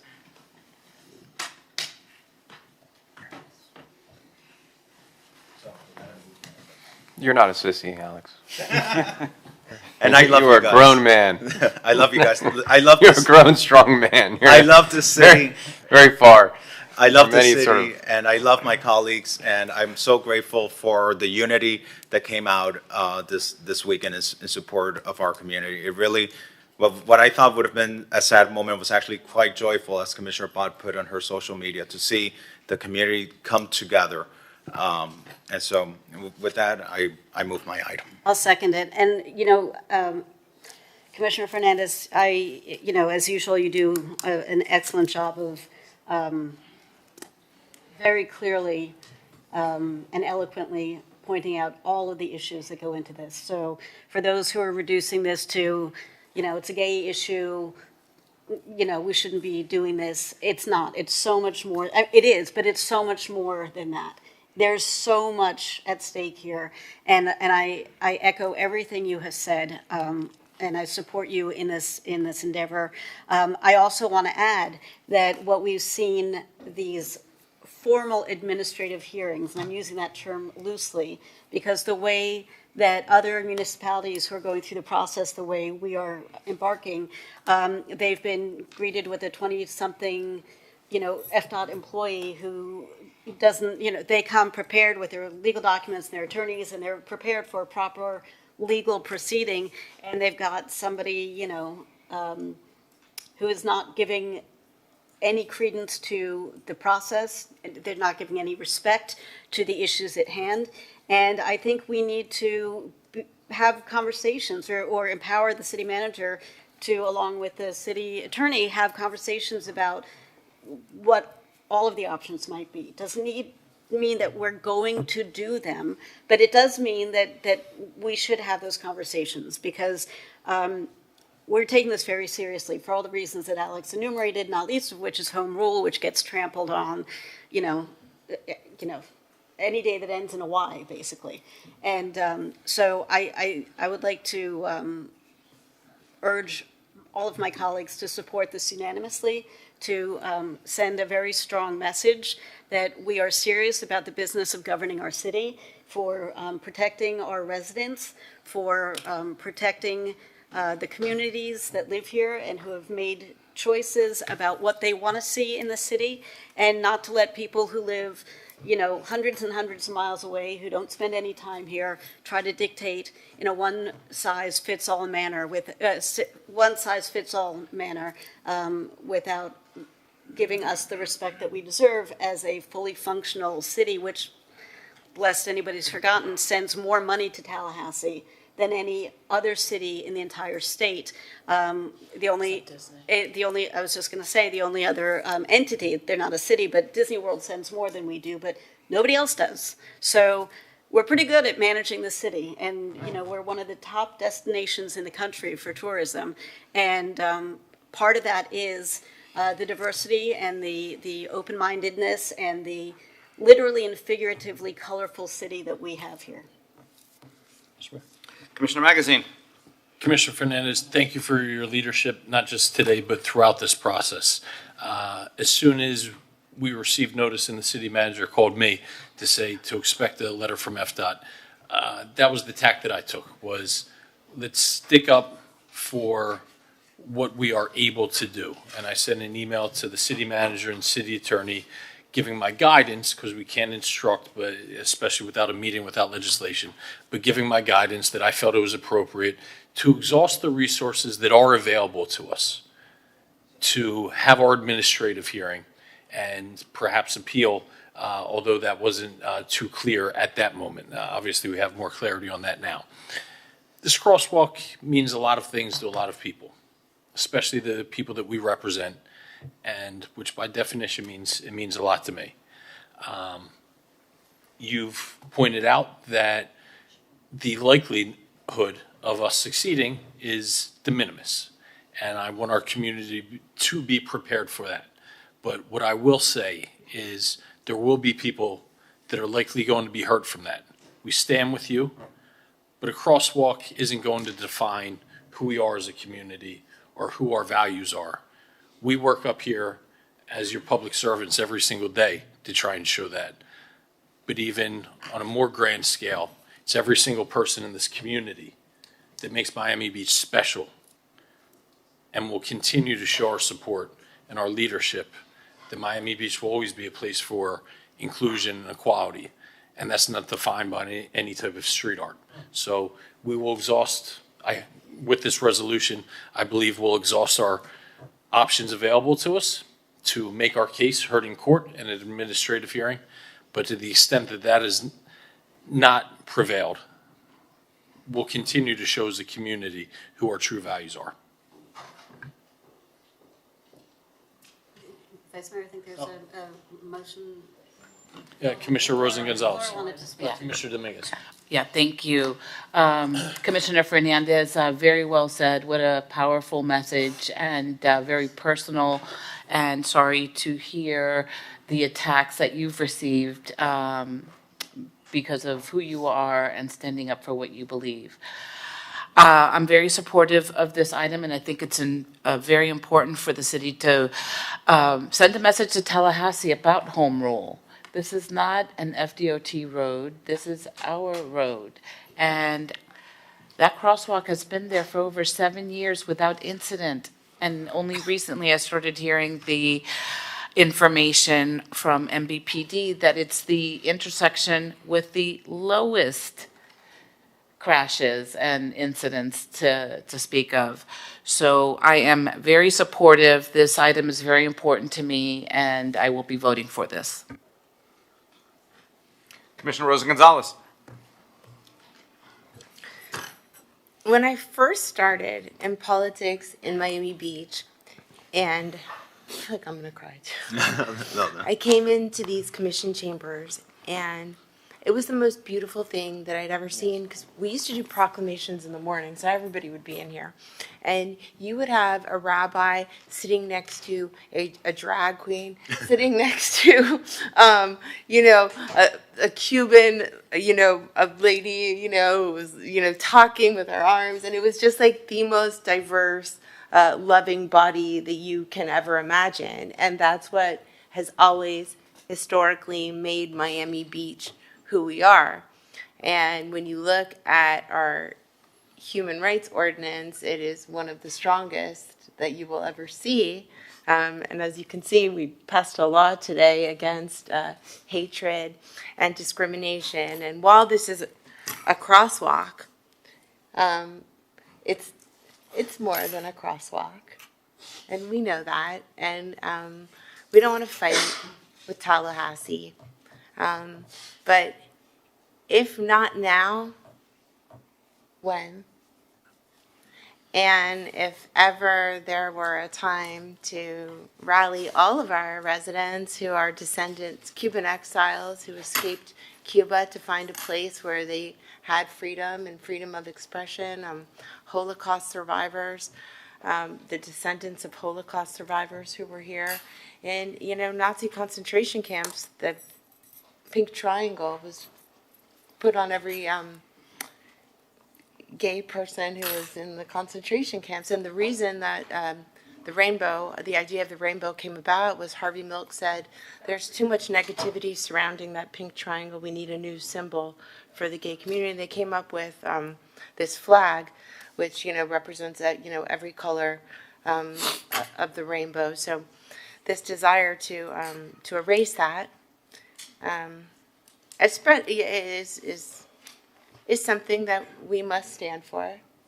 And if we don't get a fair hearing, I would hope that we would appeal to the powers that be. Remember, this is not a law, this is a rule.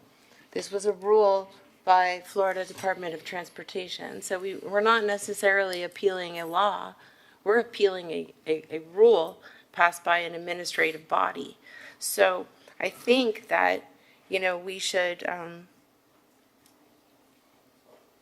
fight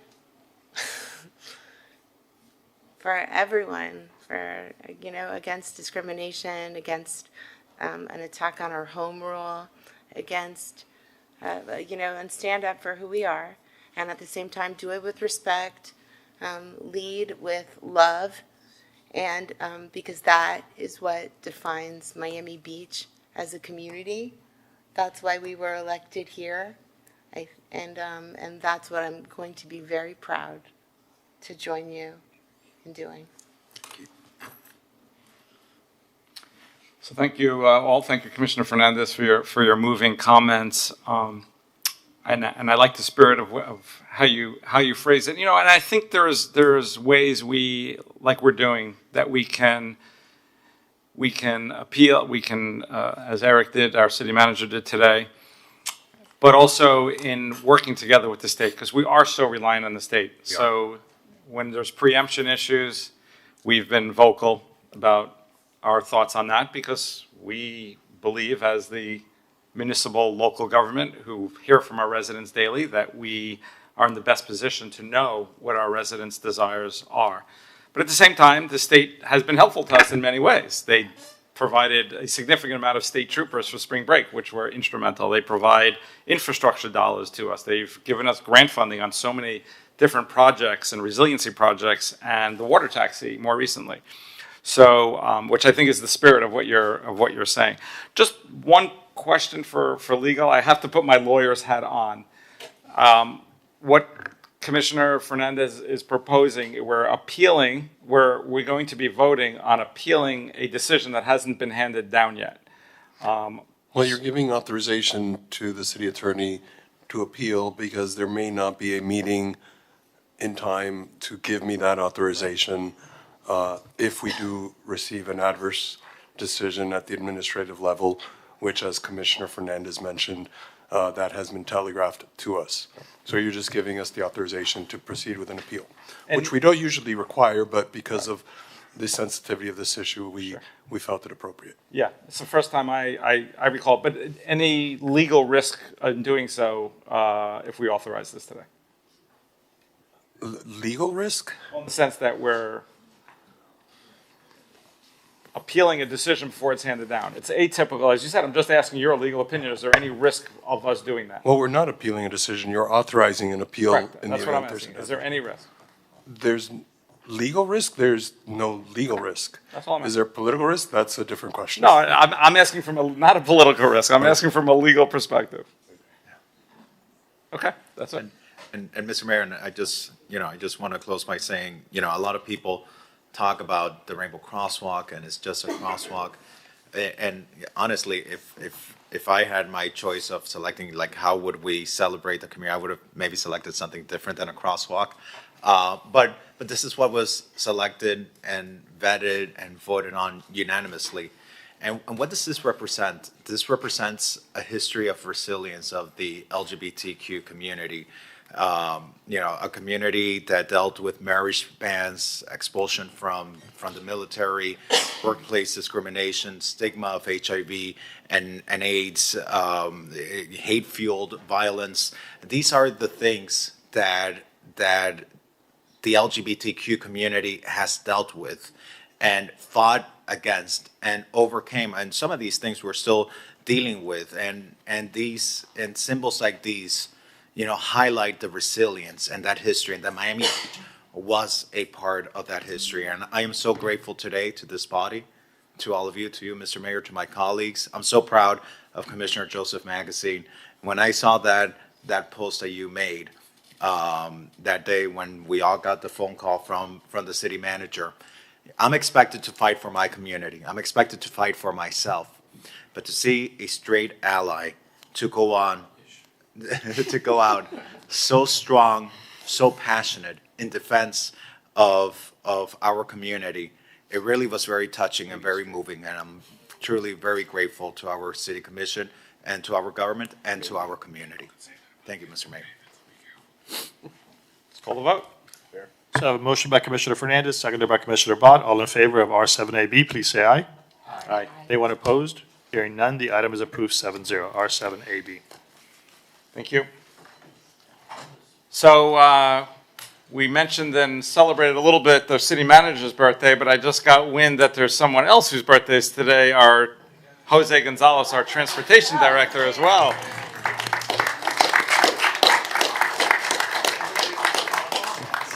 Yeah, exactly. Perfect timing. I saved it. Please say something. It's your birthday. It's your floor. No, thank you, Mr. Mayor. Thank all of you. I want to personally thank Commissioner Fernandez as well for very inspirational words. And I can think of no better place that I'd love to spend my birthday than here today. Don't tell your wife and kids that. No, I think this is a good time to really thank not only our directors, but our entire city administration. One thing I have observed, but I've been told by many, many individuals, including people who not only are residents, but people who deal with many different municipalities, and they always comment to me that Miami Beach is extremely responsive, always on top of it, really ahead of the game of other cities. So I'm so appreciative because that's so important, is to be responsive to our residents and obviously doing the effective work that we're doing and the beautiful city that we live in. So it's really, I'm using you, Jose, as an opportunity to really thank our entire city staff and employees. So.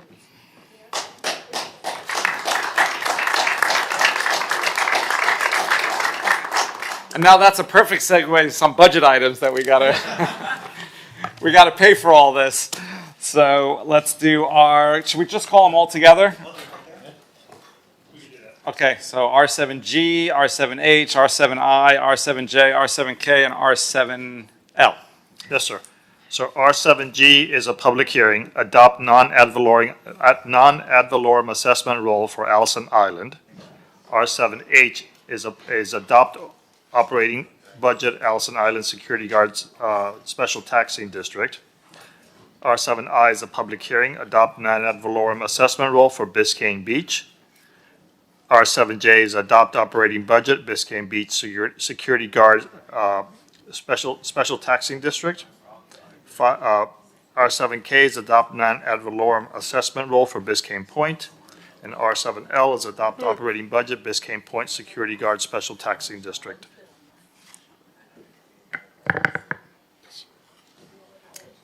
So good evening. This is the three items. We actually met with all the representatives of the HOAs for these districts. They have approved the budgets, and it's primarily for security guard services and the maintenance. The Allison Island budget is actually going down. They had a one-time project last year, and the other two budgets are going up slightly, and it's primarily for the security guard services. These are public hearings. There is no one on Zoom and no one in the audience requesting to speak. I'll move the item. I'll second. Can we move all the items at once, Rick? Mm-hmm. Yes. So this is a motion on R7G, H, I, J, K, and L. I think, yeah, just waiting. We have a motion, a second? I need a second. I'm sorry. I heard a motion. I'll second. Oh. So motion from Commissioner Suarez, seconded by Commissioner Magazine. Let's call a vote. This is on R7G, R7G, H, I, J, K, and L. They are Some of these are public hearings. There's no one on Zoom or in the audience requested to speak. All in favor, please say aye. Aye. Anyone opposed? The items are approved 7-0. Thank you. Thank you. Tamika and Jason. R7AA. R7AA's create task force to more proactively enforce laws against rogue bicycle groups. R7AA.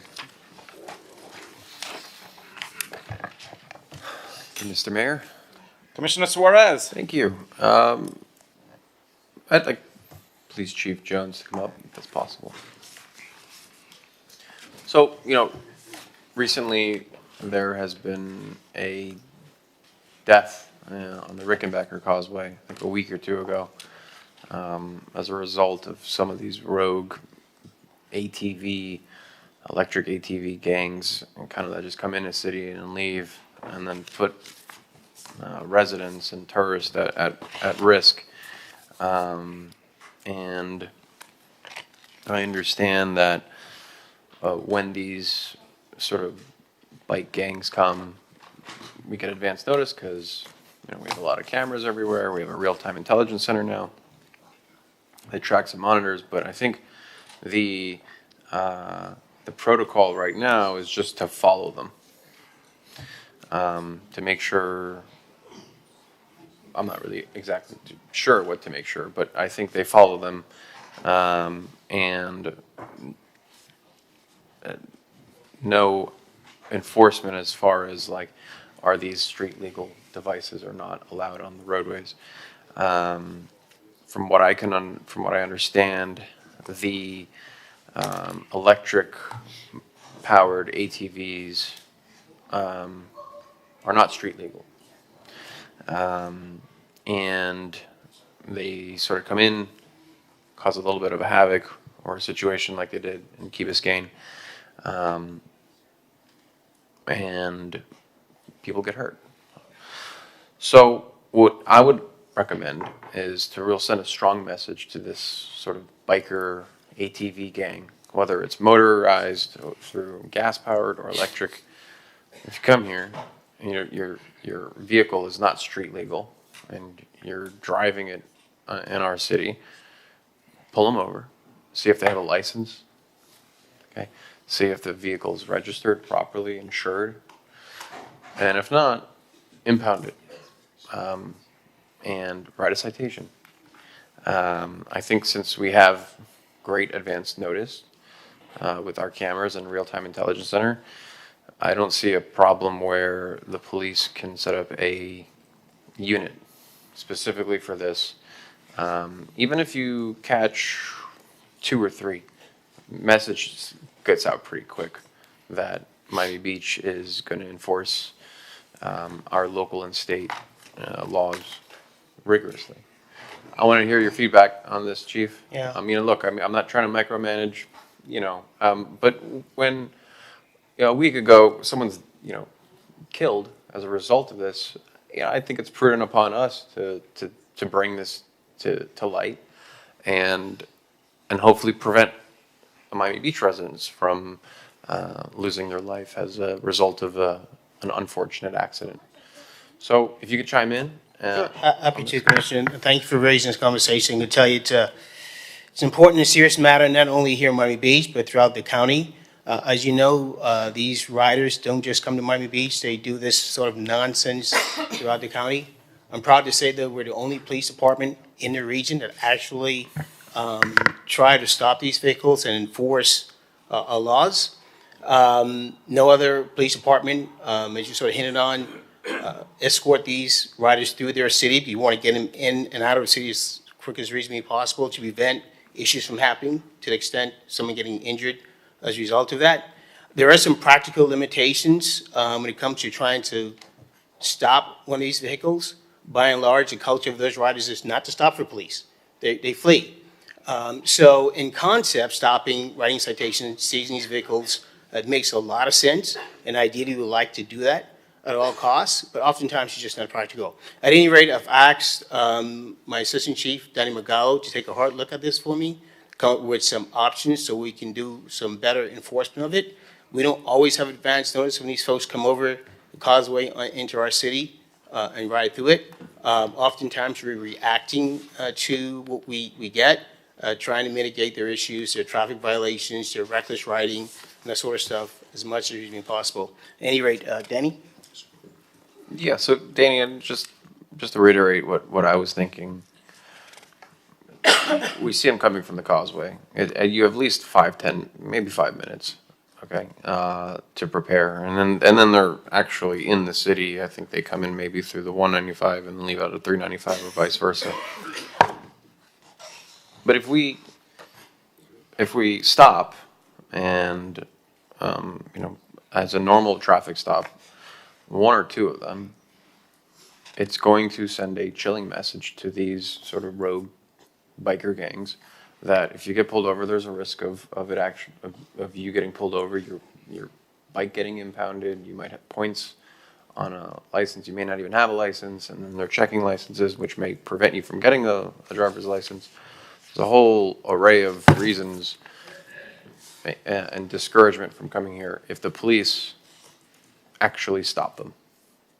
And so what I'm asking you today is, the chief, through the city manager, is to step up the enforcement. I think it's almost comical that we escort people who are pretty much breaking the law, in our city. I think we should, stop them and give out citations when needed to really discourage the behavior. Because after all, that's what citations are for. It discourages poor behavior on the road. So go ahead. Okay, so perfect. Mr. Manager, Mayor, Commissioners. This has been an ongoing issue for us, probably dating back 5 or 6 years. Not just the motorized vehicles coming through our city, but the bicyclists coming through our city. And although conceptually we have noticed, the reality is most of the time, because there are so many different things going on in our city, so many cameras that are being monitored when the Arctic is open, we oftentimes don't have advance notice, and we're becoming aware when they're coming into our city. There is an inherent randomness in the activity as to when they come through our city, what direction they come from. We've had them come southbound on Harding out of, from the north to the south. We've had them come from the west to the east. There is difficulty and challenges in predicting when they're going to come into the city. Where we have been successful in the past is when they have come into our city at a time where we have motor units available, or we have enhanced resources because of something that's happening in our city. And at that point, we have been extremely successful in making arrests and impounding multiple of the illegal motorized vehicles. And again, conceptually, yeah, we try to pull them over and they pull over, we take action. But inherently what we see over and over again is that they don't stop for police. They flee from police. So now we run into a situation where them fleeing from us for a traffic infraction does not allow for us to pursue them. So we run into that issue of, okay, now we've sent the message that we tried to stop them, they fled from us, and the police couldn't do anything. So it's finding the balance to have the resources here and available, and when we've been extremely successful has been the motor units. We've had motor units set up when we anticipated some of these groups were going to come into the city, and they see the motorcycles and they turn around and they go right back to Miami. Well, this is why I'm proposing a special task force for this. I understand that they flee, and in which case, if they're fleeing, we've got bigger problems, right?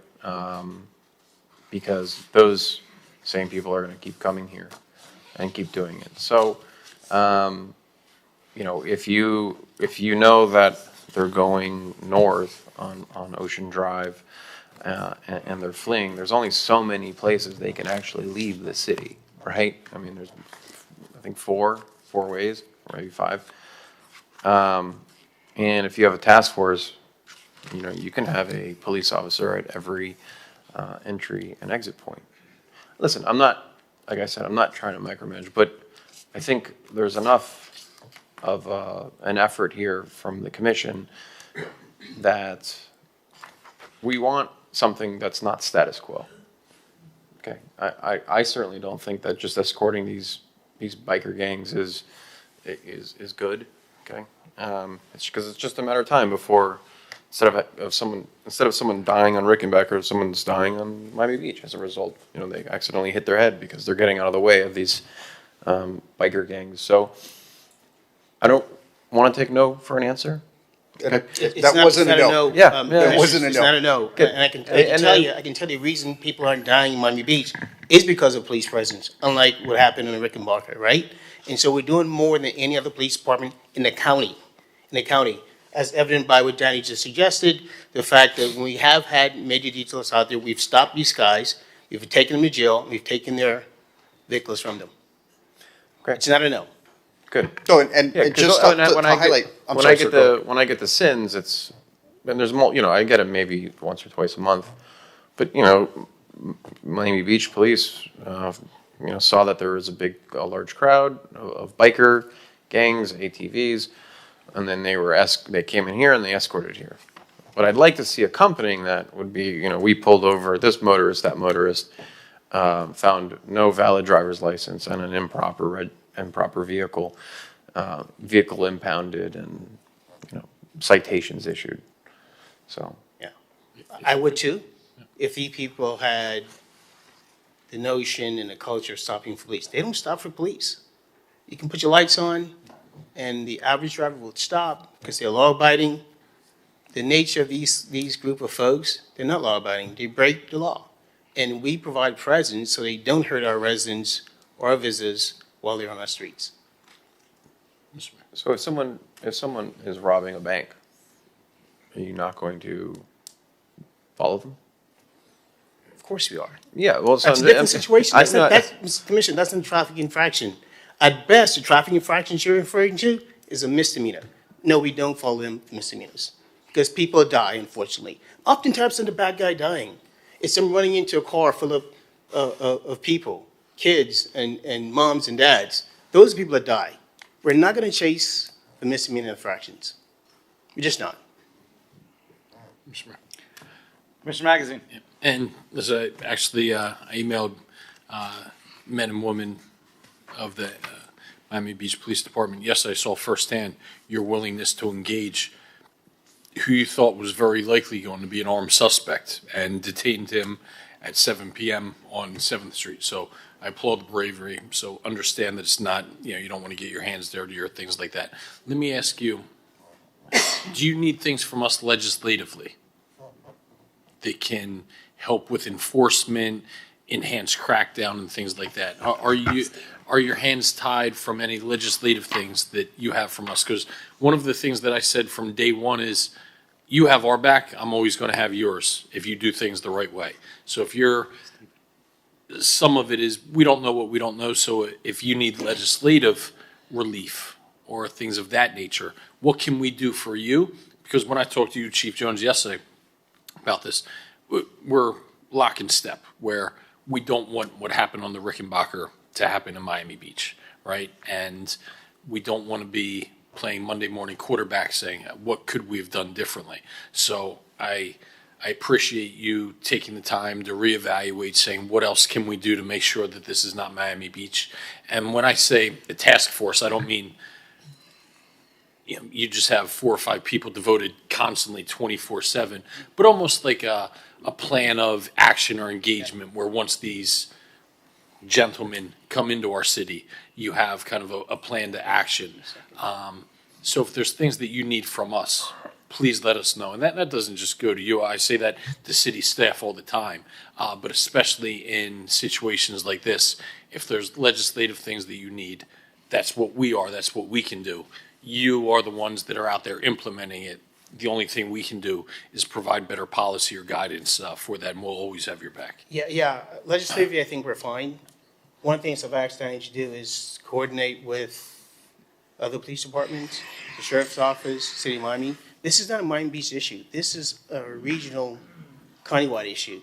And so we'll work with our partners to see if we can come up with a plan to attack this collectively. It's one thing for Miami Beach to deal with it. I think it's another thing for other police departments supporting with us to get it done. Yeah, and I do think that we have almost sister legislation that is looking to talk to Tallahassee and with our sheriff's department, because like you said, it is a collective issue. Is it one or two groups here, the same recurring people, or is it this is just the fad to do around Miami-Dade, and who knows who it is on any given day of the week? So there's no real affiliation. There's no real leadership. It's just like-minded individuals that communicate amongst each other and decide they're going to go out and do this, which is what makes it more difficult for us to kind of predict when they're going to do this, because there's no real social media communication. In furtherance of what the chief mentioned, I've already had a conversation with the undersheriff of Miami-Dade Sheriff's Department, Under Sheriff Carruthers. He's committed to supporting us and getting involved in this. I've already had a conversation with the major of Troop E of FHP, who's also on board to help us. I haven't had a chance to speak to the City of Miami chief, but we have a really strong relationship, and I'm confident that we're going to get all of these different partners together, put together all of the different technology that we have available, that they have available, and we're going to come up with new strategies of how to deal with this issue to make it extremely unpleasant for these individuals to come into our city. Well, thank you for that. Thank you for the efforts and commitment. If you need things from us, please be proactive in asking. A resident just sent me a video. I think what they're doing in Vietnam is if there's a vehicle like an ATV that decides not to listen to law enforcement and just runs from the police, you can actually fire a net at the wheel and it'll slow it down. It won't kick them off, but it'll slow it down and make it inoperable. That's something you need from us to invest maybe in purchasing 4 or 5 of these and testing it out, similar to Mayor Minor's tracking device. So quite honestly, we would need to have a little bit deeper evaluation of equipment like that. I know that we've been looking at the grappler system, which is designed to grab the rear wheels of cars. I'm not familiar with any system that we would fire a net at an individual riding a bicycle or an ATV, because there could be significant risk of injury if that individual crashes, and that could become a Fourth Amendment violation that is an issue for us as an organization. The person's actions and our response to their actions have to be commensurate, and we can't take action that causes or unduly harms that individual in our effort to take them into custody. Yeah, for a clear traffic violation, we wouldn't be able to deploy even something like that, even after a careful evaluation, if we were able to use it. If the person commits a forcible felony, then of course we can use issues to mitigate them getting away from us. So how about we keep this in, I can refer this to keep this in a committee. I'd be more than happy to meet with Miami Beach Police and go over some of this technology. And we can see how perhaps we adopt this, purchase it, and from what I'm looking at this video, it's pretty cool. And it doesn't look like it's going to hurt anyone. And this would be a great solution to our problem. And what they need like a Publix, those things that they put on the carts that lock the wheels. It's something similar. Resident just sent me this Hellfire Reaper drone. Please go through me. Sorry. Anything else? A couple of questions. I know you kind of touched on this, but I know in the past we had some success by having officers stay, let's say, by the Venetian, and we're able to effectively, at times, turn them around. Are we still proactively doing that? So proactively doing that, have an officer assigned to Venetian every shift, every day, and part of their charge is to look out for these bikers, motorists coming across the causeway to create mischief and nuisance in the city. During holiday weekends, like we just had Labor Day, we actually staff up, and we have officers assigned to the causeway to do just the same thing, look out for these bicycles, ATVs, motorcycles coming across the causeways, do this sort of stuff. So success that Danny sort of mentioned, we have a motor unit when we arrested multiple people, confiscated multiple bikes. It was on a holiday weekend where we had planned ahead to address the situation. Great. Could we utilize drones? Yep. And you do? Yep. To sort of see, and then, okay. How's that working out? The drone has been a game changer for us because it's provided us a capability that we didn't have before. Whenever we needed air support in the past, we would have to request it in certain situations, violent crimes, from the sheriff's office. Now the drone allows us to conduct activity, surveil groups like this that come into our city and engage in lawlessness in a completely different capacity and manner that we don't have to rely on a helicopter. It's much more cost effective. It's much more quick to deploy, and it gives us a game-changing capability that our Arctic and our drone operators every day are finding new ways to use the drone and innovate. Our commission last year had approved an initiative I brought about the GPS darts. Yes, sir. Could that work on this type? 'Cause it's not a car. So my understanding from having gone through the class when we deployed the Star Chase system is they don't recommend deploying it on an individual on a bicycle or a motorcycle because there's a potential there for injury. Got it. So it's only deployable on a vehicle, and even if it's a convertible vehicle, they don't recommend it being deployed on a top-down convertible. I don't want to veer off too much, but how's the Star Chase working out? Actually, it's working out very well to the point that the Sheriff's Department and other agencies here in Miami-Dade County are looking at it as well. Amazing. We've had multiple deployments since we implemented it. It's working. We were the first city in Florida to do it, right? The first in Miami-Dade County, right, for yeah. sure. Okay, so, Mayor, so what can we, so I'm gonna keep the net in committee, but what can we expect different moving forward? So the difference is, obviously Danny's gonna be coordinating with other agencies, Sheriff's Office, City of Miami, and FHP, to sort of put folks together, heads and steering room, come up with a plan to deal with this holistically, as opposed to us dealing with it individually on Miami Beach.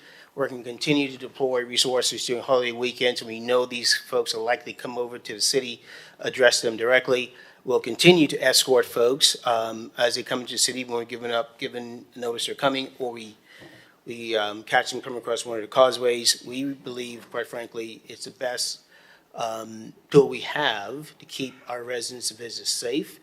These guys tend to break less laws when there's a cop present there, as opposed to just having a free-for-all as they do in other parts of the county. We're the only agency that does this. Nobody else is doing it. So we're doing more than everybody else, and I'm proud of the fact that we're doing this. Rabat. I'm sure you meant this, but I just want to make sure, include North Bay Village and Surfside/Bal Harbor and the other communities that you reach out to, just because we know people are coming in those ways as well. Sure. Please, and thank you. Happy to. Did you want to refer to neighborhoods you mentioned? Yeah, so I mean, I don't know if it'll be either finance or neighborhoods. We can start with neighborhoods. Similar to the DART program, but there's a net projectile that you can point at the back wheel and it slows it down. Is there a referral only for that program? You or just want to refer the item. The item. Yeah. Okay, got it. Do we have to vote on that? So by acclamation, we can have a referral to public safety. All in favor? Okay. It's by acclamation, R7AA is converts to a referral. Can I ask a question? Let's say that I got the video too from Andres. Let's say you net somebody, right? First of all, if it's a gang, how many are in a typical gang? It varies in size. Yeah, I've seen it like 10, 5. Okay, so if you net somebody, then what do you do? Are you arresting them for biking in a gang? Is that illegal activity? Or No, what is it's that? more likely some traffic charge, like reckless operation of the vehicle in and of itself. There may be a fleeing and looting involved, depending if we try to stop and they run away from us. But they're very tight guidelines in terms of when we can operate devices like that. We'd have to do some more research and look into this one. Again, for basic traffic violation, which is a misdemeanor, we can't deploy something like that. I mean, I'll send you the video too. I have it. I mean, look, if it works, I'll tell you one thing. If you net somebody and You're not netting but what somebody, if you you're netting the net back somebody? wheel. I think they're saying if you net the wheel and then the person has an accident, we could be liable for, That's a concern. And that's why we don't use these sort of mitigation devices for misdemeanor crimes. It has to be a forcible felony. Until someone physically gets hurt, right? And that's the whole point. That's why we're having this conversation, is to prevent that from happening. I'm willing to be innovative and do whatever it takes. I've seen the gangs, and when they come across, they do harass people, and they're dangerous, and they're yeah, it's awful.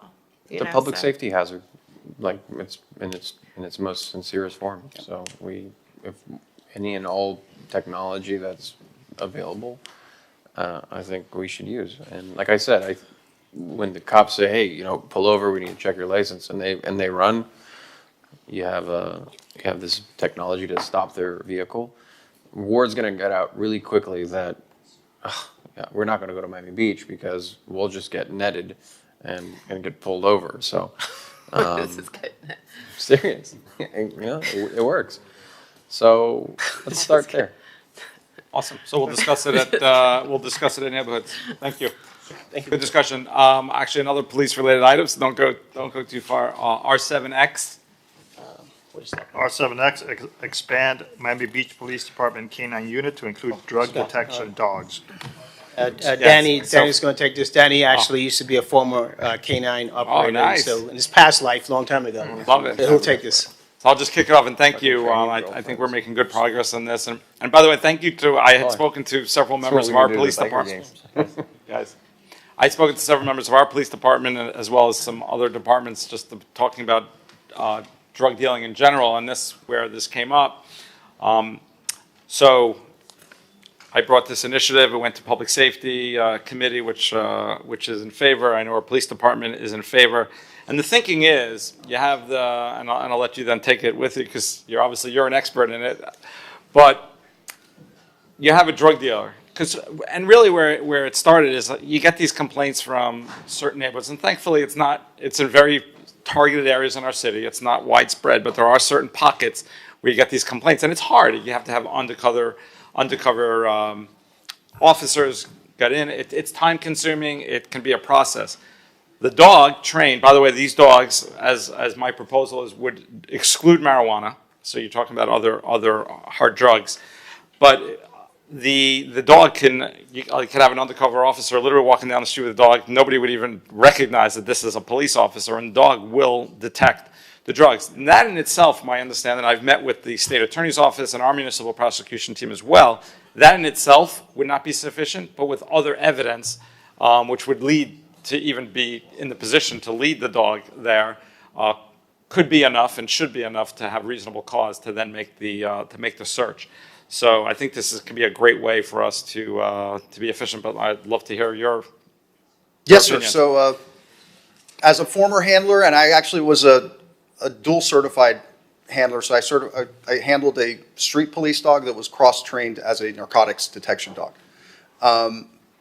They can be extremely effective, especially with some of the street dealing that we see in our city where the individuals that are dealing aren't carrying the narcotics on their person. They hide it nearby.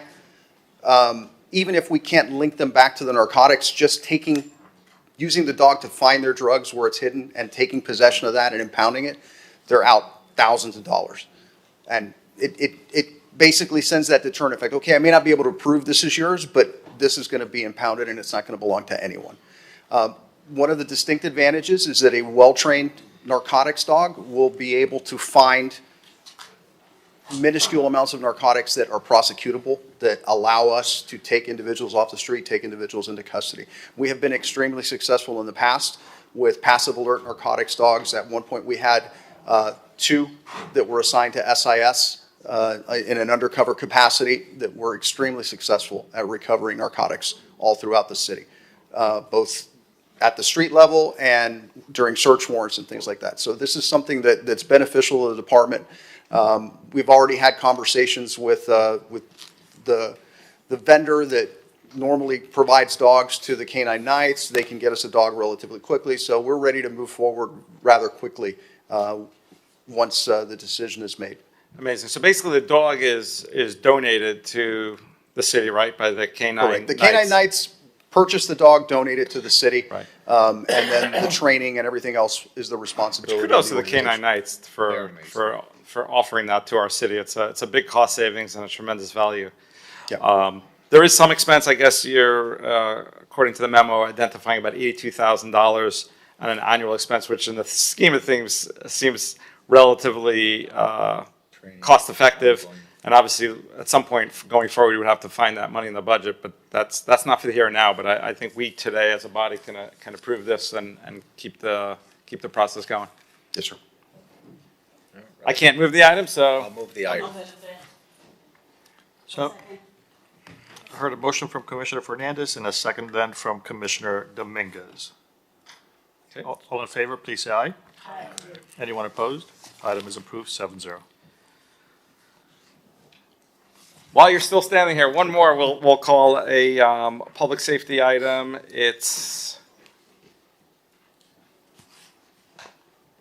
the item about the task force for the anti-camping.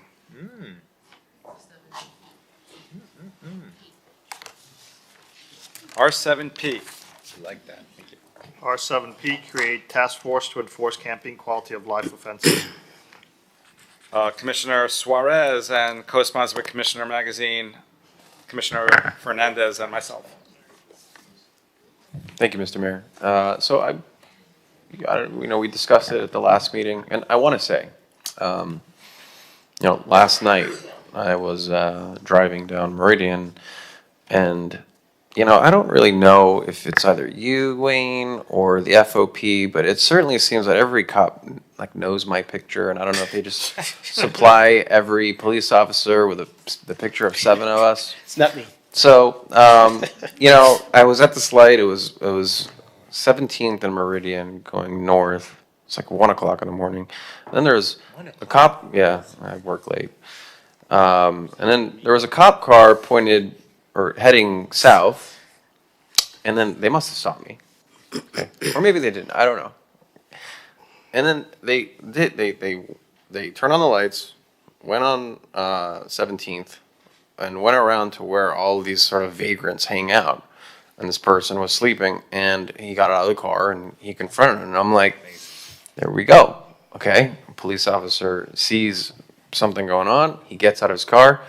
And he's enforcing the law. So got to hand it to that officer. I don't know who it was, but I'm hoping just because it wasn't me, that was it. But that sort of mentality really goes a long way, and it really bolsters our sort of image, our brand. That we're really having we want to have zero tolerance for this sort of behavior. In Miami Beach, and I'd love to hear what you've worked on since we last spoke about this. Sure, absolutely. And I'm glad you had the experience last night, Commissioner, because that's exactly what we're asking our cops to do. And I think they've really stepped up their efforts in recent months. And last month, on the 27th or so last month, I had a conversation with Major Campbell, who's in charge of all uniform patrol. So it's his job to really address the homeless situation on a daily basis in every shift, and ask him to step up our efforts. And what came out of that was a pivoting of half of our homeless resource unit. Those are the guys whose sole job is to deal with the homeless population. So he pivoted the afternoon shift folks, 2 guys every day, to deal with quality of life enforcement. That includes the camping issues, all the other quality of life stuff typically committed by a homeless population. That was done.